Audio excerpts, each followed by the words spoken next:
Welcome back, brothers, to Warhammer. Tonight we're covering the Carcharodons Heresy, the new lore surrounding Tyberos's wounding. Before we get into that, be sure to like and comment any video with the topics you want to see in the future. Be sure to subscribe for the Emperor. Now I want to thank you guys for the support. I've been killing it like usual. Now, let's get into the video. The sky was on fire, and the fire was falling. Tithe Master Danel stood beneath the cracked dome of the Administratum Bastion and watched the heavens tearing open. The stained glass that once showed the Emperor triumphant had long since been shattered by age and shelling. In its place gaped a raw circle of sky, a smoked glass viewport to the void. Through it, he saw streaks of burning light gouging down through the ash clouds, each one a lance of red and white fury. The Auspex cogitators behind him chattered in Binharic, pale runes ghosting across failing hololiths. Tech adepts murmured litanies as they struck consoles with incense burners, trying to keep the machine spirits placid as they tracked the incoming storm. Astartes' insertion craft. One of the adepts croaked without turning, his voice filtered through a throat grill. Multiple squadrons. Mass signatures exceed standard chapter deployment. This is considerable, honored Tithe Master.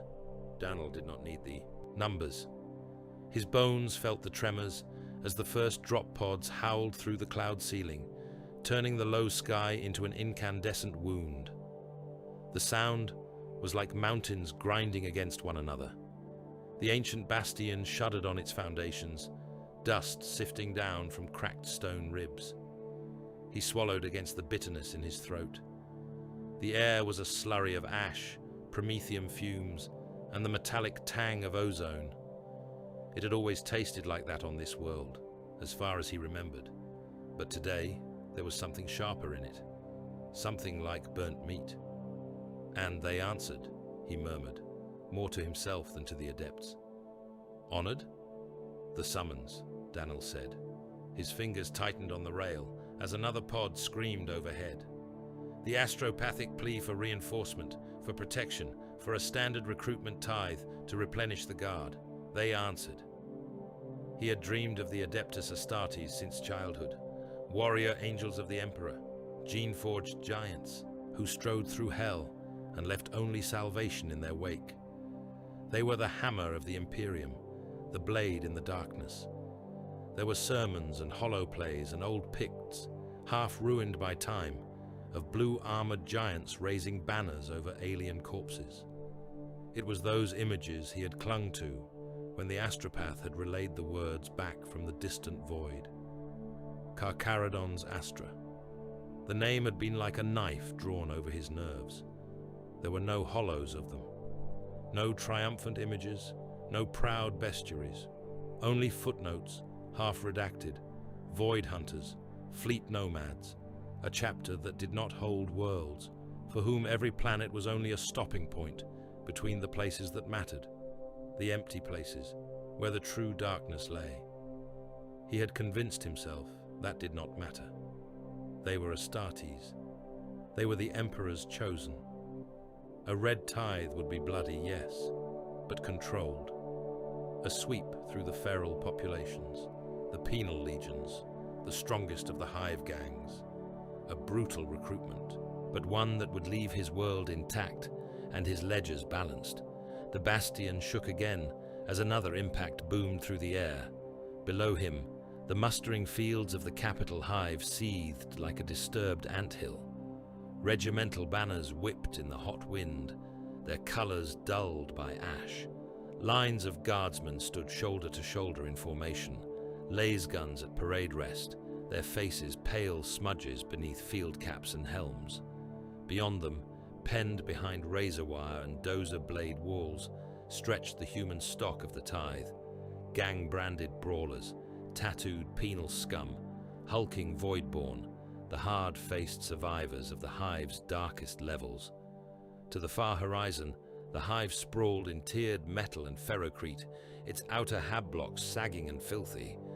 Sirens wailed up and down the hive wall, warning peals merging into one long scream. Beyond even that, in the distance, ghostly flashes crawled along the horizon, where orbital lance fire was already scouring the feral plains and the rusted carcasses of past wars. Danell tore his eyes away from the burning sky and looked to his Vox officer. "Patch me through to the parade, Vox," he ordered. His voice did not tremble, and he was proud of that. The Vox officer snapped a salute and twisted rune dials on the battered command set. "Open," the man said. Danell leaned toward the grill. The taste of incense and machine oil burned his sinuses. "This is Tithe Master Danell," he said, his voice booming out across the muster fields through Vox towers and rusted loudhailers. "All regiments, hold formation. This is an honored visitation by the Adeptus Astartes. You will show discipline. You will show obedience. You will show the Emperor that this world is worthy of his angels' regard." He paused, listening to the echo of his own words. Somewhere far below, a scattered ripple of shouts answered. He could not make out the words, only the tone, a mixture of fear and fervor. Another drop pod hit. This one came down so close that he felt the floor jump beneath him. He stepped to the edge of the parapet and looked down. The pod had buried itself deep in the plains of trampled mud and bone dust. Its impact crater steamed, molten rock and slag bubbling at its edges. Hydraulic seals snapped, explosive bolts blew. The armored petals of the pod's doors slammed down into the mud, throwing up fans of slurry. Grey giants strode out into the smoke. They were larger than any Pict had ever managed to convey, each one a moving bastion of ceramite and adamantium. Their armor was the color of a storm sea under cloud, scored by scars and patchwork repairs. White sigils marked their pauldrons, stylized jaws, hooked runes, predatory curves. Some helms were death masks of bleached bone or metal shaped into fanged visages. Others were bare, revealing pale faces scarred with ritual lines and inked with tribal motes. They walked as though the world belonged to them, and Danell felt a strange lurch of recognition. This was not the ceremonial stride seen on parade pics. This was the gait of apex predators who had never had to step aside for anything in their long, blood-soaked lives. More pods slammed down. Thunderhawks roared low over the hive wall, their engine shrieks scattering ash into spirals. They banked, heavy-bellied with more of the grey-armored giants, and flared grav engines for landing. Betrayed by gravity, their hulking forms touched down surprisingly lightly on the ash fields. The first formation of Carcharodons advanced toward the gathered tithe stock, bolters mag-locked to their chest plates. They did not march. They prowled. "By the throne," the Vox officer whispered beside Danell. "They are terrifying. They are the Emperor's will made manifest," Danell answered automatically. The words were catechism, old habits pressed into his tongue by decades of devotion. Yet as he watched, some part of him wondered whether that will was any comfort to the prey.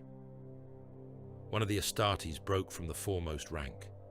His armor was more heavily adorned than the others, bone totems and trophy beads hanging from his gorget and belt. His shoulder pad bore an additional marking, a slanted fin rune edged in crimson. His helm was carved into the shape of a predatory skull, its eye lenses burning an eerie sea green. "Reaver Captain," one of the adepts murmured, translating the rune as the Auspex spirit spat its meaning across the screen. The Reaver Captain raised a gauntleted hand. The other Carcharodons halted without a word, ranks freezing with mechanical precision. He scanned the mustering fields, the penned tithe stock, the hatch-choked face of the hive. When he spoke, his voice rolled across the landscape, amplified by helm voxcasters and echoing from the hive wall. "This world stands under red tithe," he said. His low Gothic was accented with something Danell could not place, a sibilant depth like ocean caverns. "You will submit. You will kneel. Those who resist will be rendered down. Rendered down." The phrase slithered into Danell's mind and coiled there. He snatched up a brass-tubed speaking horn, the old device creaking as he lifted it. "Honored Astartes, Lord," he called, forcing as much authority into his voice as he could muster. "I am Tithe Master Danel, appointed by the Administratum to oversee compliance. The regiments stand ready for inspection and—" The Reaver captain looked up at the bastion. The gesture was small. The effect was like being pinned by a spear. "Danel," he said, testing the name as if tasting it. "You have kept your world fat. The stock is strong. This is acceptable." Thank you, Lord," Danel stammered. "The Red Tithe takes more than regiments, Administratum man," the Reaver captain continued. "This world's strong blood will be harvested. Its weak flesh will be burned. That is the measure of your obedience." He gestured to his right. Another figure stepped forward from the ranks. This Astartes wore black and grey, his armor chased with runes and bound with relic bones. His helm was wrought into a long, tapering skull mask. A Crozius arcanum, fashioned like a serrated jaw, hung from his fist. When he spoke, his voice was a litany. "Hear the words of the deep," he intoned. "Hunger is holy. The void is endless. The prey is without number. We are the Emperor's teeth in the sea of stars. We strip the galaxy to bone and offer the marrow unto his throne." The tithe pens fell silent. Even the wind seemed to hold its breath as Chaplain Moanai's sermon rolled across them. "Hear this red tithe," he went on. "The strong shall be taken. The weak shall be culled. The useless shall be rendered as fuel. Your deaths are devotion. Your fear is incense. Your obedience is meat upon the altar of the endless hunt." Danel felt the words burrow under his skin. There was nothing gentle in them, nothing of protective angels. This was the language of slaughterhouses. "Begin selection," the Reaver captain said. The Carcharodons advanced. They moved with shocking speed for being so massive. Squads peeled off from the main formation, each one heading toward a different tithe pen or regimental block. Astartes strode through the ranks of men, their lenses glowing, their senses measuring and weighing. One grey giant reached down and closed his hand around a conscript's shoulder, fingers spanning the man's chest as easily as if he were a child. He lifted the conscript without effort, holding him up like a specimen. Another Marine glanced over, nodded once. "Take," the second said. A third flicked two fingers toward a cluster of men huddled a little farther down the line. "Cull," bolters boomed. Danel flinched as the first bodies hit the mud. The bursts were short, controlled, but there was no hesitation in them. Men exploded into red mist and ruined cloth, thrown back into their comrades. Screams rose, ragged and disbelieving. "Hold formation!" Danel roared into the vox. His voice cracked. "For the love of the Emperor, hold!" Some regiments did.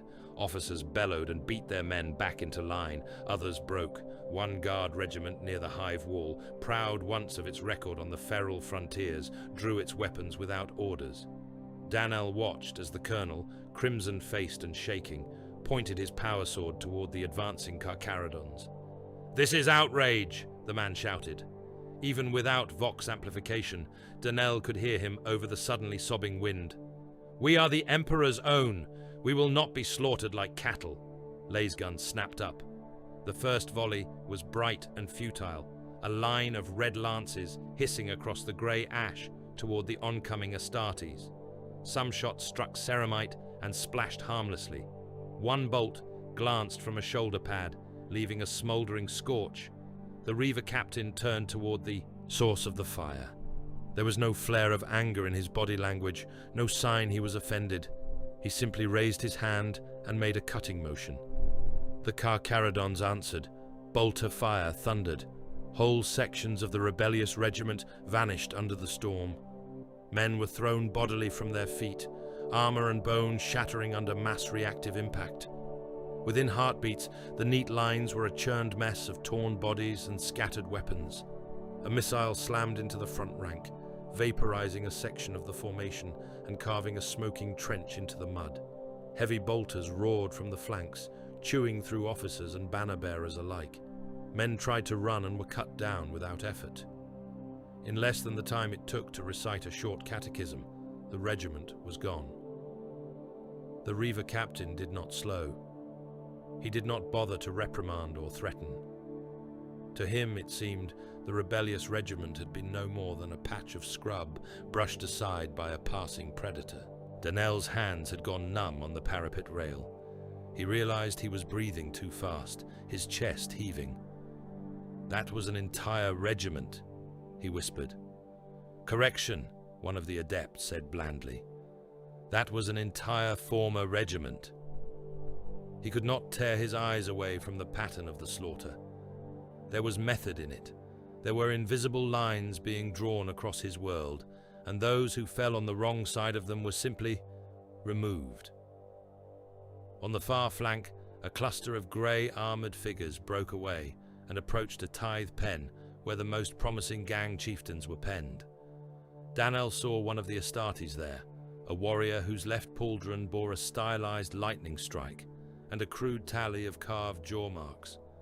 The air around that warrior shimmered strangely. Dust eddies coiled and twisted against the wind. Danel felt the hairs on his arms rise as though before a storm. Librarian, he realized, one of their psychers. Librarian Takaha walked among the penned men like a shark through a reef. His gaze flicked from face to face, evaluating. Men flinched as his shadow passed over them, as if some instinct screamed at them to dive deeper, to hide. He paused beside one candidate, a scarred brute who had met every Astartes gaze so far with defiance. Takaha's helm turned toward him. For a moment, no one moved. The hive seemed to hold its breath again. Then Takaha's Crozius free hand rose and pressed 2 fingers against the candidate's brow. The man stiffened. His eyes rolled back. His lips peeled back in a silent snarl. Takaha's own voice, when it came, was quiet, but Danel felt it inside his skull, rather than through his ears. "There," the librarian murmured. "Do you feel it, brothers? The echo, the pull." He spoke in Carcharodon cant, but the meaning bled through somehow. There was a presence at the edge of his perception. Danel could not describe it. It was like a vast shape circling in black water just beyond the range of sight. It had teeth, endless rows of teeth, glimmering like stars. It was hungry. Takaha's helm tilted slightly, as though listening to a distant current. "In the warp, something circles," he said softly. "Something that knows our wake. The more we feed, the closer it comes. Then we will feed it until it chokes," another Astartes said, laughter in his voice. Takaha's hand fell from the candidate's forehead. The man sagged, panting. The librarian nodded once. "Take this one," he said. "Cull the rest." Bolters barked again. More bodies fell. Danel's gorge rose. He forced it down. There were administratum strictures against vomiting in the presence of honored guests, though he doubted any of these void-born killers would care. "Honored Tithe Master," one of the adepts said from behind him. "New data from orbital pict capture." He turned mechanically. The hololith flickered, its projection struggling to resolve. For a moment, it showed only static, like snow. Then the image stabilized. He saw his world from above. The hive was a tumor of metal and stone on the skin of a rust-brown planet. Around it, scars burned in the crust where lance batteries had already struck. Whole continental shelves were lit with spreading circles of fire. In the high orbit around the world, he could see the silhouettes of strike cruisers and the looming bulk of a battle barge, its prows studded with weapon ports. New icons winked into being across the planetary surface. Each one marked a strike zone, a hive level, a feral plains camp, an outlying manufactorum town. Astartes kill signs flashed beside some. Others glowed with the emblem indicating forthcoming bombardment. "Those sectors are uninhabited," Danel heard himself say, "or sparsely populated, mostly failed HAB projects, wastelands. They have no tithe value." "Correction," the Adept replied. They have biomass value. On the hololith, lines of text scrolled. Wastage, refinement, fuel. Ordobiologist has authorized orbital scouring of non-priority populations to deny enemy use and reduce logistical burden on this world's future, the Adept droned. The Carcharodons Astra have taken charge of execution. Danel stared. They are burning my world, he whispered. They are trimming fat, the Adept said. Down below, Chaplain Moanai's litany continued, unbroken by the screaming or the gunfire. Your lives are coin, the chaplain boomed. Your deaths are tithe. Know that every drop of blood spilled here feeds the war beyond your sky. Be honored, little prey. You die so the hunt may go on. A thunderhawk shrieked overhead, engines howling. Its belly doors were open, its interior already crowded with chained figures. The first harvest. Youths and gang chiefs and the most resilient of the penal scum, their wrists bound in plasteel manacles, their eyes wide and white in the half-dark. More would follow, more and more, until the holds of the strike cruisers were full of screaming cargo. Danel watched as the Thunderhawk banked and rose toward the waiting fleet. He imagined the view from inside its hold, the world shrinking, the hive reduced to a blister of grey, the continent scarred with spreading arcs of fire, where lance batteries were already beginning to scour away wasted biomass. He understood now. This was not recruitment. This was predation. To the Carcharodons, his world was not a cherished asset of the Imperium. It was a carcass on which they had chosen to feed.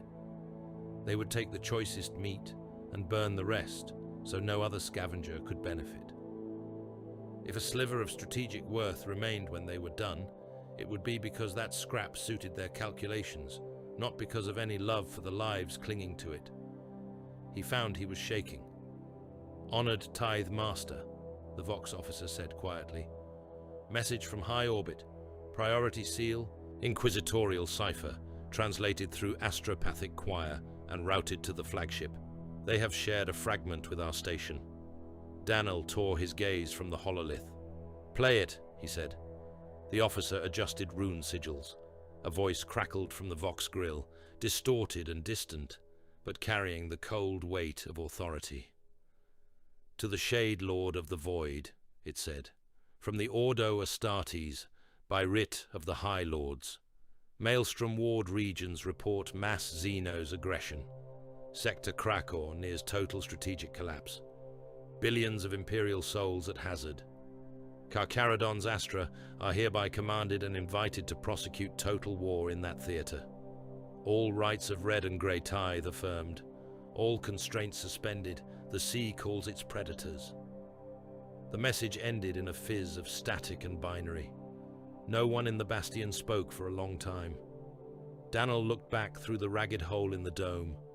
High above, the battle barge that must be the Nikor hung like a jagged tooth against the void, its flanks lit by lance fire and the burning reflection of the world beneath it. He imagined the figure who commanded it, this Tiberos, whose name had been attached to every whisper of the Carcharodons he had ever found. Somewhere on that ship, an astropath with blackened eyes and a shriveled soul had spoken those words into a chlorinated tank and sent them down into his atmosphere as casually as one might flick blood from a blade. The Adeptus Astartes had come to feed, and already they were being called to a grander hunt. His world was merely their first mouthful. On the plains below, the culling continued. Bolters thundered. Men screamed. Chains clinked as the Chosen were marched toward the waiting craft. Columns of flame rose on the horizon as lance batteries wrote continents out of existence. Danel clung to the parapet and stared into the burning sky, watching the predators at work, and understood that he was not a host, not a partner, not even a useful bureaucrat in a necessary ritual. He was prey that could count. The world burned beneath the Nikor like a brand pressed to flesh. From the command eyrie at the heart of the battle barge, Tyberos watched the flames crawl along the dead planet's skin in abstracted silence. Vox feeds and auger picts rendered the cinder fields in spectral colors, hives collapsing as if punctured by invisible fangs. Lance strikes glowed like fresh wounds. Munitions expenditure scrolled in a side column.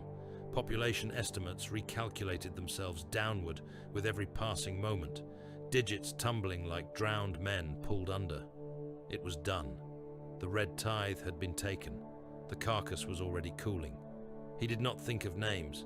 He thought in tonnage of biomass denied to the foe, in the number of viable gene stocks taken into the holds, in fuel, in ammunition, in how many wars the harvested flesh would sustain. The planet below was not a world to him. It was weight and ratio and tactical effect, a trench in an ocean. He rose from the throne of black iron that dominated the Strategium platform.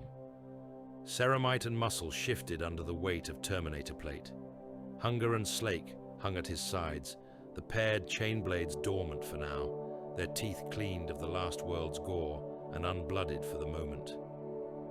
His footfalls were heavy enough to make the deck thrones of his bridge serfs vibrate, but the men chained into those stations did not look up.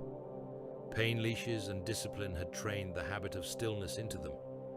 "Seal the bombardment pattern," Tyberos said. His voice was a low rumble in the cool air. "Extinguish the last fires.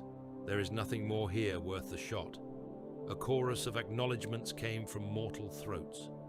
The ship obeyed, its lance batteries closing one by one, their white fury dwindling as shutters rolled into place. The Nicor turned, massive thrusters growling, its prow angling away from the ruined world. In the viewing domes, distant stars wheeled, each a cold, distant lure. "Deck shrine is prepared," intoned a Vox thrall, his voice emerging from a grill in the demonic jaw of a helm-like casing. "The Fathom Rite awaits, Shade Lord." Tyberos nodded once. "Summon the captains," he said. "Summon the chaplains, the librarians, and the masters of the Void Wings.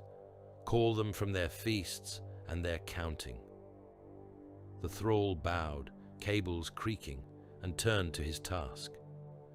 Tyberos left the Strategium without looking back at the dying planet. There was nothing in that sphere of ash and cooling magma that spoke to his imagination. The hunt was already moving on. The corridors of the Nicor were high and narrow, built to suit Astartes' bulk rather than human frailty.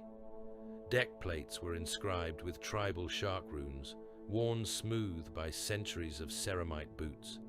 Vox wires and fluid hoses looped along the ceilings like tangled intestines. Bulkhead doors were marked with kill tallies and the stylized jaw sigil of the chapter, its teeth picked out in scrimshaw and riveted bone. Human serfs and servitors flattened themselves against the walls as Tyberos passed, their heads bowed so low they might as well have tried to burrow into the metal. He moved like a land-scarred leviathan, returning to deep water, heavy but assured. His thoughts ran ahead of him, not to the rite itself, but to the things it maintained. Hierarchy, instinct, the predator's chain of dominance. Such things could not be allowed to rust, not even in a brotherhood of killers who had lived through wars longer than most civilizations. The door to the shrine was a slab of plasteel carved to resemble a closed jaw. It parted at his approach, teeth folding away, pistons sighing. Cool, damp air washed over him, carrying the mingled scents of salt and blood and oil. The shrine was vast, a hollow carved into the Nicor's spine. Its walls were lined with tanks of dark water, their depths lit by ghostly lumens. Pale, shapes glided slowly within, vast sharks bred in chemical oceans and void tanks, adapted to gravity they did not understand. Chains hung from the vaults, bearing the cleaned skulls of slain Xenos and the broken helms of renegade Astartes, each one marked with a curved rune indicating where and when it had been taken. The deck was crowded. Captains in their fin-marked armor stood in a loose ring around the central dais, their helms off, Their scarred faces turned toward the entrance. Chaplains in black and grey walked among them like carrion birds among warriors, crowsy resting against breastplates, their skull helms blank and cold. Librarians stood apart, cowled and bareheaded, eyes shadowed, their presence making the air around them prickle. Tyberos stepped onto the dais. The deck boomed beneath his weight. A low murmur passed through the assembled warriors and died as Chaplain Moanai raised his crozius. "Shade Lord," the chaplain said, bowing his helmed head. "Moanai," Tyberos answered. He turned slowly, taking in his senior officers with a predator's appraisal. Reaver Captain Nemia stood with blood still drying on the braids and teeth threaded through his belt, the memory of the red tithe written in dried rust on his armor. Other captains bore similar trophies. All of them smelled of promethium and sweat and old battlefields. Voran was there as well, taller than most even in his warplate, his armor marked with the slanted fin icon of a Reaver Master. His tattoos crawled up his throat, black lines like wave scar traces. His dark eyes were amused, alert, like those of a reef predator who had never known fear. Librarian Takaha stood near the edge of the circle. There was a stillness in him that set him apart, a coiled pause in every movement. His eyes were pupils of polished obsidian. To human senses, he would have been unsettling. To Tyberos, he was merely another tool, sharply honed and faintly dangerous. Moanai struck, the butt of his crozius against the deck. The sound echoed through the shrine like a drumbeat. The sharks in the tank stirred as if in answer. "Brothers," the chaplain called, "hear the depths." Warriors lowered their heads. Some closed their eyes. Most simply watched Tyberos. "We stand upon the spine of our great beast," Moanai intoned. "We ride the sea of stars. We are the Emperor's teeth, born of his wars, tempered in the Badab blood tide, sharpened in the dark beyond the maelstrom."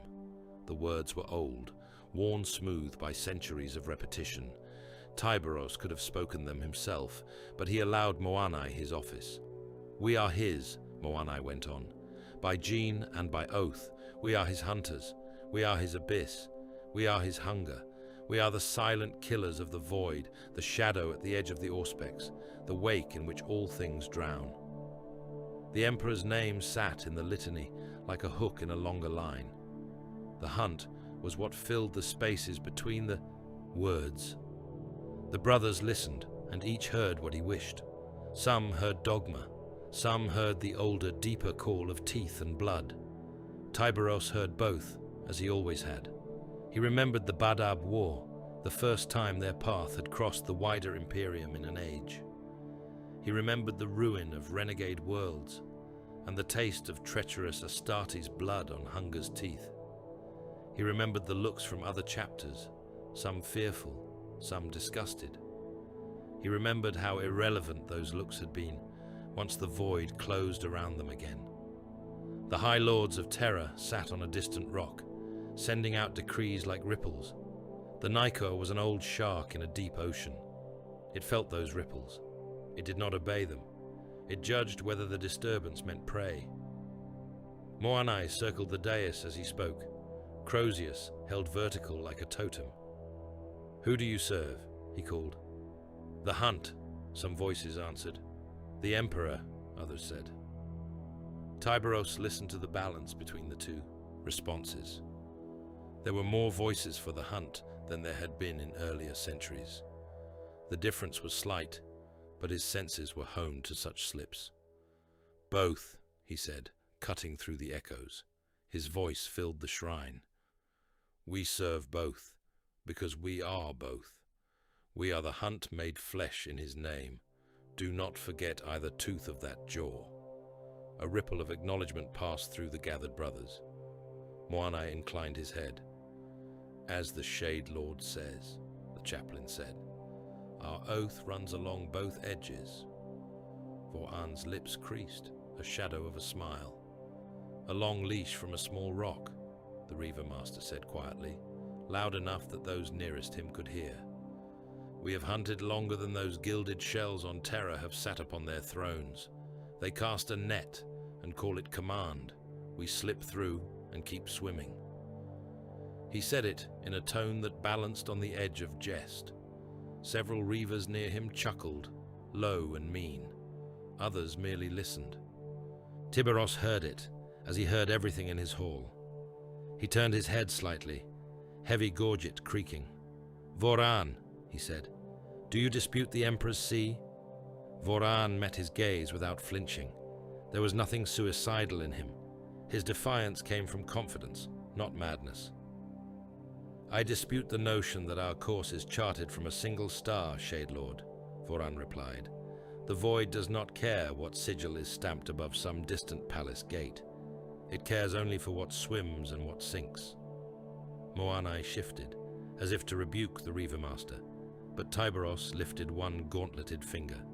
The chaplain stilled. "The High Lord's call," Tiberos said. "We answer when it suits the hunt. That has always been our way. Do you believe that has changed?" Voran's smile widened a fraction. "No, Shade Lord," he said. "I believe the void remains the same, and we remain its only honest sons." Tekaha's voice cut in before Moanai could turn, that into a catechism. "There is something else that remains the same," the librarian said. "Something we none of us chose." Tiberos looked to him. "Speak," he said. Tekaha stepped closer to the dais. The air around him cooled. The sharks in the tanks slowed their endless pacing, their pale bodies turning as if to face the Psyker.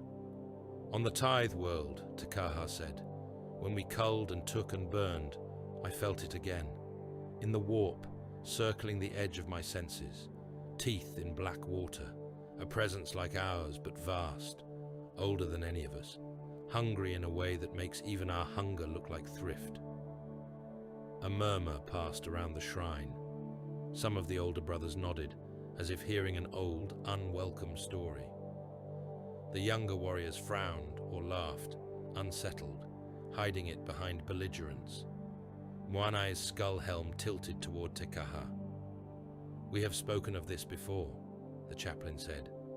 "Echoes, thought forms, perhaps the Emperor's own war spirit, following our deeds." Tekaha shook his head. "This is not the Emperor," he said, "nor is it any one of the ruinous powers. It is an idea swimming in the tides, a shard of what we are, reflected back and magnified. Every time we feed, it grows. Every time we strip a world, it comes closer. Then we will be ready to bite it when it shows itself," Voran said, derision wrapping around his words. "Ghost stories do not guide our prows." "It is not a ghost," Tekaha replied, his voice still calm. "It is a consequence. We should not pretend that it does not stalk our wake." All eyes turned to Tiberos. He felt the weight of their attention like currents pressing at his armor. He thought of the Badab War again, of the long hunts beyond the mapped fringes, of the few times, in all his long life, when even he had felt watched from the deeper dark, a gaze like pressure on his soul. It had always faded. It always would. A predator could be aware of the larger shape moving in the depths without letting it rule his stroke. He let his tusked helm tilt, the motion slow. "Teeth in the dark are where we are meant to be," he said. "The warp is full of hungers. If some echo of our creed swims alongside the greater beasts, that only means we are doing our work well." "Still," Tekaha began. Tiberos raised a hand. "Your vigilance is noted," he said aloud. "Guard our flanks in the immaterium, Tekaha. That is your office. But do not let shadows distract you from real prey." Tekaha held his gaze for a heartbeat, then bowed his head. "As you command, Shade Lord," he said. "I will watch. I will not look away." Inwardly, Tiberos filed the warning alongside 1,000 others. He had felt the shadow thing since the days when the Badab sector spat traitors into their path. It was not new. It had not devoured them yet. Until it did, it was part of the sea, not a reef to break upon. "Enough reverie," Moanai said. The rite requires blood. At a gesture from the chaplain, the shrine's secondary doors rumbled open. A gust of hot air swept in, carrying the smells of animal musk, oil, and dormant weapons. The distant roar of engines under test rang faintly. They moved as one toward the hangar shrine. The bay was vast enough to house an entire company's armor. Rows of Thunderhawks slept on their skids. Strike craft hung from overhead cradles, their hulls daubed with kill runes. Servitors shuffled between them, droning maintenance litanies as they checked weapon seals and fluid lines. In the open space at the center of the hangar, a circle had been cleared. Its floor was scoured metal, stained by training and old deaths. Within that circle, chained to embedded rings, waited the beasts. They were not of this world. Some were recognizable, hulking, green-skinned Xenos, their musculature warped by crude augmentation, tusks bared as they strained against their bonds and bellowed. Others were stranger, lithe things with too many limbs and skin like wet parchment, their eyes black and depthless. One was a hulking insectoid from some dead hive moon, its chitin scarred where it had battered itself against its restraint field. Around the circle stood the aspirants. They were Astartes, but not yet captains. Veterans with centuries of slaughter behind them. Sergeants whose kill tallies would have made other chapters' masters blanch. Each had been named by his commander as a potential heir. Each now stripped his armor of extraneous trophies, leaving only the bare necessities of war: blade, bolt gun, teeth. "The Fathom Rite is simple," Moane said, his voice carrying through the hangar. "The depths ask a question. You answer in blood. You are given prey. You show what you are." Tyberos watched from the hangar edge, hunger and slake resting against his thighs. His captains stood nearby, helms under their arms. Voran's gaze was bright, eager. Nemia's was harder to read, his jaw working as if chewing something gristly and unpleasant. A servitor shambled forward, its flesh sagging around its augmetics. In its hands was a staff topped with a set of jagged metal teeth. It slammed the staff into the deck. A klaxon blared once. The chains dropped. The first beast surged forward with a roar, an orc brute whose arms were as thick as a man's torso. It swung a crude blade that might once have been part of a vehicle axle. The nearest aspirant stepped into the blow, taking it on his pauldron, and drove his own chain blade up under the creature's jaw. Sparks and blood flew. The orc convulsed and fell, weapon slipping from its grasp. Tyberos watched without expression. One clean kill, efficient, no wasted motion, acceptable. At the far side of the circle, another aspirant misjudged. He tried to circle his chosen prey, a sinuous beast with too many joints, and underestimated its reach. It coiled and struck faster than he could adjust.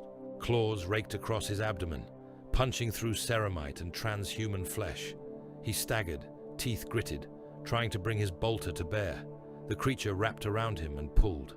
He disappeared in a flurry of limbs and screeching armor. For a moment, the two were a single thrashing mass. When it ended, only the beast remained upright, its skin slick, its eyes bright with a mindless animal satisfaction. There was no gasp of horror from the watching Carcharodons, only a slight shift of weight here and there, a low grunt of disapproval at wasted potential. Moana inclined his head. "Unworthy," the chaplain said. Meat returned to the sea. Another aspirant let his rage take him. He charged a chained orc before the bonds had fully slackened, roaring, twin blades spinning. He carved the Xenos apart, but in his frenzy he staggered into the reach of the insectoid beast behind him. Mandibles clamped around his arm. There was a crack of rent ceramite. The aspirant howled as he was dragged off his feet. He fought, of course. They all fought. Some triumphed, standing over their fallen prey, dripping with dark fluids, not their own, chests heaving. Others fell and did not rise. The floor grew slick, the air filled with the stench of exertion and sharp metallic tang. Tyberos studied each jewel, weighing. He noted the ones who showed control, who chose targets carefully, who moved through the chaos as if through familiar surf. He also marked those whose eyes rolled too wide, whose movements blurred into graceless fury. Voran leaned toward the reavers at his side, his voice a low rasp. "This is what the Imperium has forgotten," he said. "This, the honest question. Can you kill what is in front of you before it kills you? Can you do it again and again until you are the last one moving? There is no parchment for that, no seal, no decree from a sun-blinded council." "Gilliman's edicts do not ask this," one of the reavers murmured. "Gilliman builds walls," Voran replied. "Walls for lesser things to hide behind. We swim around walls. We smell weakness through stone. Only those who remember that endure when the sea rises." Nemia heard him and said nothing. His eyes were on a young veteran who had just lost his blade and was wrestling an orc for control of its own weapon. The veteran's teeth were bared. His eyes were dead calm. He slipped his thumb into the Xeno's eye, drove it deep, wrenched the head aside. The orc howled and dropped its blade. The Astartes picked it up and made the cut he needed. Moanai struck his Crozius again. The klaxon sounded once more, sharp and abrupt. The beasts that still lived were put down with curt bolter shots from servitors. The aspirants who stood were bloodied, panting, but upright. Those who fell would be catalogued later, their gene seed accounted, their armor cleansed. "Those who stand," Moanai called, "step forward." They did. Some limped. All were streaked with dark fluid. Their eyes glittered in the hangar lights. "You have answered," the chaplain said. "The depths are satisfied. For now." Tyberos stepped down from the edge and walked toward them. Each towered over mortal men. None reached his height. "You will bear more weight," he said. "Company command, boarding wings, kill cadre knives. You have shown you can live long enough to make those tools matter. Do not let that usefulness dull you." One of the survivors, a warrior with a broken nose and an old eye scar, turned into a crude jaw rune, saluted with his fist against his chest. "By your will, Shade Lord," he said. Tyberos nodded once, then turned back toward the shrine. A serf was waiting just inside the open-jaw doors, kneeling, his forehead pressed to the deck. An augmetic plate turned his face into a mask of bronze and plugs.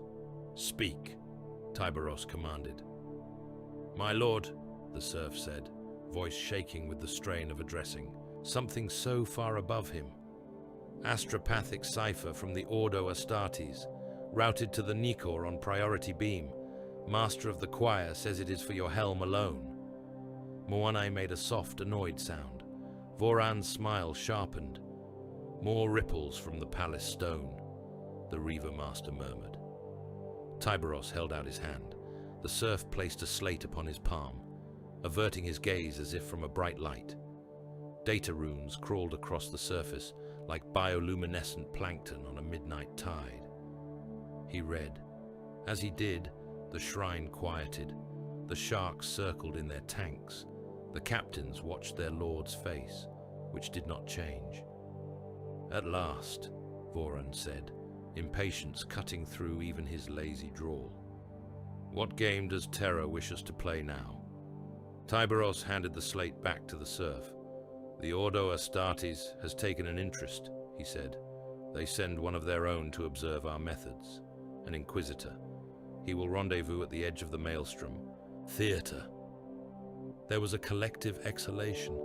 Some snorted, some laughed outright. One captain spat on the deck, then remembered where he was, and swallowed his bile instead. "Observation," Voran said. "A leash made of questions and scribbled ink. I would rather they tried a chain of iron. That, at least, we could bite." "An inquisitor among us will have eyes," Takaha observed, "and other senses. If he is of the Ordo Astartes, he will know more of our kind than most. He will smell what swims beside us in the warp." Moane's Crozius twitched, as if eager. "Let him smell," the chaplain said. "Let him drown in it, if he cannot endure the scent." Tiberos let their reactions wash over him and break against his silence. Then he raised his right hand. "He comes," he said, "because the High Lords are afraid. They see sectors burning and cannot imagine a fire that does not answer to their breath. They think to understand the blade they have loosed." "We are not their blade," Vorhan began. "We are whatever kills what they fear most," Tiberos cut across him. "And what we fear most does not sit in a throne room. It eats worlds." He turned toward the far wall of the shrine. With a gesture, he called up a hololithic display. The air shimmered. Starlight patterns bloomed, lines of light joining them like the scars on an old predator's hide. One cluster pulsed sullen red, its worlds marked with sigils of distress and ruin. "Krakor," he said. "Astropathic fragments speak of a Xenos onslaught on the scale of a sector's death. Hive fleets probing, Orc empires flaring like wounds, warp storms swallowing convoy routes. Billions of Imperial souls spent, more bleeding every moment." The hololith zoomed, rendering worlds as glowing points. Some flashed with the skull rune that marked them already lost. Others flickered between Skull and Aquila, their fate undecided. "The High Lord's call," Tiberos said. "The Ordo Astartes sends its hound to watch ours. This is the hunt they offer, a sector drowning in enemies and fear, a sea choked with prey." He looked to his captains. "Do we swim elsewhere?" he asked, the question rhetorical. "Do we ignore the blood in the water and chase smaller fish?" Namia's face was set, his eyes locked on the red cluster. "There is meat there enough for all our holds," the Reaver captain said. "Enough work for every blade and bolt. Enough dead to feed your warp shadow, librarian." Takaha's jaw tightened, but he did not deny it. Voran chuckled. "Krakor it is, then," he said. "Let the Inquisitor find us with our bellies full." Moanai struck his Crozius one last time. The sound rang like a depth charge. "Brothers," he said, "kneel." Astartes do not kneel easily. Armor plates ground, deck plates flexed. But one by one, the Carcharodons sank to one knee in the shrine of their ship, heads bowed, helms held against their hearts. Tiberos stood above them, the hololithic light painting his armor in shifting reds and blues. "Repeat," Moanai commanded. "In the dark between stars, we are teeth." "In the dark between stars, we are teeth," they answered, the words a rolling growl. "In the Emperor's name, we hunt. In the Emperor's name, we hunt. For the hunt itself, we endure. For the hunt itself, we endure." Tiberos listened as their voices filled the hollow spaces of the Nikor, echoing through corridors and machine hollows, vibrating in the fluid of the shark tanks until the creatures within turned and turned again, unsettled without knowing why. He closed his eyes for a moment and saw, not the shrine, but the map of Krakor. Worlds aflame, fleets broken, Xenos hordes moving like storm fronts across the void. He imagined the lines his fleet would cut through that chaos, the wakes of ruin, the trails of stripped systems. A sector was calling. The sea was deep. The teeth were ready. "Break," he said softly. The brothers rose. The rite was complete. Orders would be issued, course plotted. Choirs screamed awake in the astropathic sanctums, their withered tongues shaping a new destination. In the navigator's dark chambers, pale third eyes turned toward the distant turbulence of the Krakor routes, gauging how close they could skim to the maelstrom's ragged edge without being dragged under. Tiberos left the shrine, his captains falling in step around him, their armor heavy with the weight of new oaths. Behind them, the sharks resumed their endless circling, pale ghosts in black water, following currents only they could feel. Ahead lay the scent of a dying sector and the promise of a greater shadow in the warp. Behind, The red tithe world cooled and cracked, empty now, but for ash and ghosts. Between the two, the Nicor slid through the void, a grey predator with its jaws slightly open, ready for the next bite. The Nicor filled the escort's viewing port like the head of some void beast rising from the dark. Inquisitor Lord Hestus stood with his gloved hands resting lightly on the rail, watching the battle barge grow until it blotted out the distant stars. Its flanks were scarred and pitted, covered in overlapping plates of armor that looked more like scales than manufacturing work. Void towers jutted like fin spines, bristling with weapon ports. Along the hull, picked out by the escort's auspex, he saw the pale glyph of a stylized jaw, teeth bared in a permanent silent snarl. Carcharodons Astra. The name had come to the Ordo Astartes with scant context. The chapter had appeared from the deep dark during the Badab rebellion, slaughtered with a thoroughness that had made even other Astartes uneasy, then slipped back into the uncharted void. They had no known homeworld. Their founding was a matter of conjecture in yellowed archives, their gene line tagged with cautious, tentative links to the Raven Guard and older, stranger notes beyond that. There were reports of their savagery during the secessionist purge, worlds depopulated beyond strategic requirement. There were footnotes that trailed off into redacted blocks whenever censure was mentioned. They were, Hestus thought, precisely the sort of asset that made High Lords wake from uneasy sleep and send messages in the night. "Docking clamps in 2 minutes," announced the escort's captain, his voice audible through the deck vox. Hestus did not acknowledge him. He watched the Nicor's main ventral hanger mouth yawning open, revealing the glow of lumen strips and the ant-like movement of crew within. His reflection stared back at him from the armored glass. A lean, hard-faced man in plain black carapace, the rosette of the Inquisition hanging heavy at his throat, a storm coat draped over one shoulder.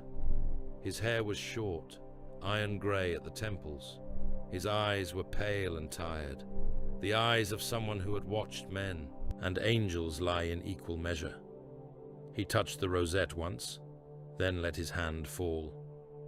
The escort shuddered as void shields interfaced, as grav clamps seized the hull, and a boarding tube reached out like a tongue toward the Nicor's hangar seals. Ritual Bin Harik crackled through the vox as the two ships exchanged identification strings and oaths of passage. Somewhere between them, a machine spirit decided not to spit both vessels back into the void in a shower of wreckage. "Docking complete," said the captain. "Emperor guide you, my lord." Hestus turned away from the port. "Hold position until I send for you," he said. "If communication is lost, you will withdraw to pre-arranged coordinates and transmit the last 3 hours of data to the nearest Ordo relay." The captain paled fractionally but nodded. "Yes, my lord." Hestus left the bridge without further word. 2 of his acolytes fell in behind him, boots ringing softly on the decking. They were good men, as far as Hestus ever allowed himself such opinions. Efficient, disciplined, able to shoot straight and keep their mouths shut. They wore no inquisitorial markings. There was no point in waving a banner in a den of predators.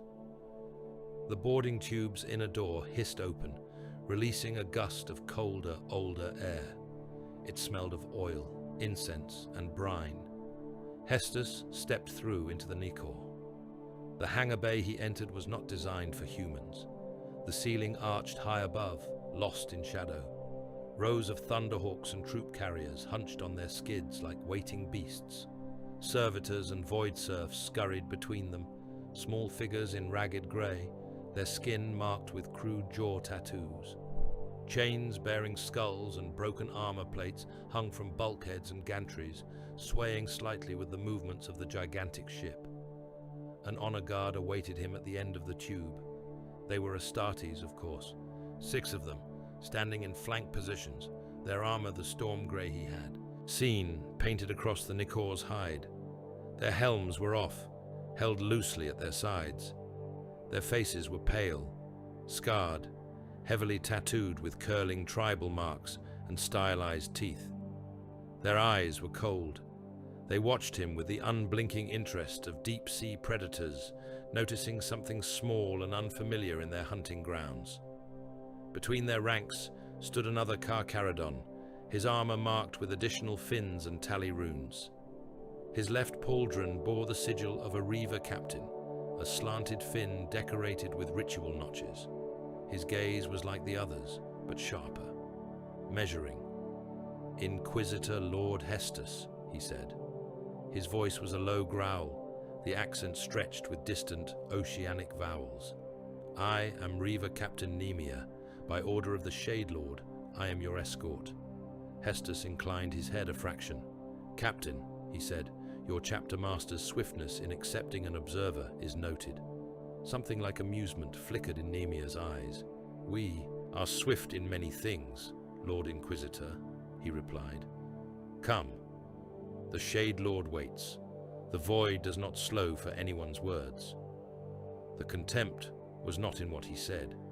It was in how he said it, in the faint emphasis on Lord, as if acknowledging that Hestus wore a title that meant nothing here. The Inquisitor filed the tone away and said nothing.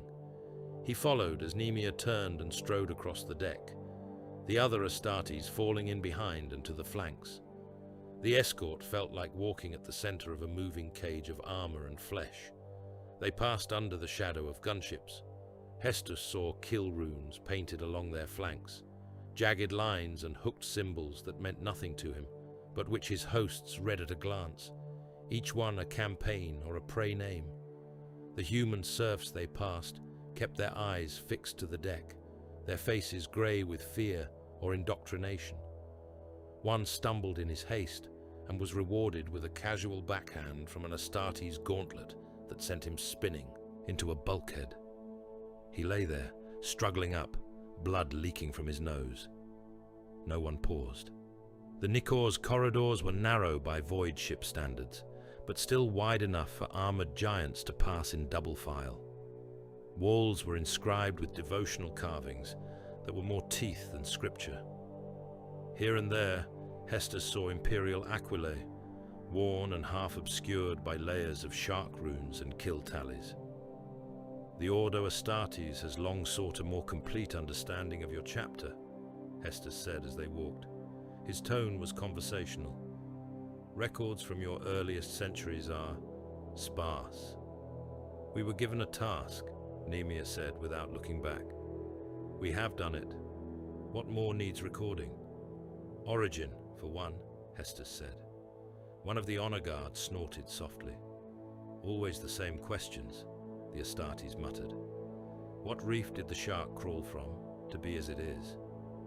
Nemia's mouth twitched. "Some say we are of Corax," he said. "Some, that we swam out of older waters. We bleed as any of his sons bleed. We kill as he intended. For most, that is answer enough." "For most," Hestus agreed mildly. "Not for my office." He thought of the Badab archive pics he had been allowed to see. Grey warriors walking through burning hive corridors, their chain blades moving in slow, workmanlike arcs. Civilians cut down alongside rebels, worlds left with populations so reduced that their tithe status had been downgraded for centuries. The phrases in the margins of the reports: extreme measures, excessive zeal, within rights granted by wartime decree. He thought of the whispers that had drifted through Ordo conclaves afterward, that the Carcharodons had come close to censure even as they completed their assigned purges, that some of the High Lords had wanted them broken, their gene stock seized and their fleet dispersed. Others had argued that fanatic predators were useful so long as they were pointed away from terror. "Problem deferred is rarely a problem solved," his old master had liked to say. They reached a door marked with a double helix rendered as twin jawbones. Serfs flanked it, their flesh wired into the locking mechanism, hearts ready to stop if they betrayed their posts. "The Apothecarian," Nemia said. "The Shade Lord grants you partial access to our records of gene seed tithe and battle history. The Master of the Vault awaits inside. You will not go elsewhere in this sanctum without an escort and his explicit assent. "Of course," Hestus said. The door irised open with a faint hiss. Cool, sterile air washed out, smelling of chems and something coppery. Inside, the apothecarian was a place of steel and glass. Suspended tanks lined the walls, each containing organs floating in nutrient fluid, their veins like ghostly weed fronds. Medici servitors trundled along on treads or skittered on jointed limbs, monitoring readouts. Astartes lay on adamantium slabs, some in full armor, others stripped to the waist, their pale torsos crisscrossed with surgical scars and ritual ink. A figure in bone-white plate approached, the red tear icon of the apothecary on his shoulder. His helm was bare, revealing a face like carved granite, with old sutures at the brow that hinted at cranial augmentation. "Inquisitor Lord," he said, "I am Master Apothecary Katau. The Shade Lord bids me show you what you ask, so far as it does not compromise the core of our being." "Compromise?" Hestus echoed. "You speak as if knowledge itself is a threat." "In the mouths of those who do not swim as we do," Katau replied, unruffled. "It often is." Hestus accepted a slate from the apothecary's gauntlet. Data scrolled across its surface: gene seed tithe records, combat casualty ratios, implantation success rates. He read quickly, eyes flicking. On the surface, it was unimpeachable. The numbers aligned with what would be expected of any chapter, with their deployment pattern. Their gene stock was stable, if bearing minor anomalies. The annotations regarding those anomalies were written in a dense internal code that his slate politely refused to translate without an access key. "Your progenoid samples show some unusual markers," Hestus said. "Similar to those found in Ravengard stock, but with variations." Katau's expression did not change. "We have hunted in places those of Korax have not," he said. "We have fought wars longer than some chapters' entire histories. Environments change the flesh. The void writes its own script in our blood. High Command expects full sequences for independent verification," Hestus said. "You have what we have ever given," Katau replied. "It has always been sufficient." Hestus let the silence stretch for a heartbeat, then inclined his head. "For now," he said, "I will have my savants review these findings in detail." "You may," Katau said. "You will find that our teeth are as sharp as any loyal son's." He meant it. Hestus could hear no defensive concern in the apothecary's tone, only an iron certainty that nothing here could be turned against them without first surviving their retaliation. He returned the slate and gestured toward the far wall, where a bank of observation ports looked out into another bay. "What is beyond?" he asked. "Training deck for the Red Brethren," Katau said. "You wish to see them." Hestus stepped to the closest port. Translucent plasteel separated him from a cavernous hall.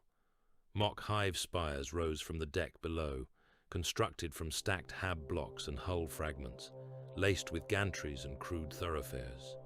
Lumen strips painted it all in a washed-out, hive night glow.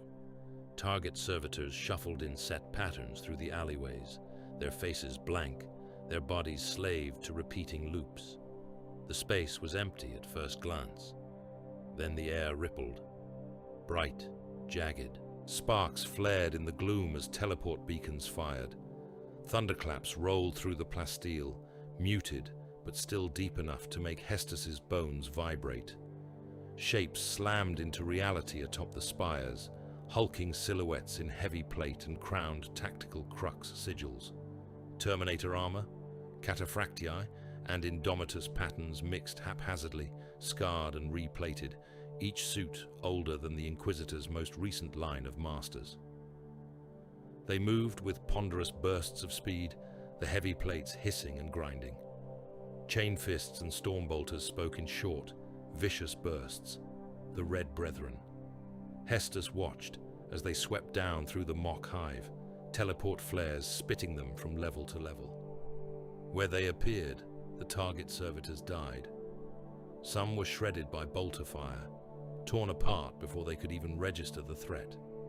Others were simply walked through, smashed aside by shoulders and fists. This was not the precise, limited strike work he had seen other first companies practice. There was no emphasis on avoiding collateral damage, no care taken to preserve infrastructure or bystanders. The Red Brethren moved like avalanche fronts, their presence annihilating everything in its path. In one sequence, a group of Brethren materialized in the heart of a Hab block mock-up.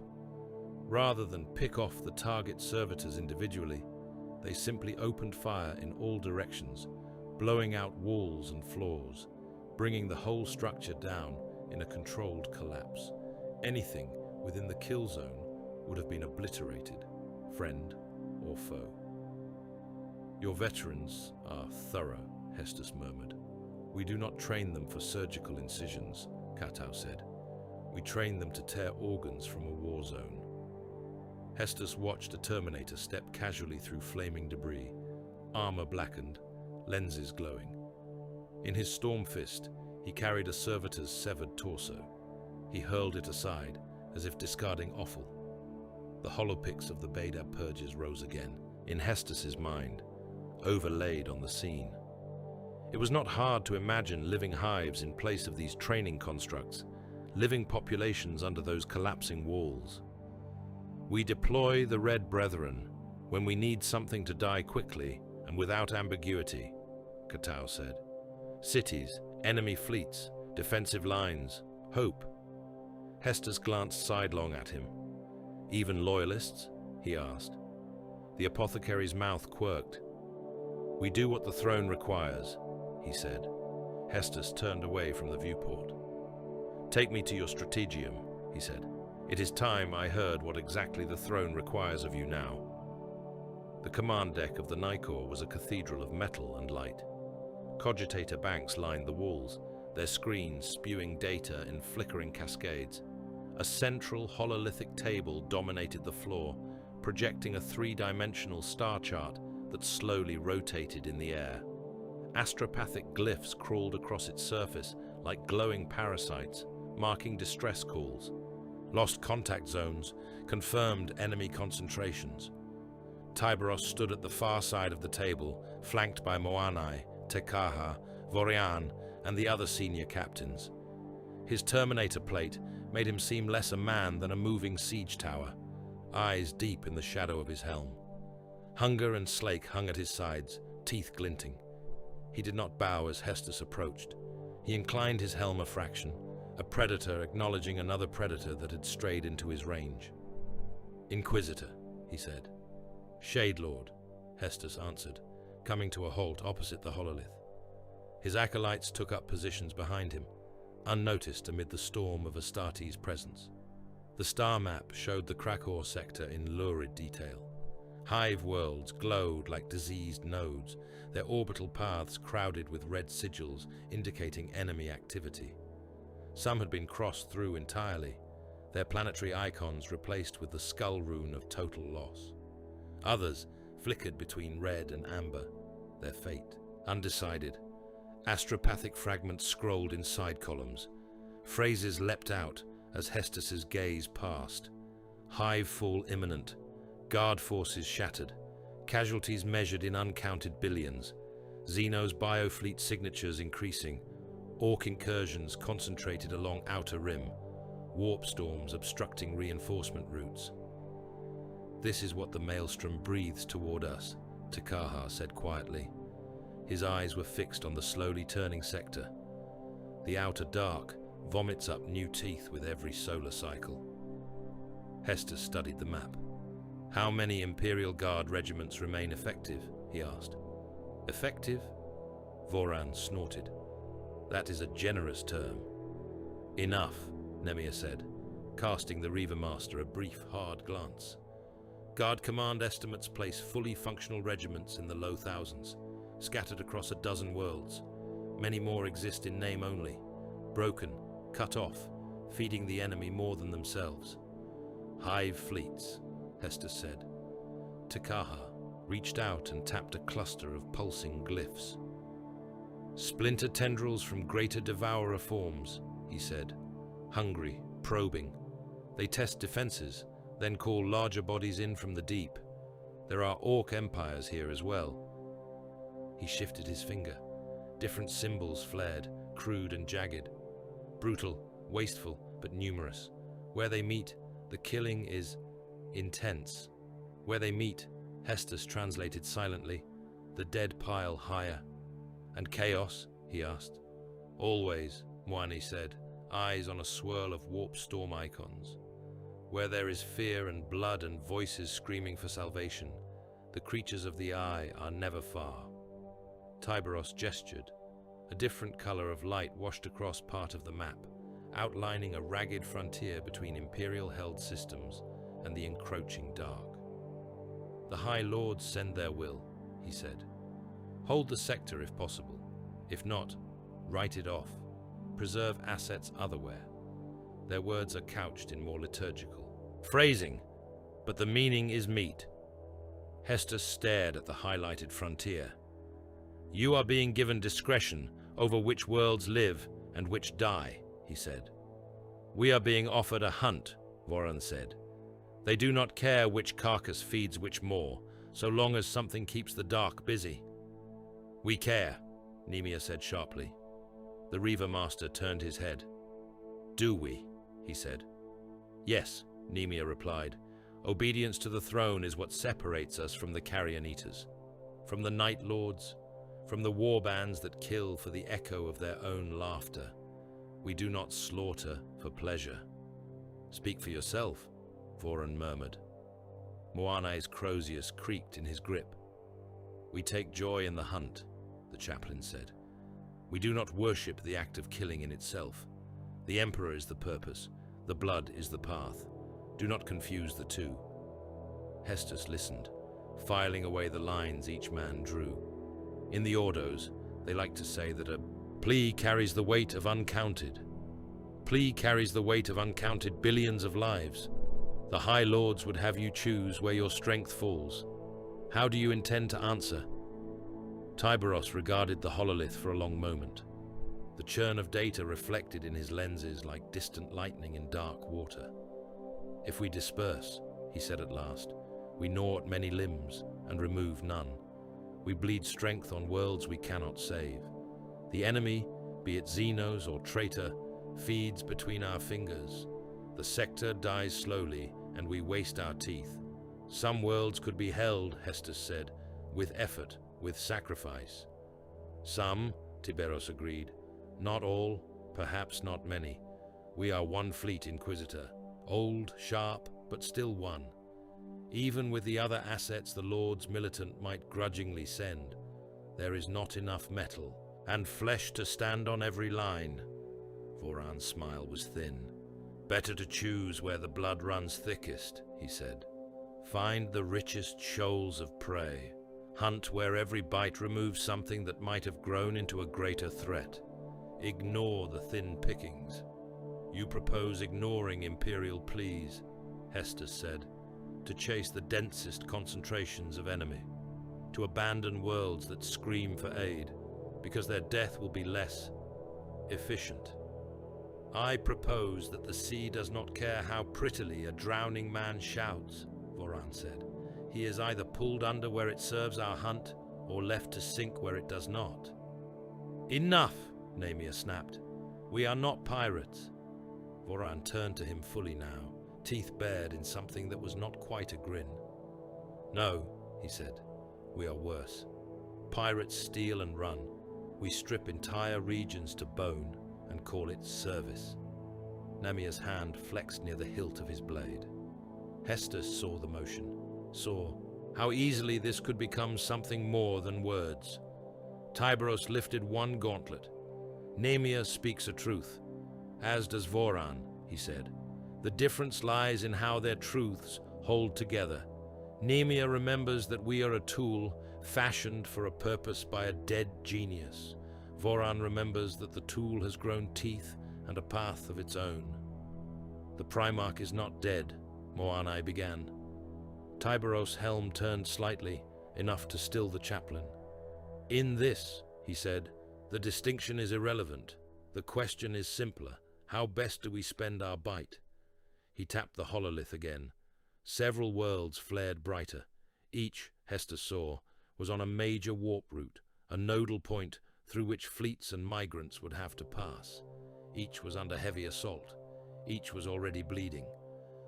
"We will not try to hold the entire frontier," Tyberos said. "We will choose certain worlds to fortify, strongholds. We will encourage Guard Command to fall back to these, whenever possible. We will let other positions, other hives, send their strength and their refugees there." "And the worlds you do not choose," Hestus asked. "Will burn," Tyberos said bluntly. "Their deaths will draw the enemy. Their screams will be bait. The Xenos and the traitors will converge on the nodes we have seeded with flesh and fear. When they are gathered, we will fall upon them. We will tear out enough of their organs that this sector may yet twitch instead of die." He did not look away as he spoke. For a heartbeat, Hestus felt as if those words were directed not at the hololith, but at the man opposite. "You will be condemning uncounted billions," Hestus said softly. "They are already condemned," Tyberos replied.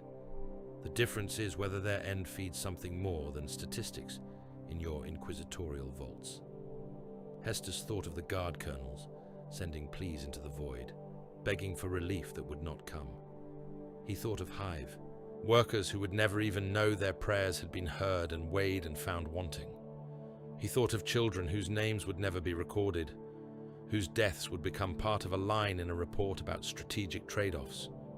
He also thought of the alternative, of spreading this fleet thin, of wasting its brutal strength on doomed stands that would change nothing, of letting the enemy expand unopposed through the spaces between half-hearted defenses.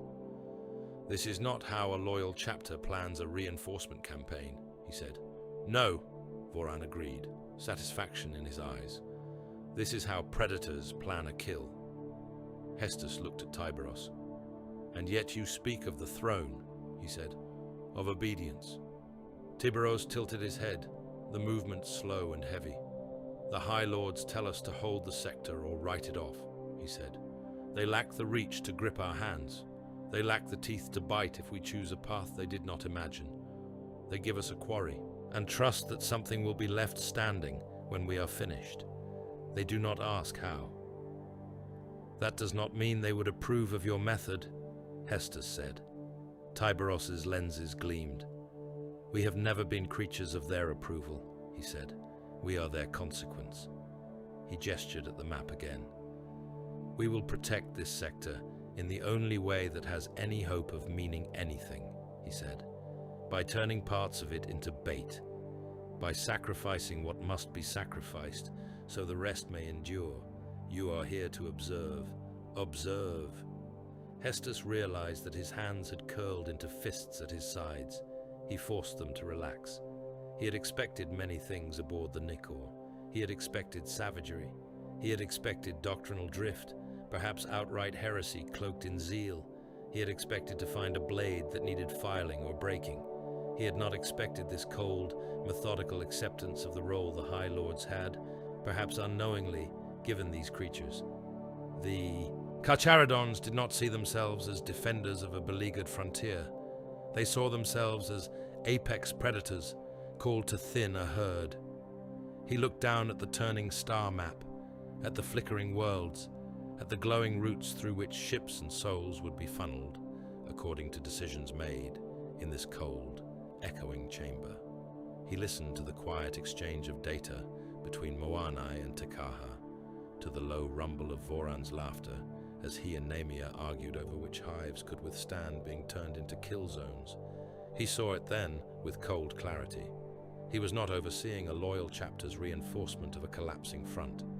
He was watching an old, hungry pack plan how an entire sector would scream. The Forge World's sun was a dull, angry ember, half obscured by the smoke that belched from orbital manufactories and the heat haze of void shield flares. From the Nikor's forward viewing galleries, the planet looked diseased. Rust-red continents were banded with concentric rings of industry, circular hive forges that wrapped around the globe like strangling hands. Volcano-tall chimneys punched through the cloud deck.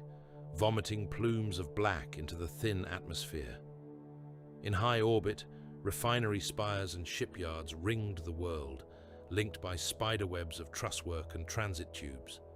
Hestus watched the world grow larger as the battle barge slid into the Mechanicus traffic pattern, its vast mass disturbing the neat geometry of repair docks and ore haulers. Red icons bloomed around them on the auger displays as defense platforms adjusted their tracking solutions, weapons waking and then subsiding as recognition strings were exchanged. "Designation," intoned a Vox servitor, its voice buzzing through the command eyrie. "Forge World Vardos Hal, Dominus Authority Magos Verox, Fabricator Locum of the Narial Belt." Hestus studied the lines of Binharic data, scrolling across the lower strata of the pict feed. Vardos Hal had a respectable record. Its forges supplied armor and munitions to a dozen sectors. Its compliance history was unblemished. There were outside notes about an unusually high rate of exploratory fleets dispatched into uncharted voids, trading raw ore for archaeotech. Predatory, he thought. Even their forges hunt. He glanced sideways at Tiberos. The Shade Lord loomed beside the viewing plate, helm lenses reflecting the mechanical glare of the orbital docks. Terminator plate made him look like some siege god carved from ship metal, the paired chain blades at his sides like sleeping sharks. "A grey tithe," Hestus said. "You come here often." "Rarely," Tiberos replied. "We prefer to take what we need from the dead. But even the best scavenger must sharpen its teeth sometimes." Servitors chanted litanies as docking clamps reached out for the Nikor. The huge ship shuddered as it eased into the embrace of a cathedral-sized cradle. Magnetic couplings thumped into place. Atmosphere equalized, with a distant sigh. "Forge World Vardos Hal greets the Carcharodons Astra," said a synthesized voice over the Vox.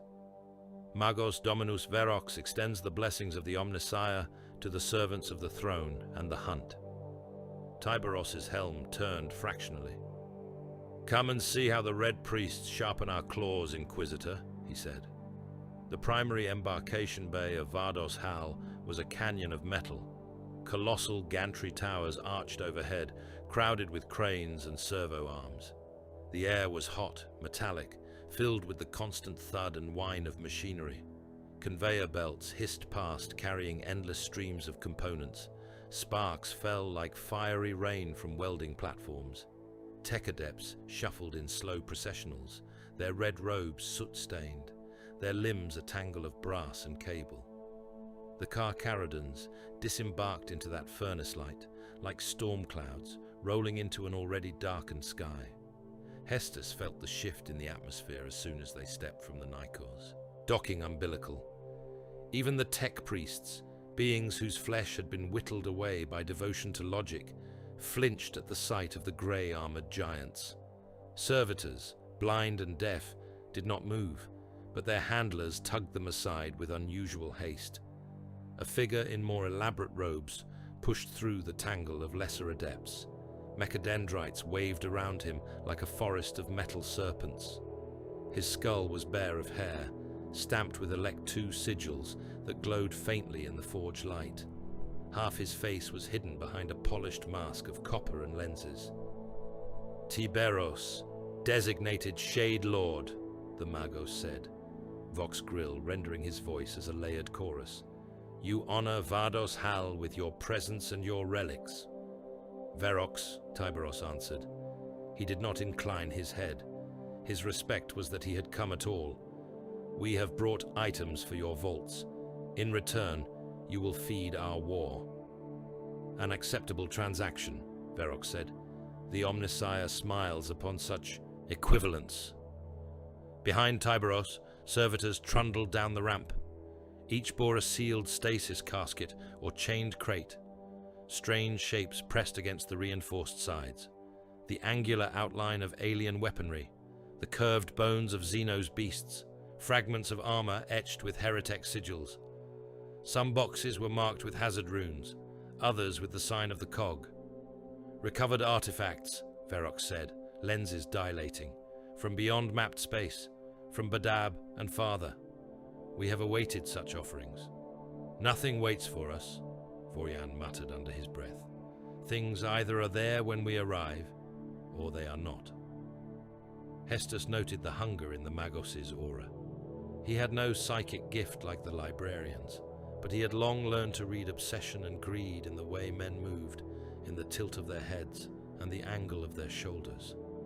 Verox was already calculating how many ranks within the Mechanicus he could climb with these relics, how much leverage they would give him over rivals whose vaults were filled with more pedestrian spoils. Tiberos gestured. "Our tithe," he said, "yours to catalogue and sanctify. In return, we require munitions, repair of our plate, resupply of gene-sustained serums and void-warded catechisms. Anything else my captains take a liking to, we will discuss." Verox's mechadendrites flexed appreciatively. "Your gene seed tithe is recorded as irregular," the Magos said. "We request sample progenoids for our archives, for correlation, for study." Katao, the apothecary master, stepped forward. In his hands he bore a stasis tube the length of a man's forearm. Within, floating in amber fluid, was a paired organ, pale and ridged. Each had a single cable-like vein protruding, ready to be tapped, its genetic data already compressed into potential. "Venerated seed," Katao said, "taken from fallen brothers as the hunt demands. You will handle it with reverence." "Always," Verox said. They moved deeper into the forge complex. The air grew hotter, the light harsher. Overhead, piston-driven cranes hauled entire hull plates through the air. Sparks fountained from cutting rigs. The constant hymn of machine cant thrummed in the background, a steady, comforting static to the tech priests, and an irritant hiss to human ears. Hestus found himself walking beside Takaha. The librarian moved silently, helm off, his eyes hooded.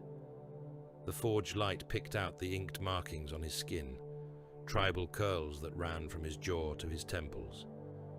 "You feel them," Takaha said quietly, without looking around. "The way they look at the seed." "I feel their ambition," Hestus replied. "Their greed." "Greed is just hunger in a different shape," Takaha said. "It draws teeth." They reached a sanctum deeper within the forges, separated from the main transit halls by a veil of hanging chains and flickering red lumens. Cogwheel icons glowed on the walls. Arrays of auspex and hololithic projectors lined the chamber, casting pale light over a central plinth. Verox took the stasis tube from Katao with mechanical care. His mechadendrites curled around it like cautious fingers. "Begin analysis," he commanded. A chorus of binary responded as lesser adepts hurried forward. They slotted the tube into a cradle of sensor prongs and data spikes. Runes ignited around it, scrolling markers across a hovering holoscreen. Hestus watched columns of symbols appear, their meaning opaque to him, but clearly clear to the gathered Mechanicus. Verox's lenses widened fractionally as the data flowed. "Curious," he murmured. Katao's eyebrows lifted. "Explain," the apothecary said. "Your gene seed exhibits markers consistent with Korax line stock," Verox said. "Subtle signatures of raven flight, shadow step. The pattern recognizes hum in approval at these ghosts." "We have always held such," Katao said. "Yes," Verox agreed. "But there is more. There are deeper layers. Old code, pre-heresy echoes, something older woven through the helix. The machine spirits hesitate when naming it. They use terms from archived strata we rarely access."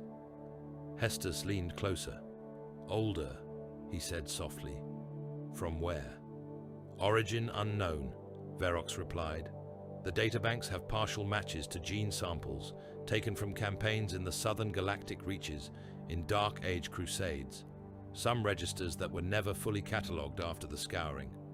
There is also an irregularity in the mutation drift pattern, as if your gene seed has spent long centuries under unusual stresses, but has been guided in its adaptation.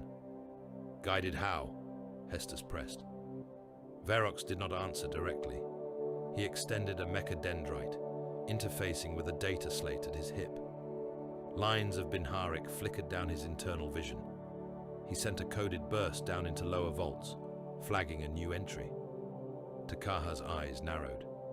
He did not hear the data burst. He felt the intention behind it, a prickle in the back of his mind, like a current passing through iron in a deep ocean. The Magos' unease, quickly tidied away beneath layers of analytic enthusiasm, left a trace in the warp, a pinprick of wary interest. Suspicion, Takaha murmured. Katao glanced at him. Your vision wavers, the apothecary said. The Magos has just told his superiors that our blood is of interest and may need watching, Takaha said. He did not say it aloud, but his machine spirits sang it for him. They will mark us in their hidden lists, not yet a declared anomaly, an informal curiosity. Verox's head cocked fractionally, as if distant voices had whispered something only half heard. His lenses focused on Takaha. You read machine can't, Psyker, the Magos said. I read the wake your thoughts leave, Takaha answered. You will study our seed and find many fascinating irregularities. It will not tell you who we are. All data tells, Verox replied. Given time. Data does not hunt, Takaha said. We do. Verox turned back to the holoscreen, declining the argument. His mechadendrites continued to type. From elsewhere in the Adepta complex came the rumble of heavy machinery shifting. Hestus felt the floor tremble, saw dust drift down from pipe clusters. The forge world was feeding its guests. In a cavernous manufactorum hall, Voran and his reavers walked between lines of awaiting cargo. Crates of bolter shells and missile casings stood in stacked ranks, each stamped with the sigil of Mars and strings of identification runes. Tech priests fussed over them, their servo arms adjusting seals and checking purity runes. These are your allotted munitions, droned a robed adept, vox grill crackling. Calibered to your chapter's needs as per previous records, bolt shells, crack missiles, melter charges, reactor fuel cells for your Thunderhawk engines. Voran's gaze slid over the rows. There was no spark in it. This was meat, yes, but not the richest cuts. We did not bring you the bones of long-dead empires and here-tech devices spat from the dark, the Reaver Master said, to receive rationed shells and half-spent fuel. Where are your black shelves, Red Priest? Where is the good meat you keep for your own teeth? The Adept's mechadendrites twitched. Experimental stock is not for general tithe distribution, he said. It is reserved for approved deployments. Voran stepped forward, his armor a looming cliff. He reached out and caught a mechadendrite between thumb and forefinger, not hard enough to tear it free, just enough to feel the metal creak. We are an approved deployment, he said. The High Lords send us where sectors drown. You know this. Your masters know this. Vardos Hal's name will be written on every report that speaks of how we fought and bled there. Think how your rivals will. Rid it. Behind him, his reavers spread out, moving among the crates in a loose, predatory arc. Their helms were off, faces painted with jaw runes, eyes bright with mean amusement. One of them rested his hand on the casing of a crate, labeled in glowing runes as Gravitic. Another traced the edges of a sealed box stamped with null field warning sigils.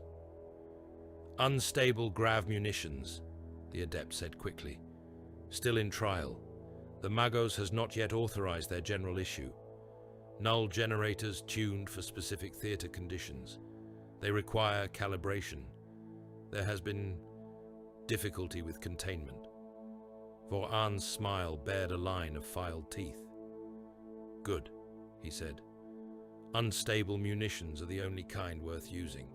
Stable weapons are for men who can afford to be cautious. The protocols... Voran squeezed the mechadendrite a fraction harder. Tiny sparks spat from around his fingers. "Protocols are for men who write reports," he said. "You are speaking to the chapter that once culled a renegade forge world for building toys where none had been authorized. We recognize heresy. We also recognize useful extremity. You will honor this grey tithe properly." The adept stilled. His organic eye flicked to the side, seeing something that only a machine-linked mind could see. Calculations danced behind his gaze. Risk tallies, the cooling effect of fear, the heat of rivalries. "Understood," he said at last. "I will expand the offering." Voran released the mechadendrite. The metal sagged, dented. The adept stepped back, clinking. "Better," Voran said, and clapped him once on the shoulder with a gauntleted hand. The blow nearly flattened the tech priest. Later, as Carcharodons servitors moved the new crates toward waiting Thunderhawks, Chaplain Moanai stood upon a raised platform above the loading bay. The heat of the forge rolled up in waves. The air smelled of oil, promethium, and faintly of hot iron blood. He raised his Crozius Arcanum and slammed its butt into the deck. The sound rippled through the hall. "Brothers," he called, his voice carrying easily over the machinery.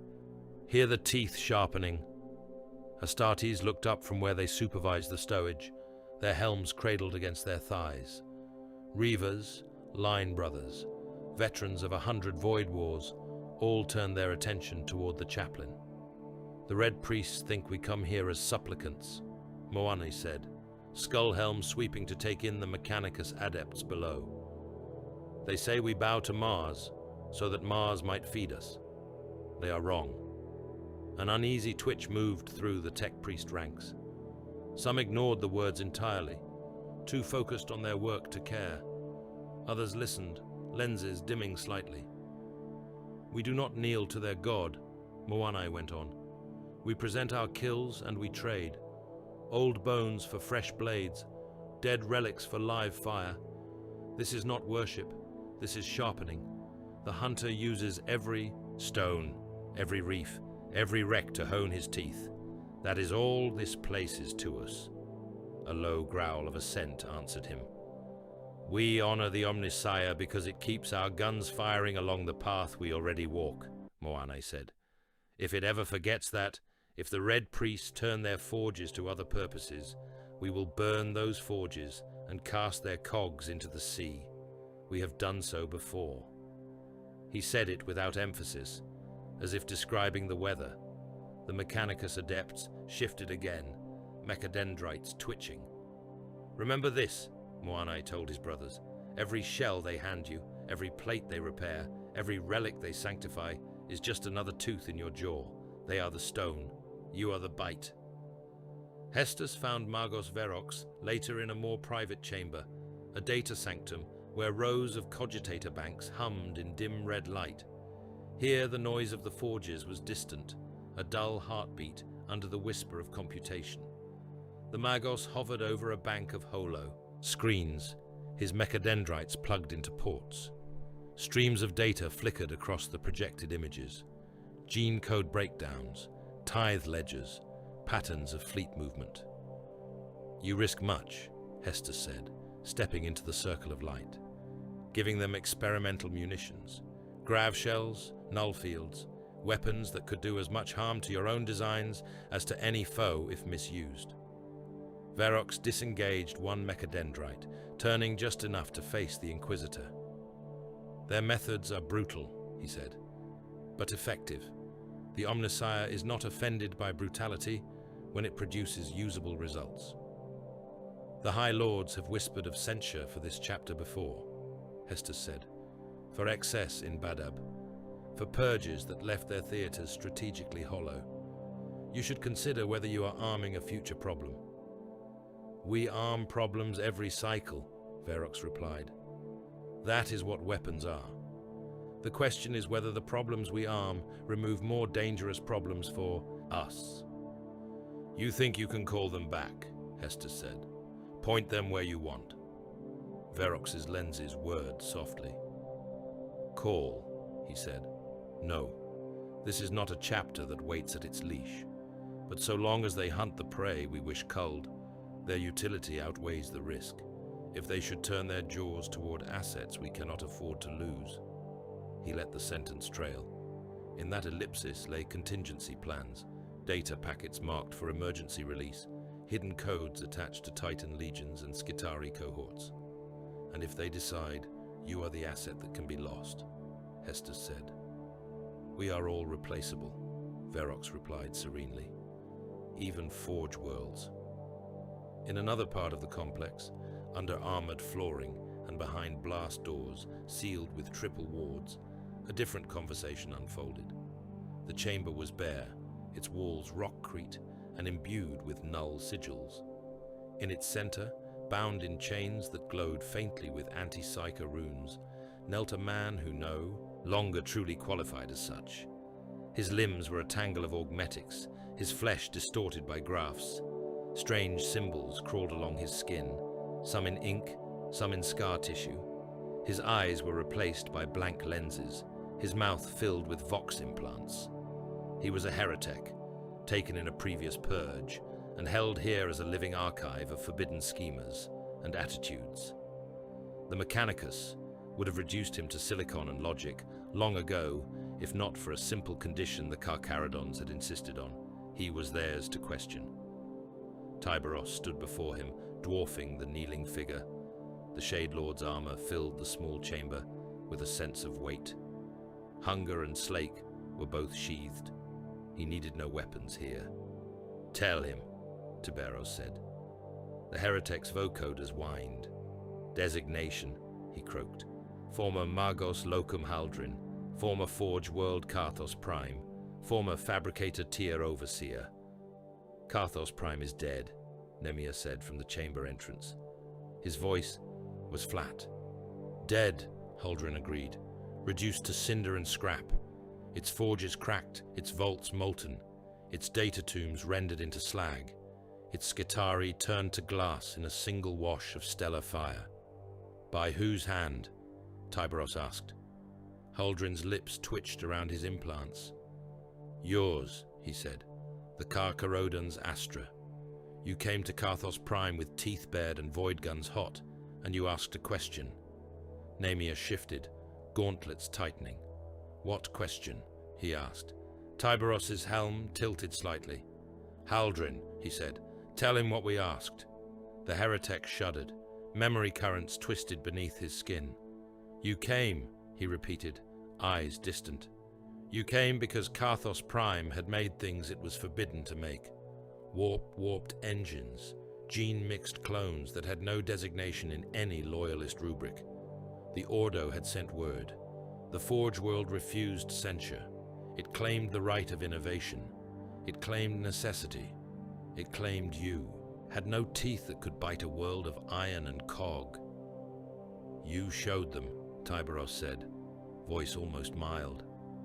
You stripped their orbital defenses like skin, Haldrin whispered. You tore down their void shields one by one.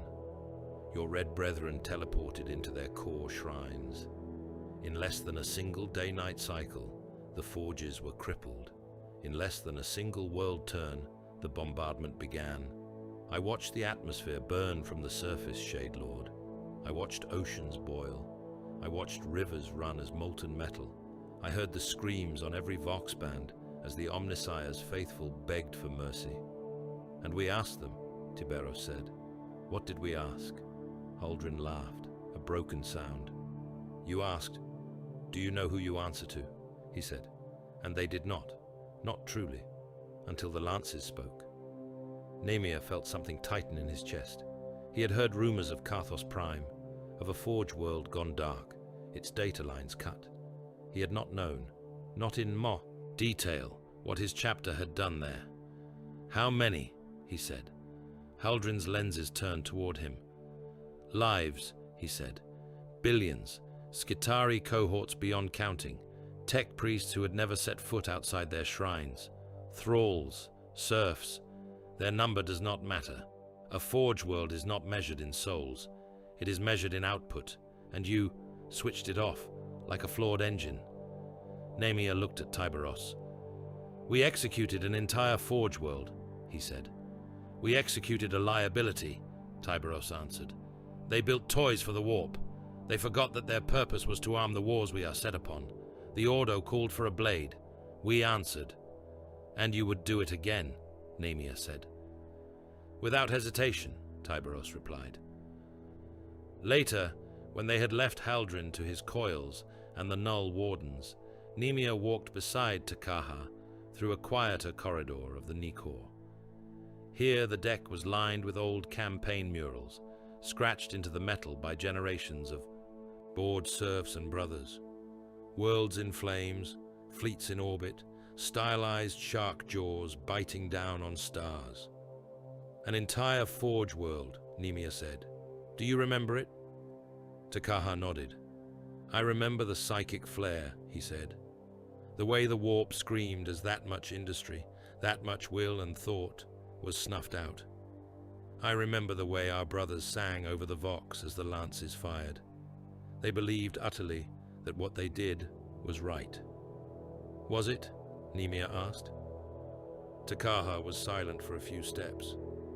Yes, he said at last. Carthos was building things that would have torn gaps in reality. The Omnissiah cloaked such acts in canticles of progress. The warp would have called them something else. We closed those mouths before they could open fully. Then why does it sit wrong? Nemia said. Why does it feel like a line crossed even for us? Because you still care how the throne sees you, Takaha said. You still believe there is oversight, that someone is watching. He gestured with his chin at the mural of Carthos, scratched into the metal as a small, scorched cog being swallowed by a larger jaw. We have been doing this a long time, Nemia, he said. Long before Badab, long before this era's High Lords were born, I begin to suspect that whatever oversight we once had drowned a long time ago. In the Reaver barracks, down in a deck hollow that smelled of oil and old blood, Voran sat on a crate and watched his closest followers daub new marks on their pauldrons. The phrase had started as an offhand murmur during the forge negotiations. It had taken root. The sea takes all, one Reaver said, as he painted the words along the curve of his armor in curling glyphs. The sea takes all, another echoed, carving the phrase into the grip of his chainblade. Voran rolled the words around his tongue. The void, he said, the warp, the dark between stars. Call it sea, call it whatever you like. It takes worlds, it takes men, it takes thrones. Terror sinks just as easily as any rock if you drown it in fire. The only thing that endures is what swims. He looked at the gathered Reavers. We swim, he said. We ride the wake. We are not anchored to a single world, a single star. Remember that when the Inquisitor waves his rosette like a hook. Remember it when the Margos thinks his cogs will save him. The sea takes all. They repeated it softly, a susurrus that tickled the deck plates. In the data sanctum, Magos Verox concluded his analysis. He sent a compressed burst through the Forge World's noospheric network, a message tagged with a priority that would ensure it reached certain distant repositories. Subject, Carcharodons Astra, gene seed irregularities, behavioral patterns, assessment markers flickered within the transmission. Utility, extreme, rapid extermination capability, proven record in dire theaters, risk, significant, poor oversight. Compliance, high doctrinal divergence potential. Classification, potential threat, high utility, observation recommended, engagement not advised without overwhelming force. Takaha felt the faint echo of that message passing through the warp's shallows, like the trail of a small fish fleeing a larger shape. He smiled without humor. They will watch us, he said to himself. They will tell themselves they can decide what to do about us. On the docking gantry, Hester stood once more by a viewport as the Nikor's docking clamps released. The forge world shrank slowly behind them, its ring of industry gleaming with the reflections of its own fires.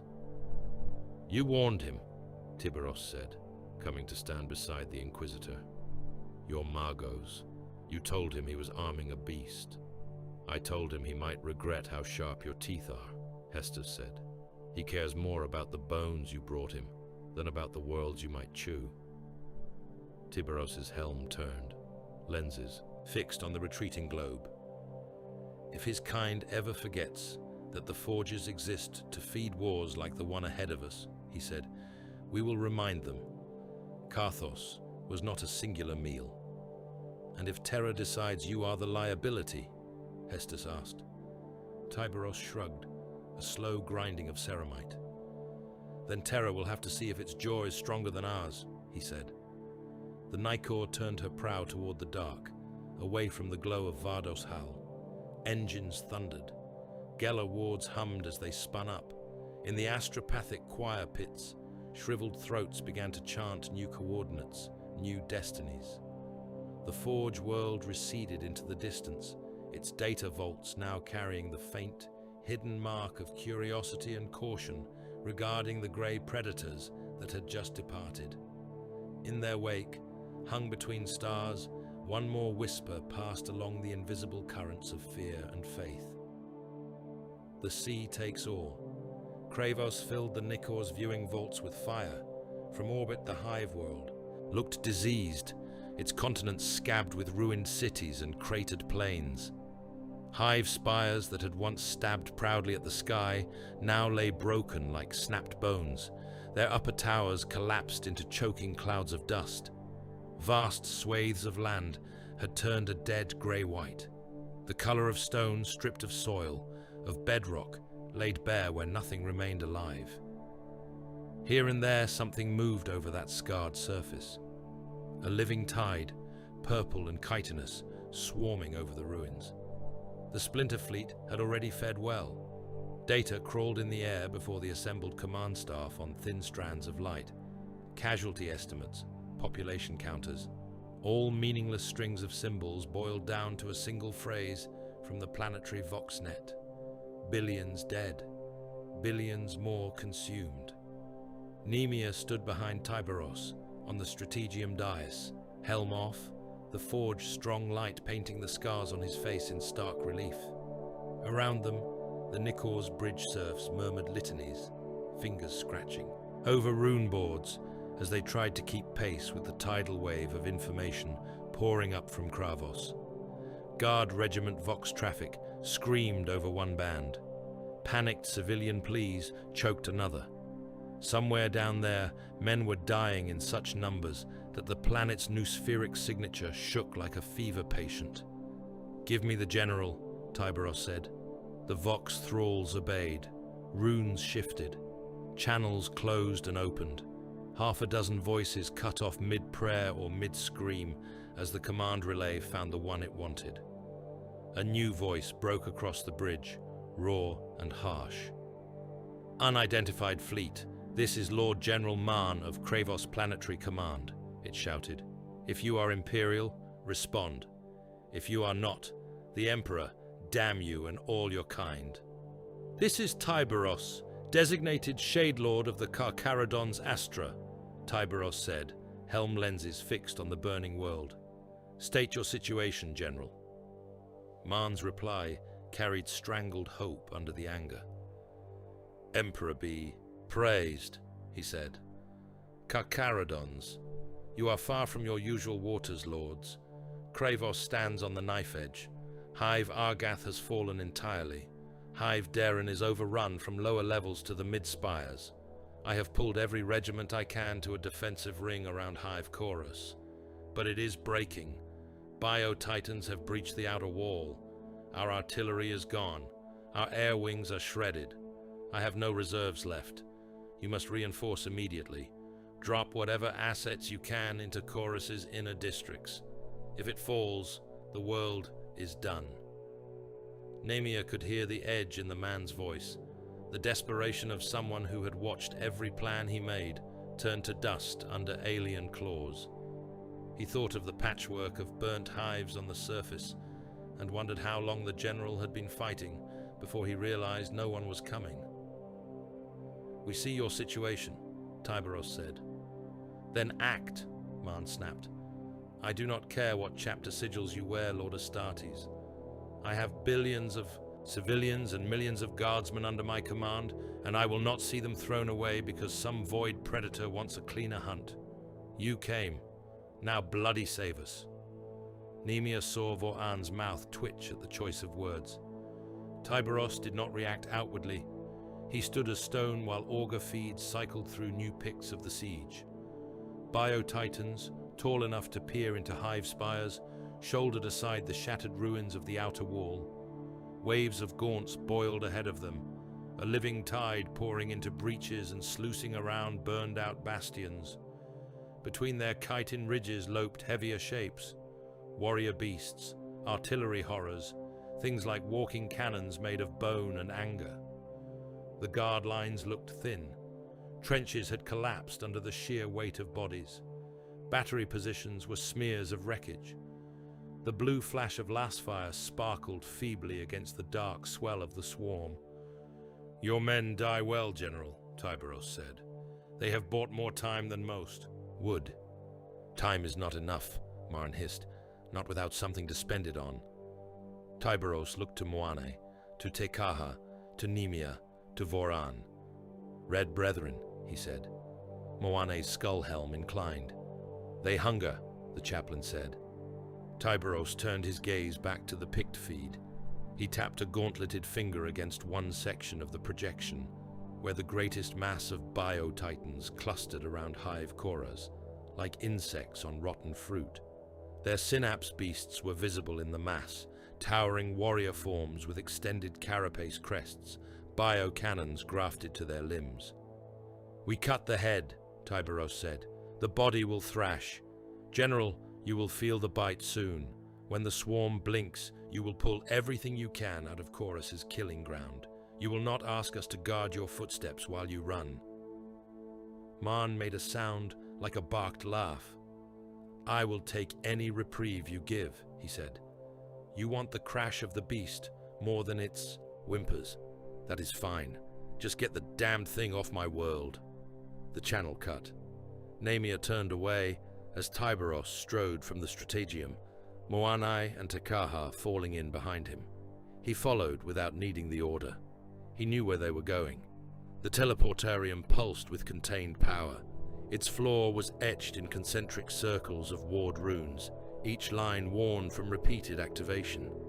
Massive generator coils hung from the ceiling, like the roots of some metal tree, humming with the caged energy that tore holes through reality under controlled circumstances. The Red Brethren assembled on the induction pads, cataphractii plate gleaming dully in the hard light. They moved with the slow assurance of men for whom the weight of their armor was as familiar as muscle. Chainfists hummed. Storm bolters sat comfortably in enormous fists. Honor markings etched their shoulders and chest plates. Kill runes stacked in dense columns. Chaplain Moanne walked among them, Crozius tapping, against leg plate and gauntlet, his skull helm turning to check seals, mark purity wards with the sign of the jaw. Brothers, he said, his voice echoing in the chamber, you go now into the thickest part of the sea. These beasts are not worthy prey. They have no souls to scream. They will not beg. They will only devour until you stop them. That makes your task simple. One of the Terminators, a warrior whose plate bore an old, faded campaign sigil from the Badab days, gave a low chuckle. Strip them to bone, he said. Strip them to bone, Moanne agreed. Crack their synapse skulls. Tear out the cords that hold their swarm together. Let their meat flail and blind itself in the dark. Tyberos stepped onto the central pad. His bulk dwarfed even the Terminators. Hunger and Slake hung ready, teeth already spinning in anticipation. I will go with the first wave, he said. Kravos will feel our bite. Those that survive this drop will be remembered. Nemea moved closer, helmet maglocked at his side. His own armor was lighter than the Brethren's, but still heavy with ceramite and kill trophies. His company sigils were carved into his pauldrons. a reef of old marks. "Shade Lord," he said, "my brothers stand ready to follow the wake you cut." "You will drop in the second wave," Tyberos said. "Follow the disruption. Kill what still moves. Make sure the general gets his gap." Takahar stood on the edge of the circle, bareheaded, eyes half closed. The air around him shivered slightly, as if it were a skin stretched over something restless. "The hive mind is watching," he said. "It is already aware of our arrival. The warp is thick, like blood in water." "Then give it a show," Vorhan said from where he leaned against a bulkhead, his helm hooked loosely to his belt. "Maybe it will choke." "Positions," called the teleportarium master, his mortal voice steady, despite the presence of so many. "Giants. Locks confirmed. Beacon coordinates fixed in hive spire grid. Power at readiness." Nemia slammed his helm on. The auto-seals hissed as they closed. His world narrowed to the green wash of tactical runes and the steady thump of his twin hearts. "Red brethren," Moanai intoned, "join the depths." The world vanished in white-hot light and thunder. Tyberos hit the ground hard enough to crack Plascrete. His vision swam for a heartbeat as his armor compensated, stabilizers whining. The world resolved around him in a wash of color and movement and smell. He had dropped into a storm. The interior avenues of hive coras were gone, replaced by a churned landscape of mud and ichor and crushed metal. The walls that had once risen on either side as towering hab stacks were broken stumps, eaten down by seething carpets of tyrannid organisms. The air was thick with spores and gun smoke, and the stink of alien fluid. He could hear the constant crackle of last fire, the boom of artillery that still functioned, the shriek of bioweapons. Ahead of him, a bio-titan turned its malformed head, sensing the sudden arrival of mass where there had been none. Its many eyes glowed with cold, collective intent. Its cannon limbs twitched. Tyberos did not give it time. "Forward," he growled over the vox. The Red Brethren advanced. Chain fists roared as they bit into monstrous legs.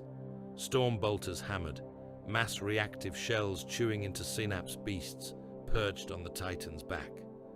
A living spore cannon, mounted like some obscene organ, exploded as a burst of fire punched into it, showering chitin fragments. The first Titan tried to step away. Its leg plunged into a crater it had not anticipated, knee joints splintering. It crashed down, its bulk shaking the ground. Its screech cut across the battlefield, a psychic shriek as much as a physical one. Another Titan pushed forward behind it, trampling its fallen sibling underfoot, trying to clear the obstruction. It too ran straight into the Terminators. Nemia's drop came moments later, hammering into the churned earth a short distance from the ongoing carnage. His squad spread out from the crater, bolters snapping up, helms scanning. Tyrannid gaunts turned toward this new disturbance, chittering, their jaws flexing. "Form on me," Nemia snapped. "We cut a path. Leave nothing on our flanks that can still bite." Gaunts rushed. Their numbers would have broken a guard regiment in heartbeats.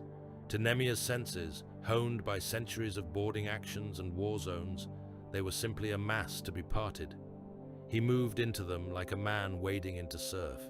His chainsword rose and fell, its teeth chattering as it bit through chitin and bone. Bolter fire from his squad tore swathes out of the front rank, the impact of so many mass-reactive rounds turning the charge into a messy sprint and stumble. He ducked under a scything talon, shoved the creature away with one hand, shot another in the maw at arm's length. They were not worthy foes. They had no fear to savor, no individual will to measure. They were teeth and hunger, driven by a mind far away. He advanced regardless. Around him, the Carcharodons fought with the same cold efficiency. They did not roar war cries or bellow oaths. They cut and shot and moved, each motion a link in a long chain of instinct drilled into their flesh. When one brother faltered, another slid into his place without comment. The Red Brethren carved deeper into the Titan herd. Tiberos leapt onto the fallen flank of the first beast, his weight cracking chitin. Hunger whined as he drove it into the thick carapace at the base of a synapse crest, teeth grinding.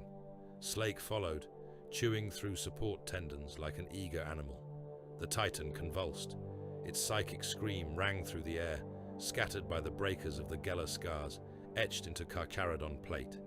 Its head sagged. Its cannon arms spasmed wildly, firing barbed ammunition into the bodies of its own kind. Te-Kaha stood with a small cadre of psychic ward-bearers near the edge of the immediate melee, his eyes closed, one hand resting on the hilt of his force weapon. To the others, it would have looked like he was still, almost detached. Inside, his mind was a beacon, the hive mind pressed against him.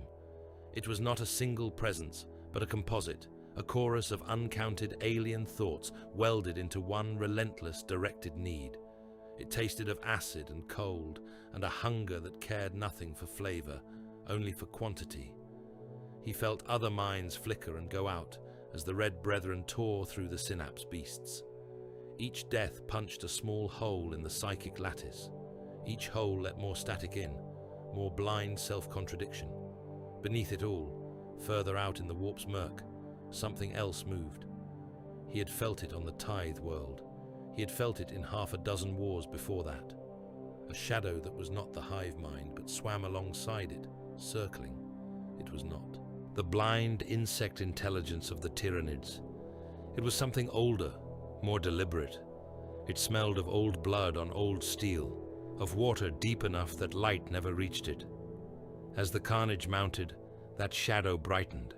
It closed its teeth and fed, not on flesh, but on the idea of the slaughter, on the sheer weight of intent behind each kill. You again, Te-Kaha thought. It did not answer. It never did. It simply swam closer, its jaws opening, and the Tyranid roar and human fear and Astartes' focus poured into it in currents invisible to eyes. Te-Kaha gritted his teeth and pushed back, not to stop it. He doubted he could, but to make sure it did not uncoil its attention in some other direction. Not yet, he thought. Stay where you are. Feed if you must, but remember whose path you follow. On the ground, the effect of the slaughter began to show. The Gaunt's charges faltered as their guiding thoughts shattered. Larger beasts turned in circles, their weapon symbiotes firing at random. A warrior brood stopped mid-sprint, its members cutting at the air as if swatting invisible flies. Bio-titans staggered, their steps becoming clumsy, their target prioritization failing. Namir drove forward, his squad exploiting every moment of confusion. They emptied magazines into the head crests of a synapse beast, their shells punching through carapace in waves. The creature toppled, its death adding another hole to the hive's mind. Now, General, Tiberos voxed up to the orbiting Nicor, knowing the message would be relayed down through whatever guard command net still functioned. Take your men out. This is as much of a gap as you will see. On Kravos' surface, battered Vox operators relayed that order with desperate speed. Regimental commanders who had given up hope of any relief suddenly saw the swarm around their positions begin to lash out at shadows instead of pressing in. They snapped commands, pulled companies back from the brink, abandoned positions that had been fought over for days. Columns began to move, ragged lines of tanks and infantry, and walking wounded pushing through avenues that had been packed solid with Xenos moments before. They fired as they went, not bothering to aim, simply keeping the nearest aliens down long enough to pass. From orbit, General Mahn watched his formation start to peel away from Chorus's dying shell. Relief warred with the knowledge that he was leaving entire entrenched sectors behind to be swallowed. "Keep them moving," he snarled to his staff. "We get as many out as we can while those bastards tangle with their titans. Do not stop for stragglers. Do not slow for wounded. The ones who can run live. The rest feed the swarm." On the ground, some did not run fast enough. Hestus watched from a lower observation deck through magnification lenses as a column of guard armor tried to push past a Carcharodon firing line. The Grey Giants had established a wide kill corridor down, one of the hive's main thoroughfares, their heavy weapons set up to rake the retreating swarm. Piles of dead gaunts carpeted the roadway. The tanks snarled into view on cracked tracks, their flanks dented and scorched. Infantry clung to their sides, faces smeared with grime and terror. The lead vehicle slewed as its driver tried to avoid the tread-chewed corpses under its track. A Carcharodon stepped forward and raised his hand. "Hold!" he voxed, voice flat. The tank commander's response was a visible shake of the head behind his cracked viewport. The vehicle rumbled on. The Astartes bolter boomed. The shell punched through the tank's frontal armor and detonated inside. The vehicle lurched, hatches blowing outward as smoke poured from its wounds. Men tumbled off, aflame or already dead. The following tanks tried to brake. The weight of those behind drove them on. The column buckled, machines crashing into one another, chains of impact crumpling the line. Hestus swore under his breath. The Carcharodon lowered his smoking weapon as if he had swatted an insect. He gestured once, curt. "Clear this wreckage," he barked to the brothers at his side. "It blocks the flow. Any vehicle that pushes through, let it. Anyone on foot who impedes your fields of fire, remove them." Guardsmen stumbled in between the grey giants, coughing, armor scorched. Some tried to pull wounded comrades clear of the wreckage. One sergeant, his rank tattered on his sleeve, but still visible, pushed himself up against a Carcharodon's chest plate, shouting something inaudible at the giant. The Astartes did not answer. He simply pushed the man aside with enough force to crack ribs, then put a bolt round through the skull of a trooper who had frozen in the middle of the corridor. That body tumbled into the heap of gaunts and metal, out of the way. Hestus felt his jaw clench. From another part of the hive docks, Moanai's voice rose in a different kind of thunder. The docks had been chewed by void fire and tyrannid spores, their once proud landing towers reduced to ragged stumps. Now they served as rally points, refugees huddled under the twisted gantries, their faces grey, their eyes hollow.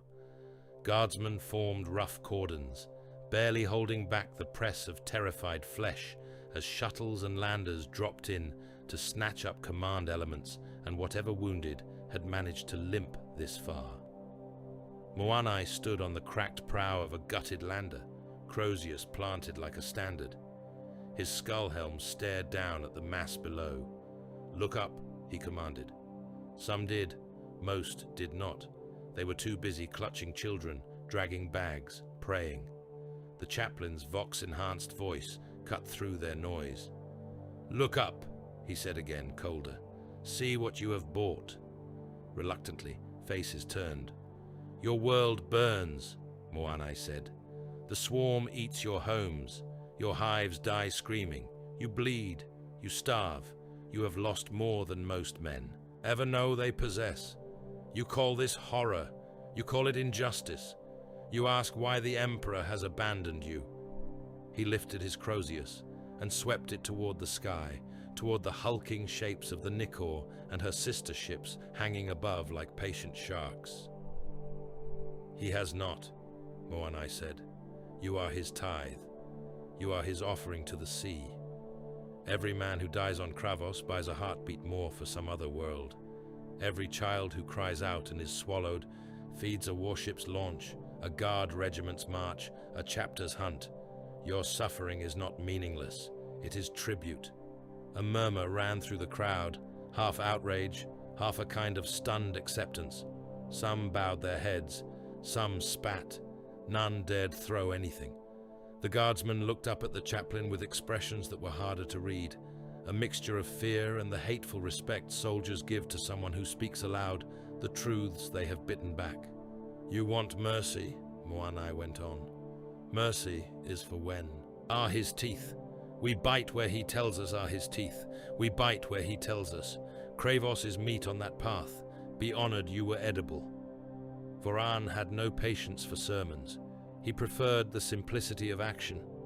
In the shadow of one of Chorus' collapsing inner bastions, he confronted the remnants of a guard regiment that had dug in against his explicit orders. Their standard was still planted in the mud, tattered but upright. Their colonel, a tall man with a scar like a white river down his cheek, stood before it with pistol drawn. "We hold the line," the colonel said. "You may be Astartes, but I will not abandon my posts. We have orders to protect this approach until relieved." Voran looked past him at the tide of gaunts cresting over the distant rubble, at the bioforms lumbering into view behind them, at the flickering shadows of gargoyle swarms overhead. "You are relieved," he said. The colonel's jaw clenched. "No," he said. Voran sighed, exaggerated. "You mistake stubbornness for honor, little man," he said. "Honor is knowing which deaths matter. You will die here, and the swarm will not notice your bones under its feet."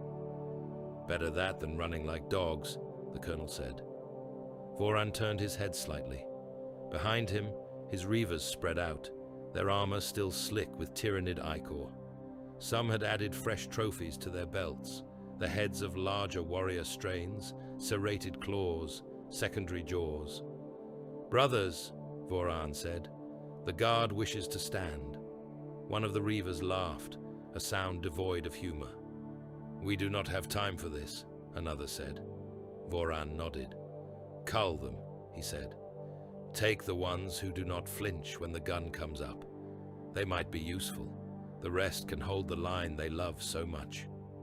The colonel's eyes widened as the bolters rose. "You would fire on your own allies," he snarled. Voran's finger tightened. "We have no allies," he said. "Only other people's meat." The volley smashed through the front rank. Men jerked and fell. The colonel disappeared in a shower of mud and torn cloth. Those who did not die in the first seconds either dived for cover or tried to return fire, their lasbolts sparking harmlessly off ceramite. A few did something else. They advanced. Faces set, a handful of guardsmen stepped over the bodies of their comrades and walked toward the reavers, laser guns held low, eyes locked on the towering forms. They were not shouting.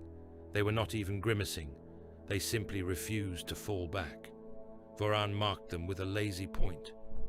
"Those," he said, "take their weapons, take their names. Chain the ones who survived the siege. We will see if they can breathe void air and not cry." By the time the swarm reached that position in force, the regiment's banner still stood. It stood over corpses wearing its colors, and over others in gray, their helms turned toward the onrushing tide. The battle for Kravos became a blur in Nemia's memory. He remembered firing until his bolter clicked dry. He remembered reloading by reflex while shoving a snarling beast away with his shoulder. He remembered climbing over heaps of cooling tyrannid bodies, footing treacherous on the slick mound. He remembered seeing guard formations run past him without looking up, faces turned toward some distant hope.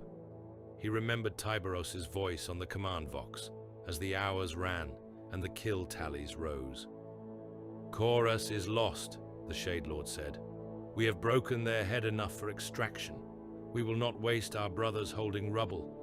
We have wounds to make elsewhere." Nemia stood on a ridge of broken hive bone, chest heaving, armor scored and spattered. The air was thick with spores and dust. The horizon glowed where other hives burned. "Understood," he said. He called his brothers back in, their icons blinking as they acknowledged. They fought their way to extraction points, pushing past guard units still trying to hold pockets of resistance. Those that blocked Astartes' movements were pushed aside, sometimes gently, sometimes with force. Above them, the Nikor's lance batteries opened up again. Lines of incandescent fire slashed down into the already shattered hive, collapsing entire sectors. The tremors rolled under Nemia's boots like distant thunder. In the orbiting strategium, Hestus watched the bombardment pattern expand. Kravos's planetary schematic showed more and more of its surface glowing with the telltale colors of sterilization. Whole hive conurbations were marked as unsalvageable. Vast blocks of terrain changed classification from contested to burned. "You could fortify," he said quietly. Pull your weight around one world, make it a bastion, use it as a seed for rebuilding. The sector. Tyberos did not take his eyes off the display. Kravos has served its purpose, he said. It drew the swarm. It gave us a first measure of the beast. It gave the guard their lesson in what relief looks like when it arrives too late. To hold it now would cost what gains we have just made. Gains, Hestus echoed.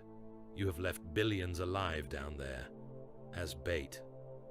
As biomass that is not ours to expend, Tyberos said.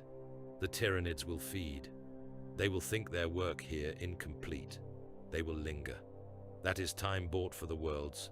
We will choose to matter. You could at least secure retreat corridors, Hestus said. Give the guard more time to pull out. Tyberos's helm turned, lenses cold. Every corridor we guard here, every brother we leave on this carcass, is one less we can apply where the bite will matter more, he said. We have already done more than most chapters would. We dropped into the maw and ripped out its tongue. That is enough. The rest is not ours. On the surface, evacuation ships clawed their way into the sky from the void-scarred docks, holds crammed with command elements, elite units, anyone who could drag themselves aboard before the last boarding ramps clanged shut. Behind them, in the shadow of the hives, countless others ran and clawed and screamed and vanished under the white tide. Namia's Thunderhawk rose from the battlefield, inertial dampers groaning. Through a porthole, he saw a last guardsman standing on a bastion fragment, lasergun raised, firing into the swarm even as it climbed his legs. He watched the man disappear. Strategically unsalvageable, came a voice over the fleet net, a cold administratum tone. Kravos reclassified, resources to be redirected. Tyberos's next orders went out on a different band, deeper in tone, carrying the weight of the hunt. Set course for the next node, the Shade Lord commanded. Kravos is done. Let the swarm glut itself. We swim on. Engines roared. The Nikor turned away from the doomed world, its escort vessels falling into formation like smaller sharks around a grater. In their wake, Kravos burned, its atmosphere smeared with the smoke of its own dying. On the astropathic plains, the psychic scream of its devouring was already beginning. Takaha felt both the Tyranid mind closing around its new meal and the familiar darker shadow circling that feast. He closed his eyes and whispered into that vast, unseen presence. Feed, he said, but remember whose tide you follow. Somewhere in the warp, something old and hungry rolled in the black, as indifferent to his words as the sea is to prayers. The fleet slid into the dark, leaving Kravos to drown. The Librarius was quiet enough that Takaha could hear the ship breathe. The Nikor's bones creaked around him, subtle shifts in bulkheads as void pressure adjusted and the old battle barge hunted through the dark. In the stillness of the warp-warded sanctum, those sounds became a slow, deep rhythm, like the pulse of some vast creature half asleep. He sat cross-legged on the cold deck, armor plates resting against engraved sigils. A circle of ward runes encircled him, etched into the metal in concentric rings. Candles guttered in magnet clamps at the circle's edge, their flames bending in stray currents from the ship's life support. Incense hung in the air, thick and bitter, coiling around his head in thin grey snakes. His helm lay before him, lenses dark. His eyes were closed. He had fought on Kravos for long hours, psyker senses stretched until they felt raw. The taste of the Tyranid mind still clung to his thoughts, acid and chittering and endless, empty hunger. Yet beneath that vast predatory will, he had felt something else, as he always did, something that was not the great devourer, nor any of the four howling things men named as ruinous gods. It had teeth, it had a wake, it swam. Now he went looking for it. He began with the old rites, the ones taken from the Librarius vaults when the Carcharodons had last been in contact with more conventional chapters. He intoned the litanies that spoke of the Emperor as a blazing spear thrust through the heart of the Immaterium, of the Astronomicon, as the light by which mankind steered its frail craft. He layered his chapter's own words over those, the shark cant, the phrases that spoke of currents and wakes, and the way a predator cut through lesser things without even noticing them. His mind slipped sideways. The physical world thinned. The hum of the Nikor's generators and the faint tick of ancient pipes receded. The candle flames grew brighter, stretching into lines that bent and curved until they became stars. He was no longer Takahar sitting on the floor of the Librarius. He was a point of cold awareness in a black ocean. The Astronomicon blazed above him. It was not a single point of light, not truly. It was a wound in the warp, a controlled burning tear painted in colors mortal eyes could not see. It pulsed with the concentrated souls of uncounted psychers, with the will of the Emperor himself, bound to that throne of gold. Around that light, shadows moved. He saw it then, a shape vast enough that his mind refused to give it edges. It circled the Astronomicon at a great distance, too far for its silhouette to be more than suggestion. Yet he knew it as he knew the feel of his own blade. It was a predator. Its teeth were arcs of pale madness. Its eyes were abysses. Wherever it passed, the warp around it boiled. Behind it trailed a wake. He followed that wake with his thoughts, unspooling it like a line. It ran across the galaxy in a jagged path. Where it had passed, worlds burned. Whole systems flickered and went out. Some had been marked as enemies, he knew. Xenos nests, heretic principalities, human enclaves that had turned their backs on Terra centuries ago. Others had not been so neatly labeled. He saw, in flashes, the Carcharodons' own campaigns. A feral cluster beyond the ordained borders of imperial maps, its stars connected by smuggler routes and outlaw trade lanes. The Nikor's silhouette looming over a world whose people had forgotten the Aquila.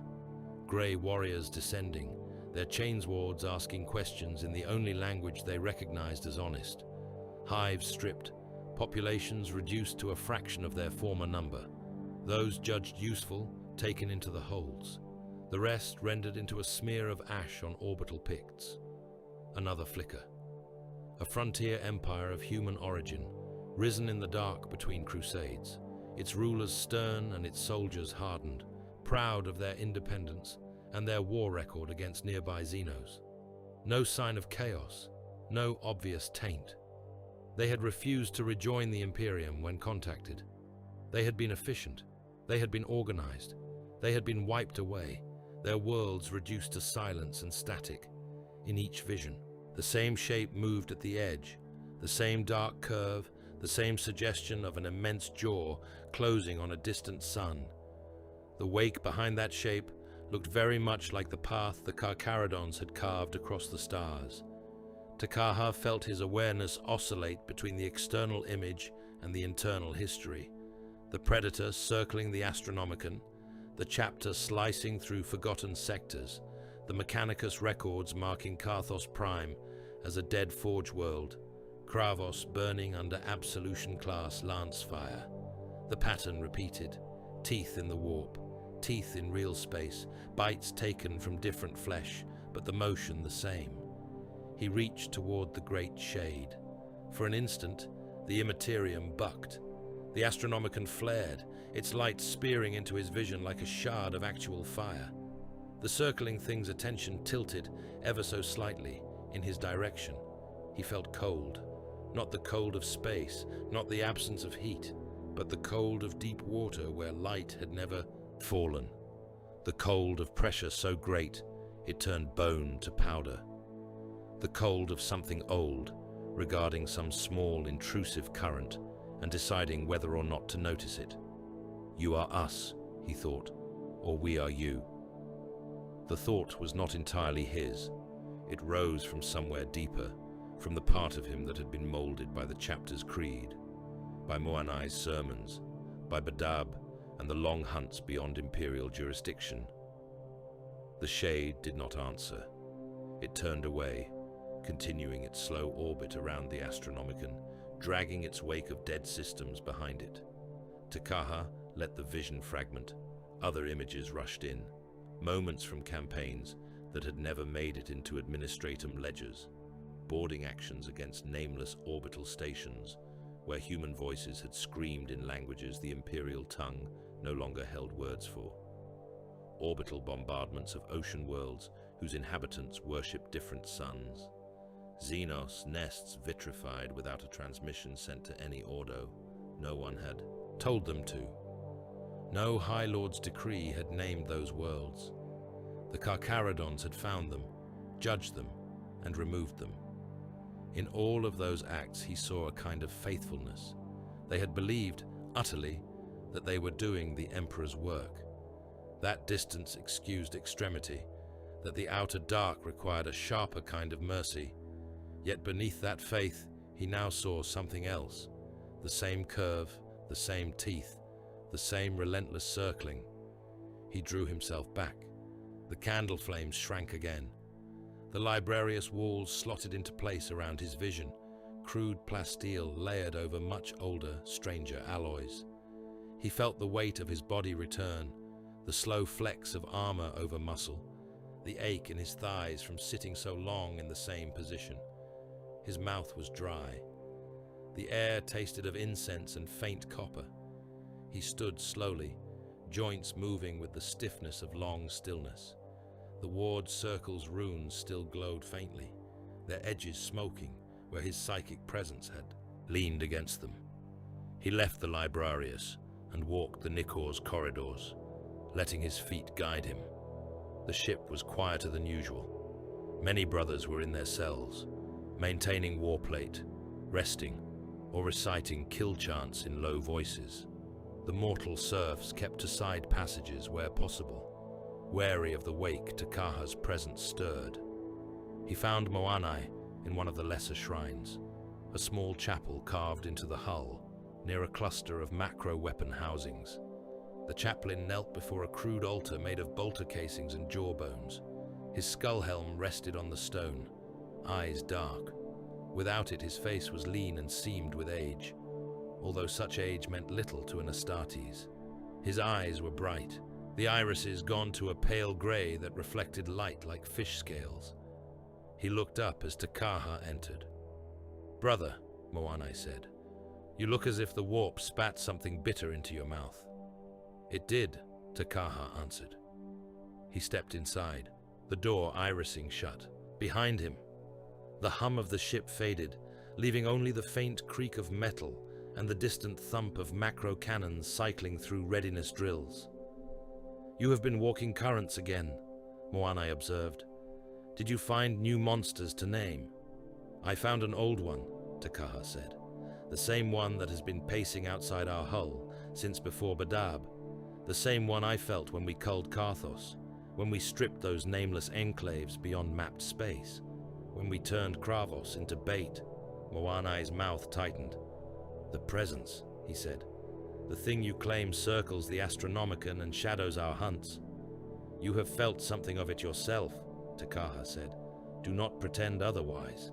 "I feel the Emperor's will," Moanai replied. "I feel the warp buckling under the Astronomicon's light. I feel the usual howls of warp-born vermin. If something swims out there wearing our shape, it is because we have done our work so well the sea itself remembers it." Takaha stepped closer, his eyes dark. "That is what I fear," he said, "that the sea remembers us as something other than what we are supposed to be." Moanai rose smoothly to his feet, Crozius in hand. He did not lift the weapon, but he did not set it aside either. "And what are we supposed to be, librarian?" he asked. "Servants," Takaha said. "Teeth held in a living god's jaw. Tools, yes, but tools with a purpose beyond our own appetites. When you preach lately, I hear less of that. I hear more of the hunt, of the sea, of the joy of the kill. I wonder how closely you listen to your own words." Moanai's expression chilled. "The hunt is the Emperor's will in motion," he said. He does not sit as some fat governor of a mid-hive, content with ledgers and parchment. He is war. He is the unending crusade. He is the current that drags humanity onward through the void. To claim that we make too much of the hunt is to claim we make too much of him. You blur the line, Te-Kaha said. Our brothers listen. They hear you speak of teeth and the sea, and they hear our name less.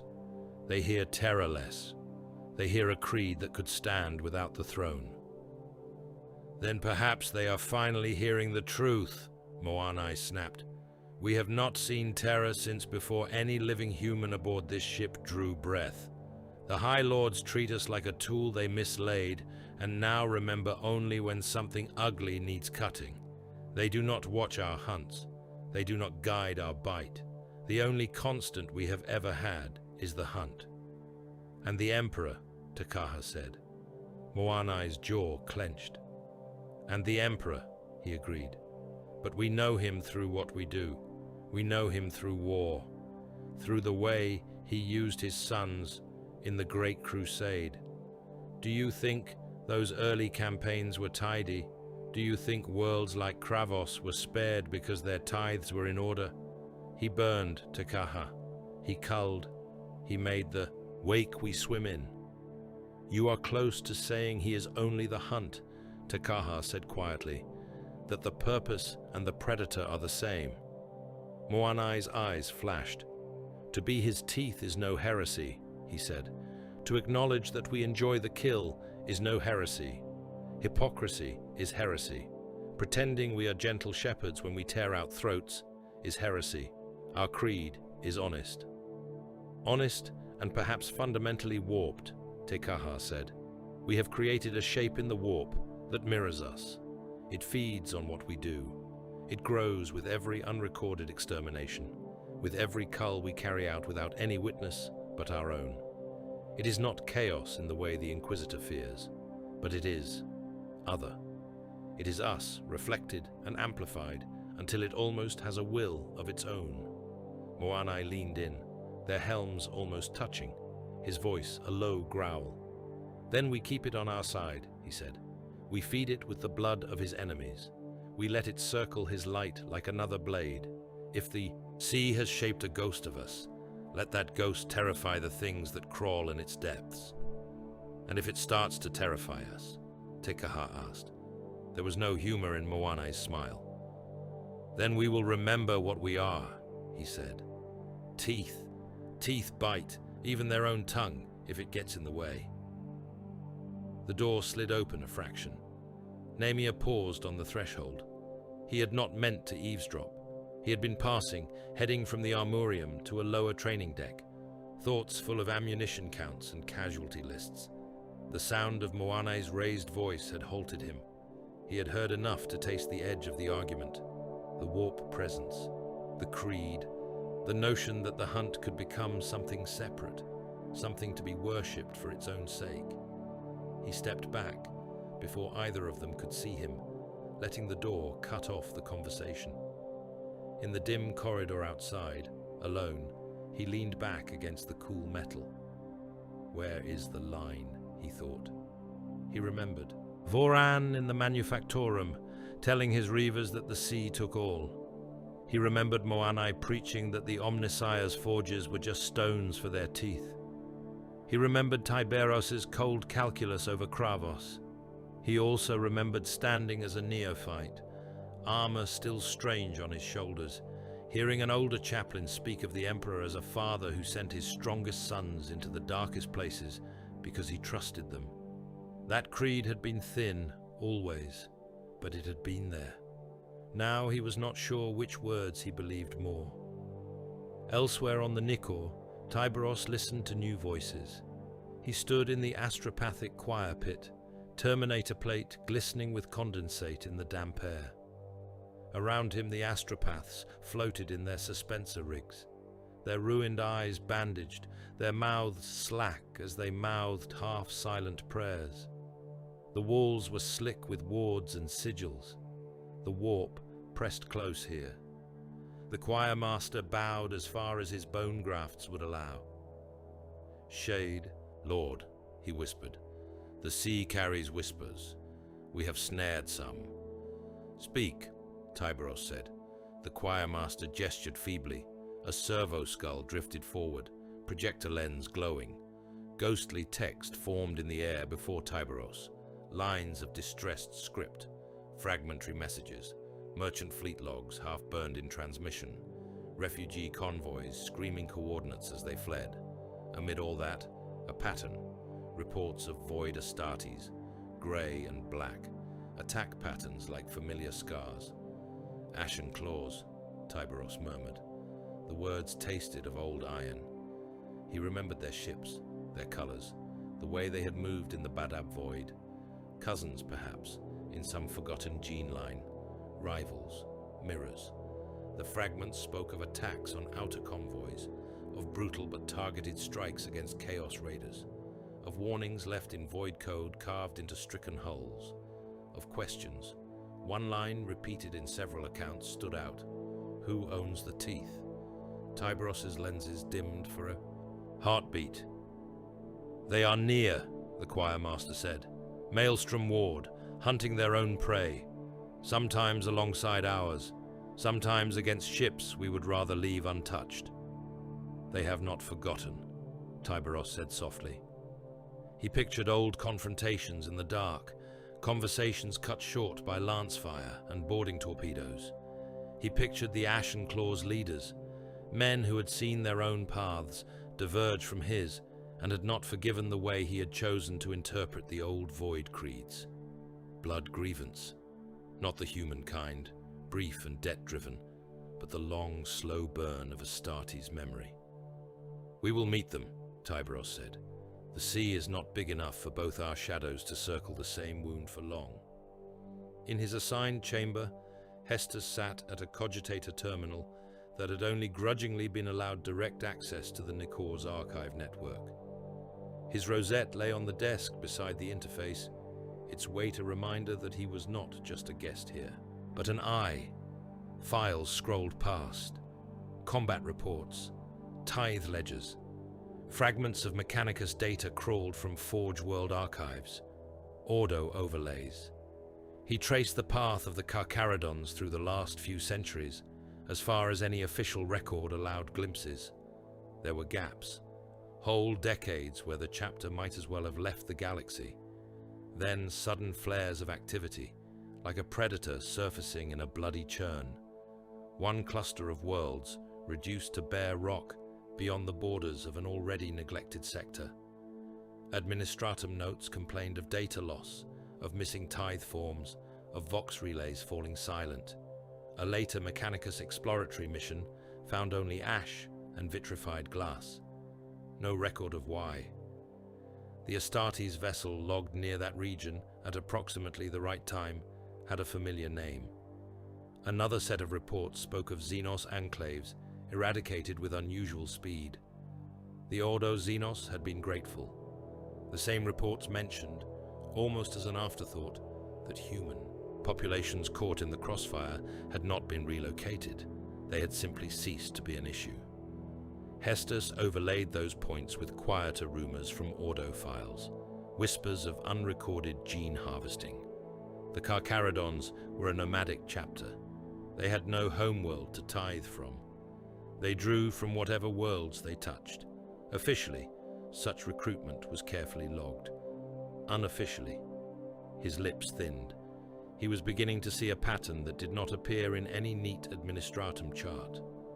Wherever the chapter went, the population changed, not always reduced to ash, sometimes merely culled, always adjusted to suit a calculus that no one in the segmentum command structure had written down. He thought of Takaha's talk of a warp presence, of Moanai's sermons, of Tyberos standing over a hololithic map and speaking of bait. He began to compose notes, then stopped. The slate remained blank for a moment. He was not ready yet, not to accuse, not to define. Definitions mattered. Heresy was not a word to use lightly. Weighing entire chapters against that word required proof, and something else. It required knowing whether the danger they posed was worse than the dangers they held back. In the Librarius, Te-Kaha sat before a recording altar. It was a simple thing, a slab of black stone, shot through with veins of gold. A data recorder was built into its heart, its interface framed by purity seals and wards. The cables from it went nowhere obvious. That was intentional. He spoke quietly. "By my hand and seal," he said, "I, Te-Kaha of the Carcharodons Astra, kin of the void and sworn servant of the throne, record this testimony." His voice did not echo. The room swallowed sound. "Our chapter has served since the Great Crusade," he said. "We have been the blade used in places where other blades could not be trusted not to break. In that service we have shed much blood. Human, Xenos, heretic, loyalist who refused to bow. For most of our history, we have done this without direct oversight. We have been trusted to judge." He paused. "In that long solitude, we have developed a creed," he said. "One that speaks truth about our nature as hunters. One that acknowledges the pleasure we take in war. One that frames the Emperor not as a distant judge, but as the embodiment of the unending hunt. In many ways, this creed has kept us from the temptations of the warp. We do not kneel to false gods. We do not seek power for its own sake. We kill because it is what we are and what we believe he made us to do." He lowered his head. "Yet there is something in the warp that is beginning to look like us," he said. "A predatory presence that circles his light. It is not of the ruinous four, nor of the lesser warp vermin. It feels like an echo, an egregore woven from our deeds, from our belief in ourselves as more than tools. It feeds on slaughter, especially the kind carried out beyond all eyes but his. It is not yet a god. It is not worshipped openly, but it exists." He flexed his hands, gauntlets creaking. "I do not know if this constitutes heresy in the formal sense," he said. "We have not turned away from him. We have simply walked so far along one edge of his nature that the shadow of that edge has become almost a thing in its own right." He imagined Hestus listening to these words, years from now, perhaps when Te-Kaha himself was long dead. "My recommendation, if recommendation has weight, is this," he said. "Watch us. Do not chain us yet. We are still more useful as predators than as carcasses. But understand that if our creed continues along this path, if Chaplain Moanai and those like him harden it further, there may come a day when we no longer need the Emperor as justification. On that day, we will be something new. On that day, you will have to decide whether to cull us." He reached out and pressed a thumbprint into the altar's data plate. Lights flickered as the recorder accepted the seal. "Filed under inquisitorial cipher," he said softly. "Hidden in your own teeth, Emperor. Bite down when needed."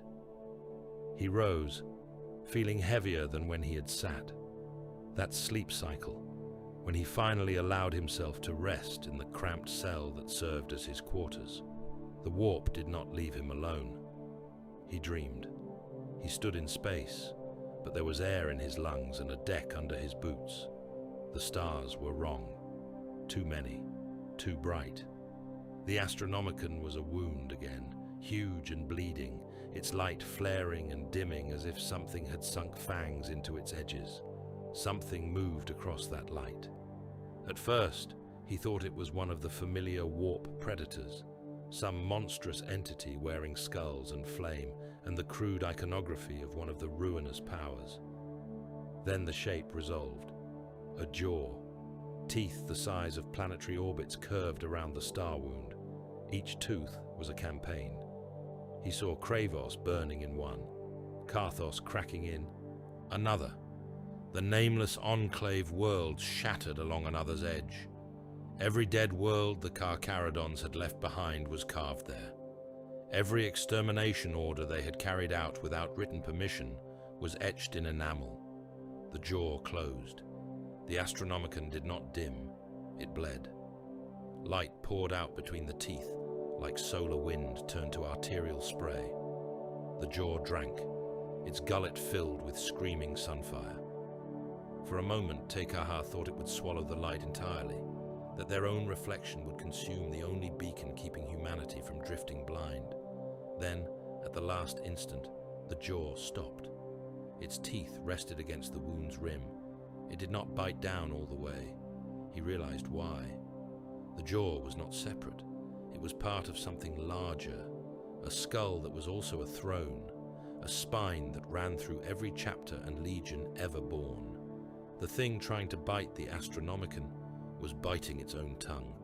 He tried to shout, to warn, to beg it either to open or to close properly, to stop hovering in that hideous half-measure.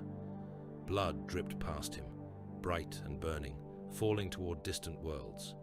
As it fell, it turned into Carcharodons, their armor grey and their jaws open.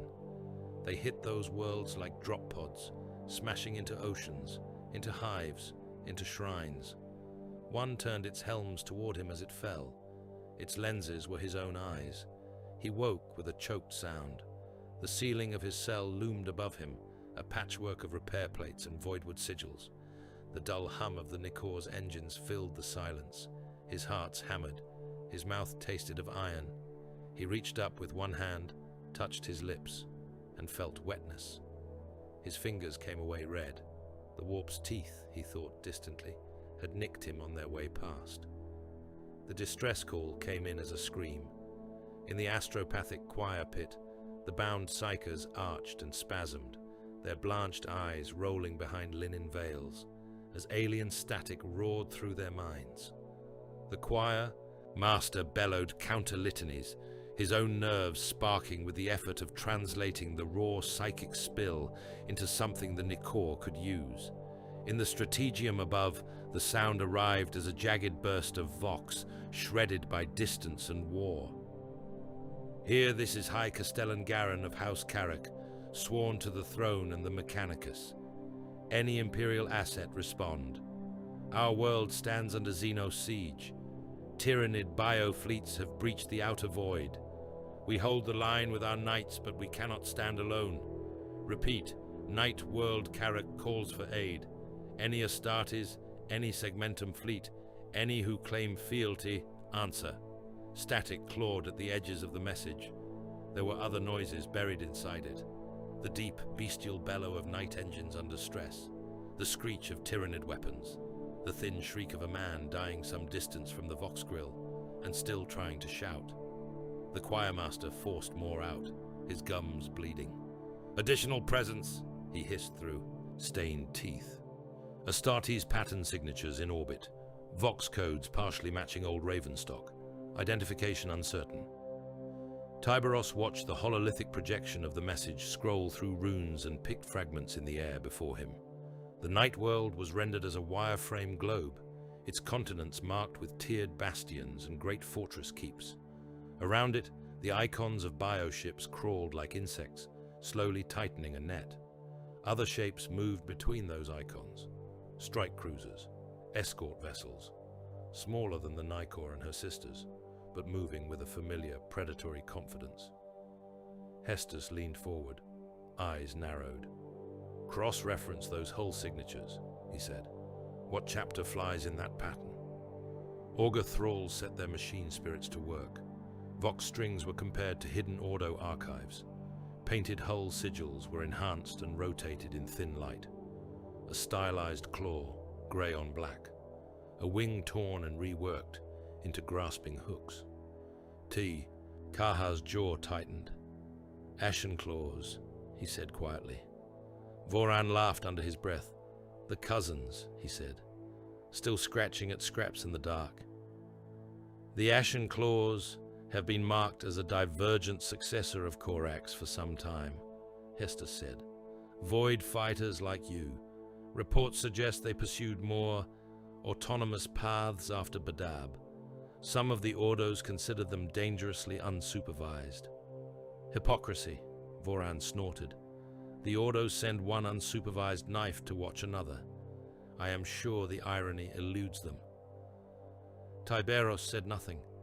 His lenses were fixed on the thin light map, on the way the Ashen Claw's ships moved between the night world and the outer bands of the Tyrannid swarm.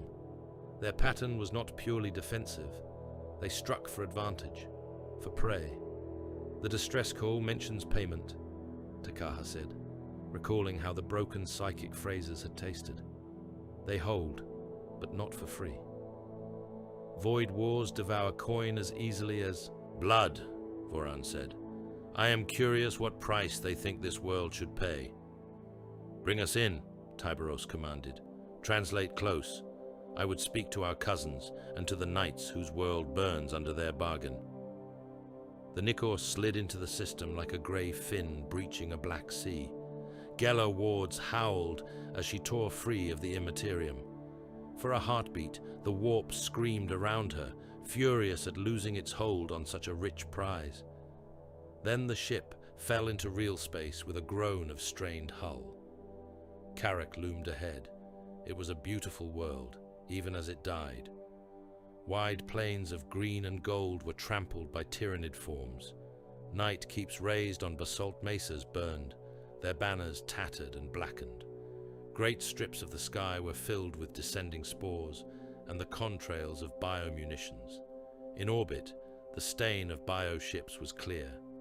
Vast, bloated forms like swollen carrion, excreting smaller organisms in constant streams. Between those organic monsters, flickered clean lines of gunfire and the sharper silhouettes of Astartes vessels. Ashen Claw's ships were lean and blocky, repurposed long-haul voidcraft turned into predator hulls by layers of armor and weaponry.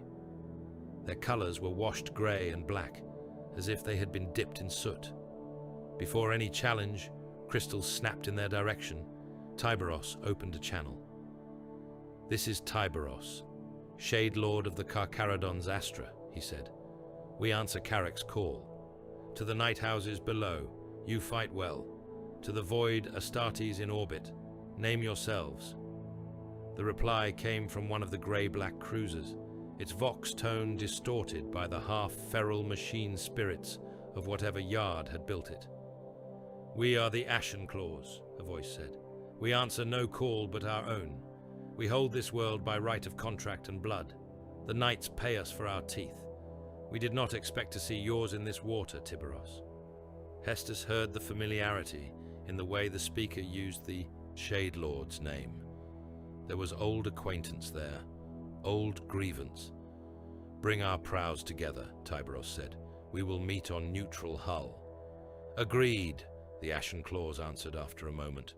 One of our escorts will extend a grave tongue. Come armed, Tiberos. Old debts will be spoken of. New lines will be scratched. They met between the fleets on the scarred upper hull of a Mechanicus ore barge that had once served Carrack's forges. Its vox emitters were dead, its engines cold. Now it floated as a hunk of metal between predators, airless and silent save for the faint vibration of nearby fire. Grav-mag generators thrummed as Tiberos crossed open void on a boarding platform, flanked by Moanai, Voran, Tekaha, and Nemia. Their armor was sealed, their helms on. The stars turned slowly overhead, bright pinpricks in the eternal dark. Carrack hung below, its atmosphere stained with spore clouds and burning contrails. The Ashen Claws awaited them on the barge's surface. They were like mirror images, their plate a darker, more ash-black hue, their markings jagged and less ritualized. Their helms carried avian lines reworked into hooked beaks and grasping talons. Some bore old Raven Guard campaign badges, overscored with new sigils of claw and void. Their leader stood at their center, tall even among giants. His helm was off. His skin was pale, his hair cropped short, his face carved with scars that traced old hieroglyphs Takaha almost, but not quite, recognized. His eyes were dark, steady. He wore relic plate that had seen pre-heresy forging, its lines smooth and brutal. No weapon hung at his side, but Takaha could feel killing potential in every motion. Tiberos, he said. Shade Lord, Red Wake, Void Butcher, Many names. It has been too long. Long enough that the galaxy has forgotten why our blood is tangled, Tyberos replied, his voice echoing in the common Vox channel. Name yourself for my brothers so they know whose shadow they stand in. I am Sakara, the Ashen Claw's master said. Void Claw, Warkin of Korax, keeper of debts. You carry some of those debts at your belt. His gaze dropped to Hunger and Slake.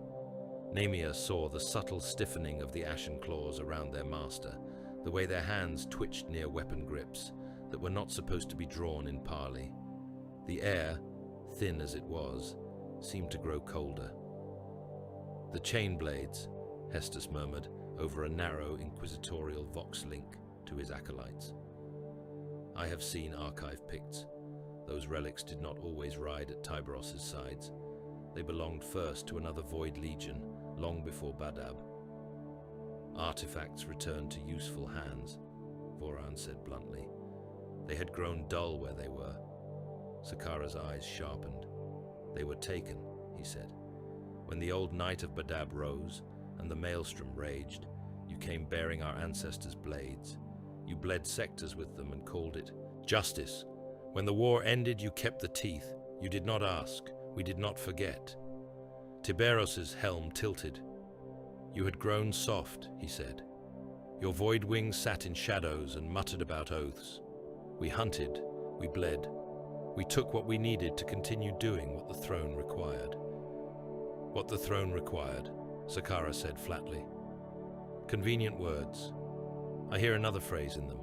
The sea takes all. Varan's teeth showed behind his helm grill. A good creed, he said. Honest. The sea took your grip on those relics. We held on longer. That is all. This is not about metal, Sakara said.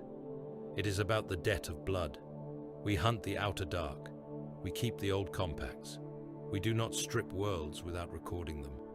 We do not cull those still loyal simply because it saves ammunition. You have gone too far, Tyberos. Your wake is madness. Mornai's Crozius twitched, but he held his tongue. Takaha felt the chaplain's anger, the wounded, pride. Yet here you stand, selling your teeth to a night world, Tyberos said, trading blood for coin, demanding payment for protection. Everything costs, Sakara said.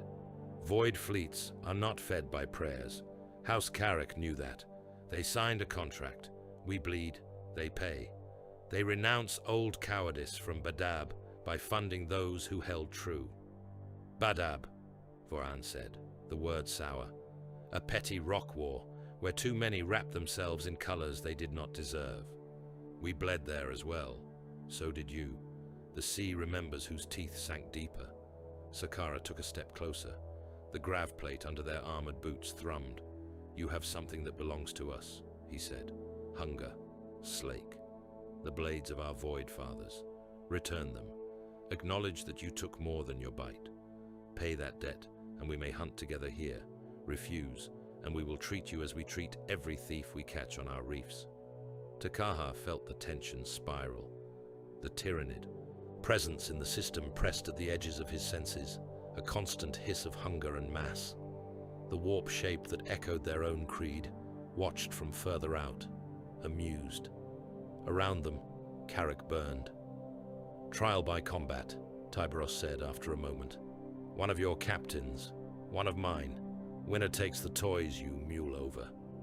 Sakara's lip curled. We are not squabbling children on a gang pier, he said. This is not about who swings a blade more brutally. This is about you forgetting who you are, about you forgetting that even teeth answer to something. We answer to the hunt, Voran said. Sakara's gaze speared him. Yes, he said, you answer only to the hunt. That is the madness. We remember another word in that creed. He tapped the aquila carved small and almost begrudgingly into his chest plate. You have let this fade, he said. Takaha stepped forward, just enough to draw Sakara's attention. This world will fall, he said. Even with both our fleets, we cannot hold it against what circles its atmosphere. House Karak's knights are brave, but bravery is meat. We can turn their deaths into something that delays the swarm, or we can waste ourselves on a line that breaks regardless. Sakara nodded once. Agreed, he said. We have already told the Castellan the terms. We will hold the Orc Gate bastion, and the inner keeps long enough for as many knights as can still move to get off-world. In return, they pledge their house's coffers and their choicest relic engines to our cause. They know their world is lost. They pay to turn that loss into wounds elsewhere. You charge for what we give freely, Voran said. Takaha glanced at him. We do not give anything freely, the librarian said. We simply pretend we are not paid. Tiberos turned his head towards Sakara again. Hunger and Slake remain where they are, he said. They answer to my hand now. If that burns you, Sakara, then let the fires of this world's death sear it deeper. We will fight beside you here, not for coin, not for your contract, because the hive mind's teeth must be blunted. After that, the sea will decide who owes what. So be it, Sakara said. Fight then. We will see whose wake the knights choose to flee in. The parley ended. The giants turned away from each other, striding back toward their respective boarding plates. The air between them buzzed with unspoken threats. Hestus watched it all from the Nikor's internal pict relays, a thin line between his brows. They had come within a breath of drawing weapons on one another, while a world died under alien claws. Even now, with a swarm pressing in, they were measuring old debts first. There was loyalty to the Imperium in both, he thought, but it was loyalty wrapped in layers of pride and old hurt. The battle that followed was a three-beast brawl. In orbit, the Nikor and her sister ships ranged alongside, the Ashen Claws cruisers, their lance arrays, and macro cannons tearing chunks from the bioships. Carrick's own void platforms spat fire until they were reduced to slag. Ashen Claws strike craft, darted in tight, precise formations, ripping apart spore clusters before they could fall. Carcharodon Thunderhawks lumbered into the thickest clouds of enemy organisms, their hulls shearing through living matter as they disgorged kill teams into the heart of the swarm. On the surface, knights fought like cornered kings. Namia's Thunderhawk slashed low over one of Carrick's fortress keeps, engines screaming. The shells of tyrannid forms bounced from its armor. Below, massive shapes strode through cratered courtyards. Knight suits, their heraldry charred, their battle cannons roaring. One carried a chainsword the size of a manufactorum tower, sweeping it through rank after rank of gaunts. The Thunderhawk flared and slammed down onto a landing platform, half gutted by bombardment. Namia led his squad out into the heat and smoke. "Reaver Captain," voxed a new voice, clipped and harsh. "Hold your fire." Grey-blue armored forms emerged from the haze, weapons raised. Ashen Claws. Their markings were different, but their movements were painfully familiar. The same poise, the same economy. Their leader wore an old jump harness, its packs modified for short void bursts rather than high atmosphere. His helm bore a single hooked claw motif, painted over a faded raven. "You are in my kill zone," Nemia said. "And you are in mine," the Ashen Claw replied. "But the Tyranids bite at both our flanks, and I have no love for feeding them Astartes meat. I am Captain Karos. Sakara sends his regards." Nemia's helm tilted. "Nemia," he said. "Reaver Captain." They advanced together toward the main gate. Tyrannid organisms swarmed over the walls, their claws punching into stone and adamantium. Gargoyles shrieked through the air, spitting living ammunition. Larger beasts smashed through breaches, their scything limbs carving knight armor. The knights met them in twos and threes, their carapaces etched with heraldry that meant nothing in this storm. One fell, impaled on the talons of a beast, the height of a cathedral. Its pilot screamed over open vox as his reactor went critical, the resulting explosion shredding the knot of aliens around him. "Your kind fights well," Karos said as they ran, firing in short, controlled bursts. You always did, even when you sold your souls to the Badab script. We sold nothing, Nemia growled. We were called, we hunted, we left when the prey fell. And kept trophies that were not yours, Karos said, and culled beyond the writ. And now you slide further. Kravos, Karthos, outer enclaves. The sea whispers your names as madness. Still the same, Nemia said. Void kin who think distance entitles them to judge how others hold the line. They reached the breach and stopped talking. Chain's words rose and fell. Bolt shells ripped through chitinous forms. Nemia found a rhythm with Karos without intending to. They covered different angles, stepping and turning, as if drilled together for decades. When a warrior beast slammed into Nemia's flank, Karos's blade hacked down, severing its spinal column. When a spray of bioplasma arced toward Karos, Nemia's shoulder plate took the hit, servos whining under the impact. We are too alike, Karos muttered at one point, breath ragged in the vox. Then stop seeing only the parts you hate, Nemia answered. In the upper spires of another keep, Takaha knelt in a circle lined with gnawed night crests, opposite an Ashen Claw's librarian, whose name he had only half heard in the rush. The other Psyker's eyes were dark pits, his skin marked with rune scars that predated the codified script most chapters use now. Their armor brushed, and in that contact, they both saw echoes. We need to cut the same cord, Takaha said. The synapse net around this world is dense. The hive mind is focusing here because of the Knights. If we sever enough of its strands at once, the swarm will thrash. The Knights can scramble. You still try to save everyone, the other librarian said. You always did, even when you drowned whole systems. The warp flared between them as they joined their focus. For a moment, they were no longer in the keep. They were on another battlefield, under another sky. The stars were in different patterns, but the feel was the same. Human cities burned. Xenos died. Astartes strode through the fire. They saw themselves as shades in another age, armor black and white, raven-wing sigils unmarred. They marched under a Primarch's gaze, his eyes shadowed, his strategies sharp. They fell upon a world that had stood too long outside the Emperor's light, its people proud and strong. Some bent the knee, some did not. The ones who did not were buried in glass.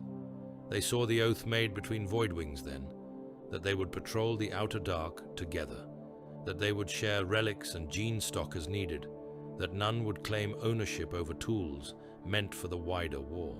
They saw that oath crack under pressure.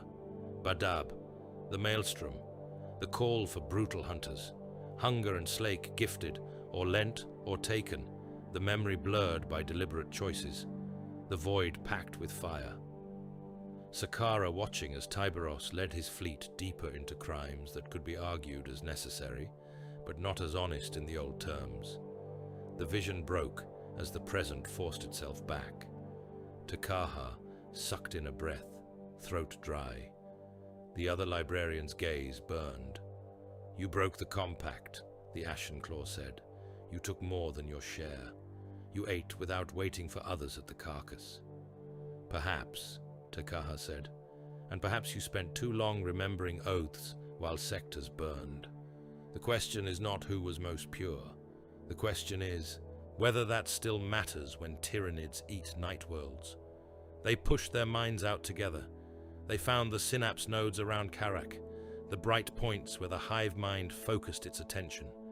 Bioships in low orbit, Norn beasts directing ground waves, synapse creatures embedded in the swarm.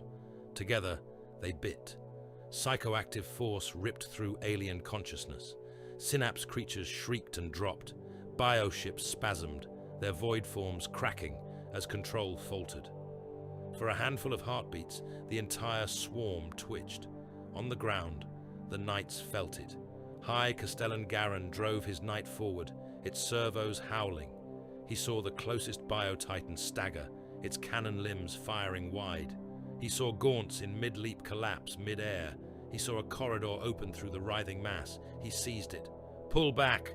he roared over the House Vox. "All surviving knights, fall toward the inner musters. All engines that can still move to me. We ride for the docks." On the Nicor, Hestus watched the readouts. "Price paid," he murmured.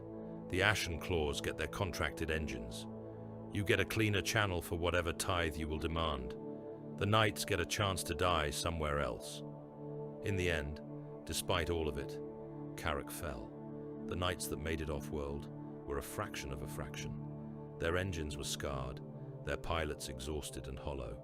House Carrick's banners burned in void dock shrines as their sworn world died behind them, stripped to rock by the endless gnawing tide. In the Nikor's hangar shrine, Tyberos and Sakara stood face to face again, this time with fewer witnesses. "The Castellan paid his price," Sakara said. "He handed over the relic engines he promised. He signed away the debts his house owed from their cowardice in Badab.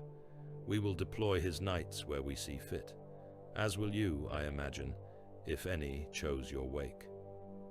A handful of knights had indeed bent their knee to the Carcharodons, those who had stood out to Voran's eye, who had not flinched when their keep walls cracked, those who understood that a world was just a stone, but a war was a current. "We take those who swore to us," Tyberos said. "They will serve as surf pilots, as bond serfs, as whatever the hunt requires." "They were princes once," Sakara said. "Now they are teeth," Tyberos answered. "That is an elevation, not a fall." Sakara looked at Hunger and Slake one last time. "You could have given the blades back," he said. "We would have fought beside you even so. We would have shared blood without rancor. You chose otherwise." "I chose to keep what the sea put in my jaw," Tyberos said. "If that means you carry your grievance a while longer, so be it. Let it keep your edges sharp." Sakara stepped back. "Enjoy your relics," he said. "Enjoy your madness. When the day comes that the hunt you worship turns and bites the throne, remember, had ridden with them. They simply left, had ridden with them. They simply left, taking their trophies and their contracted engines and their old anger with them." Tyberos watched them go from the strategium, arms folded. "They will not forget," Takaha said quietly. "Neither will we," Tyberos replied. Hestus stood at the edge of the hololithic map, hands clasped behind his back. He replayed the last span of hours in his mind. The parley, the refusal to return relics, or even consider that ownership might exist outside pure predation. The calculated choice to save some knights and let an entire feudal culture burn. The casual way Tyberos had spoken of turning proud pilots into chained assets. Imperial law existed in this calculus, but only as one current among many. The High Lord's writ was a suggestion, weighed against creed and appetite and long habit. He made a note in his internal ledger. This was not simply extremity, this was policy. An old chapter, feral and sharpened by centuries without leash, was beginning to treat an entire sector as a hunting ground in which their own code mattered more than any writ from Terra. The hunt had teeth in the warp, it had teeth in the void, and the hand that was supposed to hold the jaw closed was very far away. Voran watched the phrase spread like rust. The words had begun as a joke, muttered in the manufactorum, while a frightened tech priest stammered about protocols and containment. Now they crawled across Reaver Plate in fresh paint and knife cuts, curling along pauldrons and vambraces in hook-toothed script. The sea takes all. He sat on a crate in the Reaver barracks, armor stripped down to the waist, the glow of lumen strips holding back the Nikor's deep gloom. His bare torso was a map of old scars and void tattoos, black ink swirling over pale, flesh in wave lines and shark teeth. Around him, his chosen brothers moved with the lazy economy of predators after a good kill. Armor plates were being cleaned, chain blades checked, trophies sorted and bound. One reaver hunched over his pauldron, stylus scratching as he traced the curve of the new words. "The sea takes all," he murmured as he wrote. "Worlds, fleets, thrones. Names," another added. "Badab, Karthos, Kravos, Karak, all swallowed." Voran smiled with half his mouth. "You forget the small things," he said. "Governors, prelates, high lords with soft hands and softer bellies. The sea takes them too in time. It is patient." They laughed, the low sound bouncing off the metal walls. "The Shade Lord is patient," someone said. "The sea is more so," Voran replied. He watched them for a while, noting who took to the phrase with genuine fervor and who merely copied it because the others did. There was zeal in some eyes. In others, only tired amusement. He filed that away. This was the time. Before the Krakow campaign truly opened, before the next tide of blood locked them all into its pull, while the memory of Kravos and Karak was still raw. He slammed his gauntlet against the wall twice, a sharp, ringing sound. "Brothers," he said, "it is time to talk about what we are." They gathered without question, drawn in by his voice, by habit, by the shared knowledge that Voran always had something sharp to say. Reavers lounged on crates, on weapon racks, against bulkheads. Helmets rested near at hand. Bolters leaned within easy reach. No one expected this to turn violent. No one would have been surprised if it did. Voran stood. "The Imperium thinks it owns us," he said. "It sends scribbles through the sea, ink wrapped in astropathic screams. It calls them orders. It says, 'Go here. Burn this. Ignore that.' It thinks we are a blade held in some old hand on Terra." A few snorts answered him. "We have seen Terra how many times in our lives," Voran went on. "Count them in your mind. Think of how often we have stood beneath its sky, breathed its air, knelt in its shadow." Silence. "Never," he said. "Not once. We do not know the color of its sun. We have not walked its stones, yet we bleed for its decrees. We drown worlds for its convenience. It forgets us between wars and remembers us only when something ugly has to be killed from a distance." A murmur of assent. "Do you think the Emperor sits upon that throne, watching what we do?" Voran asked. "Do you think his eyes follow every cull, every purge, every red tithe?" "Chaplain Moanai says his will flows through the hunt," one brother said. "Moanai speaks well," Voran replied. "He understands more than most that we are not chapel serfs in plate, but he still ties every tooth back to a skull on a throne that no longer thinks. The truth is simpler." He stepped closer to them, his shadow folding over their armor. "The Imperium is carrion," he said. "It is a bloated carcass drifting down current, picked at by Xenos and traitors and its own parasites. Terra is a rock nailed to a corpse. The Emperor is long dead in all but machinery. His light still burns because we pour bodies into its furnace, not because some kindly father watches over us." Some of the reavers shifted, half uncomfortable, half exhilarated. "What is eternal?" Voran asked. "Not Terra, not its high lords. They drown and are replaced, and no one notices anything but a change in the smell. Not even the Astronomicon. It flickers, it can be dimmed. We have all felt it stutter." "The hunt," someone said softly. "The sea," another added. Voran nodded. "The void is eternal," he said. "The sea was here before the Imperium, and will be here when the last shrine collapses. The act of predation, of stronger taking from weaker, of teeth closing on flesh, that is, eternal. The hunt is what we are, and it does not need Terra's permission." He let that settle. "I am not saying we throw away the Emperor's name," he continued. "Names are useful. His is a banner that frightens other predators. But we must stop pretending that the parchment in some distant archive means more than the blood that coats our blades." He looked around at them, eyes cold. "I am forming something," he said. a wake that does not end when our ships burn, a creed that does not pretend we are anything but what we are. I call it the eternal wake." The phrase tasted good in his mouth. He watched it land in theirs.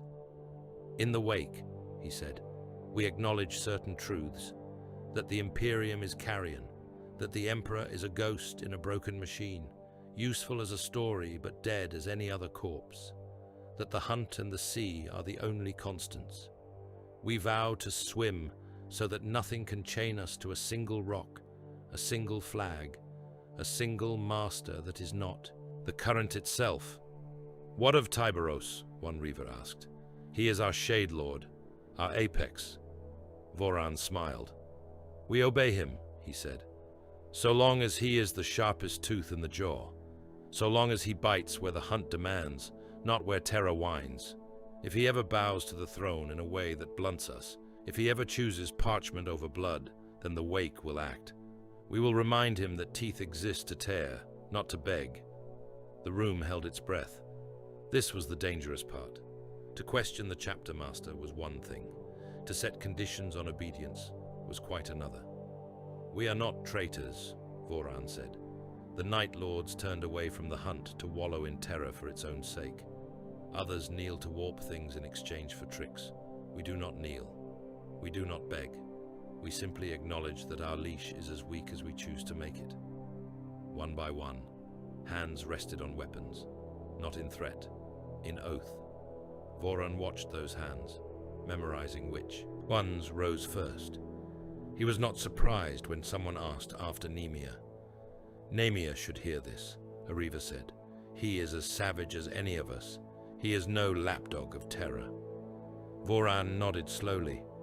"Bring him," he said. Nemia came with suspicion already in his eyes. He entered the barracks with helm mag-locked to his hip, his expression set.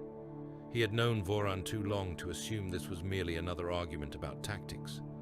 There was an intensity in the room, a stillness. "Reaver Captain," Voran said. "Brother, sit." "I will stand," Nemia replied. Voran chuckled. "So be it," he said. "We have been speaking of what we are, of the wake we leave. You have seen Kravos, Karak, Karthos. You have watched Terra's messages arrive late and full of half-truths. You know as well as I that we are trusted because we are far away, because we do not ask permission too loudly." "Yes," Nemia said. Voran told him of the eternal wake. As he spoke, Nemia's jaw clenched. He did not interrupt. He listened as the creed was laid out, as the Emperor was demoted from God and Father to symbol and useful dead man, as the Imperium was reduced to carcass, as the sea and the hunt were raised to the level of sole constants. "And Tyberos," Voran said again at the end, "we obey him while he is worthy, while he is the apex. If he ever ceases to be, if he ever lets Gilliman's paper edicts turn his bite aside, then the wake will do what must be done." Nemia looked around the room. He saw nods. He saw the hunger in some faces, the tired agreement in others. "You are asking me to choose between the hunt and the throne," he said. "No," Voran answered. "I am asking you to see that the throne has already chosen. It uses us. It will discard us when convenient. The hunt is all that will remain when that happens. Better to swear to something that does not rot." Nemia took a slow breath. "When I was an aspirant," he said, "they told me a simple thing, that we were the Emperor's teeth, that was all. No mention of sea, no talk of carrion Imperium, just a command, bite where he points you. It was crude. It was probably a lie even then, but it kept a line clear in my mind." He met Voran's gaze. "I am savage," he said. "I enjoy the kill. I did not weep over Kravos. I do not mourn Karak, but I will not throw away that line. I will not say the Emperor is just a story we carry as a deterrent. I will not be part of something that uses his name only until it is inconvenient." "So you cling to a ghost," Voran said. "I cling to duty," Nemia replied. "I cling to the knowledge that if we ever let ourselves believe we answer only to the sea, we will become exactly what the Inquisition already half suspects we are. Then they will be right to come for us. You think they can? Voran asked, amused. Maybe not, Nemia said. Maybe we will tear them apart. Maybe we will kill half a segmentum before they break us. And maybe that is exactly the future you are offering them, brother. I will not help you build it. Voran's eyes narrowed. Then, unexpectedly, he laughed. As I said, he murmured, I did not think you were a lapdog. Very well, Nemia. Swim in your old creed a little longer. When the throne sends a leash that actually bites, you may see our point more clearly. He turned away, dismissing him. Takaha felt the echo of the words through the bulkheads. He had been walking the corridor outside the Reaver barracks, his mind half occupied with warp charts, when the phrase drifted out through the half-open hatch. The Emperor long dead. He stopped. Voices rolled out, layered, fervent. The sea takes all. We obey the apex until he bows. Takaha closed his eyes. He did not need to read their minds to taste the shape of what they were forming. The warp around the barracks stirred in subtle eddies, responding to the focused belief of so many transhuman killers. This was no longer just a predatory way of speaking. This was doctrine, creed, a warp shape being fed with conviction. It was still small, a little vector of idea swimming alongside the larger shade he had seen circling the Astronomicon. But it was real. A true heresy, he thought. Not of chaos, not yet, but of purpose. He did not step through the hatch. He did not confront them, not now. He stood and listened long enough to be sure, then moved on, his boots ringing hollow on the deck. He went to Moane. The chaplain stood in the main shrine, the great jaw doors open to the hum of the ship. The sharks circled in their tanks. Skulls hung from chains overhead, bobbing slightly with each shift of the Nikor's bulk.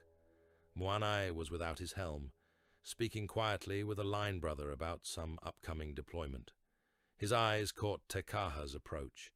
He dismissed the other Astartes with a nod and turned to the librarian. You look like you just walked through a warp squall, Moanai said. I walked past the Reaver barracks, Tekaha replied. Voran has given a name to something we have both felt coming. Mornay's mouth tightened. The wake, he said. You knew, Takaha said. He came to me first, Moane answered. Not for approval, for a sounding. He wanted to know how far he could stretch our creed before the Reclusiam snapped. And, Takaha asked. Moane looked up at the ceiling, at the chains, at the sharks. He is right about some things, the chaplain said. The Imperium is carrion. Terra forgets us until it needs us. The hunt is what we are, and it does not need bureaucrats. But he is wrong about the Emperor. He cannot see that the hunt without him is just animal gnawing. There is no direction, no higher purpose, no meaning. He almost spat the last word, as if doubtful of its taste. He calls the Emperor dead, Takaha said. So do you, Moane replied, in quieter moments. I call his body dead, Takaha said. His work continues. The Astronomicon burns. Humanity still clusters around his light. That matters. Voran would throw that away to worship the sea, because the sea never tells him no. You would have me censure him, Moane asked. I would have you remember that your office exists to keep our creed from breaking, Takaha said. The eternal wake is a crack. For now it is doctrinal. Later, it will not stay in the head. Moanai's fingers flexed around the Crozius haft. If I move too hard against Voran now, he said, I drive him into open rebellion. Half the Reavers would follow. Some captains too. The Shade Lord would have to choose between wasting our own strength on a purge or ignoring it. Neither choice pleases me. So you do nothing, Takaha said. I watch, Monai replied. I guide where I can. I keep the Emperor's name in our oaths, even when Voran sneers. And I pray that the sea does not decide to see whether our jaw breaks from the inside first. Up in the choir pits, the sea spoke in another way. The astropaths writhed as new words burned in their skulls. This message was cleaner than most. It bore the stamp of rigid discipline, of codified thought. It smelled less of desperation and more of command.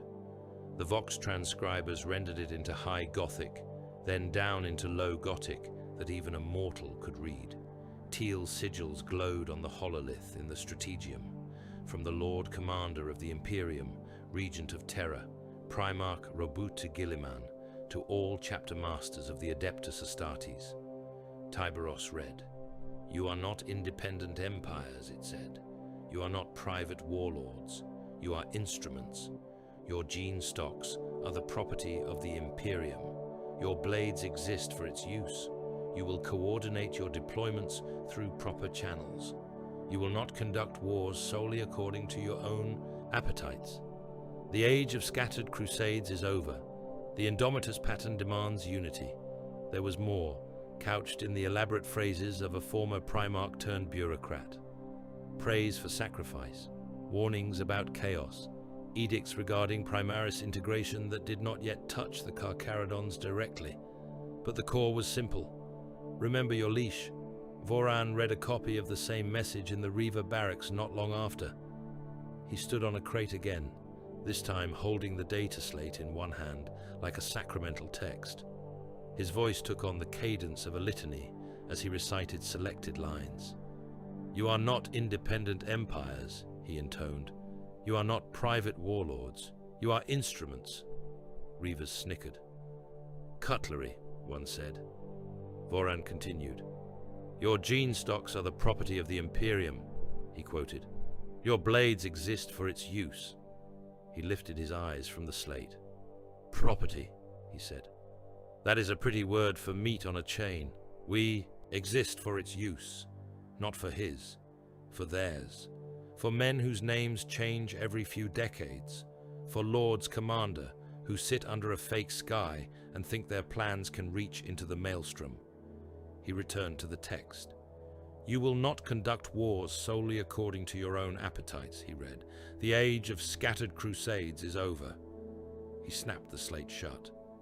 "Our appetites," he said. "That is what they fear. Not chaos, not Xenos, not that we will fail to kill their enemies. They fear that we might stop doing it for their sake and start doing it for ours." He held up the slate like an icon, then lowered it. "This edict," he said, "is prey, soft prey, words only. It will not be here when the next Tyranid fleet arrives.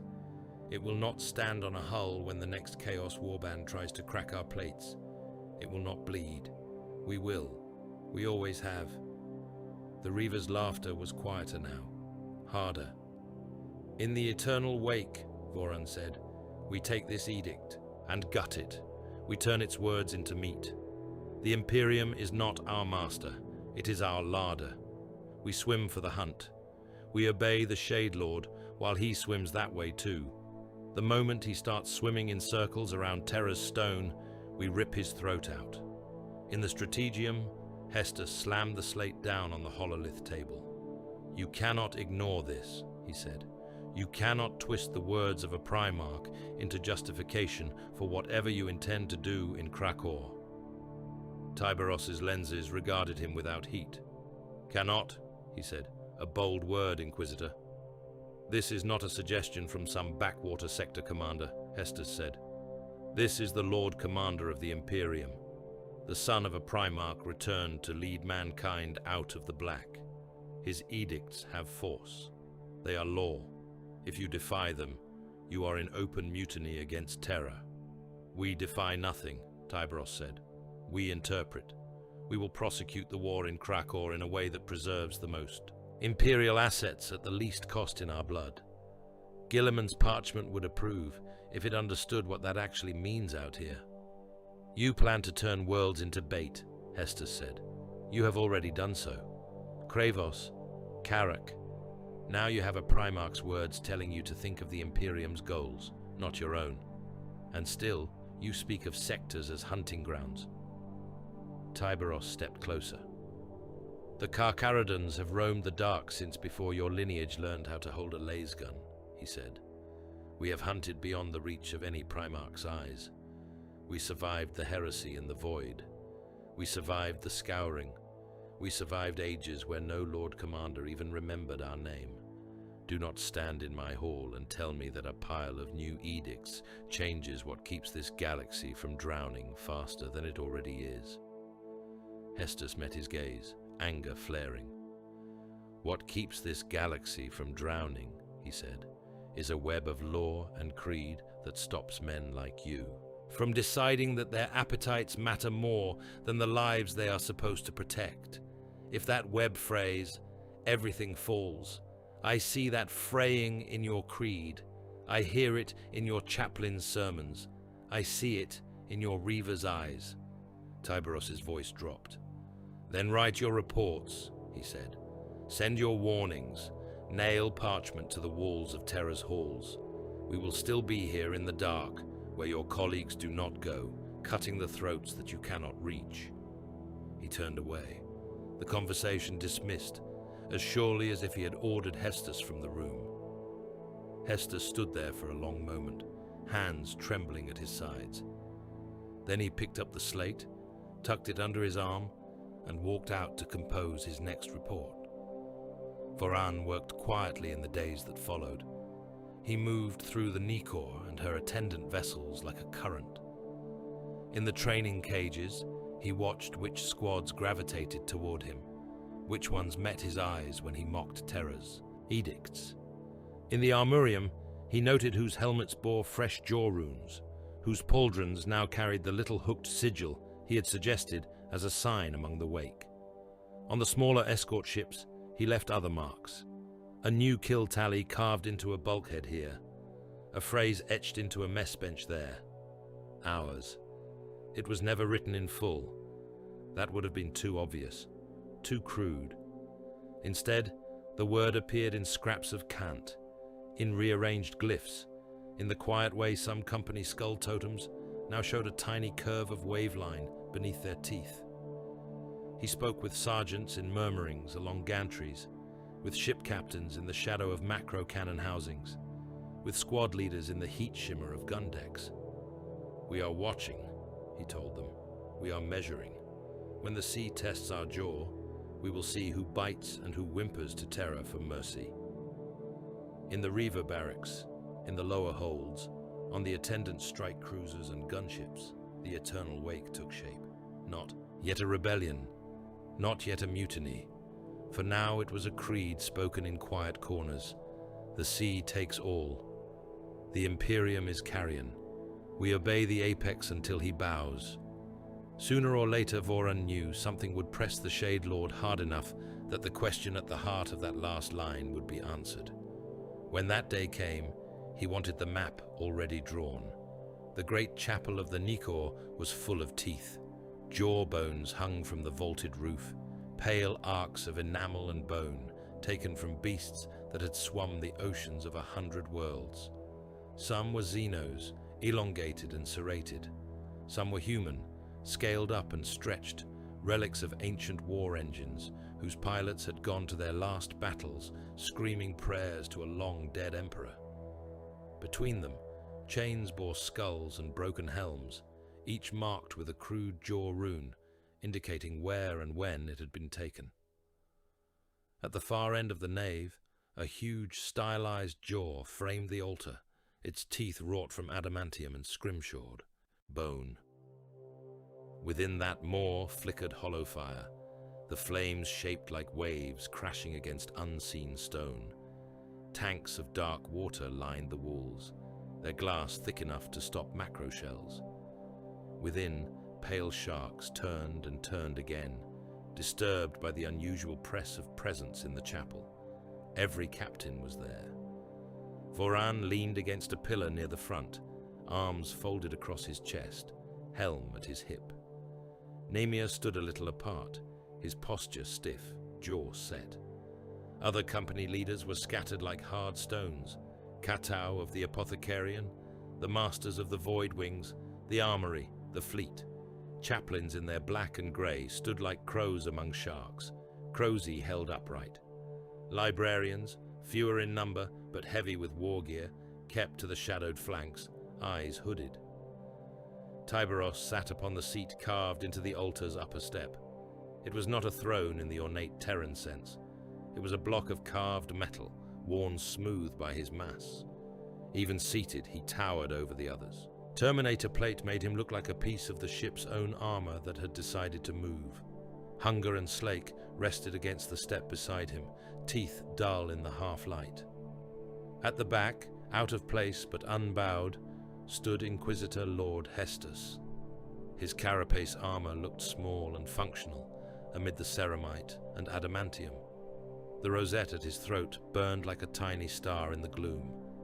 The chapel doors clanged shut behind him with the finality of a sealed airlock. Chaplain Moanai stepped forward into the central aisle, Crozius raised. "By right of blood and void," he intoned, his skull helm's vox making his voice roll and echo. "By red and grey tithe, by the oath sworn in the dark between stars, the chapter conclave is called to order. Captains, chaplains, librarians, void masters, speak truth or not at all." He turned his helm slightly toward Hestus. "Guest of the Ordo," he added, tone flattening, "observe." Hestus stepped forward, the sound of his boots on the deck loud in the hush. He did not bow. He inclined his head once to Tiberos, then to the assembled officers. "I will speak," he said, "not as a guest, but as a watcher, as the eye of an Imperium that has trusted you with tasks no other chapter would be permitted to attempt. That trust has limits. You have tested them." A rumble moved through the gathered giants. Voran's lips curved. Namia's expression did not change. Tiberos gestured with one gauntleted hand. "Speak your accusations, Inquisitor," he said. "Let us see if they have any meat on them, or if they are just bone rattling in your throat." Hestus drew in a breath. "Very well," he said. "I accuse the Carcharodons Astra of disproportionate civilian extermination beyond the requirements of any formal writ, as evidenced on Kravos, Karthos Prime, and unnamed enclaves beyond recorded sector borders. I accuse you of unrecorded tithes, of harvesting populations for your own gene banks, and slave holds without proper oversight. I accuse you of refusing to coordinate with Sector Command when it conflicts with your predatory calculus, and of doctrinal drift away from the Imperial Creed toward a theology that venerates the hunt and the void over the Emperor and the throne." He let the words hang. Moanai's Crozius butt struck the deck once, a reflexive gesture of rebuke. The sound reverberated. "You speak harshly," Katau said, his voice like groundstone. "Yet none of this is new. We have culled and harvested since before your Ordos knew our name. Why does this conclave deserve your outrage more than all the others?" "Because the scale has changed," Hestus replied. "Because in Krakow, you have been given partial discretion over who lives and who dies on a sector level. Because I have now seen, with my own eyes, what that means when filtered through your creed. You turned Kravos into bait. You allowed Karak to fall while siphoning off only those knights who would serve your war. You executed guardsmen who impeded your firing lanes. You strong-armed a Forge World into arming you with weapons forbidden to others." He looked up at Tiberos. "And now," he said, "I see your Reavers carving a creed into their armor that speaks of the Imperium as carrion and the Emperor as nothing more than a useful corpse. I hear your chaplain preach sermons that place the act of killing at the center of worship. I hear your librarian speak of something in the warp that echoes you." He turned his head, eyes finding Moanai. "Chaplain," he said, "you are the guardian of this chapter's soul. Answer." Moanai's helm turned to face him fully. Lenses gleamed. "I answer in the words of the creed," he said. "The Emperor is the Lord of hosts. He is the master of mankind. He is the general of its war and the captain of its fleets. The Lectitio Divinitatus speaks of him as the sword and the shield, as the fire that burns the alien, as the hammer that smashes the traitor." These are not metaphors to us. They are simple fact. He raised his Crozius. We venerate the Emperor through what we do, he continued. Through war, through the hunt. No other chapter stands so far from terror. No other chapter spends so much time in the deep. We do not have shrines in every hive. We do not preach gentle stories of a forgiving father. We preach a predator god, because that is what his history shows him to be. If we speak of the hunt more than his throne, it is because the hunt is how we know him. He stepped into the center of the chapel, turning slowly so his voice reached every helm. Our void litanies say, "The Emperor is the current that drags humanity onward. The hunt is his wake. The sea is his field." That is not heresy. It is creed suited to our work. Your creed also says the sea takes all, Hester said. Your reavers whisper that the Imperium is carcass, and terror a rock nailed to it, that the Emperor is long dead. Moanai's fingers tightened around his Crozius haft. I have not preached that, he said. Others have, Hestus replied. All eyes shifted, almost as one, to Voron. The Reaver Master grinned openly now, teeth showing behind his helm grill.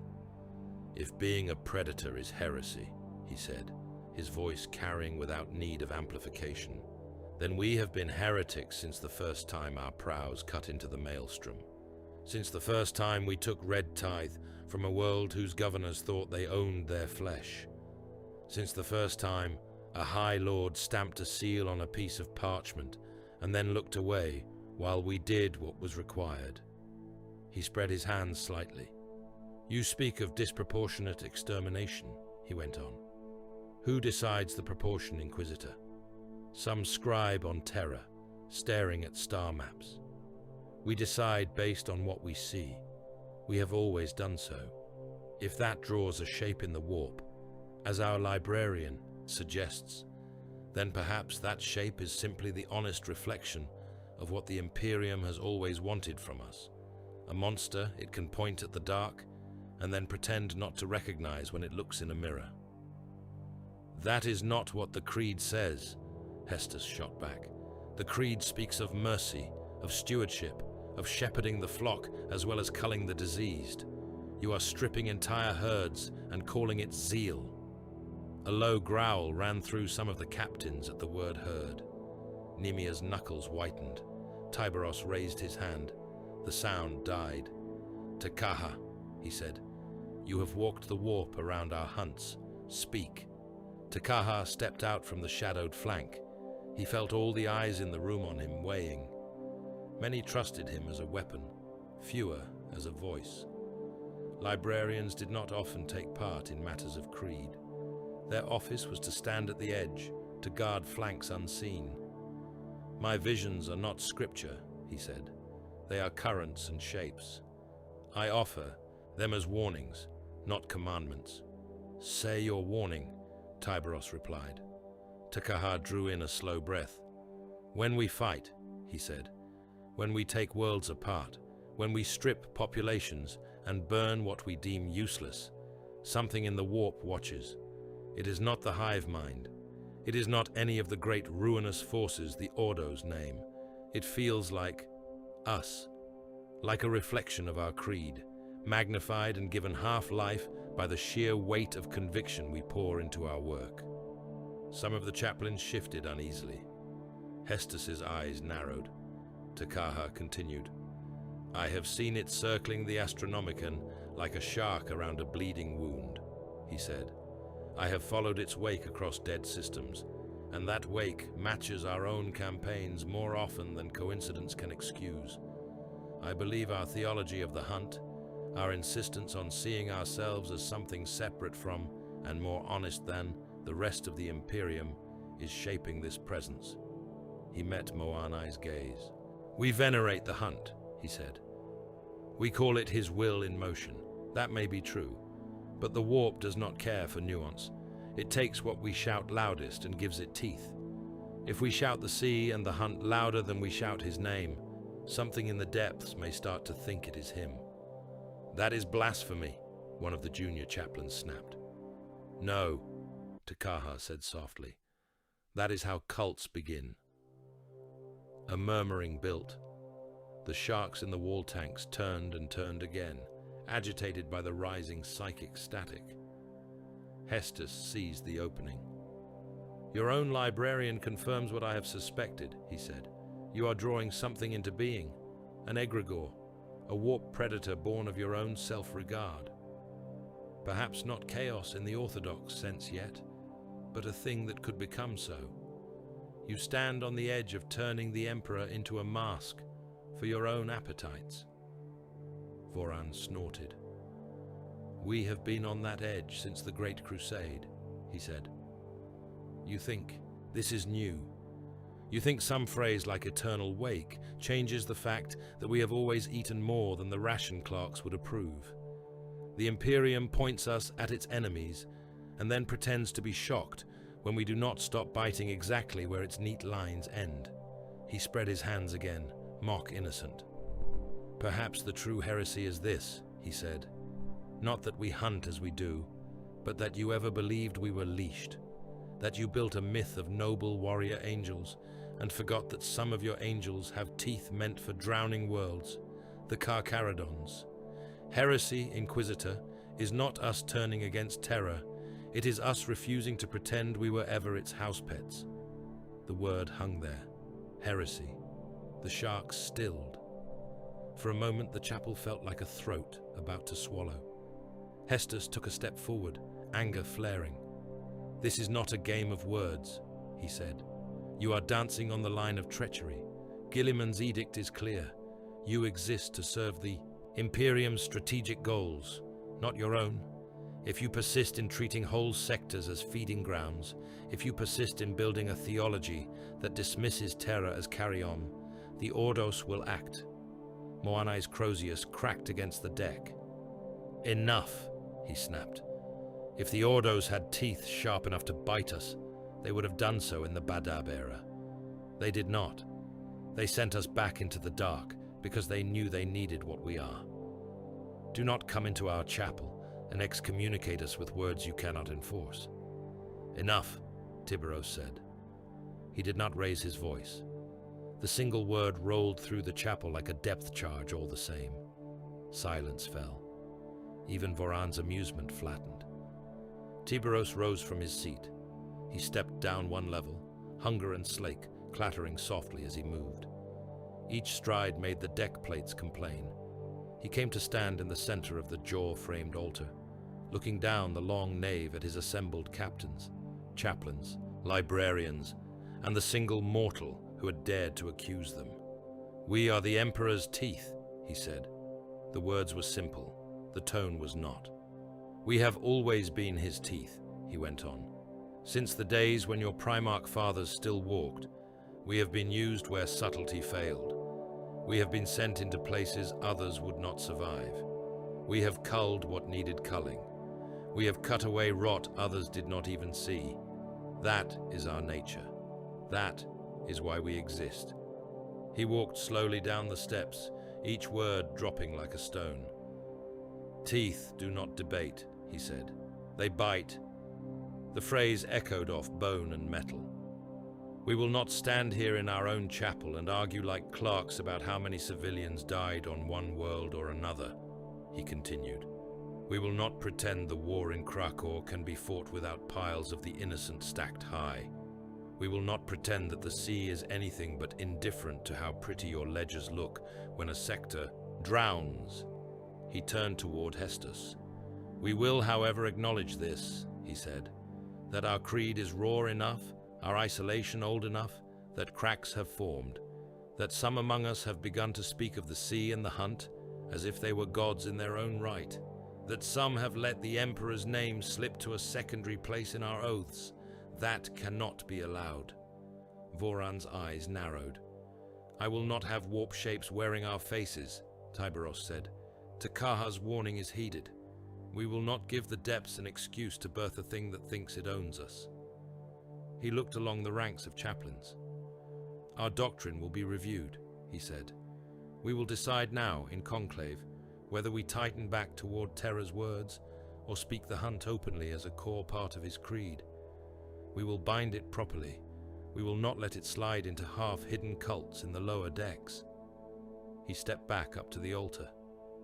Captains, he said, chaplains, librarians, void masters, you will cast your votes. Moanai looked up, surprised. A formal doctrinal vote, he said. That is rare. It is necessary, Tiberos replied. They had a system for such moments, old and seldom used. Each senior officer had a data plug linked to his armor, running through a cable laced under his gorget.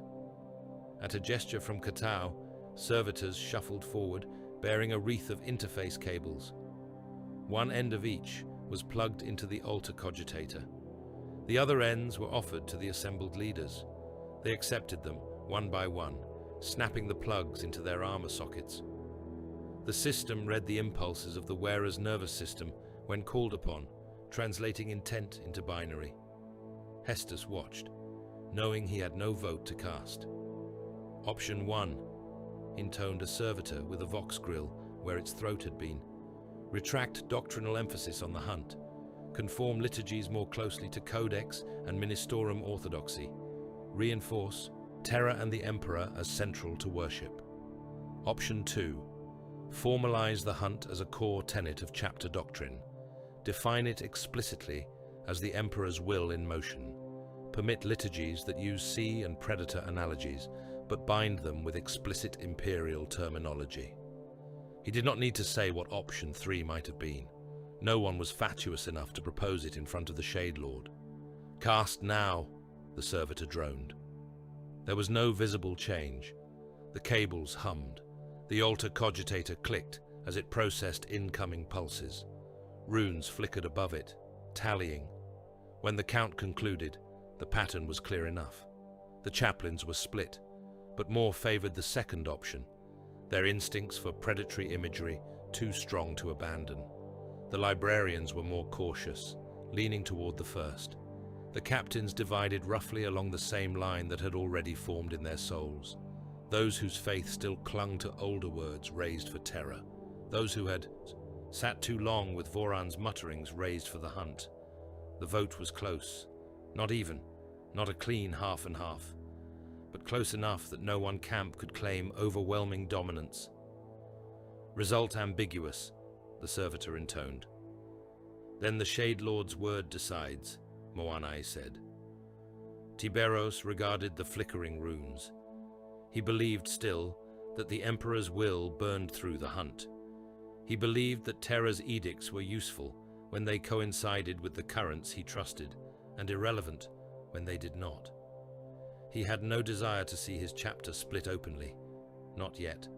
Not while Krakor's teeth waited. We take the second path, he said. We formalize the hunt. A low ripple ran through the chapel. Voran smiled, small and sharp. Hestus's jaw clenched.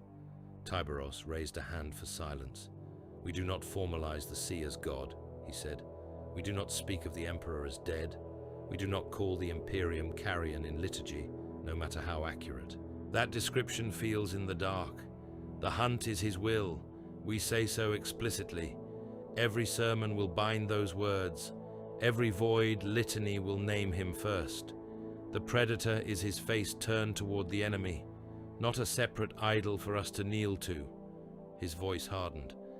Any creed that speaks otherwise is heresy, he said. Not against terror, against me. He let that sink in. Voran's eyes glittered, but he said nothing. Takaha will work with the Reclusiam to craft the wording, Tiberos continued.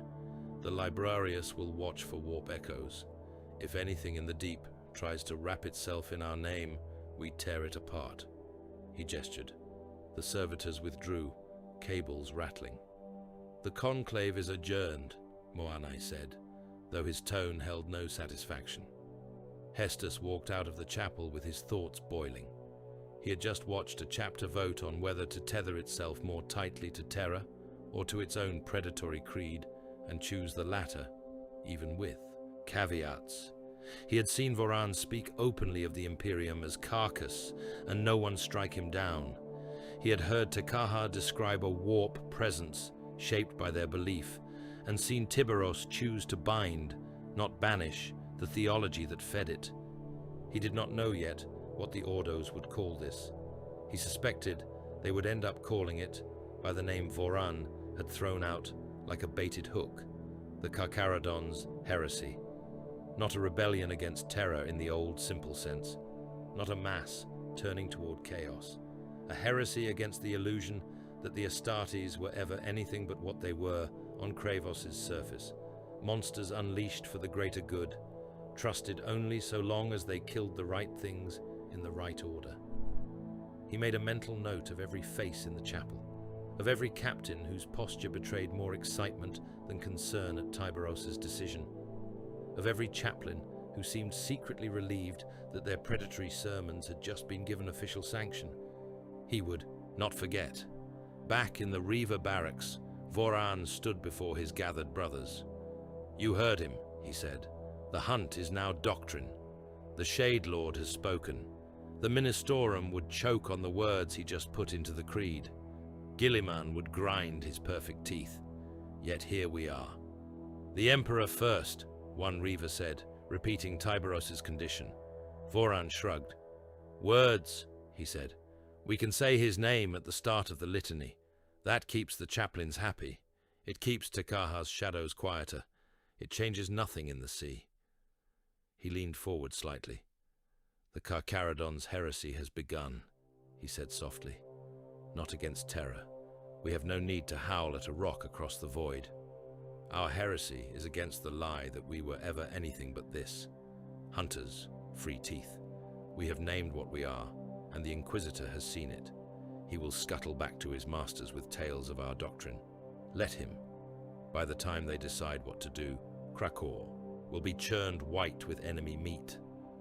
He tapped a bulkhead, where a tiny, almost invisible mark had been scratched into the metal. A curve, a tooth, a wave. "Ours," he murmured. Takaha went to the choir pits. The astropaths writhed and hissed in their brine cradles, their minds raw from the distress calls and command messages of the Krakow front. The choir master looked up as the librarian approached, eyes red. "We are strained," he said. "What more do you demand we carry?" "Just one more weight," Takaha replied. He knelt beside an unused console, its keys slick with oil and old blood. He linked a cable from his armor into its port, feeling the machine spirit stir. He keyed a cipher sequence, known only to a handful of Ordo Astartes handlers and certain librarians who had been trusted, long ago, with back channels. He began to speak. "From Takaha of the Carcharodons Astra," he said, "to the Ordo Astartes, sealed channel, for highest eyes only, subject, internal doctrinal schism, potential emergent heresy." He did not use Voran's phrase, he did not dignify it with that, but he described it. He spoke of the eternal wake, of Reavers carving sea and carrion into their plate, of Moanai's sermons, of Tiberos' decision to formalize the hunt as a core tenet, of the warp predator shadow, of the conclave vote. He did not spare himself. "I am complicit," he said into the cipher. "I have crafted liturgies that bend the creed to our work. I have let the hunt's language seep into our oaths because I believed it kept us honest. I still believe some of that, but I also believe we are now close enough to something new that if unchecked, it will become a god seed in the warp." He paused, feeling the astropathic relay strain. "I do not ask for immediate intervention," he said. "We are needed in Krakow. If you try to leash us now, you may break more than you save. I ask only that you know that somewhere in your vaults there is a record that says, 'Here is where the crack widened.' If messages from me stop coming, if word reaches you of Carcharodons acting beyond even their usual extremity, then you will know this seed has sprouted. You will know where to swing your axes." He sealed the message with an imprint of his gene code and a string of old oaths. The choirmaster nodded once, then gestured. A chosen astropath was half lifted from his cradle, his slack mouth wired to the console. Takaha felt the pressure as the message was pushed into the warp, compressed into pain and symbol, and sent screaming toward Ordo relays far away. When it was done, the astropath shuddered and sagged back, lips bleeding. Takaha stood. He could feel the predator presence out there, circling. He could feel the newer, smaller shape forming closer, like a smaller shark drawn to a larger one's wake. In the great chapel, the sharks turned in their tanks. In the barracks, reavers whispered their wake. Lightly. In the strategium, Tyberos plotted paths through Krakor's dying light. The Carcharodons Heresy was not yet a war. It was a word, a shadow, a seed. In the sea, that was often enough. Varkal Prime screamed. From orbit, the hive world looked like a nest of knives driven point upward into a boiling sky. Hive spires, each taller than mountains, thrust up from a scab of manufactoria and hab warrens. Between them, conveyor rivers ran like veins of rust. Further out, hive continents spread as contiguous plates of metal and stone, their edges dropping into poisoned oceans. Above all that, the swarm fell. Tyrannid organisms burned through the thin upper atmosphere in streaks of baleful light. Mycelial spore clouds spread like bruises, blotting out the sun. Bioships loomed at the outer edge of the world's gravity well, bloated silhouettes extruding fresh waves of drop spores and living munitions. The void around them shone with the burning wreckage of smaller Imperial ships that had tried to intercept and failed. The Nikor slid into that hell like a grey knife through viscera. In the trench outside Hive Sarverus, Guardsman Harl thought the sky was breaking. He huddled behind a crude wall of sandbags and corrugated plating, laser gun clenched in hands slick with sweat and grime. The air tasted of promethium soot and old metal, and the tang of his own fear. The trench lip in front of him was a jagged line of torn ferrocrete and churned slop, and beyond it the land dropped away into the hive's outer killing field. That field was already full. Gaunts rushed across it in waves, claws clicking on the shattered ruins of habstacks. Their screeches merged into one high, chittering howl that burrowed into Harl's skull. Behind them, taller, heavier forms stalked forward, bulging with weapon symbiotes or bearing mantis limbs that flicked eagerly. Further back, half veiled by crawling spore clouds, towered shapes like obscene walking cathedrals. Bio-titans. Their footfalls shook the ground even at this distance. Harl's regiment had been told Varkal Prime was the heart of the Krakor front, that the Emperor's eyes were upon it, that they would hold. They had been holding for days. His laser gun barked, the recoil familiar, the light of its discharge lost amid the thousands of other shots raking the field. A gaunt tumbled, chest scorched, only to be trampled by its fellows. Harl's squad sergeant bellowed something about aim, about conserving charge packs. The words barely registered over the thunder of artillery somewhere behind them and the deeper hammer of hive gun emplacements. The sky lit in a new way. He saw it through a gap in the spore clouds, a vast grey shape sliding overhead, its flanks studded with weapon ports, its prow bristling with lance housings. It moved with predatory grace, as if unconcerned by the tides of biomatter below. A vox burst crackled down the line. Harl caught only a fragment over the static. Astartes, Carcharodons, angels of death.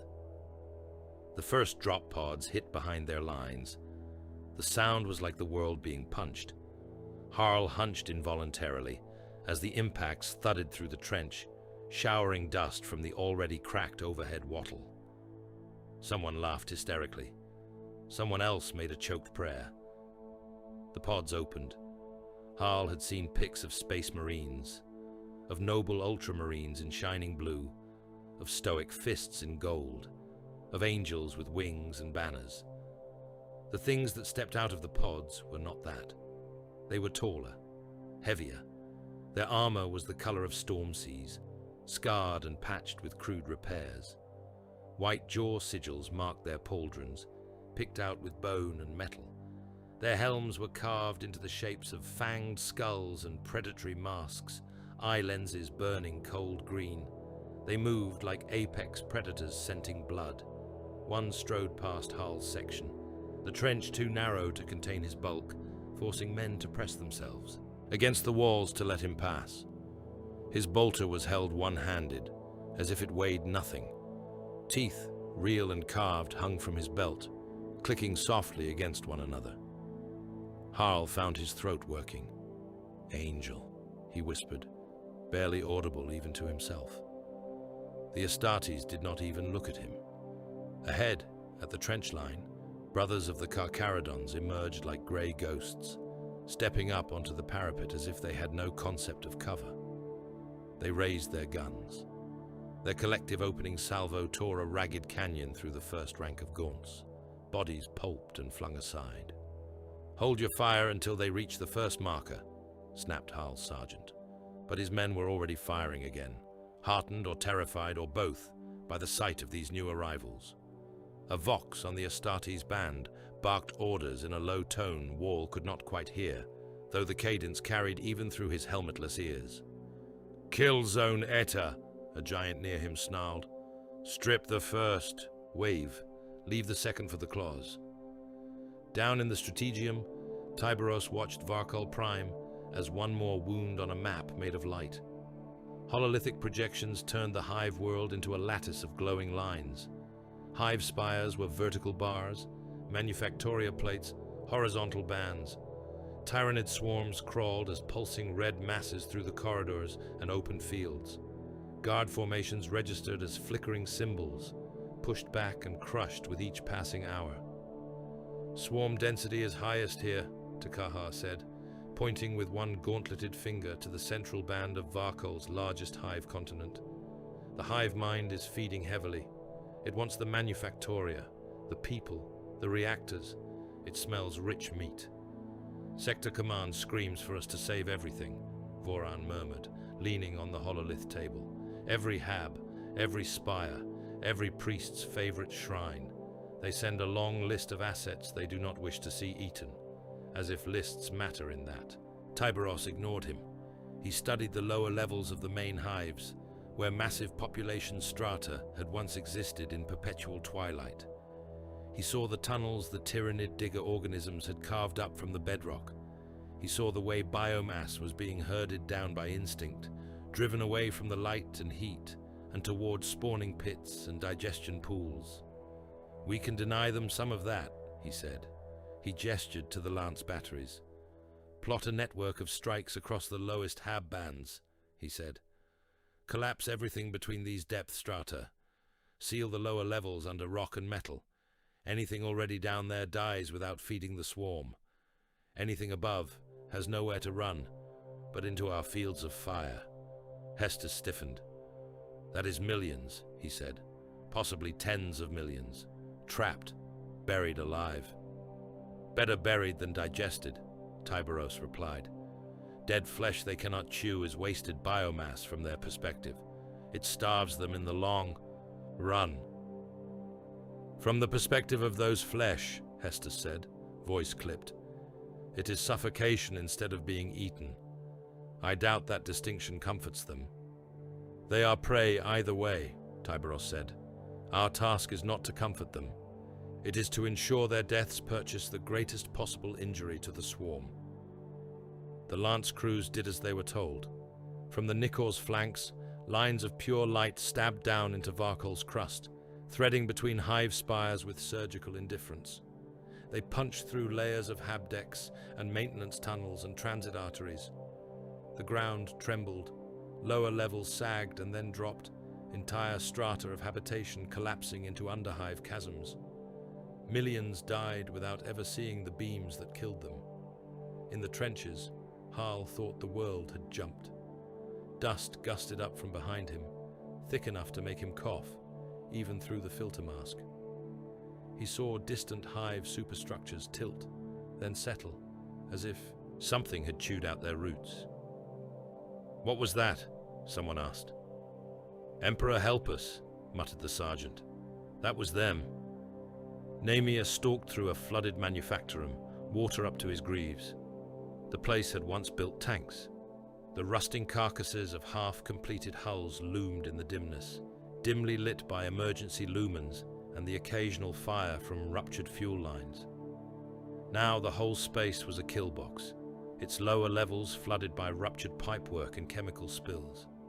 Floating bloated in that slick were the bodies of workers, guardsmen, and tyrannid organisms torn apart by earlier fighting. Gaunts skittered along overhead catwalks, their claws sparking on metal. Warrior forms prowled the drowned floor, with their weapon symbiotes raised.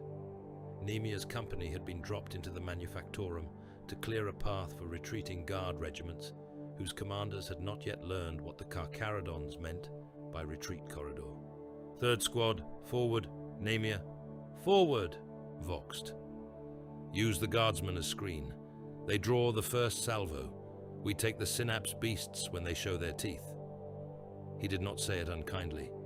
He simply spoke as someone who saw human bodies as tactical assets, no different from sandbag walls or turret placements. The guard regiments in question were already in motion, water churning around their legs as they slogged through the manufactorum's lower levels. Their officers shouted, their banners hung limp and wet. They fired as they went, lass bolts hissing into shadows. Some glanced back at the grey giants behind them, awe and dread warring in their faces. When the synapse creatures revealed themselves, taller, more heavily armoured forms that stalked out from behind tank hulls, those guardsmen took the first volley.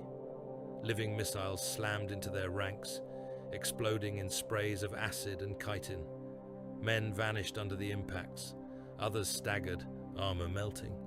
Some died outright, bodies dropping into the murk with barely a splash. Nemia stepped past them. His bolter spoke, mass reactive shells punching into the synapse beasts' chests and bursting. His chainsword snarled as he waded in, blade chewing through alien exoskeleton with brutal simplicity. Behind him, his squad killed with equal precision, stepping around dying guardsmen without breaking stride. Keep moving, he snarled to the mortals over the wide-band vox. If you stop, you are meat on the floor. If you move, you might still be useful. Up above, in a spire that had once housed administratum offices and now served as a psychic bastion, Tekahar knelt again within a warded circle. He was not alone. 2 other librarians knelt with him, both in studded armor heavy with psychic hoods and null ward plates. Their eyes were closed. Cables ran from their armor into a central node that pulsed faintly with warp light. Around them, runes glowed on the floor, drinking in psychic feedback and bleeding it off into the Nikors. Geller banks. The swarm's mind is vast, one of the others said, voice strained. We bite at its edges and it barely feels us. We do not need it to feel pain, Tekahar replied. We need it to misstep, to push here when it should pull, to hesitate when it should rush. Every heartbeat of confusion is a guardsman who makes it out of a breach. He reached out into the warp, feeling for the lattice of synapse that connected the tyrannid organisms like threads. It was like thrusting his hand into a storm of knives. The hive mind's awareness brushed against his. It was an endless mass of alien thoughts, all moving toward the same goal: consumption. He could taste its irritation now, its frustration at the lances that had denied it biomass, at the pockets of resistance that still sent defiant pulses of human will back up into the warp. He and the other librarians twisted their thoughts, sliding psychic hooks into the synapse net. They tugged, not hard enough to snap, just enough to make the alien mind misfire. On the surface, gaunts turned left when they should have turned right, running into ready kill zones instead of flanking trenches. Warrior beasts stalled, roaring at shadows as guard grenades arced into their midst. Bio-artillery creatures fired at already destroyed bastions. Every interference cost Tekahar and his brothers. Each misdirection sent a surge of psychic backlash up the line like a snapped bowstring. He gritted his teeth as pain lanced through his skull. His nose bled. The other librarians' mouths were red at the corners, and beneath it all, deeper in the warp's black, something watched. The predator shade he had seen circling the Astronomicon swam closer, drawn by the sheer concentration of slaughter. It moved like a shadow of their own fleet, its teeth glinting with reflected light from dying souls. It fed on the weight of intent in every kill, on the concentrated conviction that this mass murder was necessary. Takahar felt its attention touch him again. Behind it, he sensed smaller shapes now, little shadows following in its wake, fragments of belief, little pieces of doctrine torn loose and given drag in the currents. Some stank of the Eternal Wake's new creed. Some tasted of older void oaths from forgotten campaigns. We are making more of them, he thought. He pushed that despair down and kept working.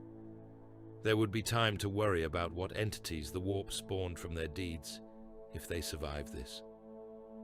Voran did his part to ensure that enough blood was spilled to feed every shadow. His reavers held the choke point at Gate 19 of Hive Sarvaris. It was a broad avenue, lined with the shattered remains of Administratum statuary, now blasted into dry fountains and broken plinths. The Tyranids had been pounding at it for hours, throwing waves of creatures at the improvised barricades of tanks and rubble. Voran had rotated companies through the gate, letting guard units hold the line, then pulling them back only when they were down to a fraction of their strength. He could have committed his full force earlier. A concentrated reaver charge would have broken the swarms back at that point, at least for a time. It would also have meant fewer dead. He waited. He watched casualty reports rise, friendly icons wink out on the tactical display. He watched the Tyranids pour more of their mass into Gate 19, drawn by the taste of blood, by the small victory they thought they were chewing toward. Only when the slaughter reached a pitch he deemed sufficient did he raise his hand. "Wake, brothers," he voxed. "Forward."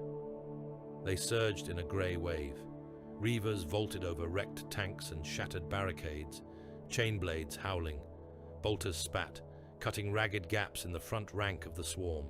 They hit the tide of gaunts like a fresh knife, carving a bloody furrow down its center. Voran laughed as he killed, not for joy, but in recognition of the sheer scale of the thing. This was what their creed had been forged for. Not border raids, not small tithe worlds. This, a war of uncounted mouths, a tide of hunger that could drown entire sectors. Against this, niceties about proper coordination and proportional response were jokes. In the back of his mind, he felt the Eternal Wake's creed settle more firmly. His brothers saw how he had held them. They saw that when they were unleashed, it was at the moment of greatest impact. They felt the way the sea surged in that instant. On the Nicor, Hester stood in a sealed chamber with a single window. Beyond the thick armored glass, an exterminator's torpedo hung in its cradle. Its casing was dull, marked with hazard sigils and the cog of the Mechanicus. Vents and bolts studded its surface. It looked almost mundane, like an oversized shell. Only the atmosphere in the chamber, taut and thin, betrayed what it was. The weapons machine spirit was awake enough to resent being looked at. A tech adept stood at a console in one corner, mechadendrites plugged into interface ports. Data strings fluttered across a small hololithic panel. Arming codes, activation orders, target patterns. "Contingency," the adept said, not bothering to hide the tiny twitch in his organic eye at the Inquisitor's expression. "Standard protocol when a hive world faces consumption. Segmentum command authorized the use. The Shade Lord holds the key." Hester stared at the torpedo. One ordnance, one word, one launch sequence. Varkal Prime gone, every living thing on it reduced to ash and gas. "Does he intend to use it?" Hestus asked. The adept's mechadendrites twitched. "That is not for this one to say," he replied. "The device waits. The launch tubes are primed. The void shields will part when told. Hestus imagined Tiberos standing where he stood, looking at that blunt metal shape and weighing whether the current war warranted that level of finality. He thought of Kravos, of Karak, of the way the Carcharodons spoke of entire worlds as bait. He was not reassured. The climax came, as all such storms did, not with a sudden neat resolution, but with a grinding escalation until something broke. The Tyrannid swarm threw itself at Varkal Prime with a ferocity that cracked hive spires and turned the outer habs into charnel fields. The Carcharodons met it at every critical point, dropping companies into breaches, teleporting Terminators into the backs of bio-titan herds, flooding Manufactoria with bolter fire. Tiberos steered the battle like a butcher, carving off pieces of the swarm with lance strikes and ground assaults, always conscious of how much biomass he allowed them to reclaim. When it became clear that even with collapses and culls, the hive mind was still feeding, he gave the order that had been coiled in his mind since they translated in. "Phase burn," he said. The Nika's lance batteries rotated. Fire. Control serfs whispered prayers, hands shaking as they input the sequence. The other ships in the fleet aligned their own weapons, forming a ring of orbital teeth. Fire fell. This was not the precise surgical firing that had collapsed the lower levels. This was broader, more savage. Entire hive continents were lanced repeatedly, their surfaces turned into rivers of molten metal and stone. Oceans flashed to steam. Weather systems died. Hive Savarus, where Harl still fought, became a cauldron. The trench line he had known vanished as the ground heaved, liquefied, then flowed away. He felt heat through his boots, through his armor, through the trembling air. The Tyrannid swarm in front of him simply melted, chitin and flesh turning black, and then to ash. He screamed without realizing it, voice lost in the roar of boiling stone. "Pull back!" someone was shouting over the vox. "Back to the inner plate! Move, or you are part of the slag!" He ran, the lances fired in, sequence across the hive continent, burning swathes of land in great arcs. Anything that could flee toward the central spires did. Those that could not, human and Xenos alike, were swallowed. The hive mind shrieked. Takaha felt it falter. So much potential biomass, denied not by conventional weapons, but by simple annihilation. The carefully herded populations it had been driving down into the lower levels were gone. The digestion pools it had seeded were vaporized. Its hunger surged, furious and blind. Then finally it recoiled. The surviving bioships in orbit began to pull back, dragging what remained of their spawned organisms with them. The swarm on the ground lost cohesion as synapse creatures were killed or withdrew. Pockets of Tyrannid forms fought on out of reflex, but there was no longer a guiding will behind them. "Do not pursue far," Tiberos ordered. "We have bitten deep enough. Let them starve on what we have already denied them." When the firing stopped, Varkal Prime was no longer the world it had been. Huge sections of its hive continents were molten scars, slowly cooling from white to red to black. Entire spires had toppled, their upper segments lying broken across the landscape like fallen monoliths. The atmosphere was choked with ash and vapor. The oceans, what was left of them, stank of boiled toxins. Varkal had been a world of uncounted billions. Now, Guard command estimates suggested that only a fraction survived. Whole hive strata had been buried or burned. Entire cities had vanished under lance strikes. The Tyrannids were broken here. The swarm would not return quickly. The hive mind had learned that this world was more trouble than its meat was worth. Sector Command sent a message, its tone strained. Varkal Prime preserved as strategic node, it said. Tyrannid assault repulsed. Devastation beyond projected casualty thresholds. Victory classified as Pyrrhic. Review of methods recommended. On the Nicor, Tiberos listened to the words and tasted their hollow core. "We have saved their node," Voran said. leaning on the rail of the viewing gallery as they watched the molten scars cool. They will be pleased in their way. They will complain about the cost, but they will keep using us. Hester stood further back, the light from the burning world reflected in his eyes. "You call this saved," he said. "It still spins," Tyberos replied. "It still makes shells and tanks. Some of its people still breathe. The swarm is gone. By the standards of this age, that is as close to saved as any world can hope." Takahar said nothing. He felt the predator shade in the warp circling Varkal's psychic scar, its teeth glinting. It was fatter now, bloated on the war of a billion mouths. Smaller shapes followed it, each one a fragment of belief, given just enough substance to gnaw. The Carcharodons had done what they were made to do. They had kept the sea from taking everything. They had fed it well enough in the process that it would remember their taste. The refugee fleet crawled through the dark like a trail of wounded fish. Half a dozen fat-bellied transports, their hulls still scorched from Varkal's atmosphere, limped along under the Nikor's shadow. Escort craft flanked them at a wary distance, gun batteries powered but cold. The void between ships glittered with frozen debris and ice crystals vented from rushed repairs. Inside the transports, humanity choked. Men and youths and grey-faced elders packed the hold shoulder to shoulder, knees jammed against knees.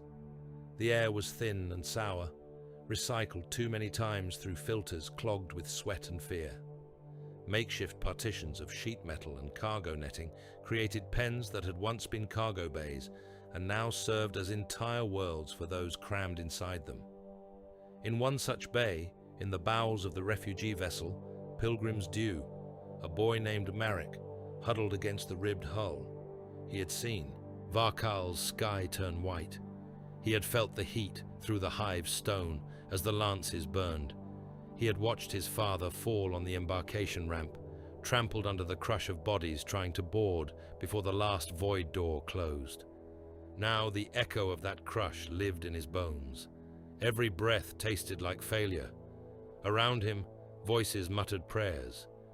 "The Emperor saved us," an old man wheezed, clutching a rusted aquila on a frayed thong. "He sent the angels. He sent them." "Angels," Marek whispered. He had seen the grey giants descend into the kill fields, their guns flashing. He had watched from a trench as one of them stepped over him, utterly indifferent, to tear apart a towering beast that had been about to crush their position.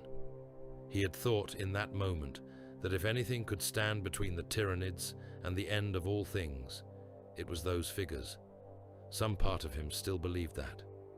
The hold lights flickered. A new sound cut through the murmur.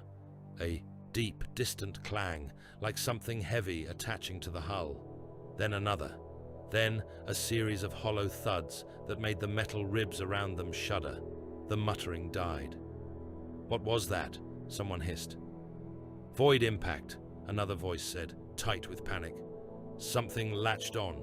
Boarders, pirates, Tyranids. The old man tightened his grip on the aquila until his knuckles went white. "No," he said, "not the beasts. The angels would never let them. It must be docking collars. More survivors. More of us." The ceiling hatch boomed as someone on the other side hammered at it. A hiss of equalizing atmosphere. The lock bolts cycled. The hatch came down. Grey armored figures dropped through the opening like falling guillotines. They landed among the refugees with heavy thuds, deck plates trembling under their mass. For a heartbeat there was silence. Then screaming began. The nearest giant straightened, his helm sweeping across the crowded hold. The white jaw sigil on his pauldron was smeared with some dark stain. His bolter was held low, muzzle still warm. In his free hand, he carried a hooked chain whose links were thick as a man's wrist. Marek's breath caught. Angels, he thought. Then the angel raised his bolter and shot the old man with the aquila. The impact was obscene in its simplicity. One moment the man was kneeling, eyes closed. The next, he was a broken shape on the deck, his charm spinning away across the metal. The hold erupted. People surged back from the fallen giant, trampling each other in their haste. Some threw themselves forward, hands raised, shouting that they were loyal, that they were faithful, that they had fought. Others simply cried. The smell of urine and fresh blood filled the air. "Silence," boomed a vox-distorted voice. Another giant dropped through the hatch, then another. They spread into a loose half-circle, weapons held at the ready, armor shrugging off the few panicked blows that actually reached them. Voran lowered his bolter. He looked at the old man cooling at his feet, then at the sea of faces turned toward him. Fear, rage, confusion, tiny sparks, all about to be snuffed out. "Listen," he said. His voice rolled through the hold, carried by the helm's amplifiers. "You have left your world behind. You drift toward another war. Most of you will die on that path, starved on some rock, crushed under some beast, ground into ration paste when the administratum runs out of numbers." The refugees trembled. "We are the only ones who can make some of those deaths mean anything," Voran continued. "We are the only ones who can take the strongest of you and turn you into something more than meat. The rest of you are a burden on ships that need to carry shells and fuel."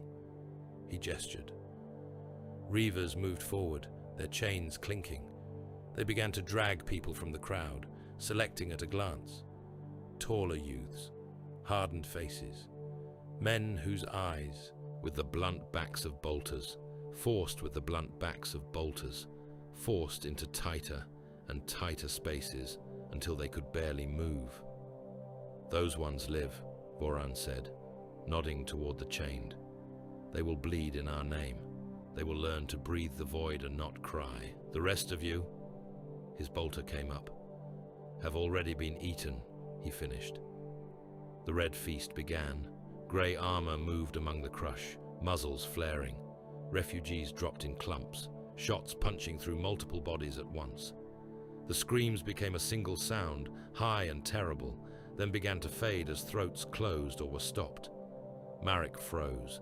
The press of bodies swept him sideways, away from the first volley. He stumbled, went down on hands and knees, tasted rust and something copper. He scrabbled toward a gap under a collapsed cargo crate, squeezing himself into the hollow, the metal cutting into his shoulders. From there, he watched. He saw a boy no older than he was, grabbed by the neck, his face slapped, his shoulders turned. A reaver looked into his eyes, then shoved him toward the chained group. Another youth tried to cling to him, only to be kicked back into the crowd. The bolters thundered. In the Nikor's strategium, Tiberos studied fleet disposition screens and did not yet know his teeth were biting in places he had not pointed. He had given Voran command of the escort cordon around the refugee flotilla.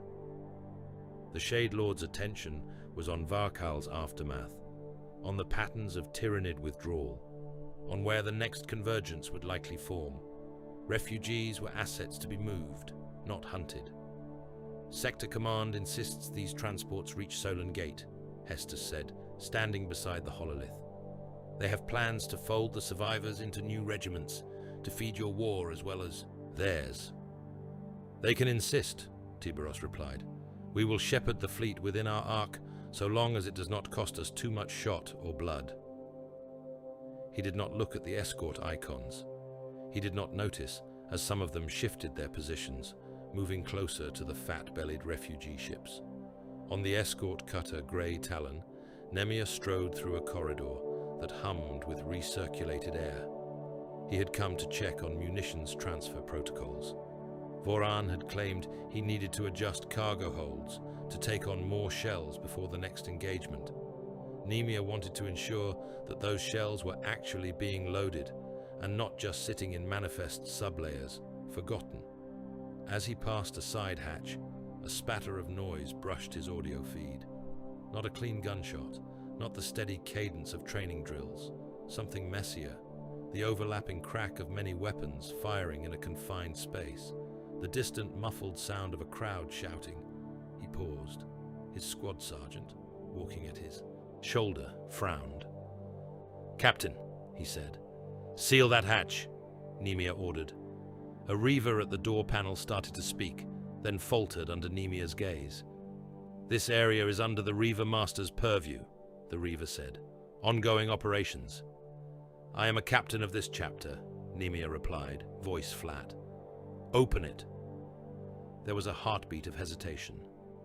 The Reaver glanced down the corridor, as if expecting Voran to appear and countermand the order. When nothing happened, he keyed the panel. The hatch cycled open, heat and stink rolled out, a sharp metallic reek of fresh blood overlaying the stale tang of too many bodies. The sounds came clearer now, screaming, pleading, the bark of bolt weapons, the deep rumble of Astartes' voices giving orders. Nemia stepped through. He found himself on an internal embarkation deck, one of the docking cradles used to receive shuttles from other vessels. At the far end, a boarding tube linked the Grey Talon to the hull of the refugee ship Pilgrim's Dew. Refugees spilled through that tube in a stumbling, panicked stream, only to be met by Reavers in full warplate. Some were shot the moment they emerged. Others were shoved into rough lines. The strongest were separated, dragged toward another hatch where chains waited. Nemia watched a Reaver drive his fist into an unarmed man's face, dropping him, then lift the next in line by the collar. "Too old," the Reaver said, and shot him in the head. Nemia's gauntlets clenched. "Hold!" he snapped, his voice cracking across the vox. The nearest Reavers faltered, guns lowering out of instinctive obedience. The refugees in front of them tried to push back, then forward, movements turning the line into a shoving, surging chaos. Voran stood near the boarding tube, helm off, grin bright and thin. His breastplate was spattered. His eyes flicked up as Nemia approached. "Brother," Voran said, "you walk into a feast without bringing a knife." "What is this?" Nemia demanded. Voran gestured expansively. "Red tithe," he said. "The refugees are half evacuated. Some transports are too overloaded to make their routes without burning out their engines. We lighten their burdens. We take the strong for the void. The rest were always going to die somewhere between here and whatever rock the Administratum forgot to label as their graves." "This fleet is under our protection," Nemia said. "These people are loyal citizens. Varkal's scum, perhaps, some of them, but loyal. Sector Command expects them at Solon Gate. The Shade Lord expects them." "We will deliver ships," Voran said. "We will not promise how many warm bodies are inside them. The Administratum cares about tonnage and supply. They will see the transports arrive and tick their boxes. They will not count heads. They never do." Nemia took a step closer, armor grinding. "You are slaughtering them," he said. "On our own decks. Without writ, without order. This is not a tithe. This is butchery for your creed." Voran's expression hardened. "We need serfs," he said. "We need void-born who have already looked into hell and kept moving. Varkal's survivors are better stock than some feral tribes we have scraped out of rocks beyond the fringe. The sector will fall if we do not adjust our recruitment now. The Tyranids will not wait for Terra to authorize a new wave of aspirant lists." He nodded toward the refugees. "Look at them," he said. "Most of these would never survive Solon Gate's mustering fields. They would die in the first wave, shot for running or trampled in some panic. There is nothing noble in that. Here, right now, we can make their deaths sharpen us." Nemia's lip curled. "You justify this with necessity," he said. "You sound like half the war criminals I have seen executed. They all say the same thing. It had to be done. Someone had to decide. I made the hard choice." "Someone does," Voran said. "We have always known that. Terra looks at star maps and counts regiments. We stand knee-deep in the muck and count how many enemies actually fall. We are better placed to decide what meat can be spared." Nemia's squad had followed him in. They stood behind him now, armor humming, weapons slung. He did not have to turn to feel the shift among them as they watched.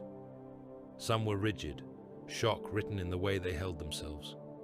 Others were still, too still, the way reavers listened when a hard truth seduced them. Nemia spoke without looking back. "Holster your weapons," he ordered. "We are ending this. We will secure these refugees and back them out of this deck. No one else dies here today." There was a pause. Then one voice spoke, hesitantly. "Captain," a brother said softly, "they will die anyway. Voran is not wrong. Out there, in the next war, they will be meat either way. Here we at least take something useful from them." Nemia turned. The brother who had spoken was Keris, a veteran with old void scars across his scalp, his jaw rune cut deep. He had stood with Nemia on half a dozen boarding actions, had saved his life twice that Nemia could count. His eyes now were conflicted, but there was conviction there too. "You would kill unarmed men on our decks?" Nemia asked. "I have watched us kill unarmed men on other decks," Keris replied. "On rebel ships, on heretic forges. These are not rebels, they are not heretics. But Voran is right about one thing. The sea does not care. The question is whether their deaths strengthen our jaw." Another brother shook his head, disgust clear even through his helm. "We are not night lords," he snapped. "We do not slaughter the helpless for sport." "This is not sport," Keris answered. "This is war." The split was laid bare. Some of Nemia's squad shifted subtly toward him, shoulder, pauldrons aligning behind their captain. Others shifted toward Voran's reavers, drawn by the wake's brutal clarity. Voran watched, eyes bright. "See," he said softly, "the choice was always here, in their blood, in yours. The only difference is that I have given it a name." Nemia lifted his bolter. "Stand down," he said, "or I put you down." For a heartbeat, it seemed the deck might run with Astarte's blood. Takaha felt it before the first mortal fell. He sat in the Librarius, reviewing warp flow charts for the next jump, when an oily tide lapped at the very edge of his awareness.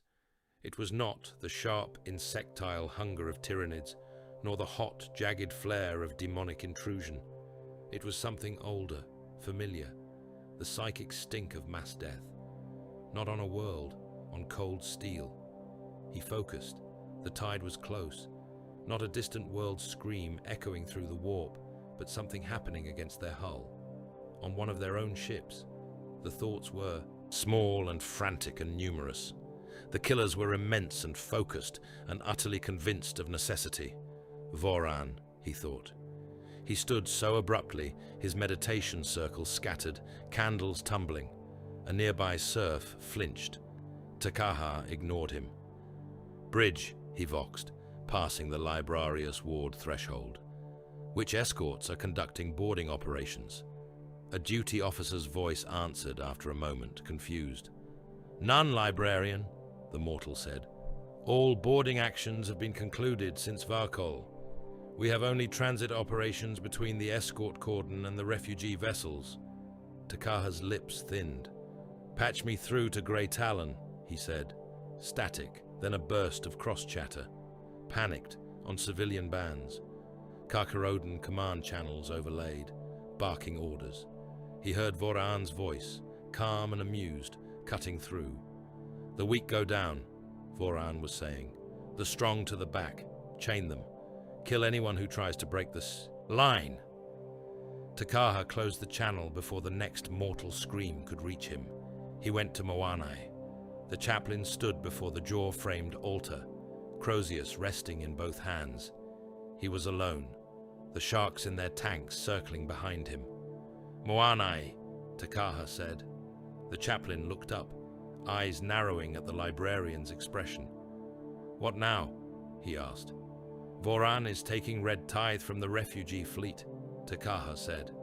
"He is killing them on Grey Talon. He is selecting for void recruits and serfs. He did not ask permission." Moanai's jaw tightened. "We tithe," he said. "We always have." "From worlds," Takaha replied. "From populations we have culled under writ, or at least under the Shade Lord's will. This is different. These are already counted survivors. They have been promised life.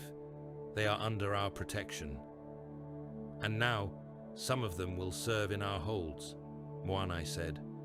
Others will die now instead of later. Voran's logic is not new. Takaha stepped closer. I felt it, he said. Not just the killing, the way they believe. The eternal wake is not just muttering anymore. It is driving men to reshape reality without Teleros's word. Your words, my warnings. This is what we have wrought. Moanai's fingers tightened on the Crozius haft until the metal creaked. You think this is my fault, he said quietly. I think you helped forge a creed that puts the hunt above all, Takaha answered. You told them the Emperor is the hunt. They heard only the second part. Now they kill in his name, but the motive is theirs. They decide who is prey without the throne, even in their mind. Moanai's gaze returned to the altar. Images flickered there, old campaigns, worlds burning. He had preached over most of them. He had told brothers that their joy in slaughter was an honest form of worship. He had believed it. Blasphemy was a word he reserved for those who knelt to. The warp. He had never aimed it at himself. He did so now. Show me, he said. They went together. Hestus did not need psychic senses to know something was wrong. The Inquisitor had grown accustomed to the background level of horror around the Carcharodons. Entire worlds burned under their guns. Populations vanished as collateral. But the pattern of Vox traffic around the refugee fleet changed subtly, like a new note introduced into a familiar dirge. He saw it first in the Auspex. Bodies vented into space from one of the refugee ships, tumbling in thin, ragged lines. Not drifts caused by hull breaches, but narrow streams from specific airlocks, too regular to be accident. He called up magnification. The Pict shook, interference from the ship's void shields distorting the image, but it was clear enough. The forms were human. Some still moved, futilely, their limbs flailing as vacuum claimed them. He turned on the Grey Talon's command vox at once. Reaver Master, Voran, he said, voice hard. Report. Why are bodies being vented from a fleet under Imperial protection? Voran's reply was almost cheerful. Red tithe, Inquisitor, he said. We lack a homeworld. We take our tithe where we can. You know this. Do not feign shock now. These are refugees, Hestus snapped. Loyal citizens. They have already been counted by Sector Command. You have no writ to cull them. We have need, Voran said. Need outweighs writ out here. You can write about it later. For now, stay out of my way. The channel cut. Hestus stared at the dead air. He had tolerated much. He had watched Tyberos collapse hive levels and burn continents and call it necessary. He had seen the Ashen Claws abandon a night world to its fate. He had written it all down, preparing to argue that extremity did not yet equal treachery. This was different. This was a deliberate massacre of helpless loyalists, carried out without even the pretense of strategic necessity, beyond Voran's desire to feed his doctrine, ironclad proof. He turned on his heel. Get me the Shade Lord, he told the nearest Vox thrall. Now. On Grey Talon's embarkation deck, the standoff broke without bolter fire. Nemeus saw it in his squad's eyes. If he pulled the trigger, they would split. Some would fire on their own brothers. Some would fire on him. The reflex for unity, drilled from their aspirant days, held them a heartbeat longer than it might have in other chapters. But the crack was there. He lowered his weapon. This ends, he said. I will go to Tyberos. He will decide whether this is tithe or treachery. Voran tilted his head. You will run to the Shade Lord with tales of my cruelty, he said. Do so. He will understand more than you think. He is not as chained to terror as you hope. You are so certain, Nemia said. Yes, Voran replied simply. Takaha and Moanai arrived, moments later, stepping through another hatch at the far end of the deck. They took in the scene at a glance. The bodies, the chained youths, the split ranks of Astartes. Moanai's face, visible beneath his helm, went very still. "Voran," he said. "Chaplain," Voran replied, almost politely. "This is not sanctioned," Moanai said. "The right of red tithe does not extend to this. There was no conclave, no decree, no writ from the Shade Lord. You have overstepped." Voran's smile sharpened. "You preached that we are the Emperor's teeth," he said, "that the hunt is his will, that the sea takes all. You spoke those words over 1,000 decks. Now you quail when we apply them without waiting for Terra's ink to dry." Moanai flinched as if struck. "This is different," he said. Voran gestured at the terrified youths in chains. "These live," he said, "because we chose them. They will serve, as you always told them. Service is the only salvation. The rest die quickly now, instead of slowly later. Explain to me where the line lies, Chaplain.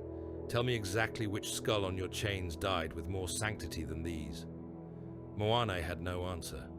His Crozius trembled in his grip. Hester's voice came over the deckvox then, riding in on a general channel. "Voran," he said, "by authority of the Ordo Astartes, cease your actions immediately. This is an unsanctioned atrocity. Tiberos has been informed. You will stand down and prepare to be judged." Voran laughed. "The Inquisitor has teeth after all," he muttered. Tiberos' vox followed, deeper, resonant enough to vibrate in armor. "Reaver Master Voran," the Shade Lord said, "you and any brother who took part in this red feast will return to the Nicor. You will assemble at the Fathom Right's altar. You will answer." The deck seemed to exhale. Voran rolled his shoulders. "As the Shade Lord wills," he said. He looked at his Reavers. "You heard him," he said. "Pull back. Finish with what is already started. No more shots. Chain the Chosen and return to your berths. The rest—" He flicked a glance at the hatches leading back into the refugee ship. "Are on Terra's ledger now," he finished, voice soft. As the Reavers began to withdraw, Marek crawled out from under the cargo crate's shadow, ears ringing. The hold was a charnel pen. Motionless forms lay piled in the center where the crowd had been thickest. The Chosen youths knelt against the wall, iron biting their wrists, eyes blank. Marek saw one looking at him. Keras. The Astartes veteran's gaze was unreadable behind his helm lenses. He had followed Nemia out, armor streaked. Marek had no context for who he was, for what choices he had just made. He only knew that the angels had come, and that the survivors were fewer. Voran walked the corridors of Grey Talon, like a man pacing his own jaw. His closest followers clustered around him in the Reaver barracks, armor plates half stripped, weapons resting in their racks. The phrase "the sea takes all" was etched on more pauldrons now, the fresh cuts livid against old paint. "The Shade Lord has called us home," Voran said. "He wishes to weigh our bite. He wishes to know if we have chewed too much without his hand on our collar." A few chuckles. "He stands at a reef edge," Voran went on. "On one side is Terra, with its inquisitors and its edicts, and its fear of teeth that do not wait for permission. On the other is the sea, and the understanding that out here, far from that rock, we decide how sharp we must be." He looked each of his Chosen in the eye. "If he steps toward Terra," he said quietly, "if he decides that the Ordo's outrage matters more than the hunt, then he is no longer the apex. The eternal wake will do what it was formed to do." A silence. For the first time, the possibility of Astartes' blood on Astartes' hands hung in the air as something more than a muttered theory. "You would spill his blood," one of the Reavers murmured. "The Shade Lords." "If he becomes a chain," Voran replied, "yes.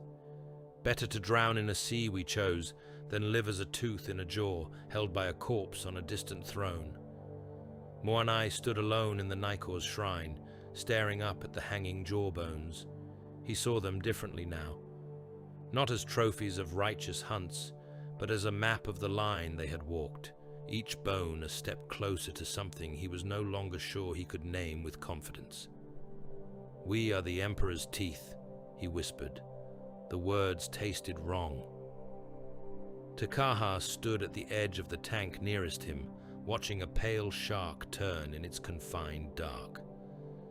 "Inquisitor Hestus has his proof," the librarian said, voice low. "Voran has his creed. Tiberos has called for a rite. The crack we warned of is open now." Moane's eyes burned. "Then we will see," he said, "whether our Shade Lord chooses to bridge it or let the sea rush through." They called it judgment, but it felt like a feeding. The fathom-right altar lay in the Nikor's keelward depths, where the ship's hull groaned loudest, and the song of the void seeped through steel and prayer alike. The chamber was long and narrow, its walls lined with chains that disappeared up into darkness. From those chains hung trophies and votive offerings, cracked helms, rusted weapons, jawbones bleached pale. Dim lumen globes swung from the ceiling like drowned stars, casting everything in a slow, sickly sway. The chapter gathered in tears around the central well. Carcharodons filled the galleries like a cliff of living armor. Grey plate, white jaw sigils, helm lenses burning in the half-light. Mortals were absent.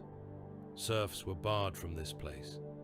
Even most of the astropaths and tech adepts kept away when the fathom rite was called. This was for teeth only. In the well, kneeling, on the marked deck before the altar, were the accused. Voran was bareheaded, his helm held in the hands of a serf who had been allowed into the chamber only long enough to carry it. His hair was cropped close, his sharp features set in a half-smile that did not reach his eyes. Around him knelt a score of reavers and line brothers, their wrists mag-shackled, armor scuffed with the grime of the red feast. The air stank of blood that washing had not fully removed. Tiberos sat upon the block behind the altar. The Shade Lord's armor looked taken from the hull itself, plates matte in the low light, every edge worn smooth with age. Hunger and slake rested across his knees, their chains coiled, their teeth motionless for now. His helm was on. He did not need to bare his face to judge. Chaplain Moane stood at his right hand, Crozius in both fists, skull helm tilted down. Takaha stood to the left, hood up, psychic hood humming softly as it bled away the crackle of so many war. Minds gathered in one place. Hestus stood below the altar step, closer to the accused than to the Shade Lord. He had insisted on that position, to stand with the prosecutors, not the judges. His armor looked almost plain amid the Astartes warplate, but the rosette at his throat made an invisible circle around him that even reavers did not cross. Moane slammed the butt of his Crozius into the deck. "By blood and void," he intoned, voice amplified and raw. "By red tithe taken and grey given. By the oath sworn in the dark between stars. The fathom rite is called. The chapter reflects upon its depths. The accused stand before the hunt and the throne." The chains along the walls rattled, as if some vast thing had shifted its weight in the hull. "Reaver Master Voran," Moane said, "Void Brothers Keras and those who followed him, you stand accused of unsanctioned slaughter of Imperial refugees, taken under our protection, of red tithe, taken without writ, of disobedience to the Shade Lord's intent, of doctrinal heresy against the creed as bound in conclave." He turned his helm slightly, skull face staring down at Voran. "How do you answer?" Voran's smile widened a fraction. "We answer that we killed," he said. "We answer that we took serfs and void recruits from meat that was already half dead. We answer that every shot fired on Grey Talon that cycle served the same purpose as any exterminatus order you have ever carried out in the Emperor's name. We simply skip the hypocrisy of pretending to care whose names were on which ledger." A low murmur rolled through the galleries. Hestus stepped forward, expression flinty. You murdered loyal citizens under your explicit protection, he said. Men and women who had survived Varkal's fire only because your dropcraft held the line. You boarded their ships and culled them without ever bothering to inform your own chapter master, let alone sector, command. Do not dress that up as some bleak truth of war, Voran. It is murder, pure and simple. Voran turned his head toward the Inquisitor without rising. Loyal citizens, he said. You would have fed them into Solengate's grinder. They would have been turned into numbered bodies in numbered regiments and sent to die on worlds whose names they could not pronounce. You would call that duty. I call it a slower, less useful version of what we did. You presume to decide whose lives have value, Hester said. Voran nodded, unbothered. Yes, he said. We always have. So do you. So does every governor, every commissar, every Lord Commander pushing pins across maps. The difference is that we do not make the decisions from behind a desk. Moanai's Crozius cracked against the deck again. You speak as if you are already judged, he said. I am, Voran replied. By the sea, by the hunt. It cares nothing for your outrage. It cares only whether our bite is sharp. Nemia stepped forward at Moanai's gesture. He moved to stand beside Hestus, but his posture was not that of an accuser. His helm was off, his face hard, eyes shadowed. Reaver Captain Nemia, Moanai said. You were witness. You will speak. Nemia's jaw flexed. I came to Grey Talon to check munitions transfers, he said. I heard shots, mortal screaming. I found the embarkation deck being used as a killing ground. Refugees were being dragged out of a boarding tube, shot or chained according to some internal calculus. Voran was in command. My squad was with me. Were you ordered to participate? Moanai asked. Yes, Nemia said. Implicitly, if not in words. Voran expected me to see the necessity. He expected my brothers to recognize the opportunity. And did you? Hestus pressed. Nemia's gaze flicked to Voran. I saw its ferocity, he said. I saw the clean line of it. A simplified world, where every life is weighed only by how useful its end can be. Some part of me admired the clarity, the same way I have admired Voran on a breached deck, knee-deep in enemy dead, never hesitating. He looked up at Tibros. But I also saw unarmed men and women under our banner being gunned down because it was efficient, he said. Not because they had raised weapons, not because they had refused our tithes, because they were inconvenient weight. I refused to fire. I told my squad to stand down. Did they obey? Takaha asked quietly. Nemia swallowed. Not all, he said. Some stepped back with me. Some did not. Keris argued that the weak would die anyway, and that Voran's way at least took something from them. He was not alone in that belief.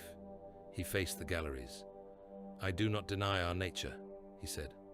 We are killers. We have culled worlds under writ that would make lesser chapters weep. But there must be a line. If we can gun down those, we have already claimed as saved and still claim to be the Emperor's teeth, then the word means nothing. We are just another pack of night lords prowling under a different flag. The silence after his words was heavier than any murmur. Moanai turned his helm toward Hestus. Inquisitor, he said, you have called for this judgment. Speak your demand. Hestus met Tiberos's gaze. Voran and every brother who took part in this atrocity must be handed over to the Ordos, he said. They must stand trial under imperial law and be executed for mass murder and heresy. More than that, this chapter's charter must be reviewed. Your license to conduct unsupervised purges must be curtailed or revoked. You cannot be allowed to roam the dark as a private warband any longer. A low growl rolled through the galleries at the phrase private warband. Tiberos stilled it with a small motion. You came aboard our ship knowing what we are, he said. You saw Kravos, Karthos, Varkal. You watched us burn continents to keep the swarm from eating them. You did not call us a private warband then. There is a difference between extremity in the face of existential threat and what happened on Grey Talon, Hestus replied. On Varkol, you collapsed hive levels to deny biomass to the Tyranids. Horrific, but arguable as necessity. On Grey Talon, you had already escaped the swarm. The refugee fleet was not in immediate danger. Those people were under your explicit protection. Voran's actions were not a battlefield decision. They were doctrine applied without leash. He jabbed a finger at Voran. If you will not hand them over, he said, then you are complicit. You condone their creed. You should be branded renegade. One Eye's shoulders sagged slightly. I am complicit, he said. The words dropped like lead. My sermons, he went on. My void litanies. I framed the Emperor as the hunt made flesh. I told our brothers that their joy in killing was an honest form of worship. I sneered at softer worlds and gentler creeds. I thought I was cutting away hypocrisy. I see now that I cut away restraint as well. He lifted his skull helm with one hand, baring his face. There were no tears. Astartes did not weep easily, but there was something raw in his eyes. I did not tell them to slaughter refugees, he said. I did not tell them to see every unarmed back as a target, but I gave them the tools to justify it. If there is heresy here, it runs through my tongue as much as Voran's. Takaha stepped forward. The warp thinks so, he said. All eyes, mortal and Astartes, turned to the librarian. You have all felt it, even if you do not name it, he said. On Varkol, on Kravos, on a dozen forgotten worlds. A pressure in the back of the mind when the killing reaches a certain pitch, a sense of something circling. That presence grows each time we push further along this path. He looked along the ranks. It is not one of the ruinous four, he said. It is not some demon prince whispering from a shrine. It is a shadow made of us, of our creed, of our insistence that the hunt is everything, that terror is carcass, that the Emperor is a convenient story. When Voran preaches that we answer only to the sea, that shadow brightens. When we slaughter under our own justification instead of his, it feeds. His gaze found Voran. Every unsanctioned action you take is not just a crime under the Ordo's law, he said. It is meat for a thing in the warp that may one day be strong enough to think it owns us. On that day, the exterminatus weapons Hestus loves will be the least of our concerns. Voran snorted. You threaten me with ghosts, he said. I bleed real blood on real decks. Ghosts can drown you, Takaha replied. Moanai turned back toward Tiberos. Shade Lord, he said. I have sharpened the teeth. The Inquisitor calls them mad. The Librarian calls them dangerous to reality itself. I will not tell you what judgment to pass. I will only beg this. Decide who we are, once, clearly. No more compromise, no more half measures. Either we are his teeth, or we are a pack of hungry sharks using his name. I am too old to preach in between. The chamber held its breath. Tiberos rose. His sheer bulk seemed to drag the air down. Hunger and slake rattled as he took them up, chains clinking. We are the Emperor's teeth, he said. It could have been merely a repetition of old words. It was not. There was weight in it, the kind that bent metal. The Emperor, he went on, not the sea. The sea is where we swim. The hunt is what we do. He is why we do it. He descended from the altar, each step booming. Voran looked up at him, chin lifted. When teeth rot, Tiberos said, they are pulled. He gestured. Cure, Jarl, Vec, he said, naming 3 reavers knelt beside Voran. Stand. They rose, chains clinking, movement slow. Each one had been among the most zealous in the eternal wake. Each had fired into the packed refugees without hesitation. Each had argued even more loudly than Voran that the Grey Talon's red feast was not only justified, but overdue. Do you repent? Tiberos asked them. They did not laugh. They did not spit. One inclined his head slightly. "I repent nothing," Kuo said. "I did what I was made to do." Tiberos nodded once. "Good," he said. He moved so fast, the Watcher's eyes almost missed it. Hunger punched through Kuo's helm and skull in a single downward sweep, teeth bursting out the back in a spray of ceramite and bone. The body shuddered, then slumped. Tiberos tore the chain blade free with a twist that took half the helm with it, leaving the corpse kneeling for a heartbeat before it toppled. Jarl lunged, chains rattling, some reflexive instinct to fight overriding sense even, in bonds.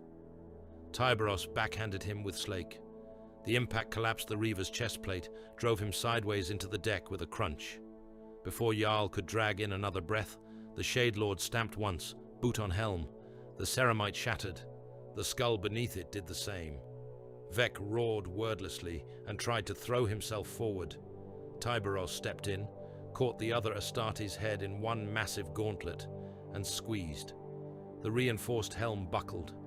The sound was hideous, metal and bone giving way under inexorable pressure. When Tiberos let go, the body fell without face. Silence followed. Even Reavers, who had seen worse on enemy decks, shifted slightly. There was something about the intimacy of it. No blade between, no bolt shell, just hands, just weight. Judgment executed by the chapter master himself at arm's length. "These three are culled," Tiberos said. "Their blood feeds our warning. Let the sea remember it." He turned his helm toward Hestus. "You have your proof that we punish our own," he said. "You will not take their corpses. They belong to the ship." Hestus's face had gone paler, even than the void light allowed. "That is not enough," he snapped. "You kill a few zealots and expect me to pretend the crime is resolved. Voran led this. He must die. The others who fired must die. Anything less is a mockery of justice." Tiberos regarded him.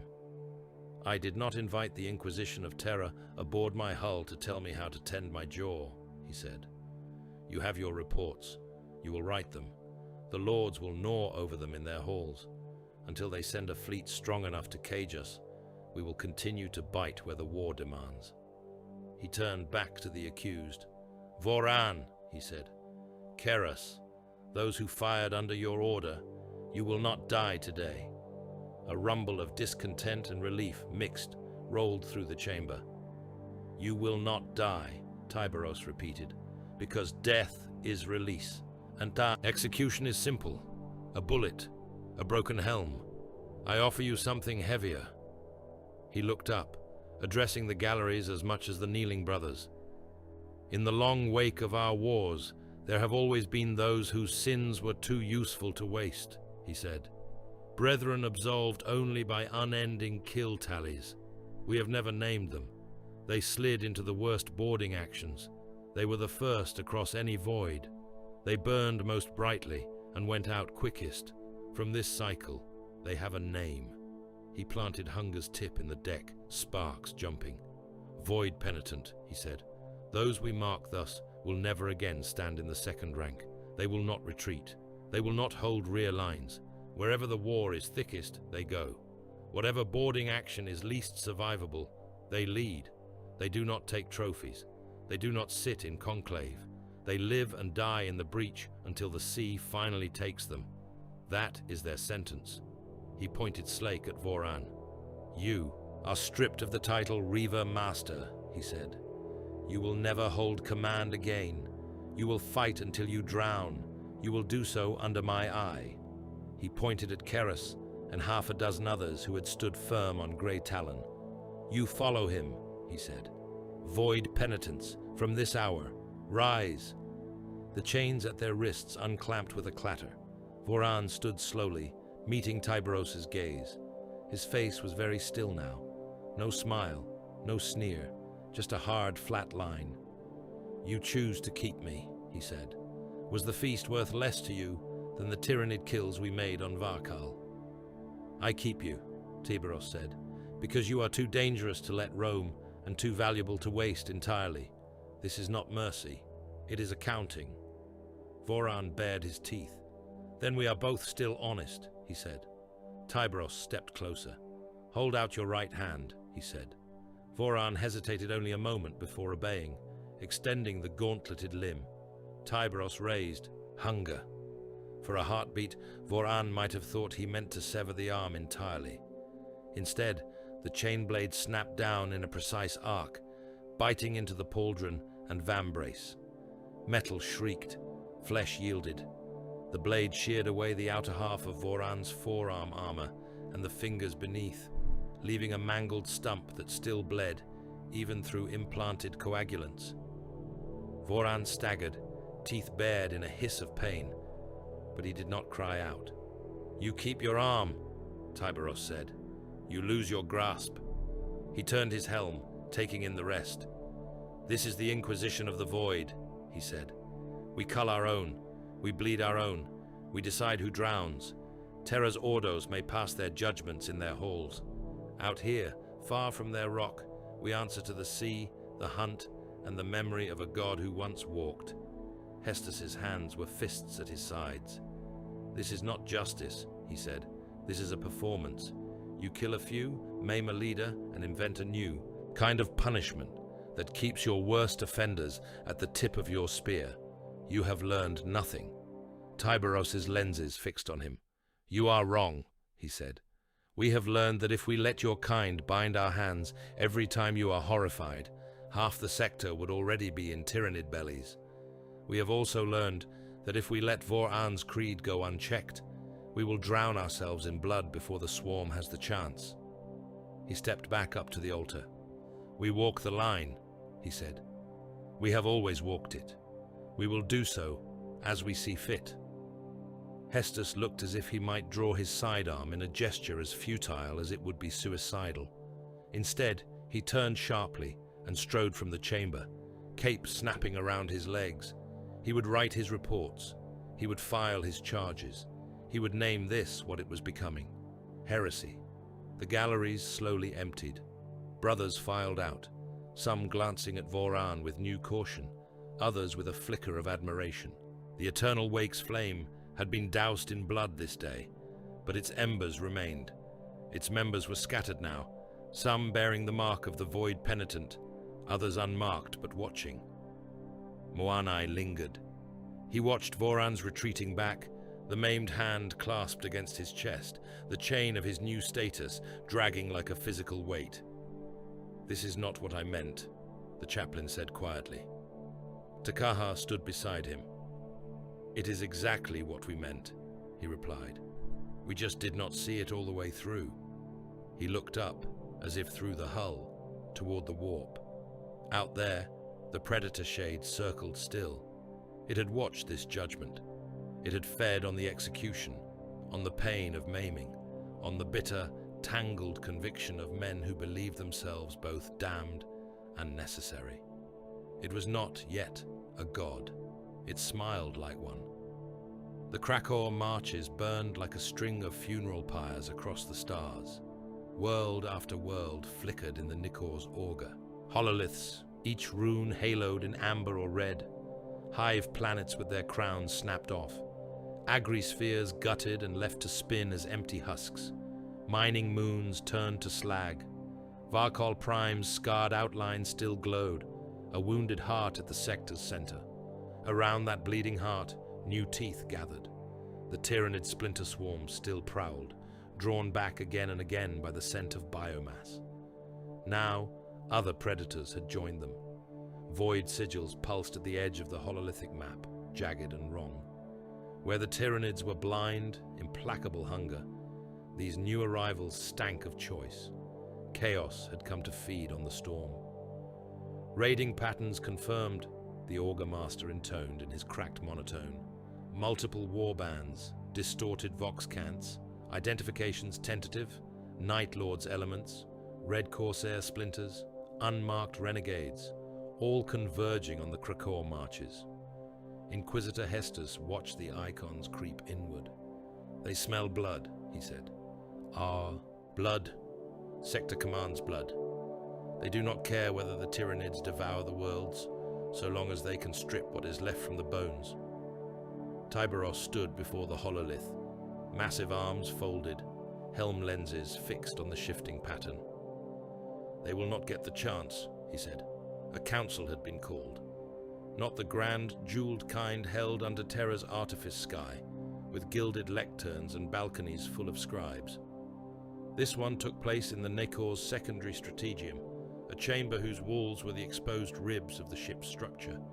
Crude banners hung between reinforcement spars, bearing the symbols of those who had answered the summons. The Black Templars sent a lean veteran in black and white, his tabard scorched. A splinter of the Imperial Fists, the Argent Bastion, was represented by a captain with a face like carved stone. A salamander's brother stood quietly near the back, hands folded over a charred drake-hide cloak. Guard generals stood among them, in carapace armor, decorations dulled by ash, while immagos of the Adeptus Mechanicus hovered on a cradle of whirring pistons and mechadendrites. At the far end of the chamber, Tyberos loomed over them all. The Krakor sector fights on two fronts now, Hestus said, voice carrying over the low background murmur.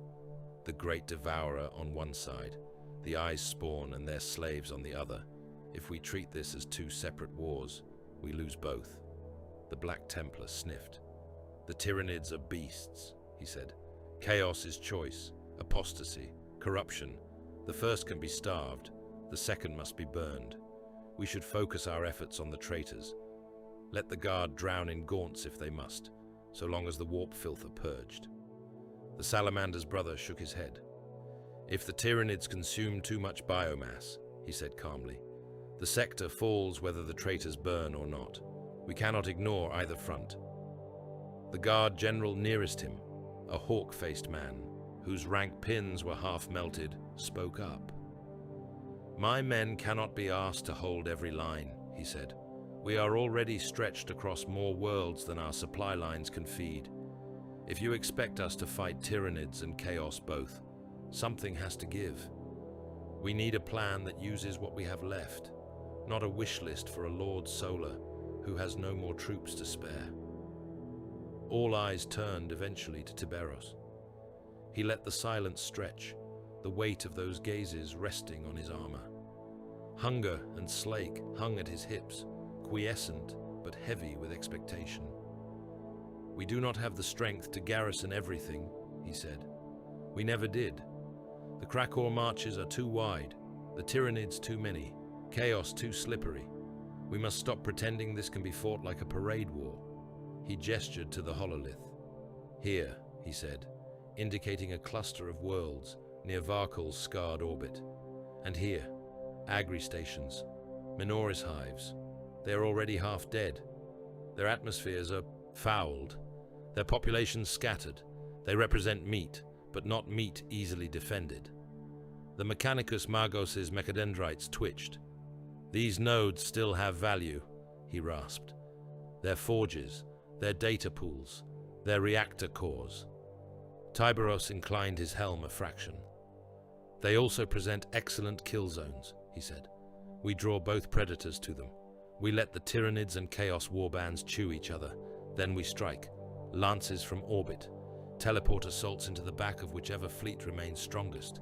We strip their spines and deny them the chance to feed on anything more valuable. The Argent Bastion captain's jaw clenched. You would sacrifice entire worlds, he said. Deliberately. Not as battlefield losses, but as bait. Tyberos' lenses locked with his. Yes, he said simply. The salamanders stirred, discomfort visible even through ceramite. Those worlds still have people, he said. Men who fought, families who fled. Once already, you would turn them into meat weights. Nemia stepped forward then, helm tucked under his arm. He had not been meant to speak, not as the Shade Lord's main voice. But Tekaha had told him in low words before the council that someone must make their calculus sound like something other than appetite.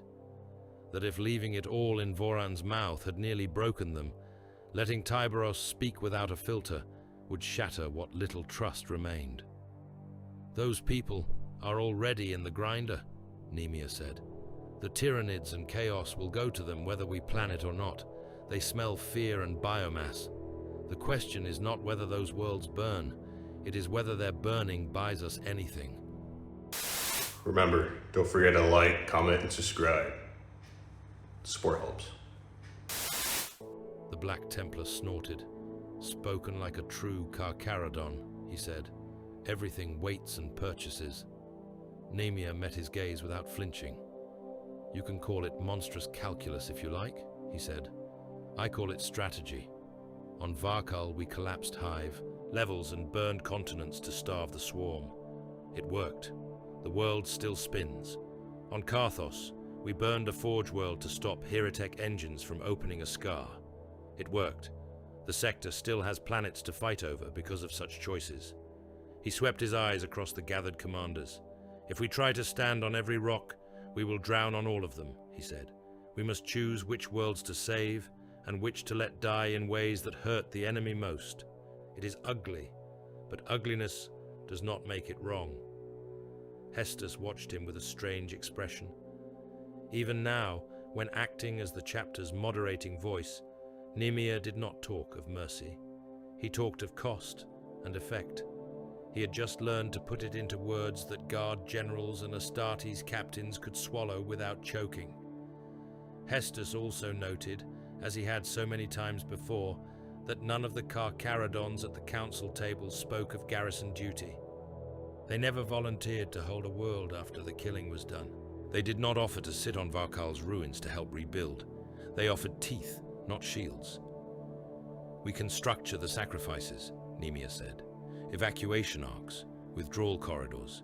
We can make sure that the ones we choose as bait know what they are dying for. That is more than most Hive scum ever get." The Guard General grimaced. "They will still die screaming," he said. "But at least they will know whose ledger their screams are written in." The Mechanicus Magos flicked a servo claw. "Your proposal has merit," he conceded. "It is aligned with certain fallback patterns in the Omnissiah's war scriptures. Tactical abandonment, controlled resource denial." The Argent Bastion captain shook his head slowly. "I do not like it," he said. "Nor do I," Nemia answered, "but I see no other way." Takaha excused himself from the strategium before the council ended. His mind buzzed with the implications of their plan. Worlds marked as bait. Lines drawn where whole populations would be allowed to die in order to fatten an enemy for slaughter. The predator shade in the warp prowled at the edge of his thoughts, pleased. While the commanders debated which worlds to sacrifice, the war with Chaos refused to wait. A Chaos warband had seized a minor moon on the sector's fringe, turning its ore refineries into launch bases for raids. It was a test, a probe.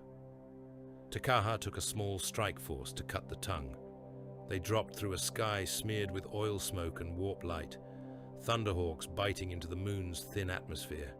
The surface was a tangle of refinery towers and slag fields, lit by the baleful glow of tainted furnaces. The traitors were waiting.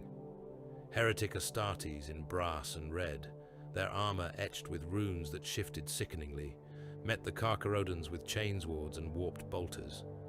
Cultists swarmed between the towers, shrieking, their flesh twisted by exposure to the warp. Takaha fought his way. Through them, like a man wading through a dream turned sour.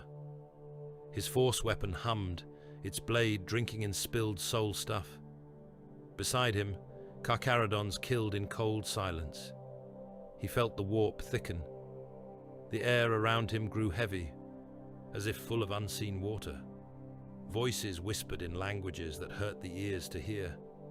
A figure emerged from behind a slag pile, robes fluttering despite the still air, staff crackling with sick light. The sorcerer's helm was wrought in the image of a snarling beast. His armor bore the 8-pointed star, half hidden under sigils of blood and ash. "A shark in a poisoned sea," the sorcerer said. His voice came from everywhere at once, echoing inside Takaha's skull. "I wondered when you would swim close enough to taste." Takaha lifted his blade. "Turn back into your hole, sorcerer," he said. "The sea has no need of your kind here." The sorcerer laughed. "The sea has every need of me," he said. "We are the currents of its desire, and you, little predator, you are almost ready to join us." Warp power flared. Ribbons of sick light licked out from the staff, coiling toward Takaha. He raised his force weapon, its wards flaring in counterpoint. The energies met with a crack that shook the air, sparks of unreality scattering like embers. The duel split the world. Around them, Carcharodons and traitor Astartes fought in slowed, distorted time. Their movements jerky, echoed. The sky pulsed between the grey of smoke and a bruised, unnatural violet. Takaha pushed forward, teeth gritted. "You will not find converts here," he said. "We are loyal." "To whom?" the sorcerer asked. He thrust with his staff. Takaha parried, the impact sending numbness up his arm. "To the Emperor," Takaha snarled. "To the throne, to the human race he tried to drag out of the dark." The sorcerer's laughter was like knives. "You are loyal to teeth," he said, "to the joy of closing them on. Flesh, do not dress it in dead man's names. We can smell the truth from 10 systems away. You do not kneel to us yet, and still your heresy sings like a beacon." His helm tilted. "The Carcharodons Heresy," he said. "The belief that you are beyond leash, beyond judgment. You do what my kind do, but still you paint Aquilas on your plate. It is charming. It will not last." Warp fire surged. Takaha felt it try to wrap around his wards, probing for cracks. "You offer nothing we want," Takaha said. "You kneel to things in the dark. We do not kneel."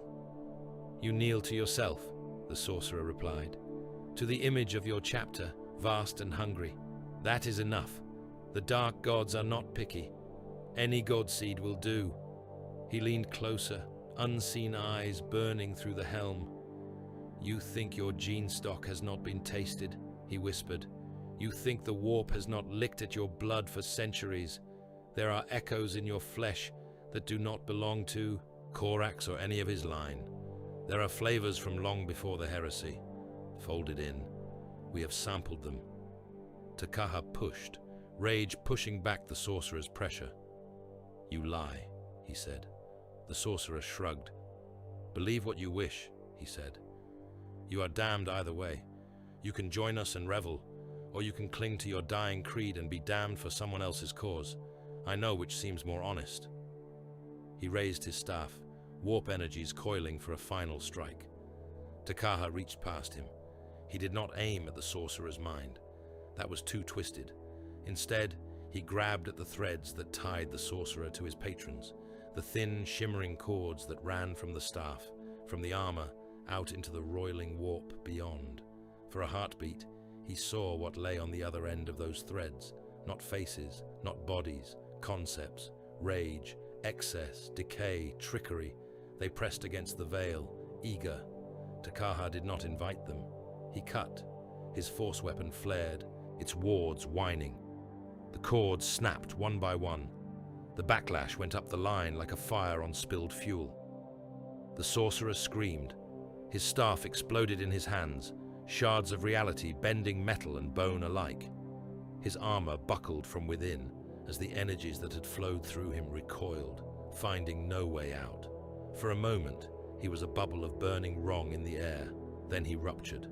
The warp folded back. Takaha staggered, gasping. The world snapped into focus. The sky was grey again. The refinery towers were simply metal and smoke. Carcharodons and traitor Astartes lay around him, corpses and wounded, the fight already ending as his brothers finished the work. He looked down at what was left of the sorcerer. Charred armor, a twisted helm, no body. The warp had taken its due back. "We are not yours," Takaha thought, pressing his mind flat against the predator shade he knew watched from deeper waters. "Not yet.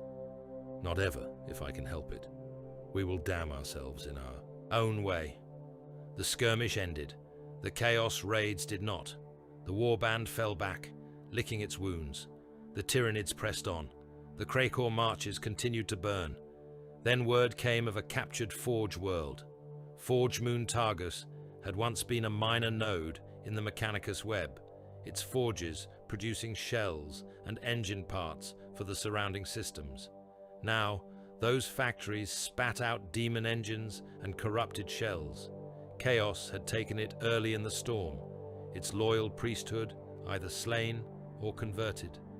From there, the warband launched raids that tore at guard convoys and sabotaged worlds the Carcharodons had marked as bait. It could not be allowed to stand. Tiberos laid out the plan in the Strategium, his claws tracing lines of fire across the hololith. Targus is too deep in the warp's shadow for a clean fleet engagement, he said. The Geller tides are rough. Anything larger than an escort risks being dashed. The Mechanicus Magos's lenses whirred. The forges must be recaptured, he insisted.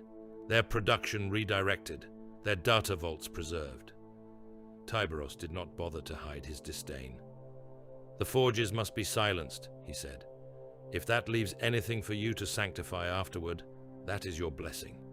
Do not expect it. He pointed to the map. The guard will drop in first, he said. Multiple regiments, shock troopers, armored wedges. They will hit the outer gun spires and dig in. They will draw the traitor guns, the traitor engines. They will die in numbers that keep the enemy's attention down. The hawk-faced guard general nodded grimly. My men know how to be bait, he said. We will make sure the traitors chew. While they chew, Tiberos continued, we bite from above. Thunderhawk insertions onto the primary forge crowns. Teleport strikes into the core data shrines. We strip out the leadership and destroy the machine hearts. No subtlety. No attempt to preserve infrastructure. This is a cull. He turned his helm toward Voran. You lead the penitent, he said. Every void assault, every breach, you and yours are the point of the spear. You die first, so others may not. Voran's maimed hand twitched against his chest. As you command, he said. There was no grin this time, no swagger. His eyes were steady.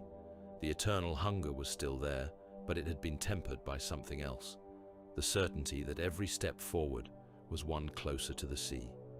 The assault on Targus was a hymn in fire. Guard regiments dropped in a storm of flares, grav chutes blazing as they plunged toward the forge spires. Anti-air guns spat up, chewing men from the sky. Those who landed did so in scattered pockets, immediately under fire from traitor artillery and corrupted servitors. They advanced anyway. Men slogged through rivers of oil and molten metal, laser guns held high, boots sinking into slag. Tanks rolled over drifts of spent shell casings, their tracks crunching. They died by the score, by the hundred, but their advance was not meant to succeed. It was meant to shine bright enough that every traitor eye turned toward it. Up above, the Carcharodons rode the turbulence.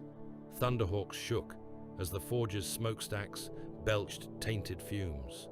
Warp static clawed at their shielding, flaying paint and plating. Still, they came. Voran stood at the ramp of the lead craft, left hand clenched around a boarding anchor, right stump tucked against his chest.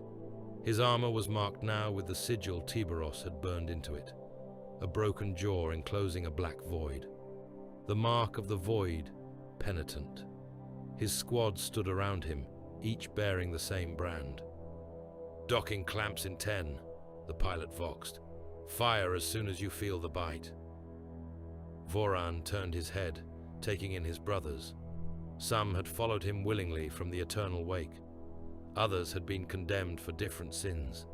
All now shared the same sentence. You know what we... Ah, he said. You know what this is.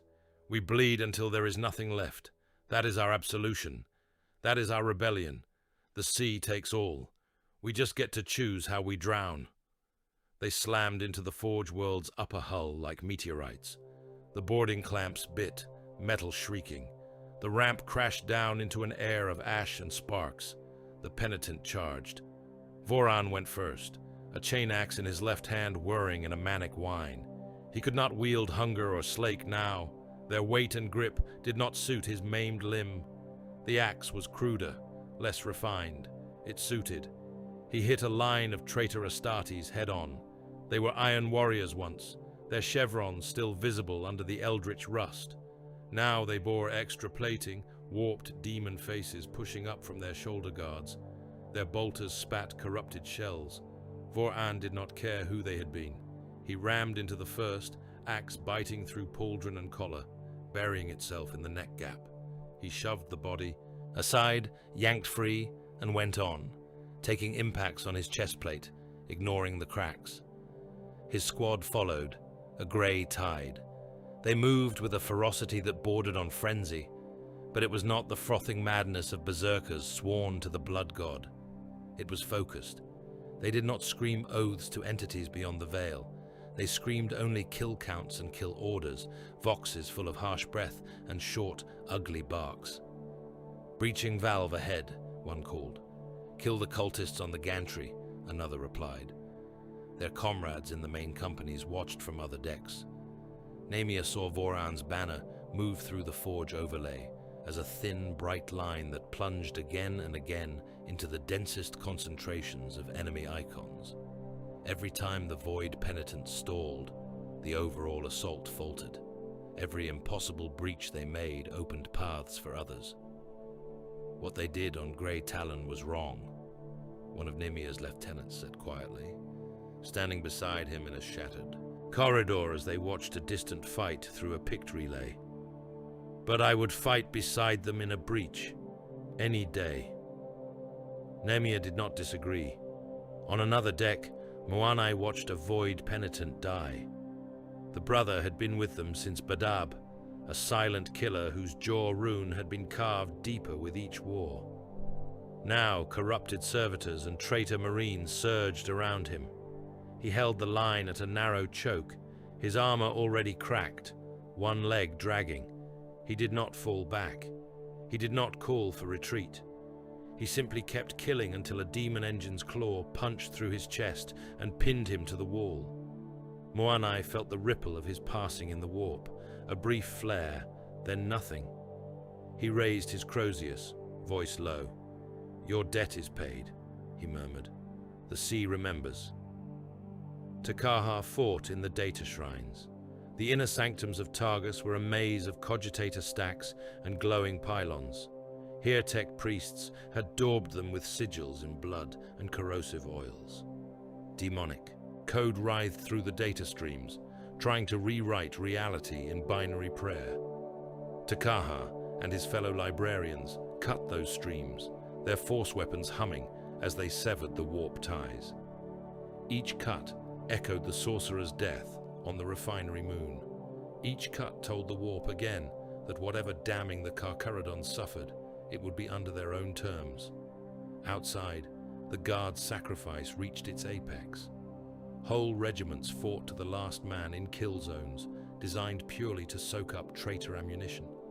Tanks rammed demon engines head-on, exploding in mutual annihilation. Orbital auger beams recorded the death of each unit as a blip on a list that would later be filed in some distant archive under the heading acceptable. When the Carcharodons withdrew, Targus was done. The Forge World's forges were ruptured, its reactor cores vented. Entire manufactoria plates had cracked and fallen into the molten depths. The air was poisonous. The ground shook with residual detonations. No one would ever make shells there again. The Mechanicus Magos wept oily tears. "So much lost," he rasped. "So much irreplaceable infrastructure." Tiberos watched the ruined moon spin, its silhouette black against the stars. "So much denied," he said, "to the traitors, to the warp, to anyone who would have used it against this sector. You wanted a reclaimed Forge world. You have a silenced one instead. That will have to be enough." Guard casualty lists scrolled. Whole regiments crossed out. The ledger of the hunt tallied them against the deaths of chaos engines and corrupted priests and demon engines. The numbers, in the end, were meaningless. The feel of it was not. Hestus considered Targus in his own way. He saw a pattern reinforced. When faced with any contamination they could not fully control, the Carcharodons did not cleanse. They killed. They did not garrison. They did not rebuild. They burned until there was nothing left to hold. Ashes and teeth, he thought. That is all they leave behind. On the Nikor's lower decks, Voran sat alone. His armor was off. His maimed arm hung in a sling of chain. His flesh was a patchwork of fresh grafts and old scars. He stared at the bulkhead in front of him, its surface etched with kill runes, old and new. He remembered the Red Feast. He remembered the trial. He remembered the feel of Tiberos' hand crushing his grasp. He also remembered the moment on Targus, when a breach should have broken them, when the traitor engines roared, when his squad had been down to a handful and still they had held, allowing other brothers to sweep in and finish the job. The Eternal Wake's creed still whispered in his blood. The sea takes all. Some part of him had once wanted to see it take everything, even the Shade Lord, if that was what purity demanded. Now, he was less certain. Takaha's words about warp echoes gnawed at him. The sorcerer's taunts about tasted gene lines echoed. The predator shade swam, always present, always hungry. Voran bared his teeth at the bulkhead. "If we are damned," he muttered, "we will at least drown on our feet." In the warp, something old and sharp listened. It tasted the ashes of Targus, the blood of the void penitents, the quiet respect of brothers who hated their doctrine but valued their deaths. It tasted the War Council's decision to turn whole worlds into bait. It tasted Takaha's refusal, again and again, to kneel to anything beyond the dead Emperor's shadow. Teeth, ash, blood. The Krakor marches burned on, caught between hungry devourer and hungrier gods. The Carcharodons swam through the blaze, their own heresy still half a shadow, half a shape, not yet willing to decide which mouth would finally close on them. The strike cruiser Koraloa ran dark in the void. Her running lights were dimmed, her hull sigils ghosted beneath a thin sheen of frost. She drifted on silent thrusters in the lee of an asteroid belt, one grey shark among many smaller stones. Inside, engines throbbed with a slow, steady pulse. The air tasted of oil, ozone, and the faint metallic tang of recycled blood. In the command sanctum, Captain Harkai bent over a hololithic display that showed the Krakor marches in fading light. He was an old void hunter, even by Astartes' measure, his scalp a web of scar tissue, his jaw rune cut deep. "The Shade Lord orders us to hold the outer screen," he said, more to himself than to the helot at the Vox. "We keep the guard convoy between our flanks and let the swarm cut its teeth on the bait worlds." He straightened, turning to give orders. The first shot took him in the back of the helm. It was a Kraken penetrator, fired from the shadow of a maintenance alcove at almost arm's length. The shell punched through ceramite and bone in one ugly motion and detonated beyond, the command dais shuddering under the impact. Harkai's body jerked, then collapsed over the hololith, scattering the sector map into a cascade of broken light. The helot at the Vox tried to scream. A gauntleted hand closed around his throat and cut the sound off. "Bridge secure," growled a voice. "The captain is done. Void the recorders." The maintenance alcove disgorged grey armor. They moved with purpose, their plate marked with the hooked wave sigil of the Eternal Wake, worked subtle into jaw runes and squad markings. One moved to the main console, purging data. Another stepped over Harkai's corpse and planted a charge pack under the hololith controls. The lead mutineer touched his helm vox. "Phase 1 complete," he said softly. "The jaw is cut. Proceed." In the lower decks, vox codes whispered through the Koraloa's arteries. Surf habs and work gangs heard the alarms first. Atmo sirens wailed, a long, rising cry usually reserved for hull breaches or warp storms. Bulkhead doors slammed shut. Warning runes strobed. "Void drill," muttered one, old hold sweeper, hands tightening on the broom pole that had been his only companion for a decade. Just another drill. The air changed. On Habstack 7, the temperature dropped abruptly as vents slammed open and the fragile atmosphere howled out. Serfs clawed at each other, scrambling for hatches that would not open. Their voices vanished into the roar of rushing air. In Manufactorum Bay 3, a maintenance crew working on a damaged torpedo felt their ears pop as pressure fled, tools flying from fingers. One managed to slam a hand on an emergency cog, bringing a low-grade field up over the bay, but the damage was done. 2/3 of the deck were already dead. The mutineers picked their decks carefully. Servo crews, monitorum scribes, vox relays, the human layers that made the Coraloa more than a drifting shell. They took all the ones least likely to be missed in the first moments. Confusion spread. In the Nikor's strategium, a surf signaller raised his head. "Coraloa reports anomalous casualties in lower decks," he said. "Multiple pressure alarms. Primary Vox down to half capacity." Tiberos's helm turned. "Cause?" he asked. "Unclear," the surf replied. "Initial data suggests reactor leak. Captain Harkai has not responded." Tiberos's lenses dimmed for a heartbeat. "Nemea is closest," he said. He flicked a rune, opening a narrow band. "Reaver, Captain," he voxed. "The Coraloa is bleeding. You will go and see whether its teeth are still ours." Nemea was on the gunship Stormmoor, overseeing a weapons transfer to a guard destroyer when the order came. He did not question. "Signal the Moor to break off," he told the mortal pilot. "We dock to Coraloa. Full combat readiness." He selected his squad with care. Brothers who had stood with him on Grey Talon.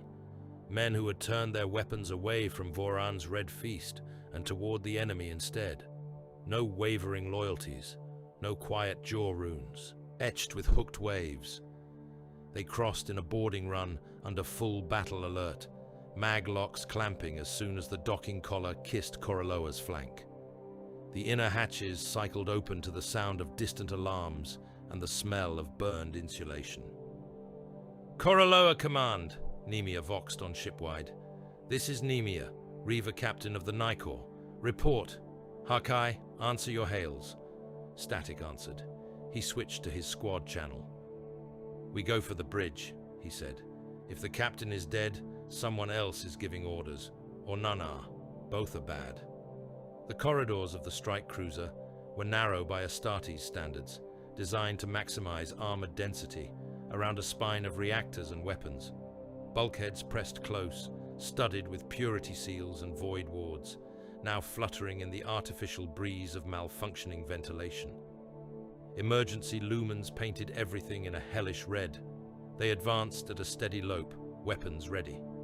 They did not have to go far before the first shots. A bolter round, fired from cover at the junction of two corridors, sparked off Nemea's breastplate, staggering him a half step.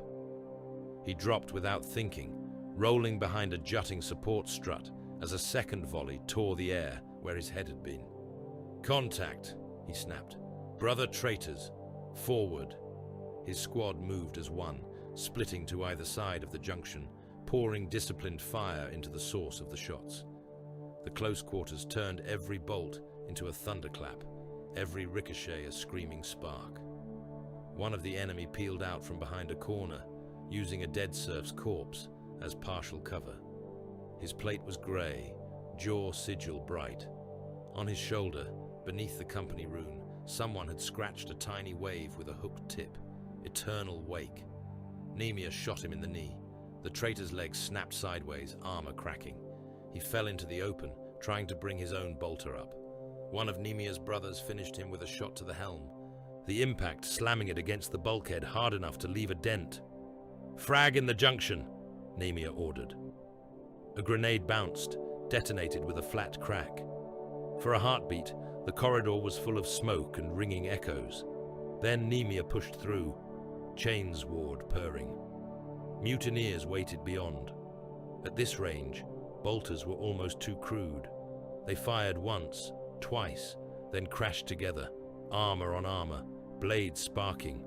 Chain teeth screeched as they met ceramite and one another, spitting fragments. Fists the size of a mortal's head slammed into faceplates and chest plates. Nemia locked blades with a brother he recognized. Druan, a Void veteran whose laugh had once shaken mess decks. Now his helm lenses burned with a fanatic light. "Captain," Druan grated, "you should not have come. The Coraloa is ours now, a free predator. No more leashes, no more pretending." "You mistake a leash for a jaw," Nemia growled. He twisted his chainsword, driving it up. The woe teeth bit into Druan's inner pauldron, chewing. The mutineer tried to wrench away, but Nemia stepped in, shoulder to chest, and shoved. The momentum took them both into a side bulkhead with enough force to dent the metal. Druan's blade skidded away, tearing a rent in the deck. Nemia's weight told. He pinned Druan against the wall, then slammed his free fist into the other Astartes' helm again and again, each blow cracking it further until the lenses shattered and the head inside slumped. He ripped his chainsword free, breath hissing in his helm. "Leave none standing," he voxed. "No quarter for those who raise bolter against kin." Elsewhere on the Coraloa, the Reclusiam moved. Moanne strode down a smoke-filled corridor, his croziers gripped in both hands. A handful of chaplain guard brothers flanked him, their black and grey armor marked with the white jaw of the chapter and the black skull of their office. None bore the hooked wave. They passed a squad of loyalists holding a barricade against mutineers deeper inside. The air was full of firing smoke and the sharp tang of burned propellant. "Chaplain!" one of the loyal sergeants voxed. "The Wakesick hold the secondary magazine. They tried to vent the munition crews. We sealed the bulkheads, but they are cutting through." Moanne nodded. "Hold them," he said. "We will absolve them." He did not mean forgiveness. They reached the secondary magazine antechamber as a blast door buckled inward under internal melter charges. The glow of cut metal spilled into the corridor. As it fell, reavers surged through, armor scarred, chain blades revving. "In the name of the eternal wake," one spat, "this ship is no longer a slave to terror. Stand aside or drown with the carrion." Moanne stepped into their path. "You are apostates," he said. "Not against terror, against us, against what we are supposed to be. Lay down your weapons and take your penance in the breach, or die here." For a heartbeat, something human flickered in the mutineer's stance. Doubt. Then another voice crackled over their private vox. "The chaplain's words are old meat," came Voran's tone, distorted by encryption but still recognizable. "The Shade Lord caged you. I free you. Bite now." The flicker died. The Reaver roared and charged. Moanne met him with a downward swing. The Crozius's power field flared as it struck the Reaver's helm. The blow twisted the man's head sideways with a sickening jerk, dropping him mid-stride. Behind him, the others collided with Moanne's guard, chain teeth flaring. "Apostates," Moanne repeated, voice cold. "Absolution by death." One mutineer faltered, blade halfway raised. Moanne's helm snapped toward him. "You," he said, "do you repent?" The Reaver's chain blade wavered. "I thought we were doing what you preached," he said hoarsely. "Hunting without chains, being honest teeth." Moanne's chest felt hollow. "You misunderstood," he said. "That is my sin, not yours. Drop your blade and fight beside us in the breach until you die. That will be your penance." The Reaver hesitated only a heartbeat longer, then let the chain blade fall from his hand. A loyal chaplain guard brother kicked it aside. The mutineer moved to their flank, turning his bolter on his former fellows without a word. Moanne stepped deeper into the melee. "Any who still hear the Emperor's name," he voxed on open channel, "lay down your arms. Those who follow Voran now walk toward the same sea as the Night Lords and Red Corsairs. There is only one absolution left to them." In the Psi relay chambers, the war took another shape. The Coraloa's astropathic choir lay in a ring of brine-filled coffins, their withered forms floating, minds linked by webs of silver cable. Warp wards etched into the walls glowed with frantic light as non-sanctioned psychic pressure beat against them. Takaha strode into the chamber with a small cadre of librarious serfs and void warders. The air hummed with energy. The astropaths writhed, mouths opening and closing in silent screams. A tech adept stood at the primary relay console. Mechadendrites sunk into ports that were not his to touch. His red robes were marked with tiny wave runes traced in oil. His eyes flickered with internal readouts. "Cut the link," Takaha said. The adept's lips twisted. "The sea wants to hear this song," he said.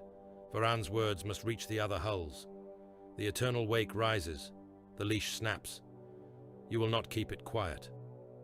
Takaha did not waste more breath. He hurled his will into the relay. The warp pressure tried to pour out through the astropathic array, a flood of coded thought that would have splashed across the fleet, carrying orders, calls to action, the lure of open rebellion. Takaha threw up barriers, shaping his own mind into a bulkhead. The impact jarred him down to his genetically sculpted marrow. He saw Voran's intent in that pressure.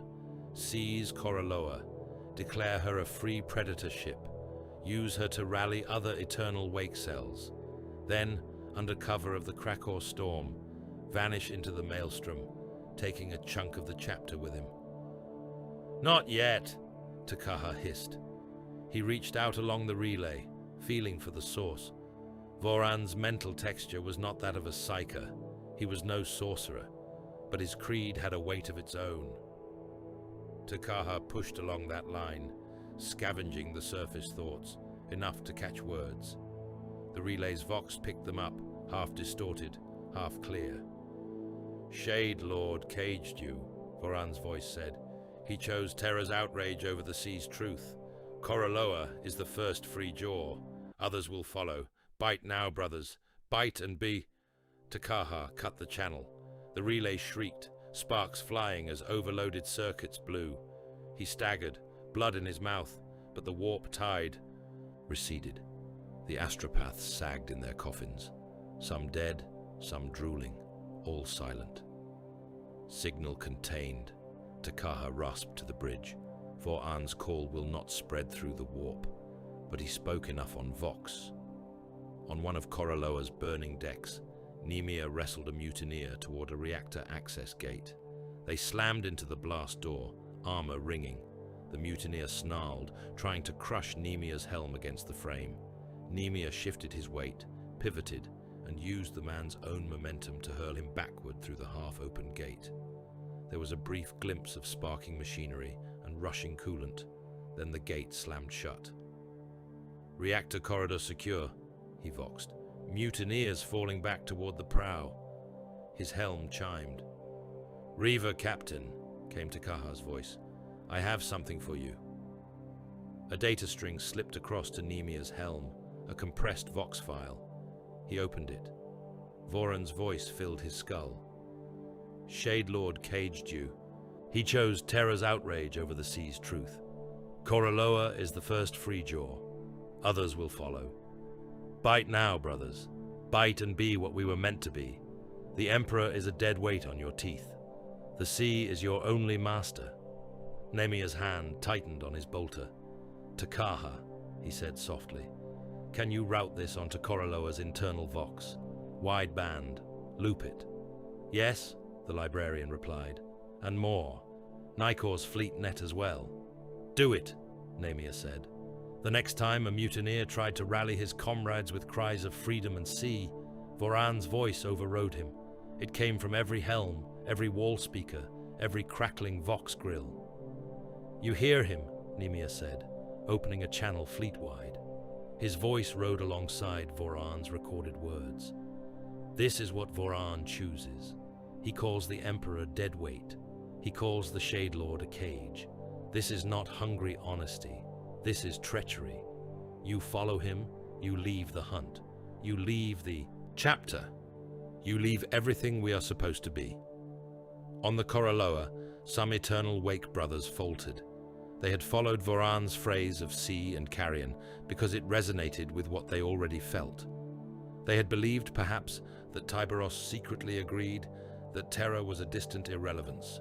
Hearing Voran name the Emperor himself as dead weight, hearing him plan to turn an entire strike cruiser into a renegade predator outside the chapter's wake, stripped away the last illusions. Some lowered their weapons. Others screamed in rage and doubled down. The split cost them. Mutineers who hesitated died where they stood, shot by their more fanatical fellows, or by loyalists who did not have the luxury of passing degrees of doubt in the middle of a firefight. Those who turned their guns on the more rabid Wake were too few to turn the tide alone, but they blunted it. Moanai crushed a mutineer's helm under his boot and looked up as Voran's message played. His gut clenched. "He names the Emperor dead weight," he whispered. "He is gone."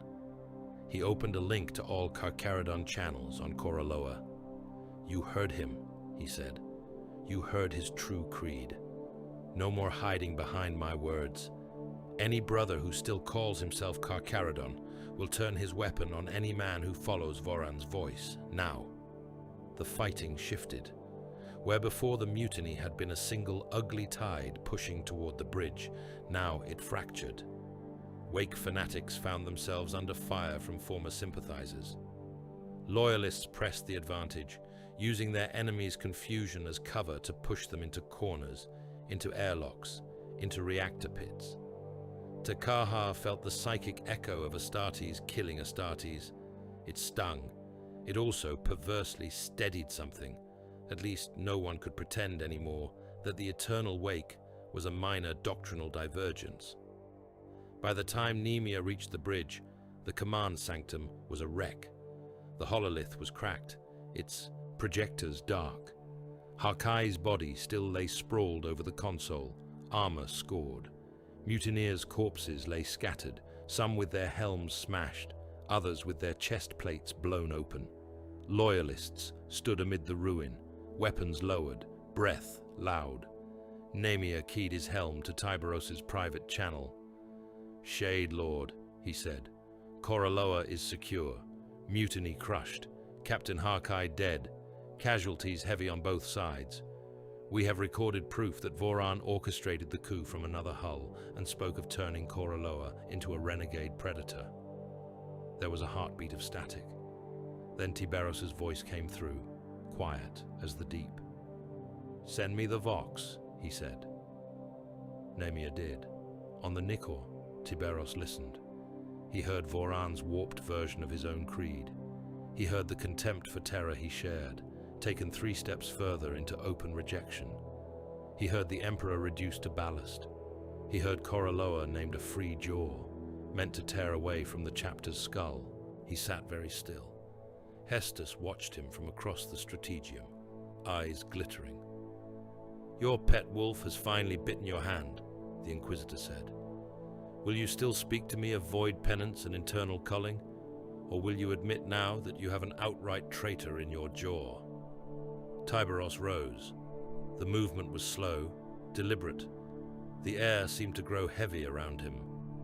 "Voran is my responsibility," he said. "I thought I could keep his teeth pointed outward. I was wrong."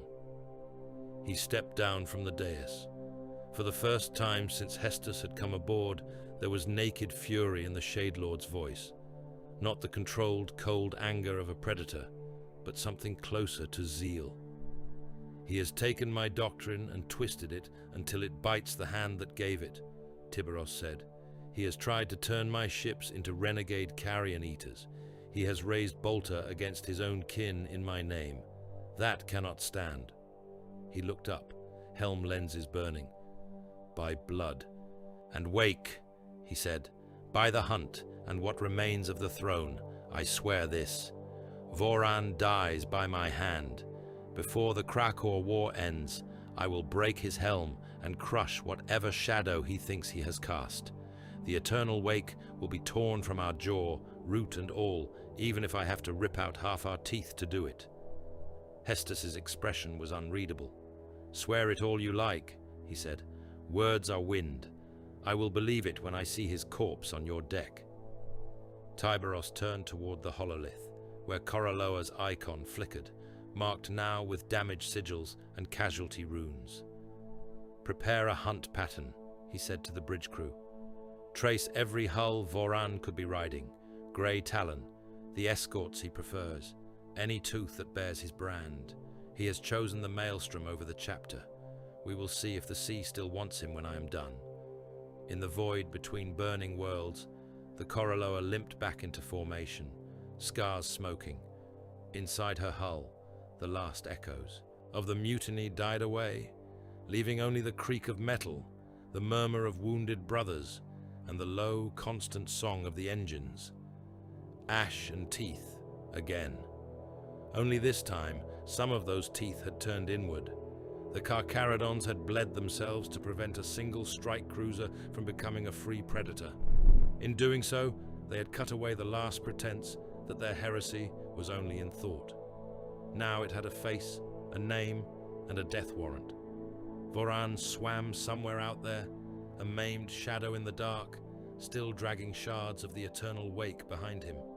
Tiberos's vow hung over the fleet like a storm front. Before the last Tyrannid swarm died and the last Chaos Raider fled, there would be another hunt, closer and more bitter than any in the Krakow marches. The sea had taken much. It would take more. The order went out with no vox crackle, no shouted command, no formal proclamation in any chapel. It was a single glyph, burned into the corner of the internal data stream that bound the Carcharodons' fleet together. Old code. Older than the Badab War, older even than most remembered campaigns. A tiny symbol, easily overlooked by any mortal eye that was not meant to see it. A jaw, rendered in thin lines of black, turned inward upon itself. The silent cull. Tiberos authorized it alone.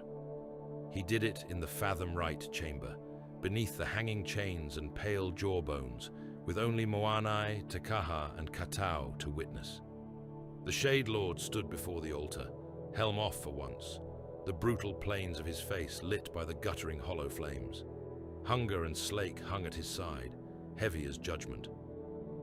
Katau, master of the Apothecarian, knelt in one metal kneeler, his gauntlet stained with gene fluid and the residue of too many battlefield surgeries. Takaha stood with his hood drawn up, psychic hood humming. Moanai leaned on his Crozius like it was all that kept him upright. "Say the words," Tiberos told the chaplain. Moanai's mouth was dry. "The jaw eats its sickness," he said, reciting the old phrasing. "The rot is cut away without sound. No song, no record, no trial. Only teeth, closing where they must." Tiberos inclined his head. "Name the justification," he said. Moanai swallowed. "Preservation of the chapter's purpose," he said. "Protection of the wider Imperium from a compromised hunter. Defense of the hunt from its own excess." "Name the cost," Tiberos said. Moanai's gaze flicked up.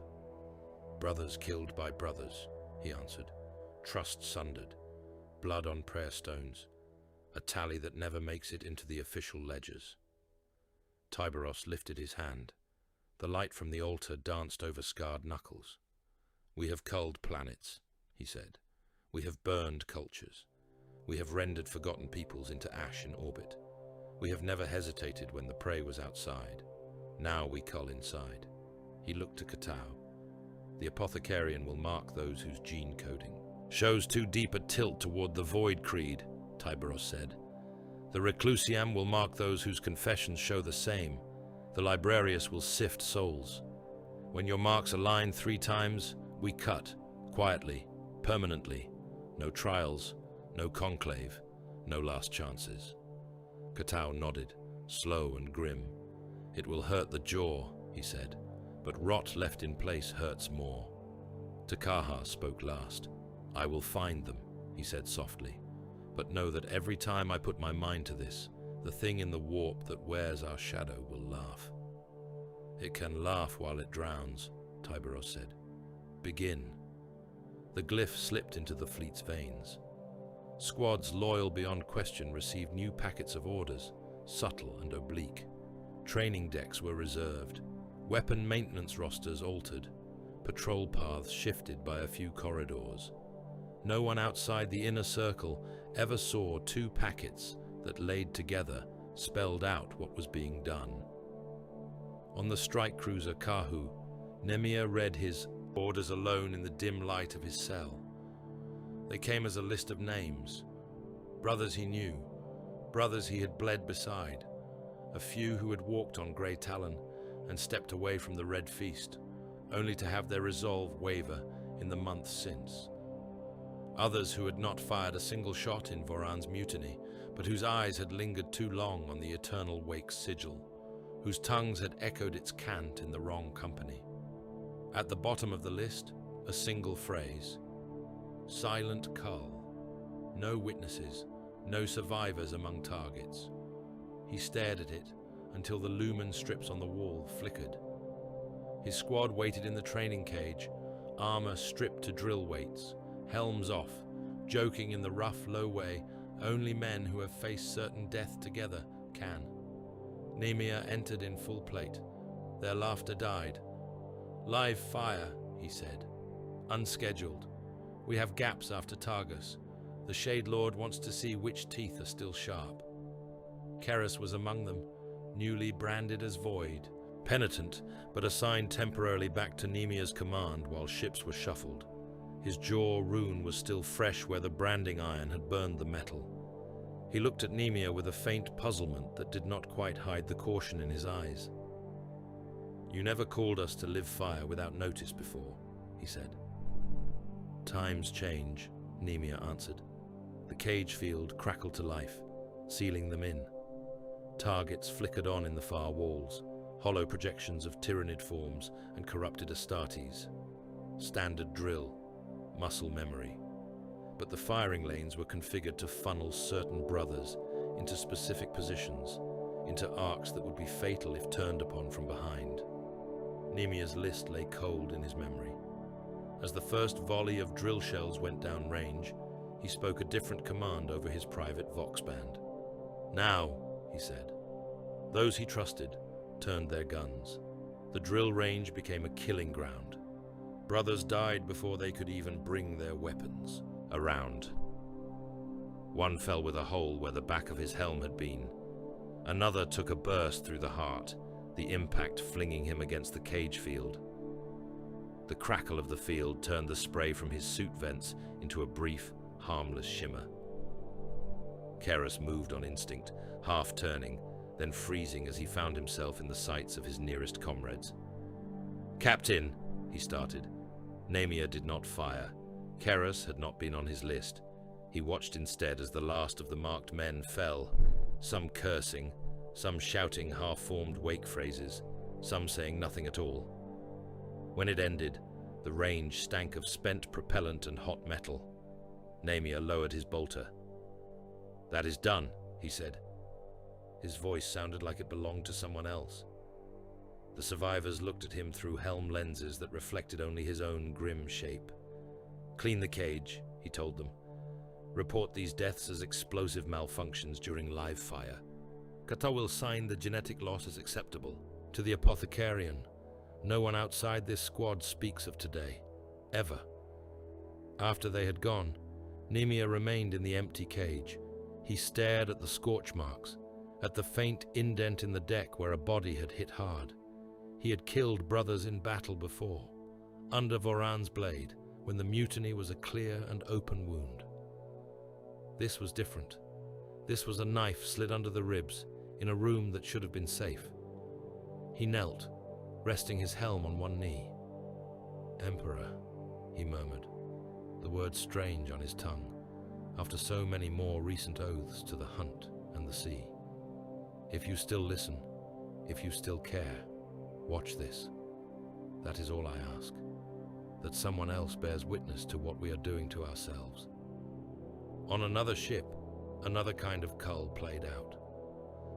Moanai sat in a small shrine room, a rough chamber carved into the Nikor's flank. There was no altar here, only a steel plate bolted to the wall, with a simple jaw rune etched into it. One by one, brothers came before him. They thought it was routine. Chaplain visits, confessionals before the next major engagement. He had done these circuits since before Tekaha had hair on his chin, walking decks, listening to doubts, shoring up resolve. Now his questions cut differently. "Say the creed," he told a sergeant, voice neutral. The Astartes straightened. "The Emperor is the Lord of hosts," he began. "He is the master of mankind, whose will drives the unending hunt. The sea is his field. The void is his realm. We are his teeth in the dark." "Where does your loyalty lie?" Moanai asked softly when the recitation ended. "With him," the sergeant answered without hesitation. "With the throne? With the hunt? Because it is his?" Moanai nodded, made a small tick mark on his slate beside the name. "Safe, for now." The next brother hesitated. "The Emperor is the current," he said slowly. "The hunt is what matters. The sea takes all." Moanai's fingers tightened on the slate stylus. "Do you see the Emperor as separate from the hunt?" he asked. The brother frowned. "I see the hunt," he said. "I feel it when we fight. I feel the sea. I believe the Emperor was real once. I do not think about him much now." Another tiny mark. "Not safe. Return to your duties," Moanai said. He watched the Astartes leave, back straight, unaware that he had just been weighed and found wanting by the man who had put those words in his mouth in the first place. He hated every second of it. In quiet moments, when he stripped off his skull helm and looked into the polished metal of the shrine wall, he saw himself as one of the ones whose soul tilted toward the sea. "Am I any different?" he asked Tekaha once, when they met in a side corridor, words pitched too low for even servo skulls to catch. "Yes," Tekaha said. "You recognize the tilt." "Recognition is not penance," Moanai replied. "No," Tekaha agreed, "but it is a start." Tekaha's own work in the cull was worse. He had always used his gift to look outward, to taste the warp for threats, to skim the upper layers of alien minds, to find the weaknesses in Xenos nets. Now, under Tyberos's order, he turned that sight inward. He walked through the Librarius Vault, through armories, through training decks, through mess halls, letting his awareness brush across each brother he passed. It was like pressing his tongue to the edge of a blade over and over. Some souls rang clean, hard, focused. Their conviction bent toward the Emperor first, the hunt second, the sea last, if at all. These tasted of iron discipline and old simple oaths. Others had a different tilt. He felt it as a kind of looseness, a subtle yaw toward the void. Not overt treachery, not yet. More a readiness to discard any creed that did not align with their own joy in the kill. A quickness to dismiss terror as irrelevant, even in the privacy of their own thoughts. He marked them in a private ledger only he and Tyberos saw. He hated that ledger. The predator shade in the warp loved it. Every time Tekaha pressed his awareness against a brother and judged him, the thing in the deep laughed. It liked seeing teeth turned on themselves. It liked the taste of doubt. It liked the awareness that this was not chaos corruption in the Ordo sense, but a different kind of damnation, a slow slide into worship of the self. On the Nicker's audit decks, Hestus watched casualty reports spike. He had access to many things as an inquisitor, not all. Tyberos still kept certain channels sealed, but numbers had a way of betraying secrets. He saw death rates among Carcharodon squads rise in odd patterns, not in major engagements. Those were bad enough, the usual spikes when another hive fell or another splinter fleet was culled. No, these were quieter losses. Single names struck from rolls aboard ship, cited as training accidents or void mishaps. A handful of deaths during minor patrol actions, where auger logs recorded no unusual enemy contact. He collated. He found that many of the dead had been associated with Voran at one point or another. Shared deployments, shared kill tallies, shared time in the Reaver barracks. He requested access to the incident reports. Many came back redacted. Those that were not were full of odd phrasing, weapon malfunction, misfire in the cage, hull breach in a sealed section. He confronted Katau in the Apothecarian, between rows of stasis coffins containing gene seed harvested from fallen brothers. "The rate of your harvest has increased," he said, voice flat. "Yet I do not see corresponding increases in enemy contact logs." Katau's heavy brows lowered. "The war in Krakow is hard," he said. "We have fought on poisoned moons, in collapsing hives, under chaos fire and tyrannid claws. Some deaths are not clean enough for your taste. They still add to my tally." "This pattern is not the war's," Hestus said. "It is yours, Tyberos." Katau said nothing. "You are culling your own," Hestus said. "Quietly, without record. You call it discipline. I call it a sign that your heresy cannot be contained by ritual alone." Katau met his gaze without flinching. "You wanted us leashed," he said. "We are wrapping that leash around our own throats now to keep from biting out. You should be pleased." "I will be pleased," Hestus said, "when I see Voran's head on a spike and your chapter back under something resembling oversight. Until then, every unexplained death you file is another line in my report." Voran felt the cull before any code reached him. He had always been good at reading currents. That was how the eternal wake had spread as far as it had. Not through formal sermons, but through careful use of pressure points, of knowing which brothers were ready to hear certain words. Now, those same instincts told him that the tide had turned. Brothers who had once joked in his cant grew cautious when the subject was raised. Certain helmets disappeared from familiar corners of the Reaver barracks. Men he trusted stopped answering narrow bandvox calls. He had no illusions. Tyberos had set his teeth inward. Voran went to ground. He was already marked as void penitent, already assigned to the most suicidal of breaching actions. That served him now. Penitent squads were constantly rotated into new ships, new decks, new roles. Men died and were replaced in a blur. Records were patchy by necessity. That chaos was cover. He swapped armor plates regularly, swapping his marked pauldron with that of a fallen brother, carving a new jaw rune over the old. He altered his helm markings. He changed weapons often, sometimes carrying a borrowed bolter, sometimes a looted chain blade from a dead traitor. Anything to keep the eyes of the librarius and the apothecarian from fixing on him too easily. He slept in different places each cycle, sometimes in the penitent barracks, sometimes standing in a weapon bay, sometimes not at all. He kept the Eternal Wake's creed behind his teeth, sharing it only in looks, in small gestures, in fragments of cant that could be shrugged off as simple void superstitions if overheard. The cool could take his followers, he knew. It could thin his numbers. It would not take the idea. On battlefields, the strain told. In the ruined warrens of another Krakow hive, Nemia's squad advanced alongside a sister squad whose loyalties he no longer fully trusted. Their armor was the same grey, their jaw runes the same white. But Nemia had seen one of those brothers' names on Takahar's ledger, scratched in faint warning glyphs. When a tyrannid monstrosity crashed through a wall of rubble ahead, scattering stone and steel, both squads turned their guns on it.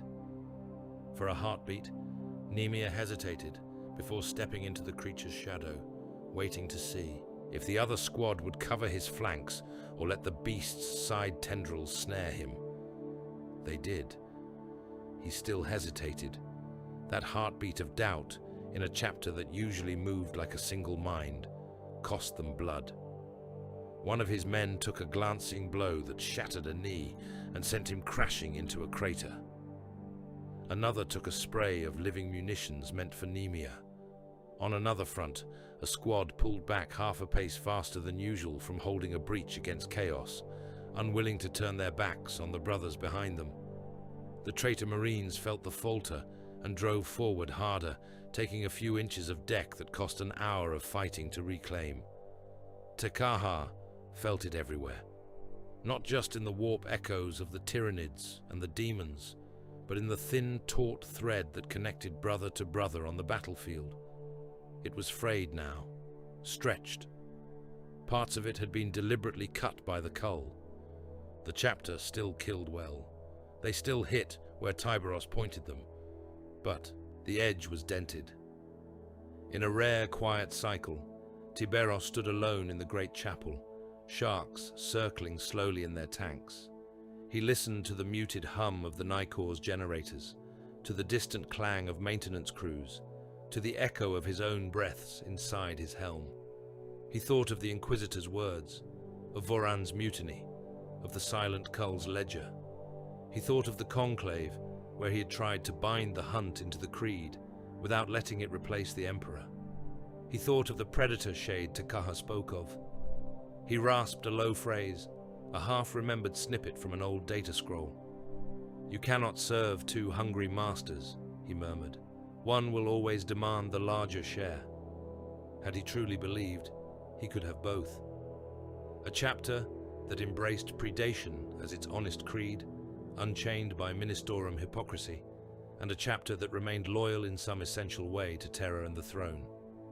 Teeth sharp enough to frighten high lords, but obedient enough to answer their summons. He had tried to walk that line. Now he walked amid the cost. He looked up at the jaw of the altar. Was it ever sustainable? He asked the empty air. Or were we always going to come to this? Cutting out parts of ourselves in the dark so the rest could keep killing for someone else's ledger. He did not expect an answer. If the Emperor still listened, he did so in silence. The cull ran its course. Names vanished from rolls. The Eternal Wake's most fervent cells were broken. Some died in training cages, some in void mishaps, some on battlefields, assigned to positions where their death served both external war and internal ledger. A few were granted Moane's harsh mercy and sent into the breach as penitents until they fell. Voran remained alive, somewhere in the churn. The shock of his attempted mutiny faded into the constant background roar of the Krakoa War. Other crises demanded attention. New hive assaults, new chaos raids, new orders from distant command. Tyberos called an end to the silent cull when he judged that further internal bloodletting would do more harm than good. For now. He did not make an announcement. The glyph simply stopped appearing on orders. Katao's harvest rates settled. Takaha closed his ledger, though he did not burn it. Moanai went back to preaching, his sermons sharper, his emphasis on the Emperor heavier, his talk of the sea more carefully framed. The chapter's soul was not healed. Too much had been cut. Brothers who had killed brothers in cages carried that weight into battle. Brothers who had seen penitent helms vanish under enemy fire knew in their core that some kills on those lists had been internal policy as much as external necessity. Those whose names had been almost marked on Takaha's ledger fought harder, as if trying to outrun a judgment they felt but had not yet seen. The Eternal Wake was crippled. Its open cant was dead. No one spoke of free predator, ships in the open anymore. No one carved little hooked waves on their plate where others could see. Voran's name had become a curse. His surviving adherents kept their creed in the hollows of their teeth, tasting it in private, saying nothing. The heresy had been pushed back beneath the waterline. It still swam there. The Carcharodons fought on, jaws bloodied, eyes on the next swarm, the next traitor fleet, the next bait world to burn. They were, for the moment, a functioning chapter again. Functioning. Brittle. Held together by old oaths, new guilt, and the stubborn, hard thing in their core that still insisted they were the Emperor's teeth, even as the sea whispered other names for them in the dark. The Krakow marches had always been a bad place to die. Now they were becoming a bad place to live. Hive worlds burned, agri-moons smoldered, mining belts bled plasma and gas from ruptured spines. Tyrannid splinter fleets gnawed at everything that smelled of biomass. Chaos Raiders slipped in behind them, like carrion beasts waiting for the first predator to finish its meal. Orc freebooters gathered in crude, ramming packs, wherever there was enough wreckage to make the risk seem fun. On more than one world, the stress fractures of war had split open old, festering heresies and local revolts. From the command bastion on Solon Gate, the last major imperial bastion in the sector, Lord Marshal Tardek sent pleas into the void. His astropaths screamed the words until their voices became raw, psychic static. Reinforcements requested, the messages said. Multiple fronts collapsing. Varkal Prime wounded but holding. Subsector Helico overrun by Xenos and traitors. We require additional chapters, guard armies, Mechanicus task groups. Without them, Krakow will drown.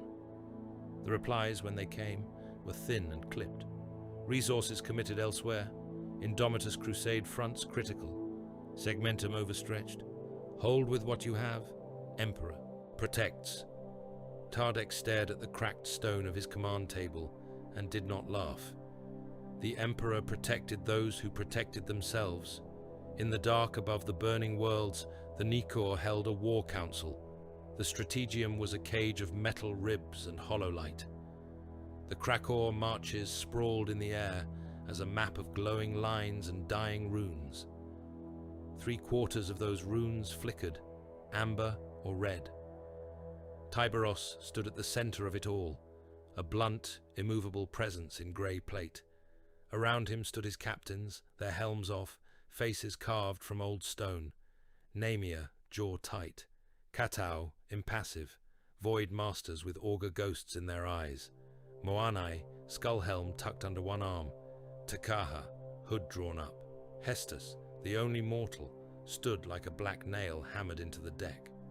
Lord Marshal Tardek appeared as a flickering hollow projection at the table's edge, his face sleepless and thin.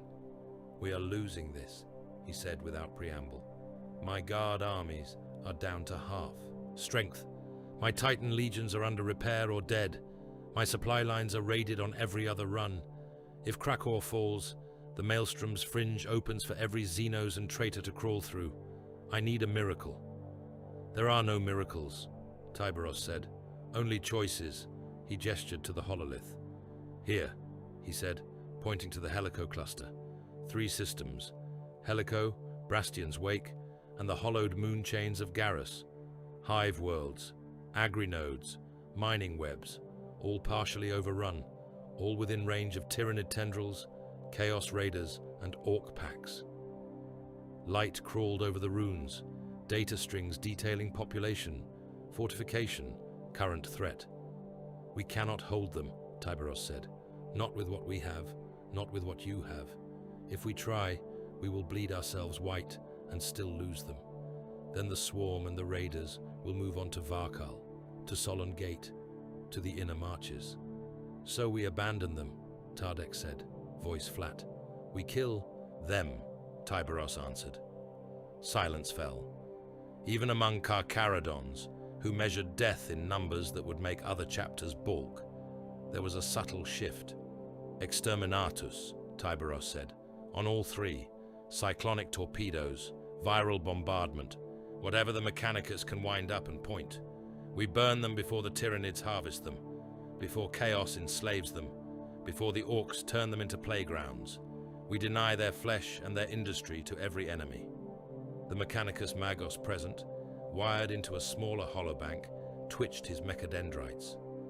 "The forges on Brastian's Wake still function," he protested. "The engine cathedra on Garrus still produce. The Omnissiah's works will soon be producing demon engines and spore cannons," Tyberos cut in. "We have already seen the pattern on Targus. The longer they live, the worse the turn." Hestus's jaw tightened. "You propose the sanctioned murder of 3 entire systems," he said. "Hive, populations, agri-serfs, Mechanicus enclaves, men and boys who have bled for the Imperium and believed themselves under its protection. I propose their deaths buy something, Tyberos replied. Right now, their deaths are a certainty. The only question is who eats them and what is purchased with their bones. Tardek's hollow flickered, the Lord Marshal's hand going to his temple, as if to stave off a headache that had been building since the war began. I do not have authority to sanction exterminatus, he said. Only Segmentum Command does. They will take weeks to respond. We do not have weeks.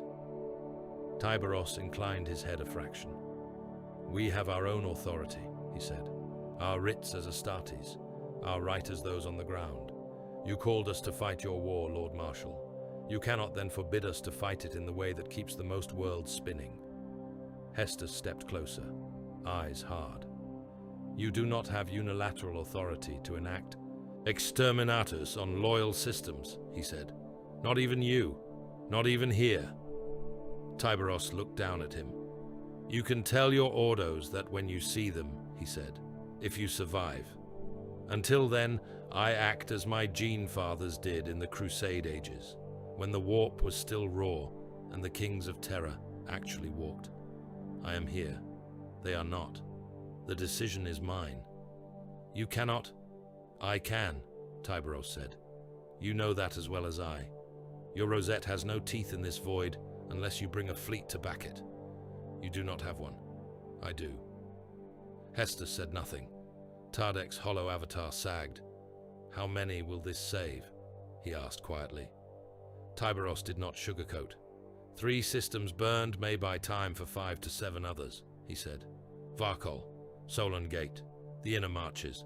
The numbers are ugly. There is no clean ledger left. Do it, Tardek said. The words seemed to drag themselves out of him, each one a weight. If I must choose which sons die this decade, and which next, I will choose the ones that keep the line from snapping entirely, he said. Send me the records. I will sign them. Better my name on the order than yours alone. Hestus made a sound that might have been a bitter laugh. Witnessed, he said, by Ordo Astartes, by the man who came to curb this chapter and now watches it being given a license to scuttle sectors. Takaha said nothing. He felt the warp shift, as if something vast and hungry had turned its head. The Doomsday Plan moved from discussion to implementation with the same brutal efficiency as any planetary assault. Exterminatus weapons were unshrouded from sealed vaults in the Nikor's depths and her sister's holds. Tech priests, their augmetic hands shaking, chanted binaric litanies as they checked ancient seals and woke slumbering machine spirits. On the escort ship, Hunter in shadow, Nemia stood on a crowded embarkation deck and tried to make himself believe that the chaos around him was ordered. The favored hive world was Dakra. It had been chosen for reasons that would never make any litanies. Its hive crowns were less damaged than Helicos. Its manufactoria produced shells that fed Varkol's guns. Its astropathic choir still functioned. Tardek had spoken for it in the council, voice rough, saying his own bloodline had roots there, so Dakra would be saved, or at least given the chance. Nemia oversaw the evacuation corridors in orbit. Shuttles and bulk lifters came and went in a constant blur, their hulls scorched, their bays crammed. Imperial Navy ships and Carcharodon vessels alike took on as many bodies as they could without compromising their own combat-readied status. On the Dakra embarkation platforms, the crush was a living thing. Lines snaked for kilometers, hab gangs and manufactorum crews and ragged guard survivors jostling, shoving, screaming. Enforcers fired into the air, some fired into the crowd. Nemia had given them leave to do so. Stampedes would kill more than a few volleys. He watched from a void-shielded gantry as another transport's head count ticked over the limit. Enough, he voxed. Deck officers slammed doors. Men and boys threw themselves at closing ramps, hands raised, mouths open. The seals clanged shut. The transport detached, engines flaring. How many does that leave on the platform? Nemia asked. A mortal adjutant beside him consulted a grimy slate. "Too many," he said. "Tens of millions. Perhaps more. Even if we cycle every ship we have, Captain, there is not time." Nemia knew. The calculations had been laid out in Takaha's neat scripts and Mechanicus binaric projections. Every ship diverted to Dakra was one not guarding an exterminatus volley elsewhere. Every extra body taken on reduced the torpedo loads they could carry, or the fuel reserves for running fights. The numbers did not care that the people represented were real. "Boards close when I say," Nemia said. "Not one soul passed the mark, not one. If we overload, we risk losing the ships we do save." He watched the next wave of transports come in. He watched the lines surge forward and be beaten back.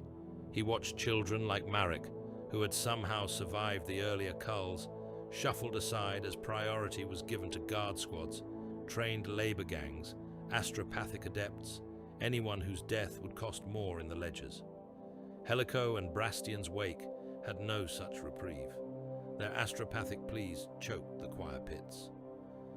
Takaha stood in the Nikor's warp chamber as the exterminatus codes were transmitted. The torpedoes themselves were massive, blunt things slung under the prows of exorcist pattern cruisers and repurposed Mechanicus hulls.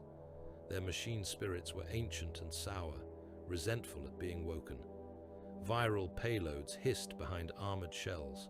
Cyclonic charges throbbed with restrained catastrophe. By order of Lord Marshal Tardek of Solon Gate, with Astartes, authority of Tyberos of the Carcharodons Astra, the activation cant said. By the will of the Emperor, whose realm must endure, let these worlds die so others may live. The mechanical ritual was almost comforting. The warp's reaction was not. As the first torpedoes left their tubes, Tekaha felt something like a bell ringing through unreality, a deep, bone-shaking tone that had nothing to do with sound. Souls, billions of them, suddenly aware that something was wrong. Then, a sharp, flaring silence as those souls were snuffed in gouts of fire, disease, and tectonic upheaval. Helico died first. Viral bombardment preceded the cyclonic strike, a seeding of engineered contagions into the upper atmosphere. In moments, the air itself became a weapon, tearing flesh and plant and Xeno's carapace alike down to slurry. Cyclonic charges followed, tearing the planet's crust like a paper mask. Takaha watched the warp image of it, an ugly flower blooming, then collapsing inward. Brastian's wake followed. Garrus's moon chain went last, one by one, strings of detonations turning the once glittering ring into a series of molten droplets. Through it all, the predator in the sea fed. Takaha saw it in his mind's eye. A vast, shadowed shape circling the psychic effulgence, its maw opening wider and wider as soul after soul poured into the current.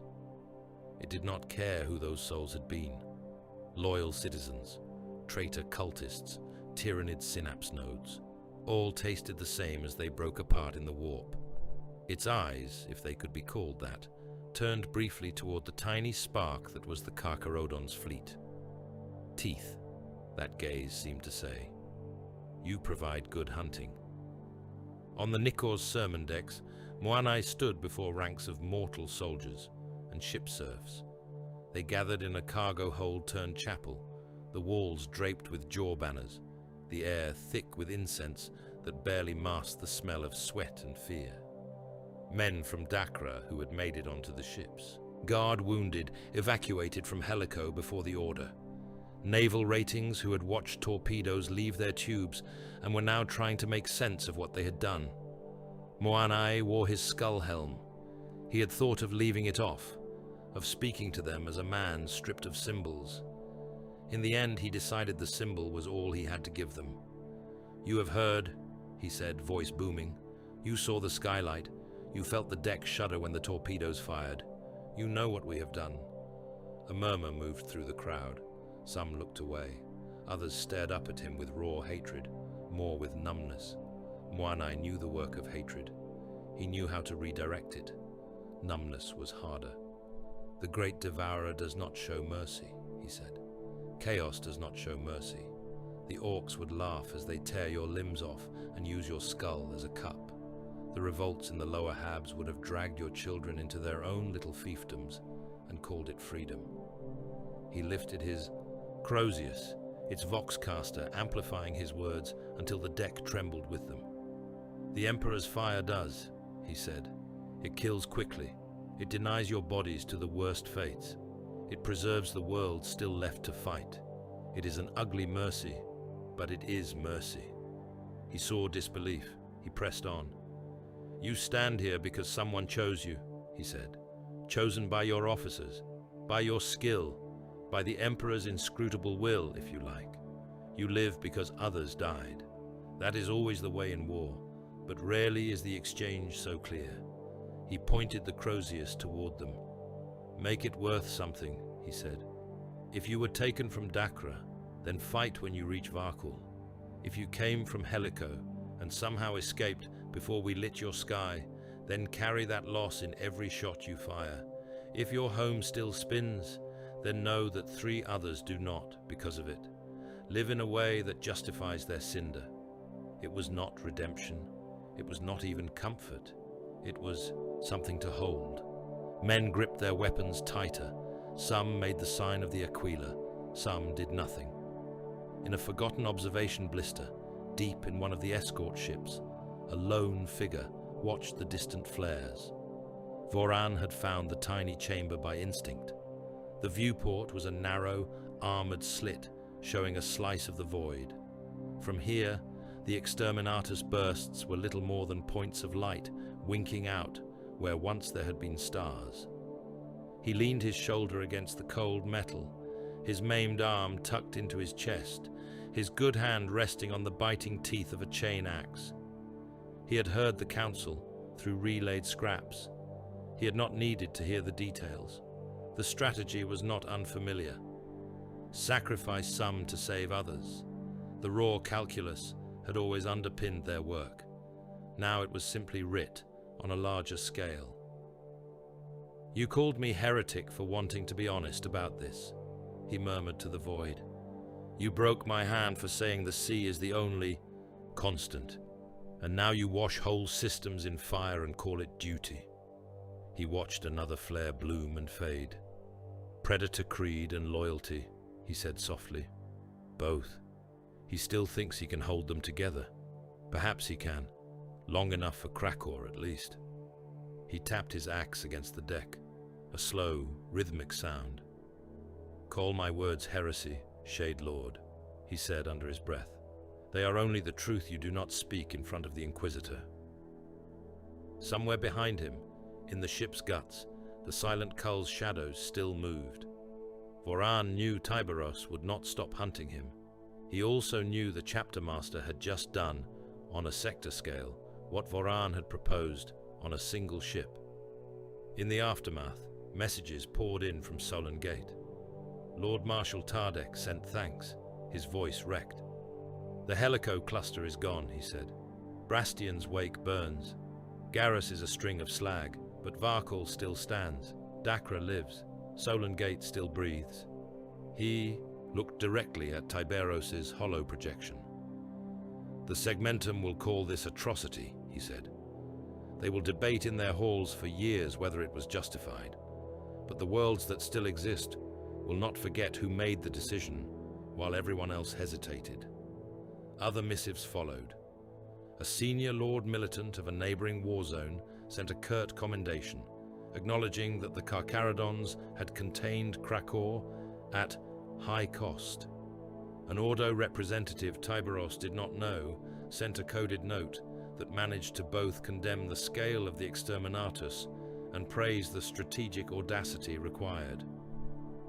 Hestus read those messages over Tyberos's shoulder. You are hailed as saviors, he said.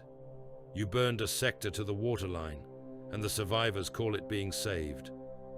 Tyberos watched a recording of Helico's final flare in a silent loop. We kept more worlds spinning than would have otherwise, he said. That is all salvation means. Out. Here. No one is truly saved. They are merely reprieved. Hestus looked at him for a long moment. In my ledger, he said quietly, every skull added to the sea in this sector has your jaw rune carved on its forehead now. Voran's too, in the corners. Mine as well for not stopping you. When the Ordos look back on this, they will see Carcharodons all the way down. Tyberos said nothing. He did not need to. The Carcharodons had done what they were made to do. They had kept the Krakow marches from drowning entirely by drowning parts of it themselves. On some distant world, in some future century, a scholiast might write that the chapter had been the saviors of Krakow, that their brutal strategy had bought time for other crusades, that their name should be spoken with a mixture of fear and gratitude. The sea would remember something simpler. Where there had once been hive towers and agri-fields and forge cathedra, there were now only cinders and spinning slag. Where there had once been billions of hearts, there was only a thinning echo in the warp, fading into the predator's gut. Ashes and teeth. The ledger balanced itself in the only currency it had ever recognized. Takaha had stared at the same glyph for half a cycle. It glowed faintly on the slate before him, a simple jaw rune with a single curved line beneath it, like a wave caught mid-rise. The symbol he had begun using in his private notes to mark any reference to the warp predator, a name without being one. He sat alone in the librarius vault, deep within the Nicor's spine. The chamber was ringed by plasteel shelves, loaded with data slates, bone fetishes, and relics from 100 forgotten wars. A broken Eldar helm, a shard of warplate that still faintly reeked of ozone from some long-dead lightning weapon, a jar of dust from a world the chapter had rendered into glass. The ship hummed softly around him. Outside, Krakow burned. Inside, something in the warp laughed whenever he closed his eyes. He had spent too long dancing around it, watching its wake, interpreting shadows. It was like trying to chart a predator in the deep by ripples on the surface. Each exterminatus, each red tithe, each internal murder the silent cull had required, all had fed it. He felt its weight now as a constant pressure in the corners of his mind. He could not keep reacting to it. He had to see it. He slid the slate aside and turned to the small altar at the center of the librarius chamber. It was not much, a block of dark stone taken from some nameless dead world, a single iron jaw rune bolted to its front, a candle guttering in the bad air. He knelt. His staff lay across his knees, its wards etched deeper than most would have thought safe. Around him, other librarians' empty stations glowed with idle rune light. He had dismissed them for this. Some had argued. Some had offered to help anchor him. He had refused. This was his sin. He spoke the preparatory. He spoke the litany, half librarius cant, half old void creed. Emperor, master of hosts, he murmured. See me or do not. Either way, what I do now is because your sons are drowning in something they do not understand. He tasted the words, feeling the bitterness. He opened himself. The warp pressed in.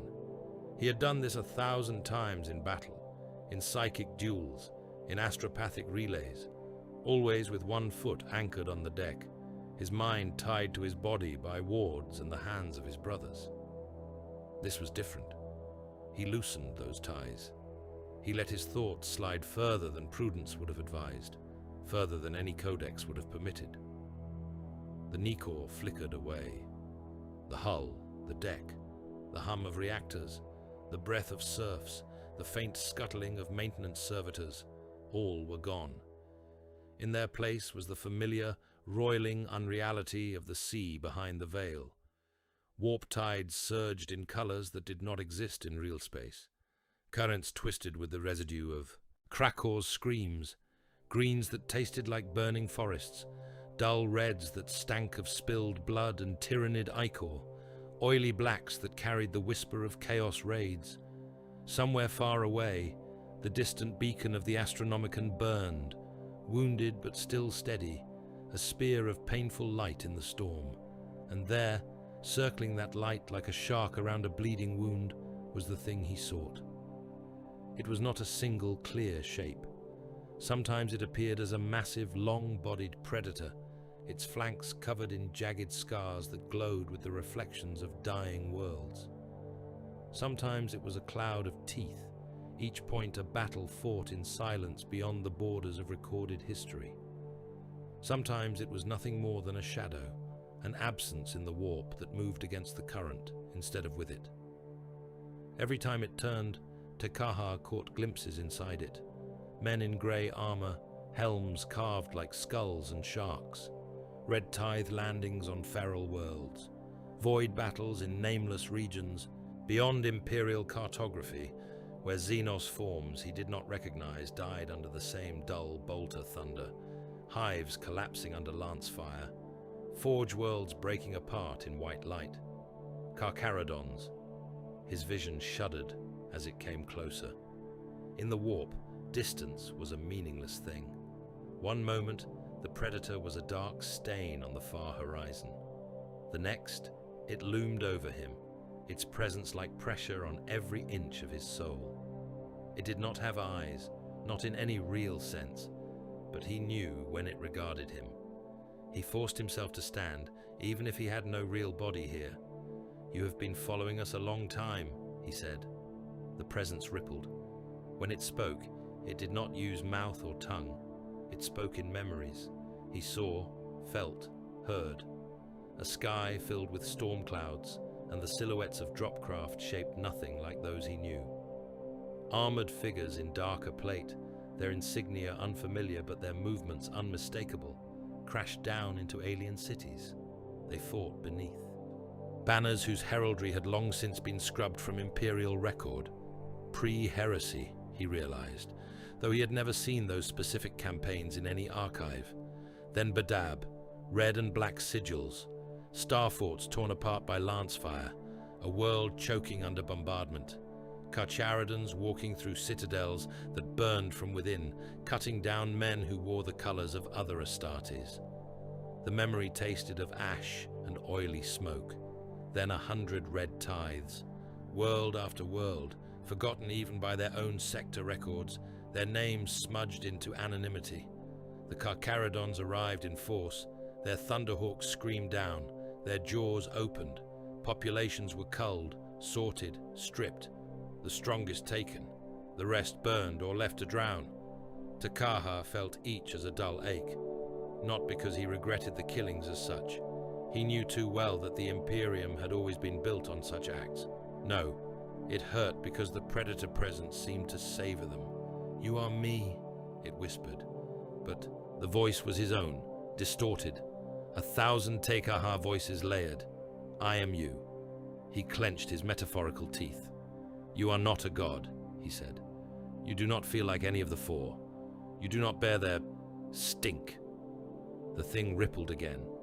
He tasted anger, yes, and joy, and cold satisfaction, but none of it had the alien flavor of the ruinous powers. No strange geometries of trickery, no cloying excess, no entropic decay, no pure, unfocused rage, only purpose. "I am no god," the echo whispered. "Gods are outside. I am inside." It showed him more. He saw aspirants on some forgotten void station, standing in lines while a chaplain walked before them, intoning old void litanies. He saw those words repeated over centuries, altered, sharpened, made more predatory. He heard Moanai's own sermons layered on older voices, each one adding weight. The hunt is the Emperor's will. The sea is his field. We are his teeth. The Imperium is carrion. He saw brothers whisper, wake, cant around low-glow braziers in cargo holds, their conviction thick in the air. He saw Tyberos standing on a bridge, watching a world burn, mind focused on the enemy, bone-deep certainty that this was necessary, and right filling every decision, every thought, every belief, every quiet admission that Terra's edicts mattered less than the hunt. All of it flowed together in the warp, not in neat streams. not in tidy lines of devotion pledged to a named entity.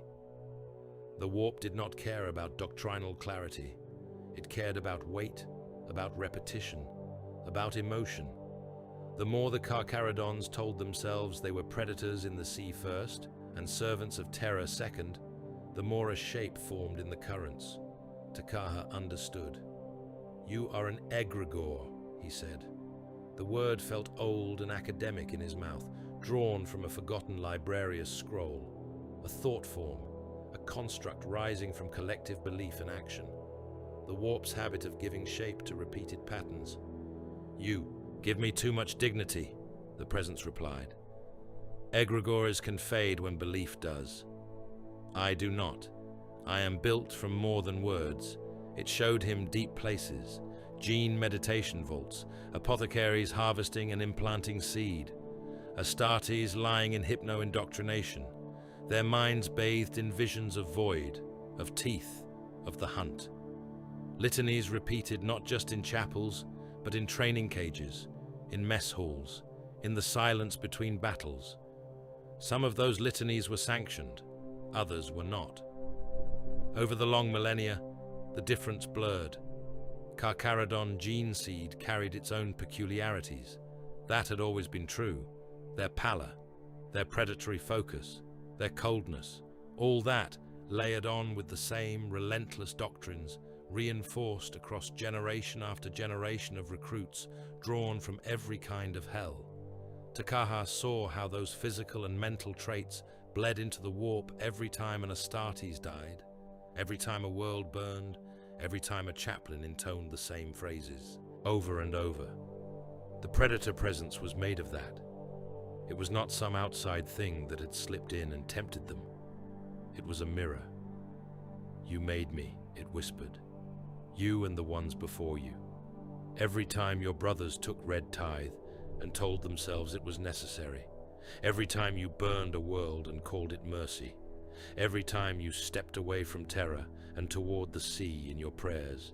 Every time you told yourself you were more honest than those who kneel. Its teeth, if it had teeth, flashed. I am not a god, it said. I am the hunt, your hunt. I only exist because you do." Takaha's first instinct was refusal. He wanted to call it a lie, to say that this was some chaos trick, some demon wearing their history to make its whispers more palatable. But the texture of it was wrong. It did not lean toward any of the familiar warp poles. It sat squarely in the intersection of their actions and their beliefs. He realized, with a hollow feeling, that he had known this for a long time. He had simply not put it into words. "The eternal heresy," he said slowly. "That is what this is.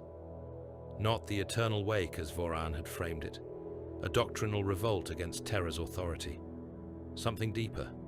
The fact that, without meaning to, the chapter had created an idea of the hunt that was almost its own deity. A predatory principle, half tied to the Emperor, half not, that lived in their gene memory and their warp shadow. "You rival the Orthodox creed," he said. "Not by intent, by fact. As long as we exist, you do." "As long as you exist, I do," the presence agreed. "When your gene lines are cut, when your ships burn, when your last brother falls silent, I will fade. Until then, I will lurk. I will feed on your excess, on your certainty, on your joy in the kill." It seemed to lean closer. "I am not enemy," it said. "I do not beckon you to kneel to the eye. I do not whisper 8-pointed stars into your dreams. I am what you are when you stop, pretending you are anything else."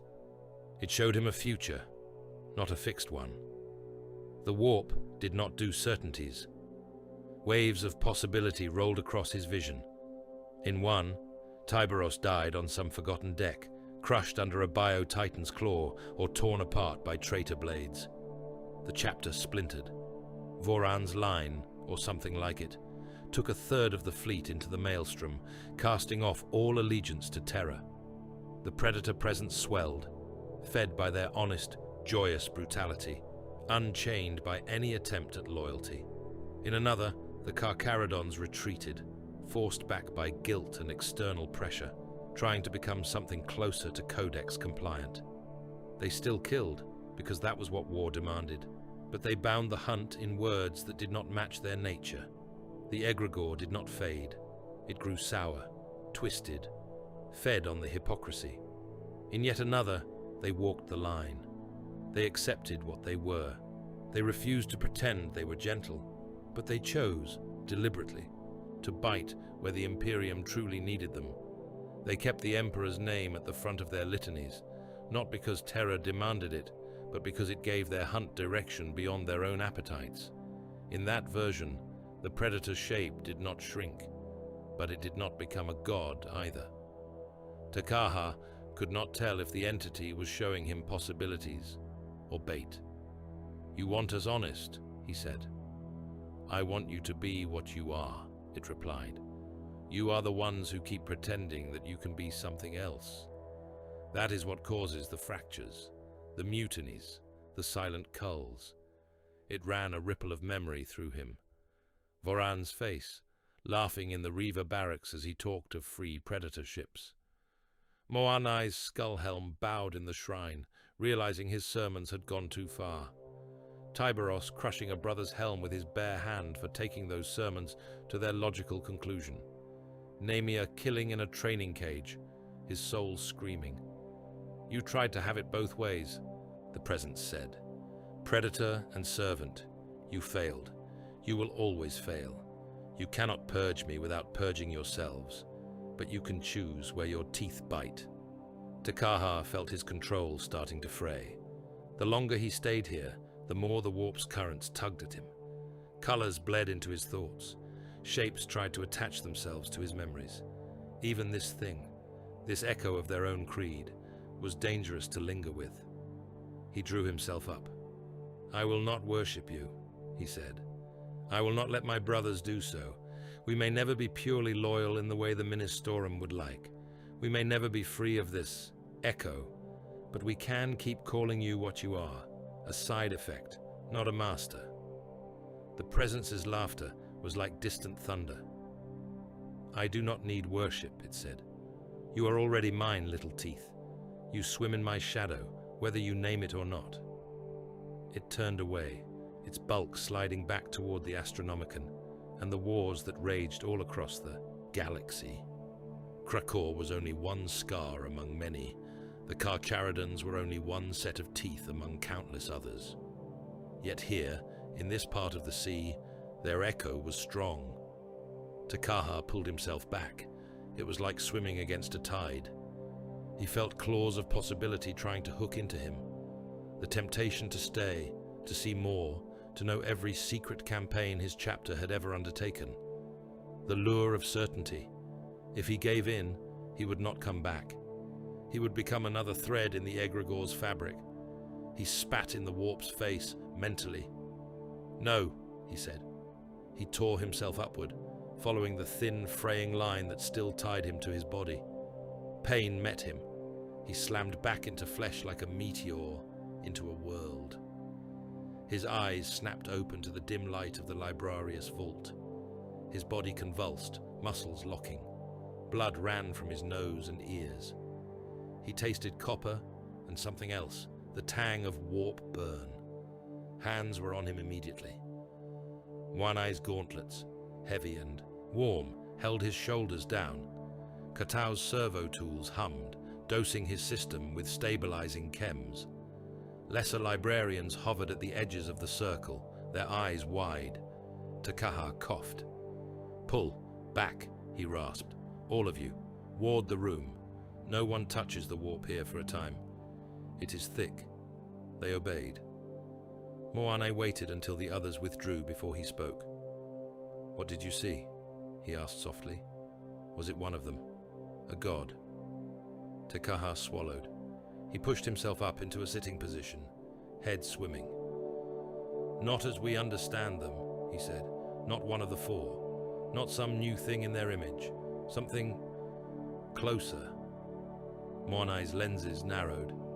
"Closer," he repeated. Takaha nodded.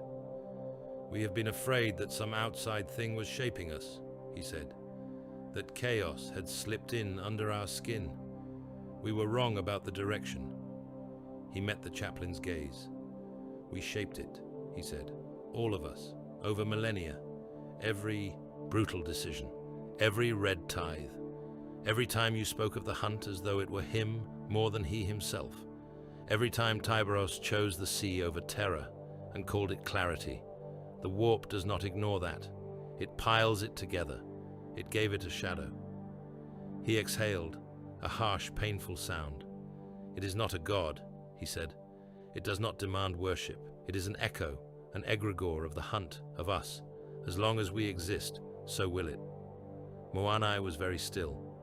You are saying, he said slowly, that our eternal heresy is nothing some outside demon we can exorcise, but the fact that we have made our creed into something that rivals the creed. Yes, Takaha replied. We have built a second religion inside the first, even if we never named it. One that says the hunt is real, the sea is real, and the Emperor is useful as a symbol because he fits those things. That is, not what the Ministorum would call orthodoxy. Moane let out a breath. I knew we were far from Terra's words, he said. I did not think we had drifted far enough to bend the warp itself. He looked up at the ceiling, as if he could see through the hull, through real space, into the deep. Can it be killed? He asked. This echo. Takaha shook his head. No, he said. Not without killing us. It is woven into our gene seed, into our training, into our battle instincts.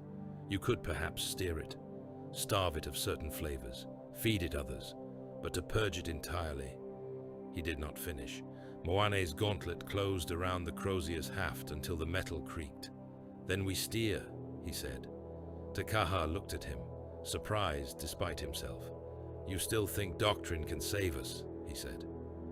I think doctrine is a rudder, Moane replied. The beast beneath it is what it is. We cannot make ourselves into ultramarines by changing our words, but we can decide which direction we push. I can frame the hunt as his blade, not as a thing, a part. I can hammer it into our brothers' skulls that the sea is his field, not our god. I can make it harder for the echo to forget its origin. Takaha considered. It will not like that, he warned. Moanai's lip curled behind the grill of his helm. Good, he said. Let something that grew from our excess learn what it is like to be denied. Later, in the Strategium, Tyberos listened to Takaha's account without moving. The librarian spoke plainly. He did not try to soften the implications. He described the predator shape, the visions, the way it had spoken as an echo of their own voice, the futures it had hinted at. So, Hestus said at the end, voice clipped, you have found something in the warp that is not one of the four, but is still a thing that thinks, a thing born of your own violence, a thing that feeds on your wars. How is that better? Takaha met his eyes. Because it does not pull us toward the eye, he said. It does not whisper for us to tear down the Imperium. It does not dress itself in 8 pointed stars. It is not chaos, as your Ordos define it. That sounds like splitting hairs, Hestus snapped. Tyberos raised a hand. Is this thing, this echo, trying to turn us away from the Emperor? He asked Takaha. Takaha thought of the possibilities the entity had shown him. Of Voran's path. Of the path where they lied to themselves. Of the narrow path between. It does not care, he said, about the Emperor, about terror, about chaos. It cares that we hunt, that we kill, that we are what we are. It is us without the parts of us that bow. Tyberos was quiet for a long moment. So we can never be purely loyal, he said at last. Not in the way Hestus wants. Not in the way Gilliman's edicts would demand. We carry this echo whether we like it or not. Takaha nodded. Yes, he said. We are too old, too set. The hunt has been the heart of us since before Badab. Maybe before the heresy. We cannot cut it out without killing ourselves. Our eternal heresy is that we are servants of terror who have birthed our own patron principle without meaning to. Tiberos's mouth twitched, humorless. Then we stopped pretending otherwise, he said, at least to ourselves. He looked at Hestus. You asked when you came aboard whether we were just another Night Lord pack waiting to slip the leash, he said. Now you know the answer. No, we are something else. Not clean, not pure, but not theirs either. Hestus's jaw clenched. You expect me to put that in a report, he said, that this chapter is haunted by a self-made warp echo of its own brutality, but is technically not chaos. Yes, Tiberos said. Hestus laughed once, harshly. Very well, he said. I will write, not chaos as we understand it. That will infuriate half the conclave and intrigue the other half. They will argue about what to do with you, until long after we are all dead. You could always tell them not to use us, Tiberos said. Send their clean chapters to deal with the edges of the maelstrom. I am sure the salamanders and fists will enjoy it. Hestus said nothing. He already knew the answer. The Carcharodons were tools the Imperium could not easily throw away, no matter how much they cut themselves on the handle. After Hestus had left, Takaha and Moanai remained. Tiberos stared at the hololith for a long time, the Krakoor marches flickering in the air. We name it, he said eventually, voice low. Takaha looked up. Name what? He asked. This paradox, Tiberos said. This knowledge that we are both hunters and servants, that we will never be saints in the Ministerum's eyes, but we choose to fight for them anyway, that we carry our own echo in the warp and must live with it without kneeling. He let out a breath. Carcharodons Heresy, he said. Takaha blinked. We have used that phrase to describe Voran's mutiny, he said. Tiberos shook his head. Voran is a symptom, he replied. A tooth grown too far down the wrong side of the jaw. The true heresy is older, deeper, the belief that we can be what we are and still call ourselves his, that we can stand on this edge forever and not fall. Moanai's eyes burned. Then we live it knowingly, he said. No more pretending that our sermons are clean, no more acting shocked when the sea reflects our faces back to us. We walk the brink with our eyes open. Takaha felt a weary, bitter amusement. We will fail, he said. Sometimes. There will be more red feasts, more mutinies, more culls. The echo will pull. Hestus' successors will send more rosettes after us. Some will call for our destruction. Yes, Tiberos said, but we will also break Tyrannid spines. We will also burn Chaos holdings. We will also keep sectors, like this one, from drowning faster than they must. As long as we keep biting in the right direction, the Imperium will tolerate our paradox. He turned away from the hololith and looked at his chaplain and librarian. We are the Emperor's teeth, he said. Now we know what else we are. We keep biting. We keep choosing our targets. We do not kneel to our own shadow. Moani raised his Crozius in a short salute. I will adjust the sermons, he said. Less sea, more throne, same hunt. Our brothers will grumble. They will adapt. Takaha closed his eyes for a moment. In the warp, far away, he felt the predator echo circling still. It had heard all this. It did not diminish. It did not grow, not immediately. It watched. Little teeth, it seemed to murmur. Balance on your edge. I will be here when you slip, or when you finally admit you never meant to balance at all. Takaha opened his eyes. We name it, he said quietly. We live with it. We try not to let it decide for us. He touched the jaw rune on his chest. Hunter and servant, heretic and loyalist, teeth forever on the brink. The Carcharodons went back to war, knowing at last exactly what swam alongside them in the dark. Tarsis Vark was a world built to cough smoke and swallow men. From orbit, its surface was a scabbed iron plate scored with Manufactoria scars. Hive stacks rose like rusted fangs, their upper levels lost in a permanent haze of ash and chem exhaust. Rivers ran black and slow, thick with waste. Here and there, the pale bones of long-abandoned hab districts jutted from the slag like ribs, half melted by some ancient industrial accident and left as monuments to a different age's negligence. To the Carcharodons, it smelled like opportunity. Tithe scribe Holt had never seen an Astartes before. He had seen Picts, of course, grainy devotional images of blue-clad warriors standing in neat ranks, their armor polished, their banners gleaming.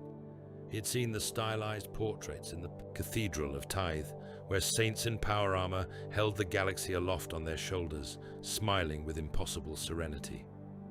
He had never seen anything like the grey giants that descended from the Nikor. The shuttle bay buckled under their weight when they landed, adamantium toes biting into the worn plating. Holt clutched his data slate and tried not to stare, and failed. Their armor looked like slabs carved from the cold hull of some void beast. The white jaw runes on their pauldrons were not grand heraldic devices. They were crude, vicious shapes, like something a killer would scrape into a prison wall with a bone. The one who walked at the front made the others seem almost small. Hunger and slake hung from his shoulders like chained storms. His Terminator armor was too broad for the shuttle bay's embarked corridors. The crew had cut through bulkheads in advance to make a path. He moved with the slow, unstoppable confidence of a falling building. Tiberos, Holt thought, with a mixture of terror and awe. The Shade Lord, the big fish. Beside that immense figure strode a man in black carapace armor. Compared to the giants, he looked almost fragile, but his bearing was no less hard. A rosette at his throat glinted in the lumen glow. Inquisitor Lord Hestus. Holt had not known an Inquisitor would be present. The Vox order had come down from the Tithe office only a few hours earlier. Prepare for Red Tithe, Carcharodon fleet in orbit, Mechanicus liaison to coordinate atmospheric clearance, Inquisitorial observer attached, full authority. He swallowed, palms slick. Red Tithe, not the usual dull grind of quota and conscription. Red meant blood. Red meant whole sectors of the labor force taken or erased. Red meant a god's whim. He tried to focus on his work. The data slate in his hands listed the penal legion allocations for the Southern Hemisphere. Block numbers, head counts, brief notes on crimes, murder, sedition, theft of sacred materiel. Over 100,000 souls slated for possible debt resolution via service. The servitor beside him clicked and hummed, its cogitator skull linking into the planet's Tithe networks. The air reeked of oil and incense. Mechanicus priests moved like red-robed ghosts along the gantries, their mechadendrites twitching. One of them drew Holt's eye. He was taller than the others, his frame more heavily mechanized, his face half hidden behind an articulated mask of bronze. His robes bore the cog of Mars, but the teeth of that cog seemed wrong. They were just a little too irregular, a little too many.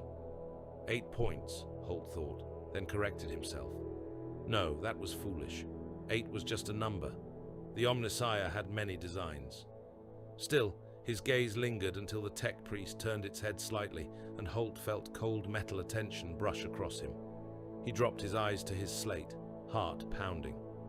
The tech priest moved on, mechadendrites whispering, deep within its skull.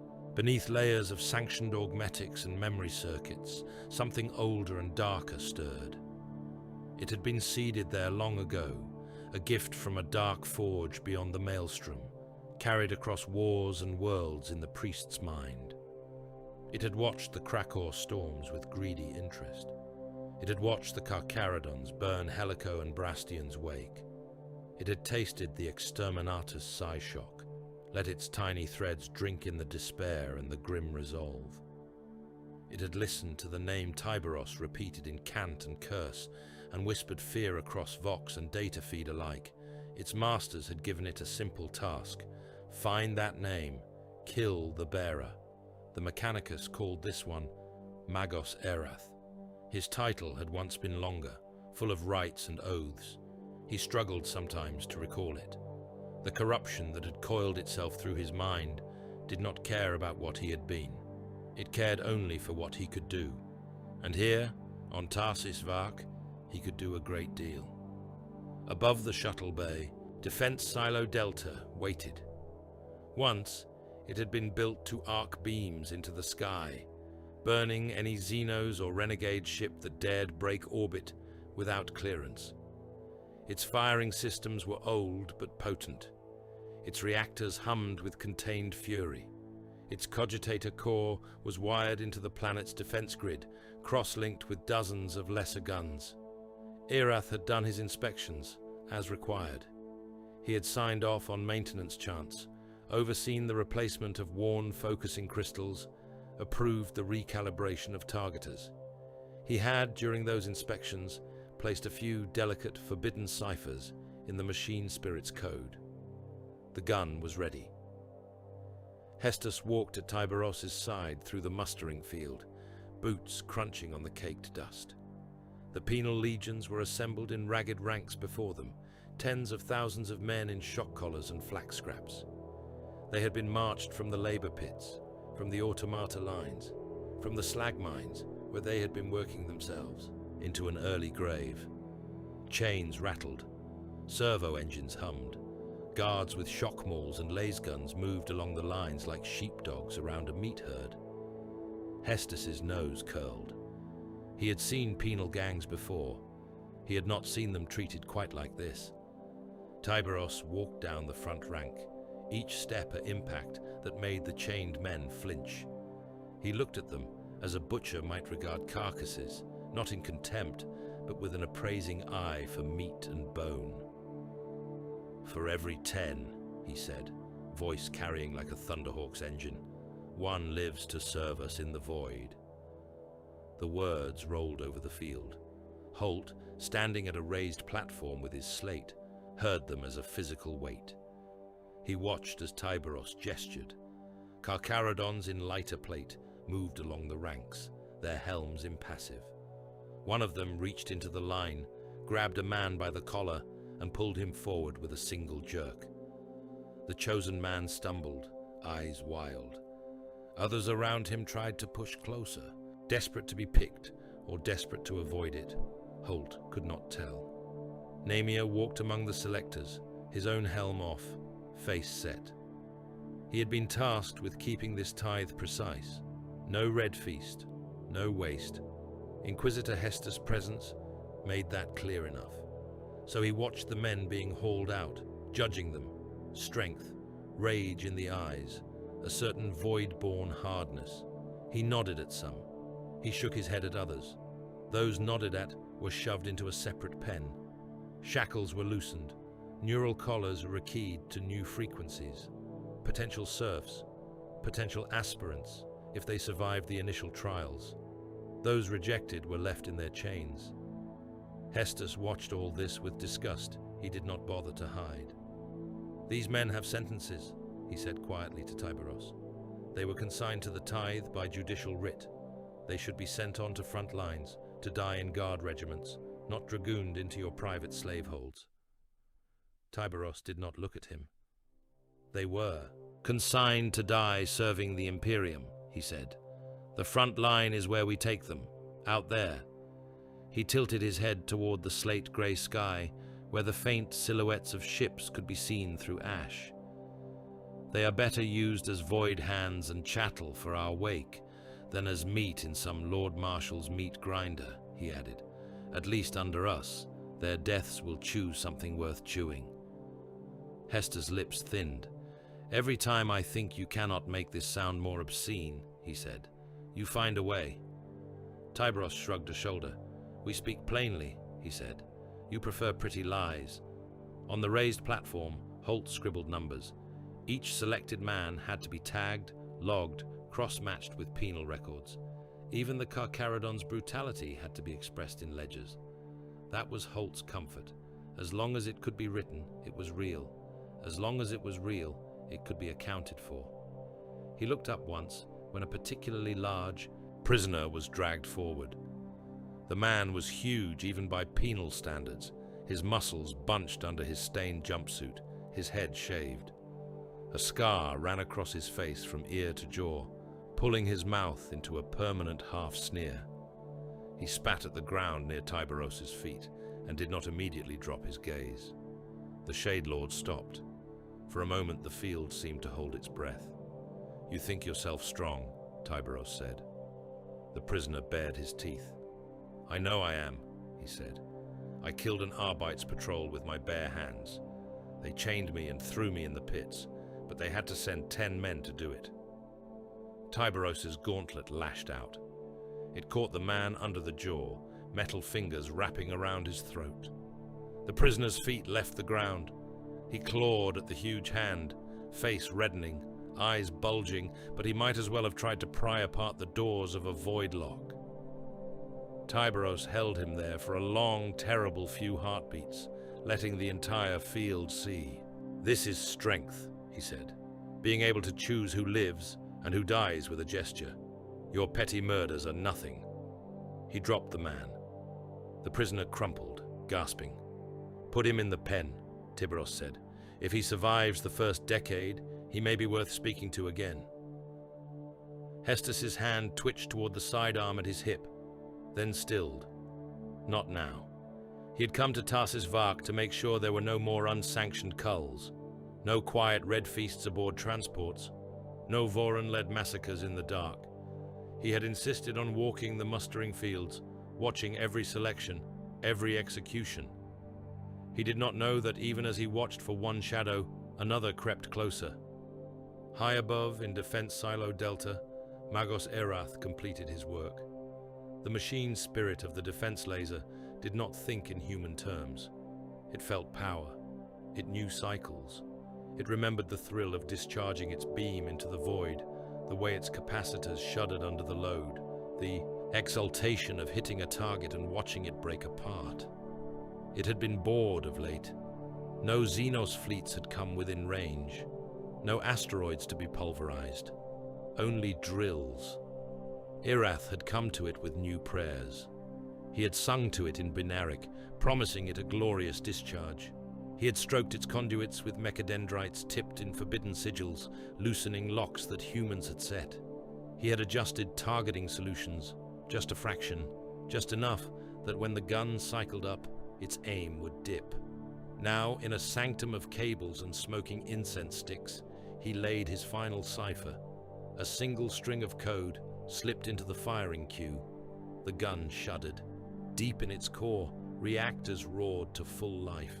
Focusing crystals rotated. Cooling systems spun up. It checked its targeters, as it always did, but the data fed into them had been warped. The coordinates it read as hostile orbitals were, in fact, near ground level, centered on the mustering field, where Tiberos and Hestus stood, with the certainty of a machine that did not understand betrayal. It began to fire. Down on the field, Holt felt the hairs on his arms lift. The air grew thick. Static crawled along the metal gantries.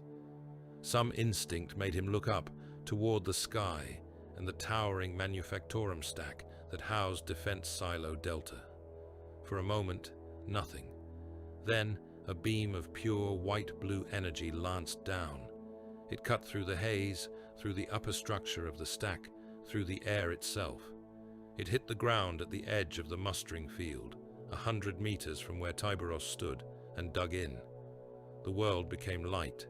The beam burned a trough through the tithe grounds as easily as a hot knife through fat. Men turned to silhouettes and then to ash. The shockwave hit a moment later, a wall of mud and superheated air that threw Holt from his feet and sent bodies tumbling like dolls. Tiberos turned as the beam struck, eyes narrowing. "Down!" Hestus shouted, voice raw. The Carcharodons reacted on instinct. They threw themselves into whatever cover they could find, dragging mortals with them where it did not slow them. It did not matter. The defense laser walked its fire. It tracked across the field, scorching trenches into the earth, slicing through hab blocks and storage tanks. One of the giant ammo reservoirs on the far side of the grounds detonated as the beam touched it, adding its own savage blossom of flame and shrapnel to the chaos. A squad of Astartes caught in the open simply disappeared, their silhouettes momentarily outlined in the beam before they were gone. Ceramite and gene-forged flesh turned to vapor. Holt landed hard against the base of the raised platform. His data slate shattered beside him. His ears rang. His mouth tasted of dust and copper. He blinked grit from his eyes and saw the platform above him collapse. Its supports melted, its frame sagging. Serfs screamed. Penal legionaries in chains stumbled, some trying to run, some kneeling in reflexive prayer. Guards died where they stood, laser guns clattering from burned hands. From somewhere beyond the boiling dust, Holt heard the deeper roar of Carcharodon bolters returning fire, pointless though it was against a beam that emanated from the heavens. In the confusion, another shape moved. Voran ran through smoke and falling debris, his armor scored from an earlier fight in the Manufactoria. He had been on a perimeter detail, Void Penitent Squad, assigned to ensure no local revolt tried to take advantage of the chaos of the tithe. When the beam hit, when the ground shook, he had reacted like any veteran, moved toward the noise. Now he saw the field. He saw men and Astartes alike, torn apart by a weapon that should have been theirs. He saw Tyberos, massive and unmistakable, even amid the chaos, standing amid a swirl of dust, rhetorical orders cutting through the roar. "Shields up!" the Shade Lord bellowed, Vox cranked to maximum. "Find the source. Kill whoever holds its leash." Voran felt his gut twist. "Opportunity," whispered the old part of him, the part that had once sketched maps of which ships in the fleet might answer to him if Tyberos fell, the part that had whispered the eternal Wake's creed into quiet corners. "The Shade Lord stands in open ground," that part said. "The beam misses for now. The chaos is thick. One well-placed shot, one shove at the right moment, one less chain on your jaw." Another part of him, quieter but no less real, remembered the trial. The Void Penitent brand on his plate still burned sometimes, phantom heat. He remembered Tyberos's hand crushing his own. He remembered the silent culls, the brothers who had died in cages because he had dragged them into the wake. "You drown either way," that part said. "If he dies by another's hand while you hold yours, you can still pretend you did not push him." He ran, not toward Tyberos, not away, toward the pattern of fire, on the Nikor to Kaha, staggered as the defense laser fired. The warp flare was smaller than Exterminatus, but closer. It felt like a bright knife stabbed through the texture of reality, a concentrated spike of violence in a place where no such strike should have been. He reached out, felt the machine spirit's fury, felt the ugly signature of a foreign code riding it. "Chaos," he hissed. Not in the pure demonic sense, not a full outbreak, a nudge, a hand on the trigger. "Source," he snapped at the auger servitors. "Trace that discharge." Runes flickered. "Defense, Silo Delta. Surface origin," came the answer. "Firing solution anomalous. Target locked on own position." Tekaha slammed a psychic lance down the link, trying to jam the gun. It was like trying to choke a volcano with his bare hands. He managed to flick a fraction of the beam aside, enough that its next sweep missed the main mass of the mustering field and carved instead through a row of empty cargo stacks.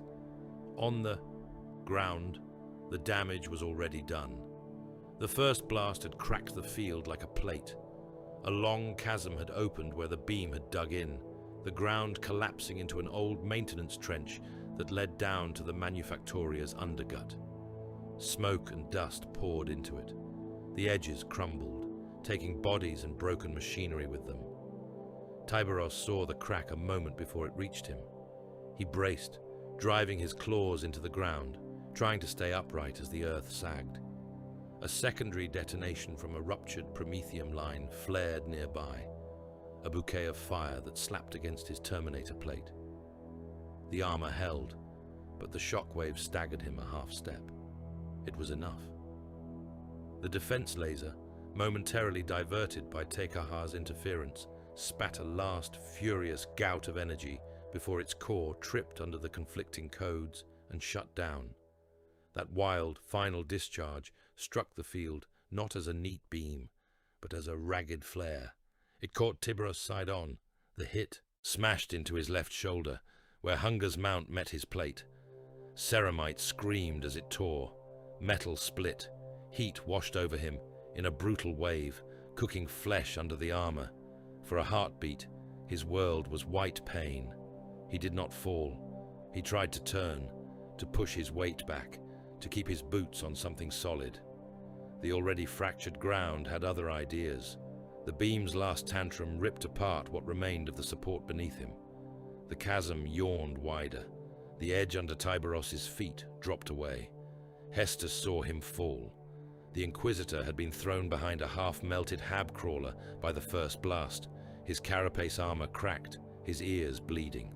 He dragged himself up in time to see the Shade Lord lurch, try to find footing, fail. For an instant, Tiberos's massive form was outlined against the boiling sky. Terminator armor torn open in a jagged gash that exposed meat and augmetic beneath. Hunger hung loose at his side, its chain severed. Slake dragged half. Voran reached the edge too late. He saw the chasm swallowing him. He dropped, the falling debris following in a deadly rain. The roar of collapsing earth and metal drowned out everything else. Voran reached the edge too late. He saw the Shade Lord vanish into the smoke, his outstretched hand closing on nothing but dust and heat. For a moment he stood there, balanced on the lip of the crack, the chaos of the tithe grounds raging around him. One thought hammered in his skull. The sea takes all. The chasm belched fire. The ground shook. Around them, the grey giants of the Carcharodons killed Mechanicus guards who had tried to reach defense silo controls, shot cultists who had revealed themselves in the chaos, dragged stunned penal legionaries back from the collapsing edges. Somewhere above, Tekaha wrestled with a machine spirit and a scrap of chaos code. Somewhere in the Mechanicus sanctum, Magos Erath ran, his cog runes already beginning to shift into 8-pointed stars under his robes. In the choking dust at the bottom of the chasm, Tiberos lay still. His armor was torn open, his flesh scorched, his massive frame half buried under slabs of ferrocrete and twisted rebar. For a heartbeat, for a single fragile moment, the Krakor War, the Carcharodons Heresy, the Predator in the Warp, all held their breath. The Shade Lord had finally been bitten. The world would not stop shaking. Nemia fought his way across the tithe field with the ground bucking under him and the air full of dust and burning propellant. Penal legionaries ran in every direction, chains clattering, some screaming, some already silent. Guards fired into the air and into the crowds, trying to restore order with last bursts that were swallowed by the roar of collapsing structures. "Form on me," Nemia voxed, his helm lenses cutting through the murk. "Grey line, push to the breach. Shade Lord is down." His squad answered without hesitation. They had been scattered by the defense. Beam's first pass, forced into cover by the blast. Now they pulled back together, grey ghosts in a storm of ash, moving with the ruthless focus only Astartes could manage in such chaos. Last bolts sparked off their plate. Mortals bounced off them, rebounding from ceramite like insects from a plasteel bulkhead. Ahead, the chasm gaped. What had been solid ground at the center of the mustering field was now a torn wound, its edges crumbling, its depth lost in shifting smoke and the flicker of half-seen fires. The defense beam's gouge ran into it like a tongue of glass, still glowing faintly. Tekaha reached the edge a heartbeat after Nemia. The librarian's armor was scraped and scorched, his psychic hood flickering with pale light as he wrestled still with the crippled machine spirit of Defense Silo Delta. He could taste its confusion and pain, the lingering smear of chaos scrap code that had twisted its aim. Gun is shut down, he said through gritted teeth. Core, tripped. Whatever did this is in the network, but the immediate threat is ended. Immediate, Nemia echoed, staring down into the chasm. Shade Lord? Takahar knelt at the lip, ignoring the way the earth crumbled beneath him. He reached down, not with his eyes, but with his mind. The warp around Tarsis Vark was ragged, full of fresh death. The defense beam's passage had torn a wound in reality, as well as in stone. Souls had blinked out in their hundreds, leaving eddies. Amid that churn, he sought a heavier presence, a familiar gravity. He found him.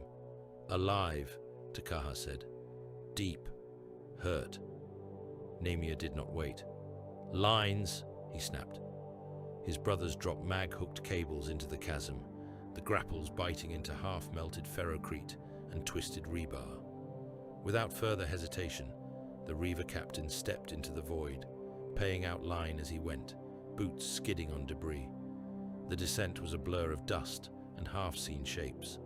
Collapsed gantries jutted from the walls. Sections of old maintenance tunnels had split open, vomiting cabling and broken pipes into the chasm. Fires burned where promethium lines had ruptured, sending greasy smoke curling up the sides. The stink of scorched metal and flesh was thick enough that even Astartes' helm filters could not entirely mute it. Nemia hit a ledge halfway down, boots slamming into a jut of broken stone. He steadied, hand closing on the line, then looked down. Through the dust, something massive lay across the bottom of the crack. Tyberos' world had shrunk to pain and weight. He lay half buried in rubble, his Terminator armor cracked open along the left side where the defense beam had kissed it. The impact with the chasm floor had driven a jag of ferrocrete into his lower plate. One leg did not respond. One arm did, barely, fingers twitching as he tried to move Slake and felt only the drag of broken linkages. He forced a breath past teeth that wanted to grind. His helm lenses flickered, readout stuttered. Armor integrity compromised, left pauldron severed, autosense suites damaged, internal systems. He did not bother checking the percentages. He did not think in numbers. He thought in function. Can I stand? Maybe. Can I lift a weapon? Possibly once. Can I kill whoever did this? That, his mind told him, was the important part. Above him, the sky was a ragged line of light, far away. Dust drifted down in slow sheets. Debris still fell in occasional clatters, smaller rocks bouncing off his plate. Somewhere to his right, he heard the groan of metal under strain. He tasted blood in his mouth. The automedic systems in his armor hissed, pumping coagulants and pain inhibitors into his bloodstream. Emergency stasis fields flickered as they tried to stabilize the worst breaches. They could not seal all of it. His massive frame was designed to take punishment, but this had gone beyond what the artificers had intended. He forced his limbs to twitch, testing. Left leg, unresponsive. Right leg, sluggish, but perhaps workable with leverage. Left arm, numb. Right arm, pain. He latched onto that pain, used it like a hook to pull his focus together. Threats. He heard them before he saw them. Metal feet on stone. The chitter of servo skulls. The slither of mechadendrites. Faint hissing vox snippets laced with binary curses. He did not have to be a psyker to know they were coming for him. Magos Erath led the kill team down through a torn service corridor that opened into the chasm. His red robes were stained with dust. His metal limbs clung to the walls and floor with magnetic claws, letting him descend with insect grace. Around him clambered a knot of cultists in repurposed work gear, their faces hidden behind rebreather masks, daubed with crude sigils. Behind them shambled demon-tainted servitors, their surgical grafts swollen with unnatural growths. The chaos presence in Arath's mind was exultant. It had not expected the defense laser's blast to do more than injure its target. The Shade Lord's reputation in the warp was as solid as in real space. To see him fall, to taste his blood in the psychic currents, was a delight. Finish it, hissed a voice that was not sound. "Bring me his last breath." Ereth muttered binaric litanies, half Mechanicus rites, half scrap code. "Praise the fusion of flesh and steel," he rasped. "Praise the machine that strikes down the false predator. Praise the true gods that will wear his skull as a cog." He saw the hulking, broken form at the bottom of the chasm and felt his organic heart stutter with something like fear. Even smashed, Tiberos was huge.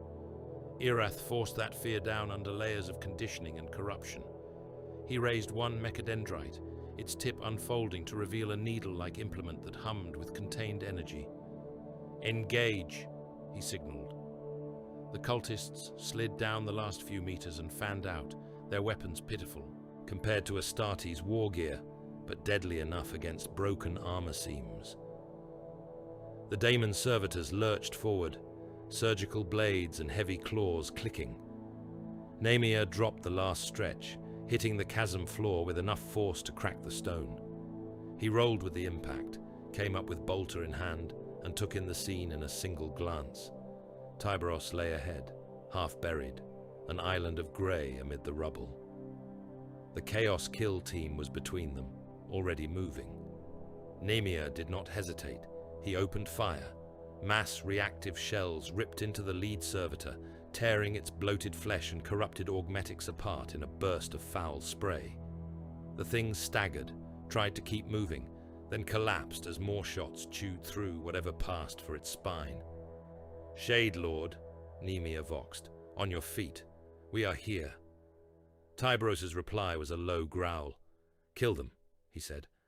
"Talk later." Takaha landed beside Nemia a heartbeat later, his descent cushioned by a flicker of psychic force.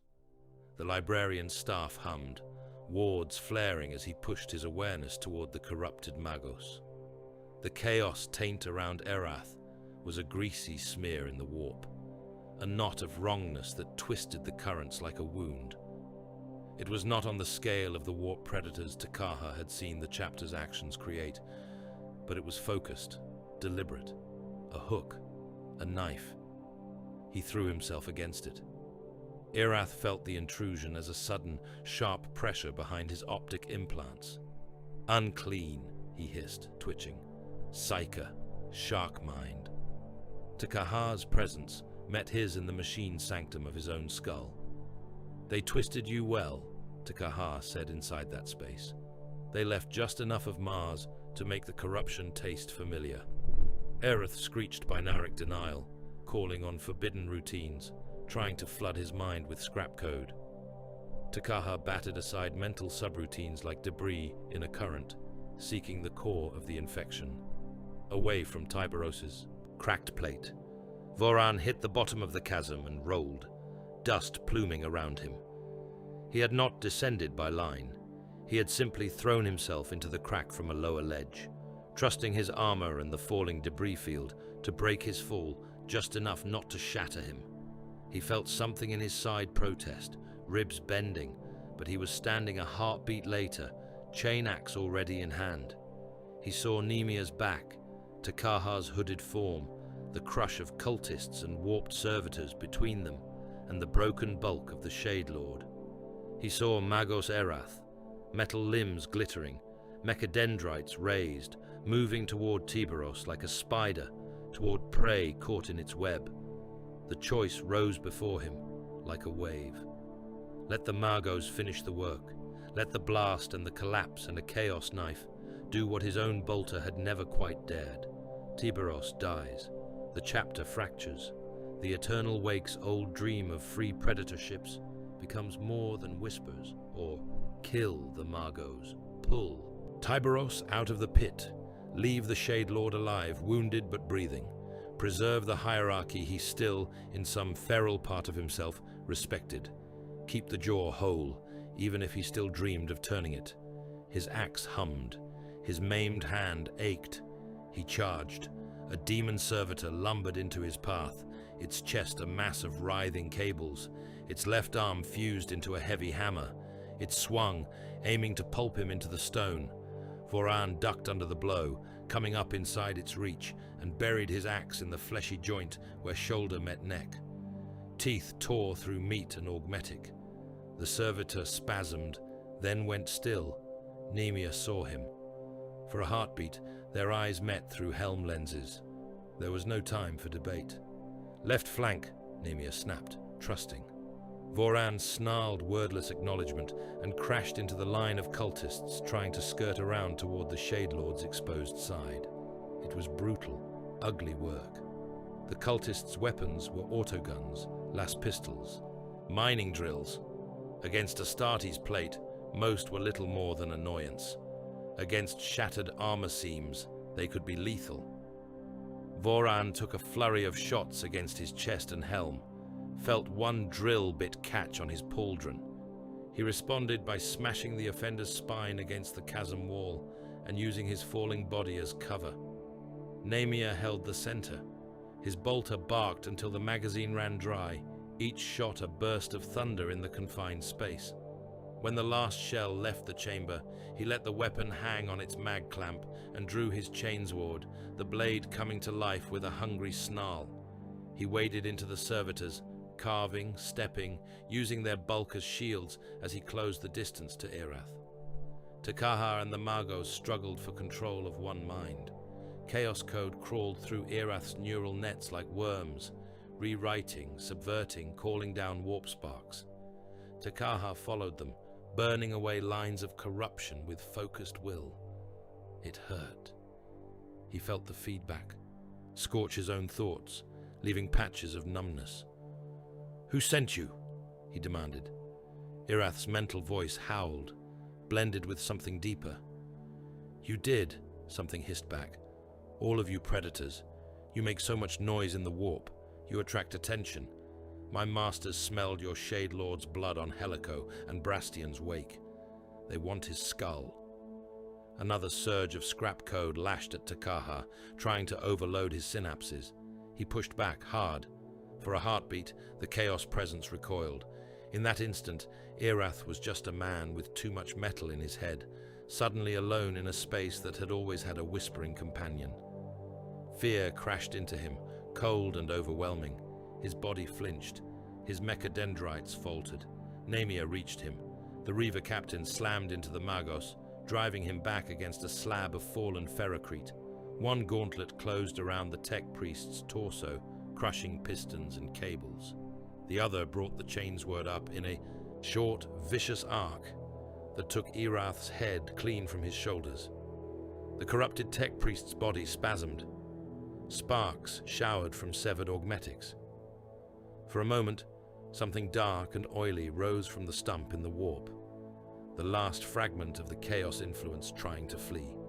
Takaha caught it, crushed it, spat it back into the currents as broken, harmless static. Silence fell in the chasm. The last servitor gurgled and died. The last cultist crumpled under Voran's axe. Dust began to settle. Nemia turned.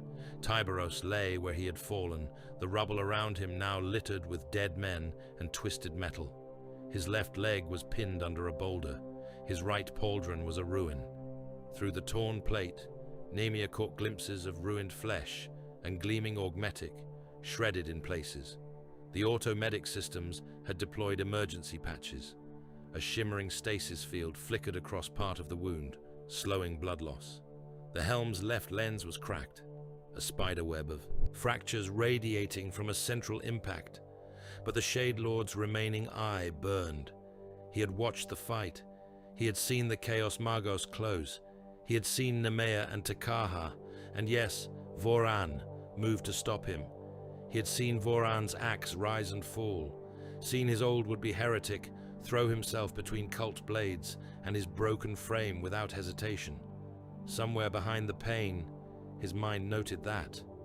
Voran is part of this, he thought, part of what we are, not a simple traitor, a tooth grown crooked, a tooth that still bites the right throat when it matters. He hated that he knew it.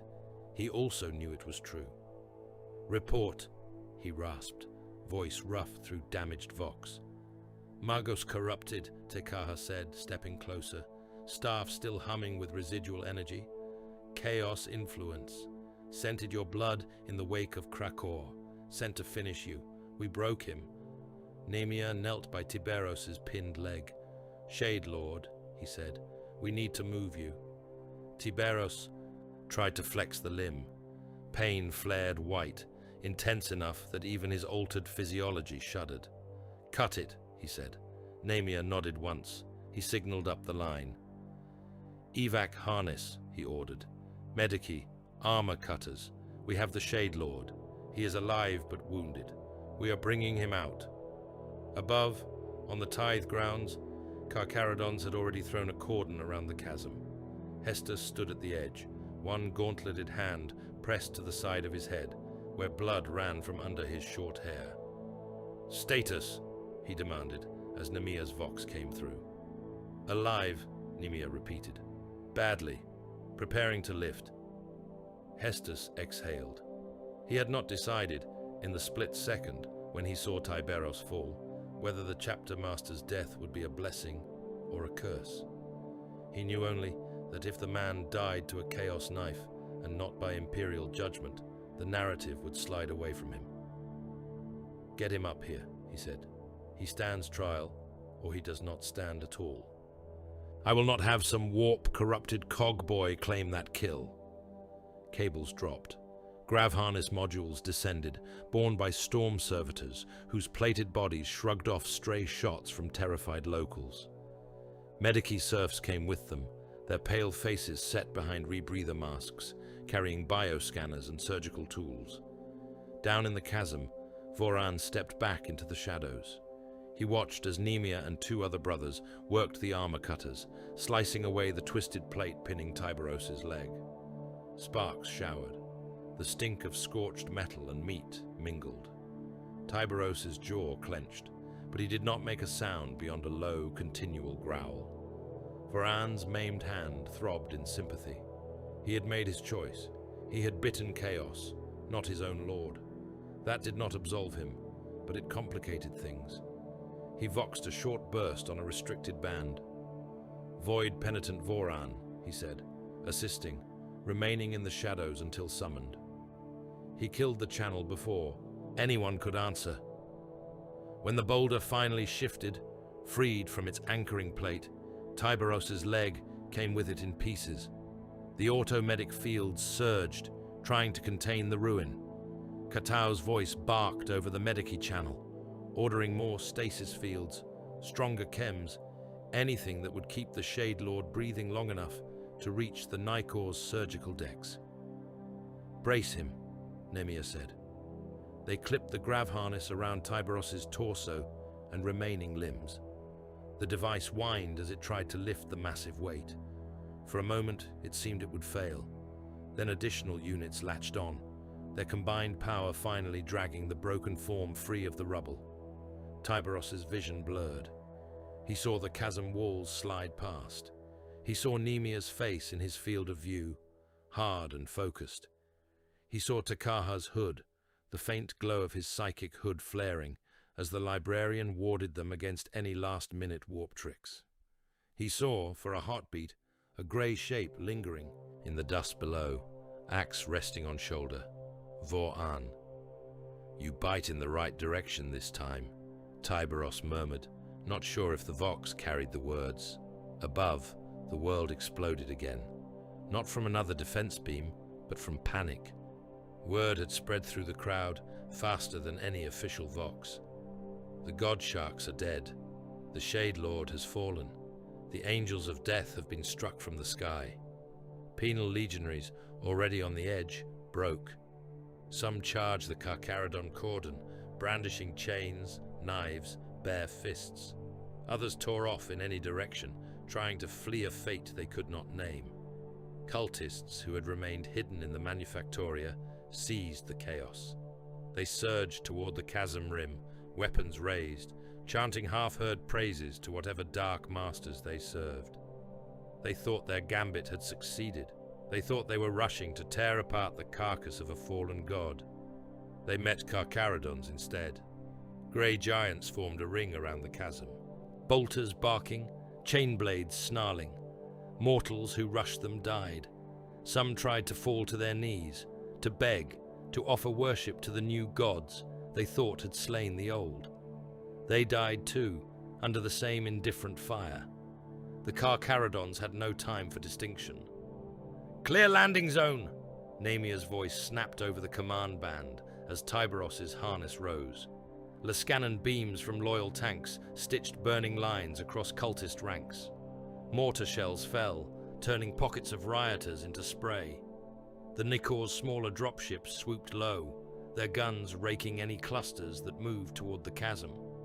Tekaha shielded the ascending form with a flickering cocoon of psychic force, deflecting stray rounds and shrapnel. It burned him. Every additional strain sent lances of pain through his skull. He did it anyway. Tiberos drifted up out of the crack, like some wounded leviathan being hauled from the depths. For a moment, he hung above the shattered tithe field, suspended by whining grav plates and the stubborn will of those around him. Mortals who saw him gasped, some in horror at his broken state, some in renewed awe that he lived at all. "Shade Lord is alive," someone shouted. "He lives." The words rippled through the crowd. The madness did not stop. Too much blood had already been spilled. Too many minds had broken under the beam's light. Chaos cultists still screamed. Penal legionaries still fled. But a sliver of order returned as the Carcharodons shifted around their wounded predator, guns out, jaws set. They carried him to a waiting Thunderhawk, whose hold had been stripped of everything but medici gear and stasis pods. Katau met them at the ramp. The apothecary's armor was already slick with other men's blood, his gauntlets stained from surgeries performed during the earlier chaos. He looked at Tiberos, at the torn armor, the ruined limbs, the stuttering vital signs, and for the first time in decades, his expression flickered. "Get him into the cradle," he snapped, voice rough. "Now!" They eased the Shade Lord down into the waiting sarcophagus. It had been intended for a dreadnought chassis yet to be installed, a new iron coffin for some future dying hero. Its life support systems were primed. Its stasis fields were tuned. It was the only thing on the Nikor that could hold a body as massive as Tiberos and keep it from sliding into death during the long work ahead. "Seal," Katau ordered. Ceramite petals closed around Tiberos's broken form. Cables snaked into armor ports, replacing shredded interfaces. Coils lit up, bathing the interior in a cold, preserving field. Medici serfs chanted half-heard litanies as they keyed in codes, fingers flying. Tiberos felt the weight settle over him. He knew what this was. He had seen too many brothers lowered into similar cradles over the long centuries. Some had woken again inside towering dreadnought shells, iron hulks that carried their will into new wars at the cost of any life outside battle. Others had never woken, their bodies and gene seed harvested, their sarcophagi turned into little more than ornate tombs. Recently, there had been whispers of other paths. Primaris, alterations in gene design, new organs, new plate, the work of Gilliman's pet magos, a tinkering with the very foundations of the Astartes. The Carcharodons had watched that development from the dark with predatory caution. They had taken some of the gift. They had suspected its poison. Now, pinned in the cradle, Tiberos knew those possibilities would swirl over him like vultures. Dreadnought, Primaris Ascension, death. The autostasis field engaged fully. His senses dimmed. Through narrowing awareness, he caught one last glimpse, on a data slate Katau held over him, of the war still raging outside, of Krakor's scarred map, of the Carcharodons' fleet positions. He thought of Voran in the chasm, of Tekaha's egregore, of Hestus reports, of Moanai's sermons, of the Carcharodons Heresy he had finally named. Shade Lord of the Red Wake, he thought, brought low by a chaos beam and his own choices. The sea takes all. Then stasis took him, and the world folded into cold and waiting. The Medicae vault at the heart of the Nikor had never felt so small. Cables hung from the ceiling, like the roots of some iron tree, feeding into the stasis cradle that dominated the chamber. The cradle was a sarcophagus of blackened adamantium, thick as a land raider's prow, its surface etched with jaw runes and machine cants. Within it, the Shade Lord slept. Sleep was the kind word for it. Katao stood with his gauntlets braced on the cradle's lip, helm off, thick features set in a permanent scowl of concentration. Hollow sigils flickered across the interior plastron, painting his scarred face in sickly greens and reds. Each rune represented one of Tyberos's vital systems. Many of them pulsed in warning yellow. As few blinked in a steady crimson that would have meant death for any lesser being. Secondary hearts are holding, Katao muttered. Primary is barely there. Ossified wounding to the left femur, right hip shredded, spine cracked in 3 places, lungs torn. The augmetic lattice in his ribs took some of it, but not enough. His mechadendrites snapped back as another cable hissed, adjusting the stasis field. "Can you keep him alive?" asked a voice behind him. Tech Marine Tohunga loomed there, helmet hooded, servo arm curled over one shoulder like a watchful predator. His armor was red over grey, the color of blood on void steel, and every surface carried machine cants and little teeth. Katao grunted. "I can keep him from dying," he said. "For a while. That is not the same as making him fight again." Tohunga's helm lenses flashed. "There is a way," he said. "We have the chassis. The sarcophagus can be adapted. He can be installed as the core of a dreadnought. His mind, his will, his bite, preserved. His broken flesh discarded." Katao's lips curled. "You would cut the Shade Lord down to a box and bolts," he said. "I would give him eternity," Tohunga replied. "As much eternity as any of us get. Into him, and he will judge from the front line until his machine fails. The dreadnoughts never rest. They never let their wars end." A metallic cough came from the far side of the chamber. Magos Verox watched from the shadow of a bank of Medicae engines, his robes folded tight, mechadendrites clicking. His lenses flicked from the cradle to the Tech Marine and back. "The apothecary speaks of flesh," Verox rasped. "The Tech Marine speaks of steel. Both are limited. The priesthood of Mars has other options. There are sarcophagi designed for honored ancients. There are patterns not yet fully shared with your chapter. We could craft a housing that preserves more of his faculties, his presence, his charisma." "You mean you can bolt more guns on him?" Katao snorted. Verox did not deny it. "Your lord's frame is extensive," he said. "Conventional dreadnought caskets are designed for lesser mass. It will require work, but it can be done. It will be done, if that is the path you choose." A new voice cut in, hard and edged. "And what of the other path?" Hestus said. The Inquisitor stood near the vault entrance, arms folded across his carapace. The bruising from the Tarsus Vark blast had already faded from his features, leaving him once more carved in harsh planes of discipline. "The Primaris alterations," he said, "the gene augments, the so-called Rubicon. I am aware your chapter has not embraced that path fully, but it exists. The Codex Astartes and Guilliman's edicts speak of it. You could attempt to cross your Shade Lord over." Katao's eyes narrowed. "The Rubicon kills as often as it saves," he said.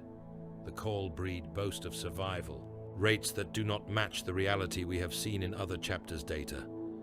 Tyberos is already half dead. Carving him open, reworking his gene seed, installing the extra organs, rerouting his circulatory systems." He shook his head. "It would be butchery layered on butchery." "And yet," Tohunga said slowly, "if he survived, he would be stronger. Larger even than now. Faster. His wounds would be erased in new flesh. The apex predator remade." Moane, leaning on his Crozius near the rear bulkhead, listened in silence. When he spoke, His voice was low, but carried easily. "Dreadnought," he said. "He becomes a voice in a box, an iron judge, eternal penitent. Whenever we wake him, it will be to pass sentence on some new prey, a chained shark, wheeled out when the blood is deepest. Primaris." He looked at the cradle, at the faint outline of the massive form within. "Primaris makes him reborn," he said. "Not just repaired, transfigured, the hunt given, new teeth, a second life, with all that implies. As a preacher, one image smells like a god entombed, and one like a god resurrected. The warp will read that distinction, whether we mean it to or not." Te-Kaha stepped from the shadows near the consoles. "The warp will read whatever we do," he said. "The egregore watches us. It swims in our wakes. Entomb him in a dreadnought shell, and we anchor the echo into a permanent judge, a fixed symbol of the hunt. Cross him into Primaris, and we feed it a myth of rebirth, of the predator death cannot hold." He met Katao's gaze, then Tohunga's, then Hestus's. "There is no clean choice," he said. "Either way, the thing we have built in the sea will drink deep. The question is, what flavor we feed it." Nemia, who had been a silent rock beside the cradle, finally spoke. "I do not care about the warp's taste," he said. "Not as much as I care about the jaw. The chapter is already cracked, the silent cull cut deep. Voran's mutiny bled us. The Krakor War almost drowned us. The Shade Lord is the only thing that keeps us from splitting into free predator packs and tame lapdogs. He must lead, one way or another." Katao nodded slowly. "If he lives only as a voice in a sarcophagus," Nemia went on, "he will still bind us. His word will still end arguments. A dreadnought Shade Lord is better than none. A Primaris Shade Lord might be better still, if he lives to walk in that new plate." He clenched a fist. "But if we simply let him die, if we pull the plugs and call it mercy, we may as well paint 8-pointed stars on our hulls now. The power vacuum will tear us apart." A rasping chuckle came from the side wall. Voran leaned against a dangling cable, his maimed arm cradled against his chest, his remaining hand resting on the haft of a deactivated axe. He had been allowed into the vault under guard, void penitent brand a stark burned line on his plate. "Listen to the loyal." "On," he said. "He understands. A jaw without an apex bites itself to death." Hestus's eyes narrowed. "You have no place here, mutineer," he said. Voran shrugged. "I have more place than you, Terror Dog," he replied. "This is our Shade Lord, our jaw, and I will say this plainly. Enter him in a dreadnought and you turn him into an altarpiece, a thing the serfs wheel out when the hymn calls for it. He will speak, yes, he will kill some, but he will not lead in the way he has. He will not pace the decks, he will not stand at the hololith and make the hard choices." "And Primaris?" Tohunga asked, curious despite himself. Voran's eyes glittered. "Primaris makes him sharper," he said. "Apex rebuilt, new organs, new plate, new reach. He will be different, changed, perhaps less familiar. But he will walk, he will bite. He will remind every brother who looks at him what a predator truly is." Hester snorted. "Spoken like someone who wants a stronger master to kill later," he said. Voran smiled, thin and cold. "Perhaps," he said. "Or perhaps I simply prefer a living chain over a dead one. A dreadnought is hard to overthrow. A Primaris even more so. But at least with the Primaris, the game remains interesting." After the first round of arguments, the council broke. Katao returned to his readouts, muttering. Tohunga stalked off to the forge decks to review chassis options. Verox slithered away to pray to his databanks and submit queries to Martian archives. Moanai went to his shrine to chew on symbolism and blame. Nemia returned to his brothers, jaw tight.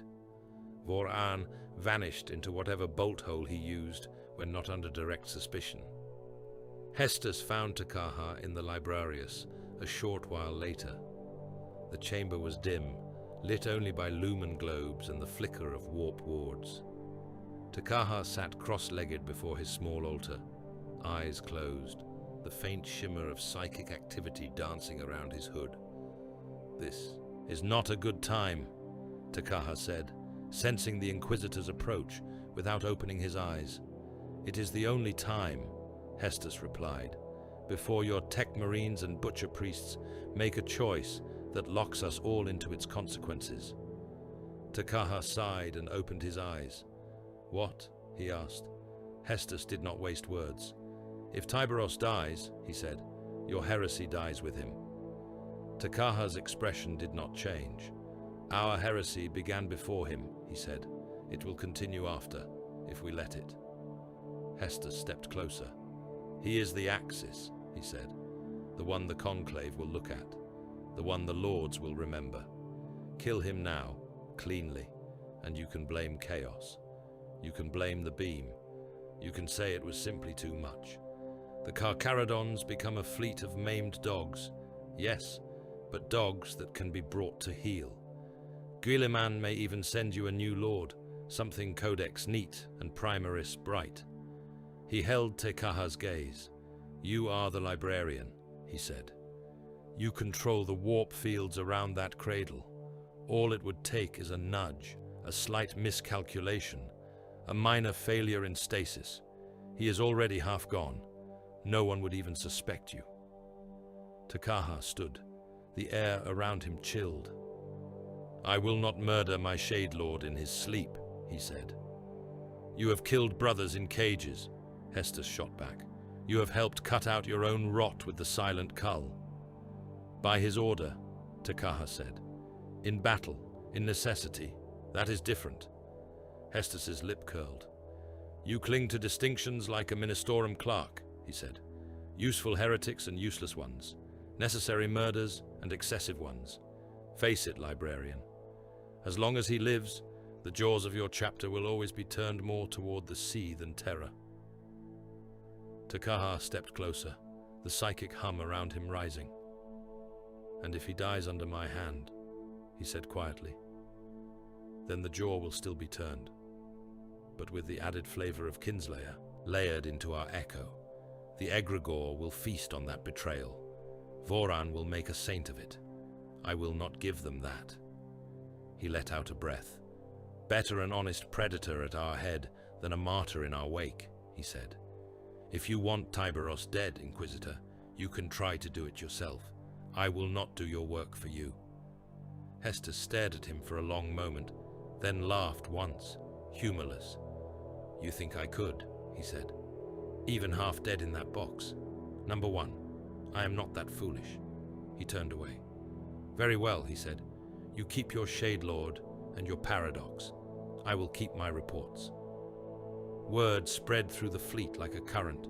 The Shade Lord lived, but was wounded beyond normal repair. The chapter would decide his fate. Such decisions were not usually made openly. Carcharodons followed their masters. They did not debate them. They did not hold councils that smelled of democracy. The idea felt wrong in their mouths. And yet, they gathered. Captains from each major company, senior chaplains, librarians, tech marines, the master of the fleet, a few veteran serf officers whose hands had been on the Nikor's bones for longer than some of the Astartes had lived. They met not in the great chapel, where symbolism would drown practicality, nor in the strategium, where maps would distract from the central question, but in a plain assembly hall deep in the ship's mid-decks. The walls were bare metal. The only adornment was a single jaw rune at the far end, its edges worn smooth by many hands. Nemia spoke first. "We are not here to pretend our word is binding," he said. "Katau and Tahunga and the Shade Lord's own pre-recorded commands will decide much, but we need to know what our wake wants. Dreadnought, Primaris, letting him slip into the sea. Those are the choices."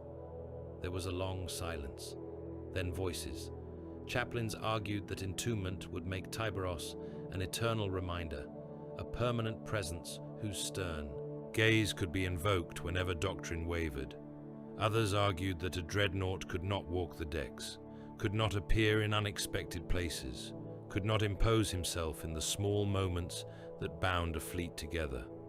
Some captains spoke for Primaris ascension, their minds already racing with the tactical advantages.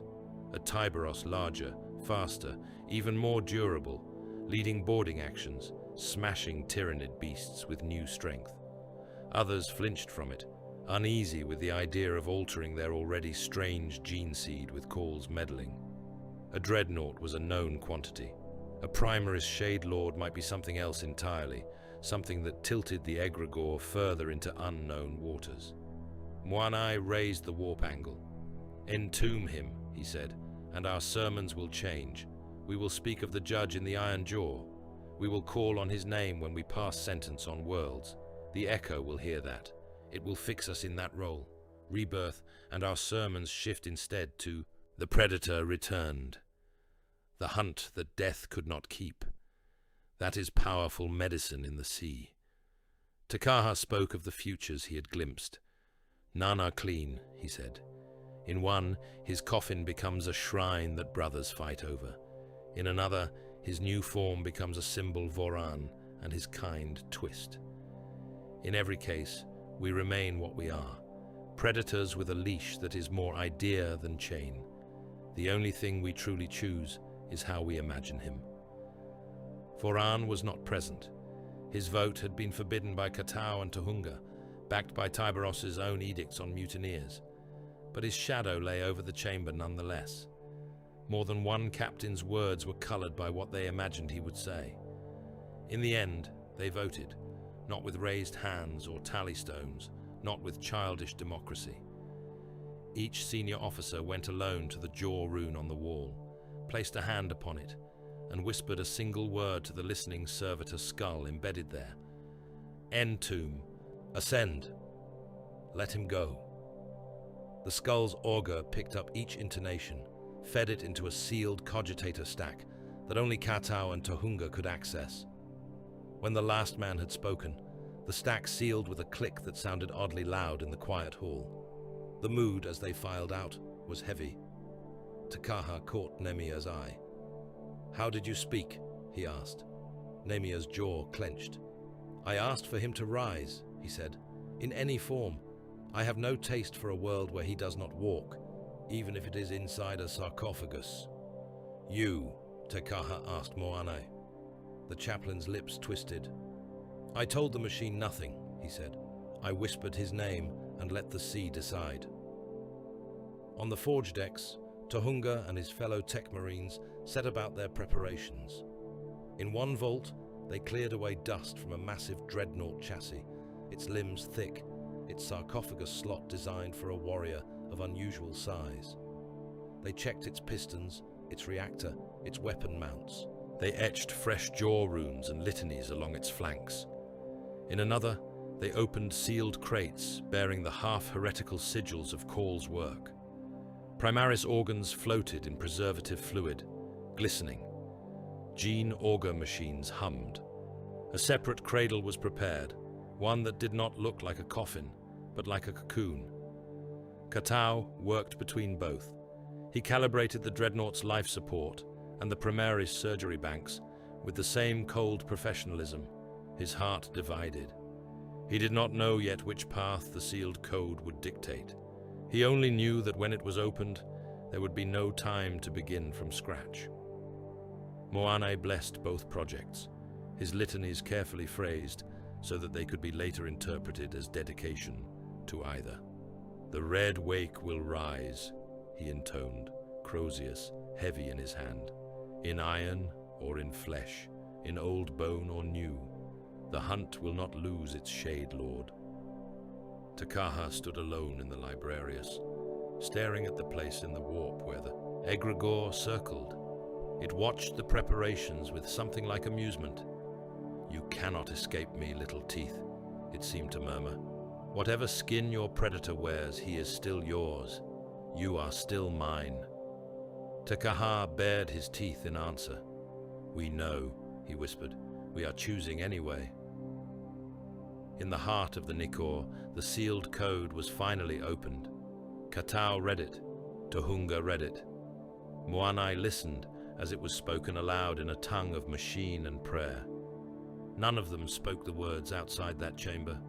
Afterward, men moved with renewed purpose. Certain rites were emphasized. Certain pieces of machinery saw more use than others. The dreadnought chassis thrummed with dormant power. The Primaris banks glowed a little brighter.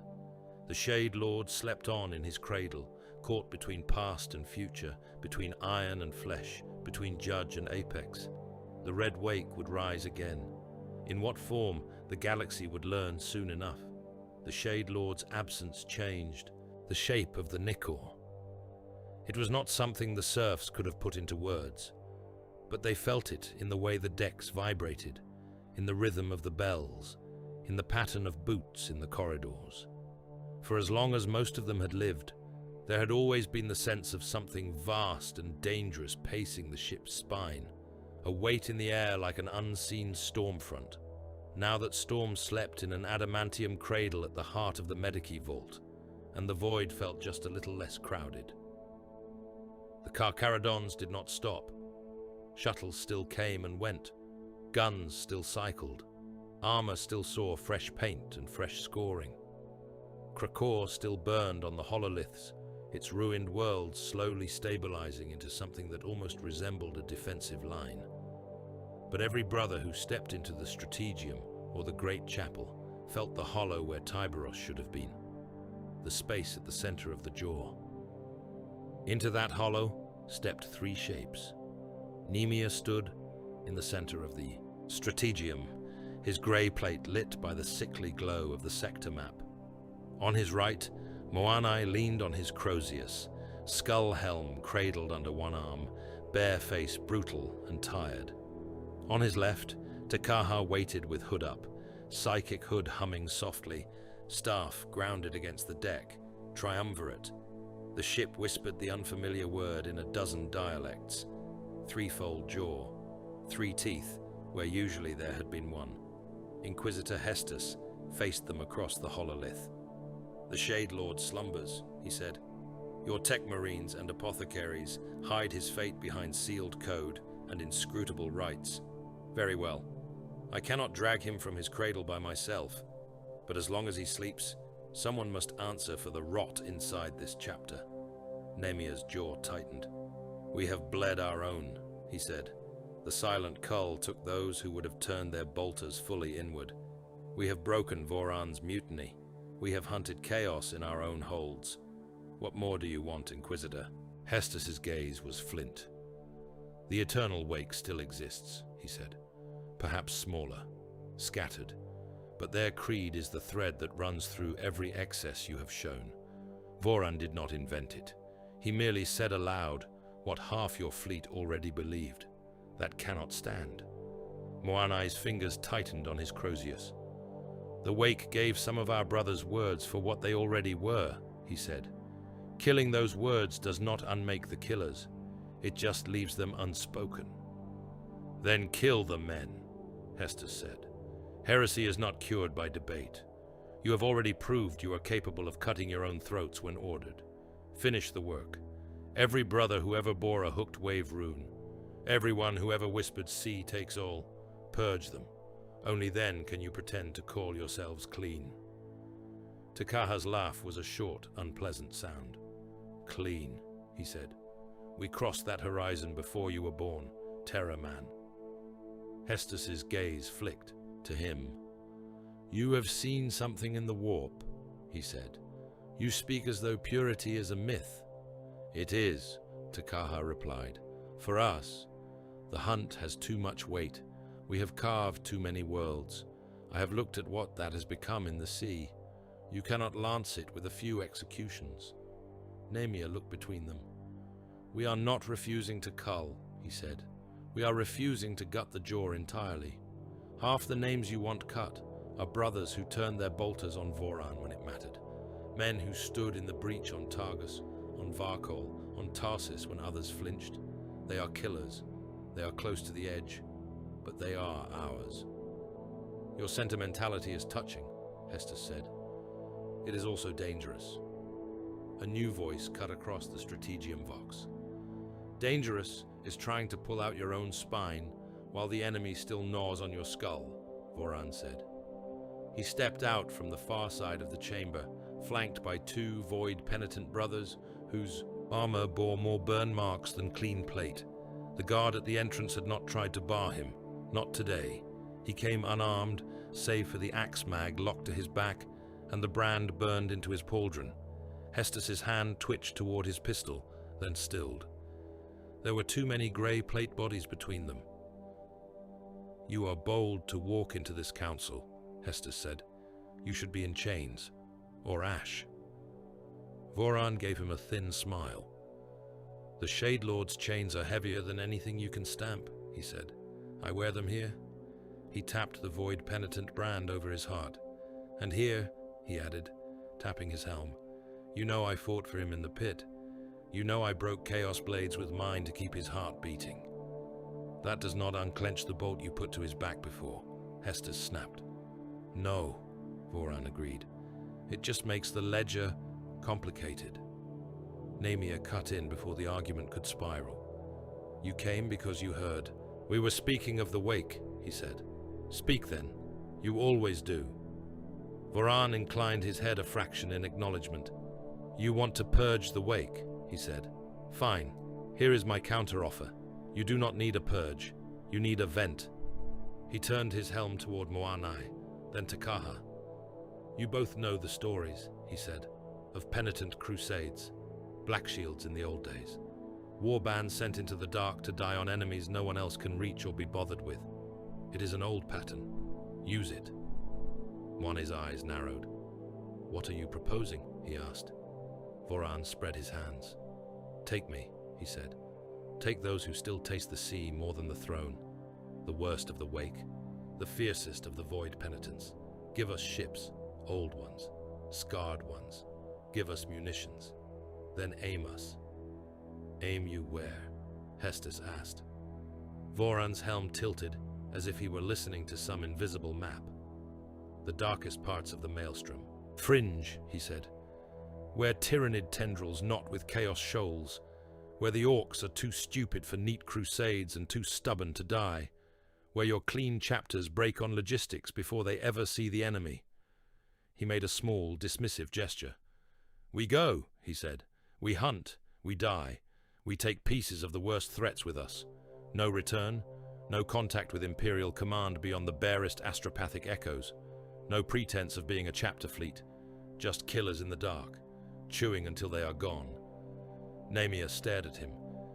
"You are asking us to exile you," he said, "and to make you a weapon at the same time." Voran's smile sharpened. "I am asking you to let us be what we are. Somewhere we can do less damage to your conscience," he said. "You want to purge us? Fine. Purge us outward. Put our teeth where they will snap tyrannid necks and demon spines instead of your own brothers' throats."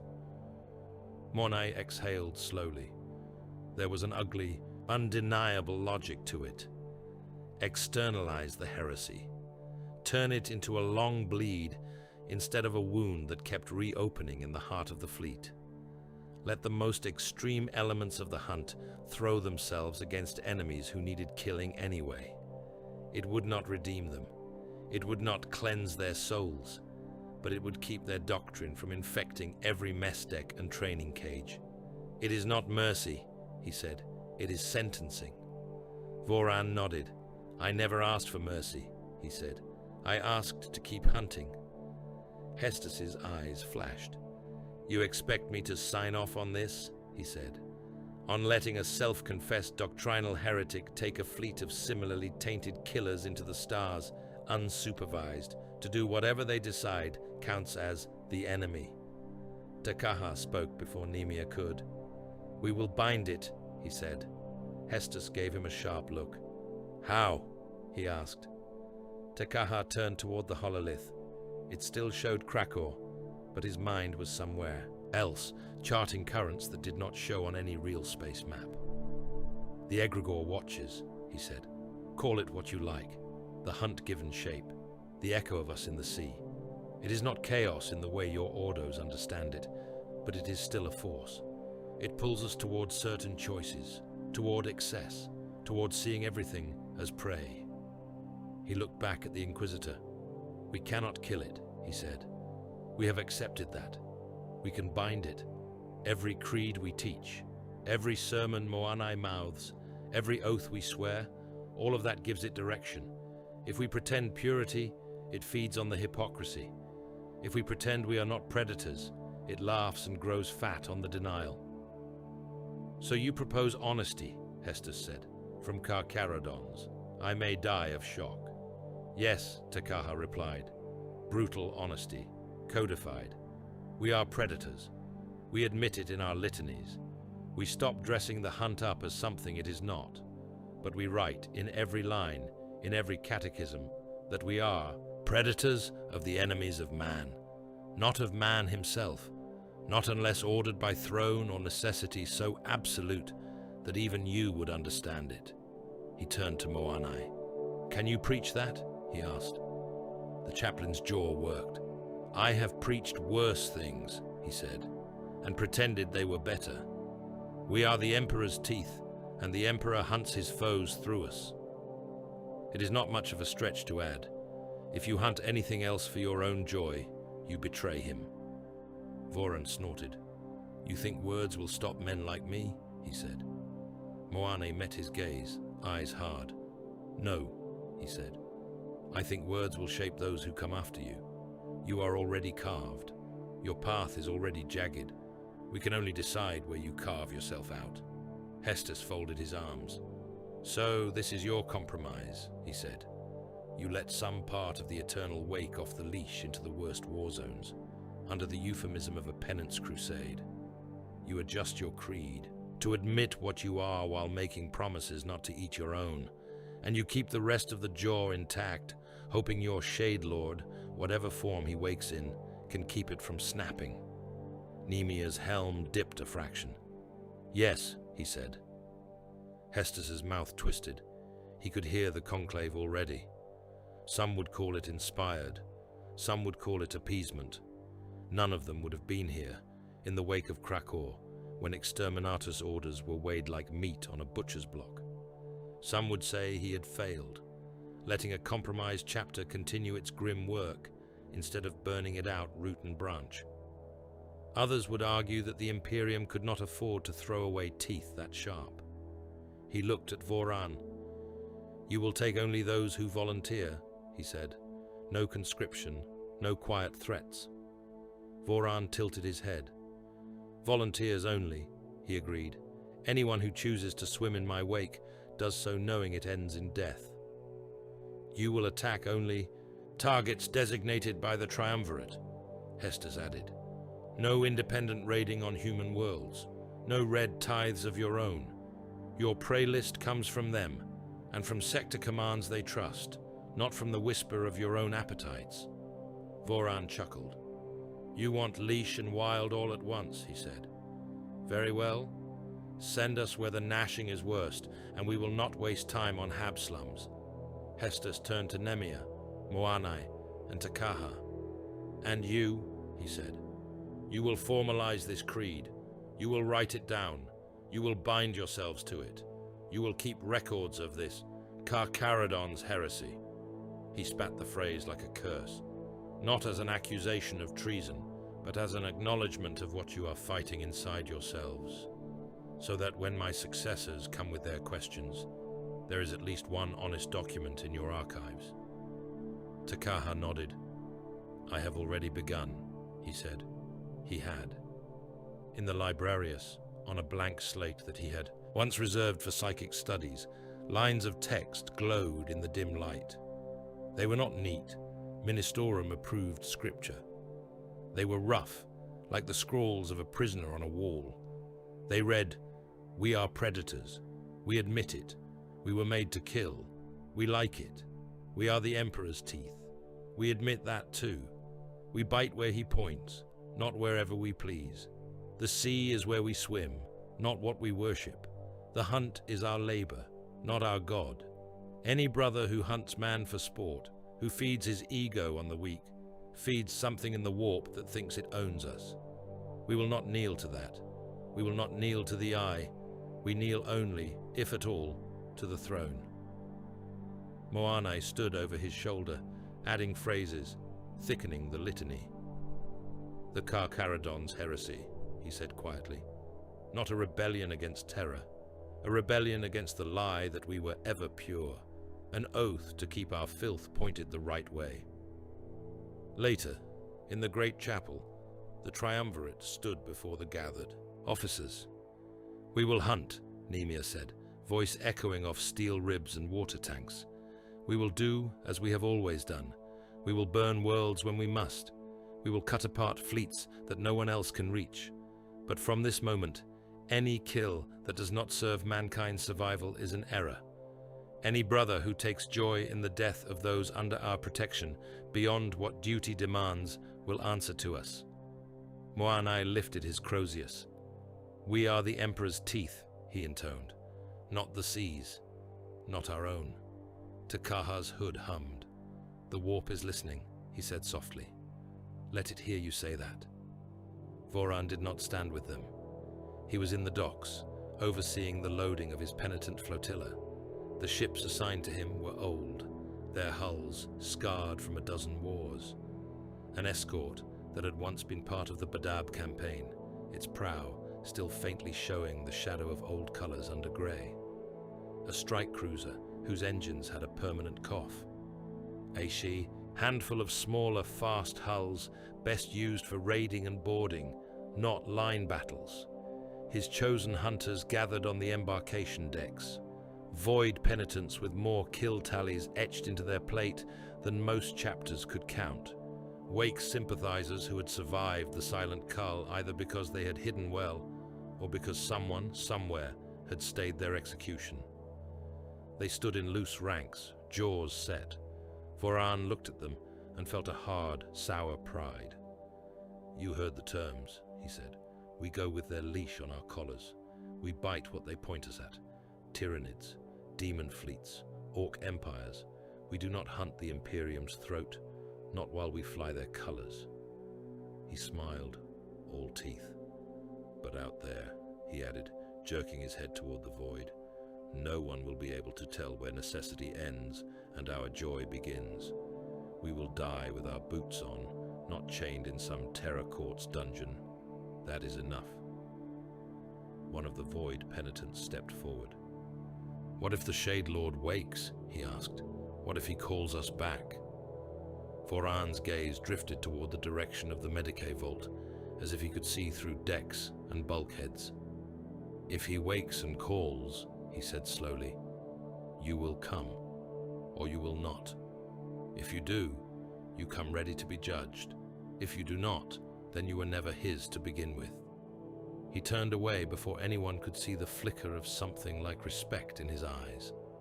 When the penitent fleet left, it did so without fanfare. No fanfare, but the whole fleet felt the shift as the old ships peeled away from formation, their drives flaring. They slipped into the dark, prows angled toward the maelstrom's outer storms, toward Vox reports of chittering Tyranid masses and swelling warp disturbances. On the Nikor's bridge, Hestus watched them go. A triumph and a failure, he murmured. Nemia stood beside him. What? He asked. Hestus shook his head. In my report, he said, I will write that I have seen a chapter confront its own monstrosity and choose not to hide it behind pretty lies. That is a triumph. Honesty in the Imperium is as rare as untainted gene seed. He smiled without humor. I will also write that I failed to cleanse you, he continued, that the Carcharodons Heresy lives, not as a banner of open rebellion, but as a name you give your own shadow. You have not repented. You have merely decided which direction to lean while you fall. Nemia's jaw flexed. We have decided to fall on the enemy, he said. That will have to be enough. Later, when the duties of the day were done, he went alone to the Medicae vault. The cradle dominated the chamber, cables and tubes feeding it, its surface etched now with fresh seals from both Katau's hand and Moanai's Crozius. The stasis fields pulsed faintly, a slow heartbeat shimmer. Namia laid one gauntlet on the cold adamantium. "Shade Lord," he said quietly. "You told us we were teeth. You told us not to debate. You told us to bite." He exhaled, the sound harsh in his own ears. "We bit our own," he said. "We bit chaos. We bit a sector into cinder to keep it from drowning. Now we have bitten something else." He glanced toward the distant warp, as if he could see the egregore circling. "We bit the lie that we were ever pure." He leaned closer, voice dropping. "When you wake, you will find a chapter that knows what it is," he said. "Predators, servants, damned and useful. We have exiled the worst of our heretics to die killing your enemies. We have written creeds that say aloud what you always knew. We have named our inner rebellion and chosen to live with it, instead of pretending it is not there." His hand tightened on the cradle. "If you come back in iron," he murmured, "you will judge us from a box. If you come back in flesh, you will lead us on the decks.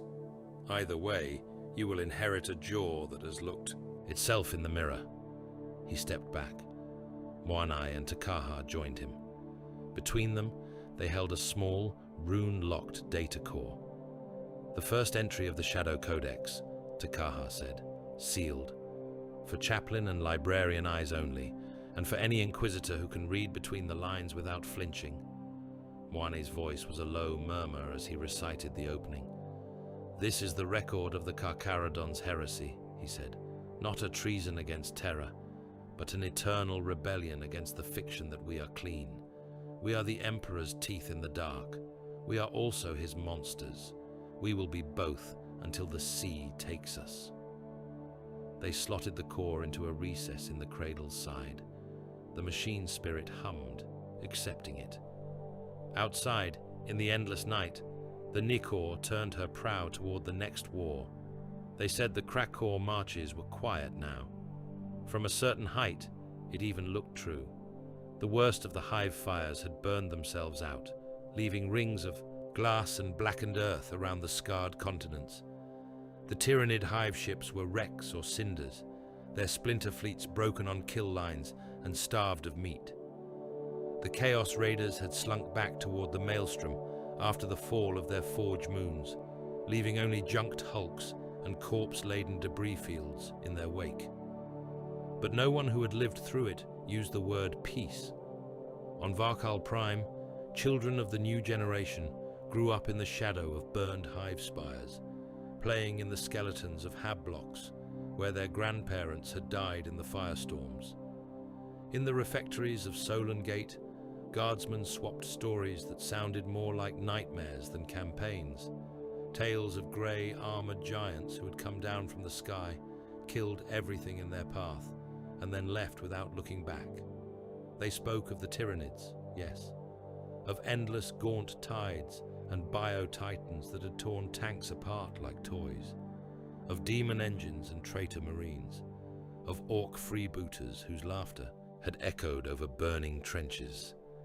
But when they drank deep enough, when the lumen strips burned low and the night's weight sat heavy on their shoulders, the stories always came back to the sharks. The Carcharodons, some whispered, had saved the sector. Others spat that the sharks had eaten it. On Tarsis Vark, the scar of the defense beam still marked the tithe field, a melted trench that cut through the manufactoria like the bite of some colossal beast. Locals gave it a wide berth, muttering half-formed prayers or curses, depending on whether their clan had been spared the beam or lost their line in its light. On Helico's empty orbit, servitor hulks drifted through the hot dust that had once been continents, their Auspex arrays endlessly measuring radiation levels and taking readings that no one would ever read. Some bright-eyed scribes on distant worlds would grow up hearing of how exterminatus had saved Krakow, never seeing the way the sea beyond real space had gorged on. Those souls.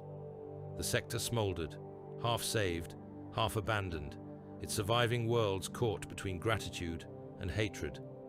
The Carcharodons were gone, Inquisitor Lord Hestus walked the halls of the palace under an artificial sky, the color of old parchment, and wondered which part of his report would kill him faster, the candor or the weight. He had not come to Terra in triumph. His ship had translated into the Sol system on a backwave, its hull still bearing the scars of Krakor's last convulsions. The rosette at his throat opened doors, but not the ones he truly wanted. He passed through gate after gate, past custodian watchposts and autogun lines, into the cold heart of the Ordo Astartes. There, in a chamber lined with stone that had seen the heresy, he presented his work. It was not a neat thing. It was a stack of bound data slates and printed folios, a weight of words that made the administratum scribes blanch and the presiding inquisitors raise their brows. It contained battle reports and casualty lists, picked captures of exterminatus blooms, testimonies from guardsmen who had fought under Shark Shadow, transcripts of conclaves and rites aboard the Nicor, woven through all that were Hestus's own conclusions, written in a hand that did not flinch. The Carcharodons are not simply a chapter on the edge of doctrine, he wrote. They are a beast built to hunt, whose belief in the hunt has spawned an echo in the warp. They are loyal, inasmuch as they choose to bite where the Imperium points, but that choice is constant, deliberate, and subject to strain. Their heresy is not treason against Terra, but an acceptance that they are monsters and always have been. He named Voran. He recorded the silent cull. He described the penitent fleet's exile into the maelstrom. The doctrinal adjustment to Kaha and Moanai had hammered into scripture, the compromise that had bound their predation to a narrower, sanctioned path. He did not lie. He knew what the Ordo could do to men who lied. When he was done, the senior inquisitor of the assembly, a woman with hair as white as the palace stone and eyes like auger lenses, tapped one long nail on the cover of the main volume. "This will not circulate widely," she said. Hestus had expected as much. "Because it is false?" he asked. "Or because it is inconvenient?" She smiled without humor. "The Imperium runs on inconvenient truths," she said. "We choose which ones we can afford to act on. Right now, we cannot afford to burn every chapter that makes a god of its duty. We cannot afford to lose teeth like the Carcharodons." She gestured to the vault doors. "This goes into the deep stacks," she said. "The next time someone in the Ordo Astartes thinks to ask how safe the sharks are, they will be directed to it. Your name will be attached. They may call you a fool. They may call you a visionary. Either way, the rest of the galaxy will never read a line of this." Hestus inclined his head. "That is more than nothing," he said. On Terra, rumors were currency. They did not need his report to spread. Word of Krakor filtered out in fragments. A Lord Militant's after-action summary mentioned grey-armored angels of death who had stabilized the line at horrific cost. A Mechanicus transmission complained of lost forges and overzealous Astartes interdictions. A pilgrim ship's grapevine spun tales of whole worlds burned to ash by a single chapter's decree. Tyberos became a story. Some said he was dead, killed on a Factorum world by a chaos beam, his body crushed under tons of stone. Some said his brothers had entombed him in a dreadnought the size of a Punisher tank, a walking shrine of ceramite and gun barrels that now led boarding actions with Iron Thunder. Others whispered of a new form, a Shade Lord reborn taller than any marine, plate remade in some forbidden forge, eyes burning with a second life. In port, Wander's taverns, a voidsman swore he had seen a Pict where a towering figure in unfamiliar plate stood at the head of a Carcharodon spearhead, his jaws painted a different pattern than before. In some shrine on Baal's moons, a broken Blood Angel veteran muttered that he had heard a dreadnought voice on an encrypted band, its tone cold and familiar, calling kill orders in a way that made him think of sharks. No one knew for certain. On the Nicor, the truth slept behind layers of metal and ritual. Tech Marine Tahunga stood in the forge vault and checked the seals one more time. The new ceramite gleamed under the lumen strips, its surface broken by jaw runes and machine cants. Reinforced cabling coiled like tendons over the frame, thicker and more numerous than any in standard plate. The armor cradle, or sarcophagus housing, depending on perspective, was too large for any line Astartes, Primaris or not, its proportions built for a mass that had always been more than regulation. Autoloaders clanked. Reactor cores hummed in quiet readiness. Servo skulls flitted around, checking fittings, sniffing for imaginary imperfections. Tahunga laid a hand on the metal. "Wake when you are called," he murmured, "in whatever way the codes dictate." He did not care to name which set of rites he had ultimately performed. That knowledge was sealed, burned into a handful of machine spirits and his own augmented skull. The armor's internal cavities could house a man's living form, rebuilt and expanded, or cradle a sarcophagus thick with plugs and nerve spikes. From the outside, it made little difference. It would move when the Shade Lord's mind told it to. It would kill when commanded. That was enough. In the Fathom Right chamber, Mornai and Tekaha stood before the hanging jaws. The bones cast strange shadows in the dim light, their whiteness ghostly against the dark hull plates. The air smelled of incense and caged saltwater, the tang of Nikor's captive predators, thick in the background. Brothers filled the space, captains and sergeants and veterans, their helms off, faces drawn into the hard lines war left behind. Moanai lifted his Crozius. "We gather," he said, lacking the Shade Lord's voice, but not his shadow. Tekaha's staff hummed as he tapped its butt on the deck. "The sea remembers him," he said. "The enemies we fed it in his name remember him. We act now in his absence, as we believe he would demand." Moanai's gaze swept the congregation. "This is the Fathom Right," he intoned. "We measure our depths. We look into ourselves and do not lie." He took a breath. "We are predators," he said. The word fell heavy, a weight they had always carried but rarely spoken aloud in such a sanctified place. "We like killing," he continued. "We have always liked it. We were made to. We were shaped, gene and mind, for it. Every red tithe, every breach, every tyrannid spine we have broken has fed that truth." He raised the Crozius higher. "We are also the Emperor's teeth," he said. "We are not free beasts. We are not the sea's slaves. We bite where the Imperium must bite. We bite what the throne's survival demands be torn. If we hunt anything else for sport, we feed something in the warp that thinks it owns us." Tekaha stepped forward, his voice a steady undercurrent. "We have seen that thing," he said. "We have named it. The hunt's echo. It circles us. It feeds on our excess. It will follow us as long as we exist. Our heresy is that we birthed such a thing and yet still claim loyalty." He looked each of them in the eye, one by one. "Accept that," he said. "Do not pretend you are clean. Do not pretend the Ministerum's stained glass applies to you. You are killers. You are servants. Keep the first chained to the second." Moanai slammed his Crozius down once. "Repeat," he commanded. Voices rumbled in reply, picking up the litany, turning it into something rough and honest that shook the tank glass. "We are predators," they said. "We are the Emperor's teeth. We hunt his foes. We do not feast on his own."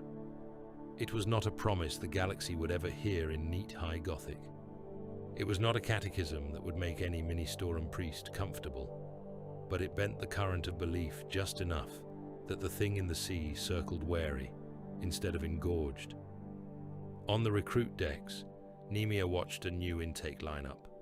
They were older than the boys who might have been taken from Agri Worlds. Tarsis Vark had no surplus of soft children. These were hive pit fighters, penal legion survivors, void sweepers pulled from half-wrecked ships. They stood in rough rows, stripped to the waist, skin marked by scars and labor, eyes black with fear and something like hope. Moons ago, They had watched grey giants descend in fire and wipe away the parts of their world that had not been chewed by Tyranids or burned by the defense beams. Now, they had been chosen to join those giants. Nemia paced before them, helm under one arm. "You saw what we did to your worlds," he said. "You saw the hives burn. You saw the penal lines culled. You saw exterminatus fall on planets you knew by smell and taste. You know what we are." Murmurs rippled through the line. "Some of you hate us for it," Nemia went on. "Some of you worship us. Both are useless. Hate will eat you when you stand in a void breach, and there is nowhere to run. Worship will blind you when you must decide whether to pull a trigger that kills 1,000,000 to save 1,000,000,000. He stopped at the end of the line, turned. "You are here because you have already seen what we are, and did not break," he said. "You are here because when the beam fell, when the sharks came, you endured. You will endure again. You will be broken down, rebuilt, and sent back into the teeth of wars that make Krakow look like a training exercise." His gaze hardened. "If you seek purity, you are in the wrong place," he said. "If you seek absolution, you will not find it here. If you want to kill things that truly need killing, until there is nothing left of you but jaw and scar, step forward and speak the words." One by one they did. Their voices were rough, some cracking, some too quiet, but the words were clear. "I vow myself to the Carcharodons Astra. I vow myself to the hunt. I vow myself to the Emperor's will, whatever form it takes. I will be his teeth in the dark." Nemia nodded. "Then bleed," he said. "The rest will follow." In the outer dark, far from Krakow, beyond the reach of any neat map, Voran's penitent fleet roamed. They hit Tyranid bio-convoys threading between forgotten stars, smashing into them like wolves into a herd. They boarded demon engines drifting on the edges of forgotten warp storms, carving apart their twisted crews until the hulls came apart around them. They raided orc scrap armadas, cutting out the hearts of the biggest beasts and leaving the rest to squabble over the wreckage. They did not always send reports. When they did, the astropathic echoes were short, crude, and unmistakably theirs. Target consumed, fleet diminished. We hunt on. Ship by ship, squad by squad, they bled themselves out. Each death fed the warp as surely as any other had. The egregore licked its teeth when they fell, enjoying their stubborn refusal to break, their joy in being exactly what they were until the last breath. But their distance from the main fleet lessened their pull on the core doctrine. Their howl in the sea became a separate current, swirling out toward the maelstrom storms. Above and around all this, the hunt circled. Takaha had no illusions that the egregore he had touched in his trance was confined to the Carcharodons' wake alone. War was everywhere.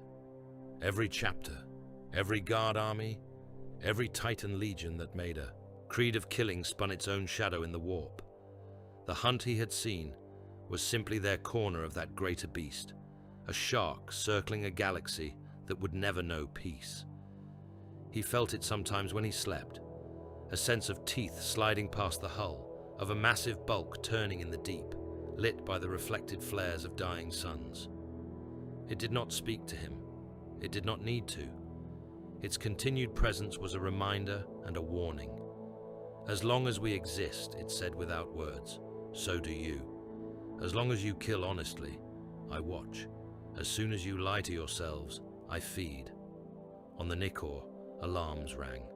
Launch bells tolled through the hull, their deep notes reverberating in mess decks and armories.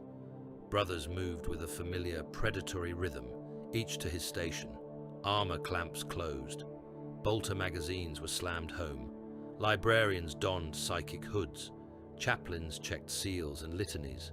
A new campaign, another sector on the brink, another war zone no one else wanted, or could reach, or dared to touch. The details were almost irrelevant. The pattern was not. In the Medicae vault, the cradle opened. Cables unplugged with hisses of vented pressure. Stasis fields dimmed. Machine litanies reached their crescendo and cut off.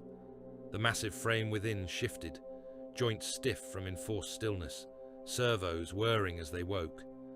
Outside the vault, Tech Marines and Medicae serfs moved aside. Moanai and Takaha waited in the corridor, Nemia beside them, helm on, jaw rune bright. They watched as the towering shape stepped out, every impact a resounding clang on the deck. Ceramite gleamed, scarred and new at once, cabling coiled like muscle under plate. The silhouette was familiar and altered, a Shade Lord made more of whatever he had always been. Whether there was a living torso within that armor cradle, or a sarcophagus wired into every nerve linkage, none of those in the corridor could have said for certain. The helm turned, Vox grills crackled. The voice that came out was distorted by layers of machine and plate, deeper than any human throat, underscored by a faint mechanical hum.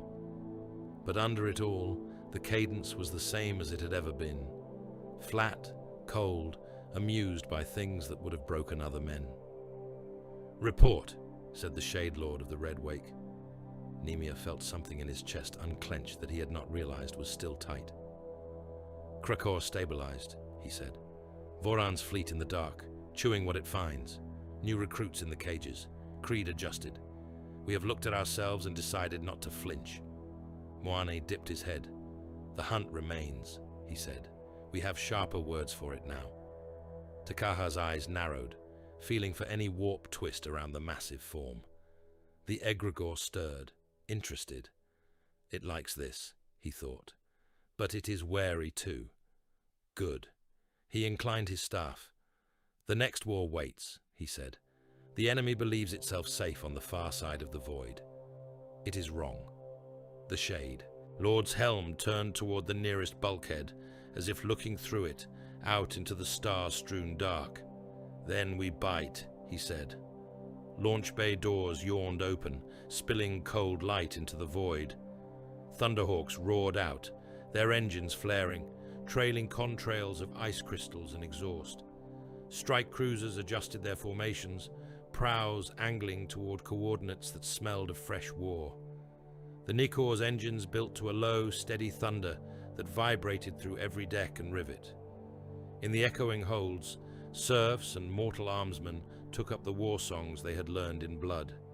They were not pretty songs. They were rough chants, full of broken rhymes and hard names. They spoke of Krakow's fires, of Helico's ashes, of Tarsus's beam. They cursed tyrannids and traitors and orcs and any other prey that thought itself safe beyond the reach of grey jaws. Woven through every verse was an admission and a promise. We are monsters. We are loyal. We are the same jaw. On the bridge, as the stars stretched into the smear of translation, Takaha felt the hunt's shadow slide along the hull, keeping pace. "Our heresy is eternal," he said under his breath. "So is our work," Nemia replied. Beyond the last beacons of Krakow, beyond the edge of mapped space, the Carcharodons' fleet vanished into the dark, a line of grey shadows slipping under a black sea. Behind them, the sector they had half saved and half devoured told stories that would scar its descendants for generations.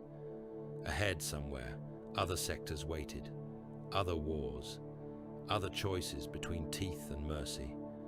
The sea rolled on, the jaws followed.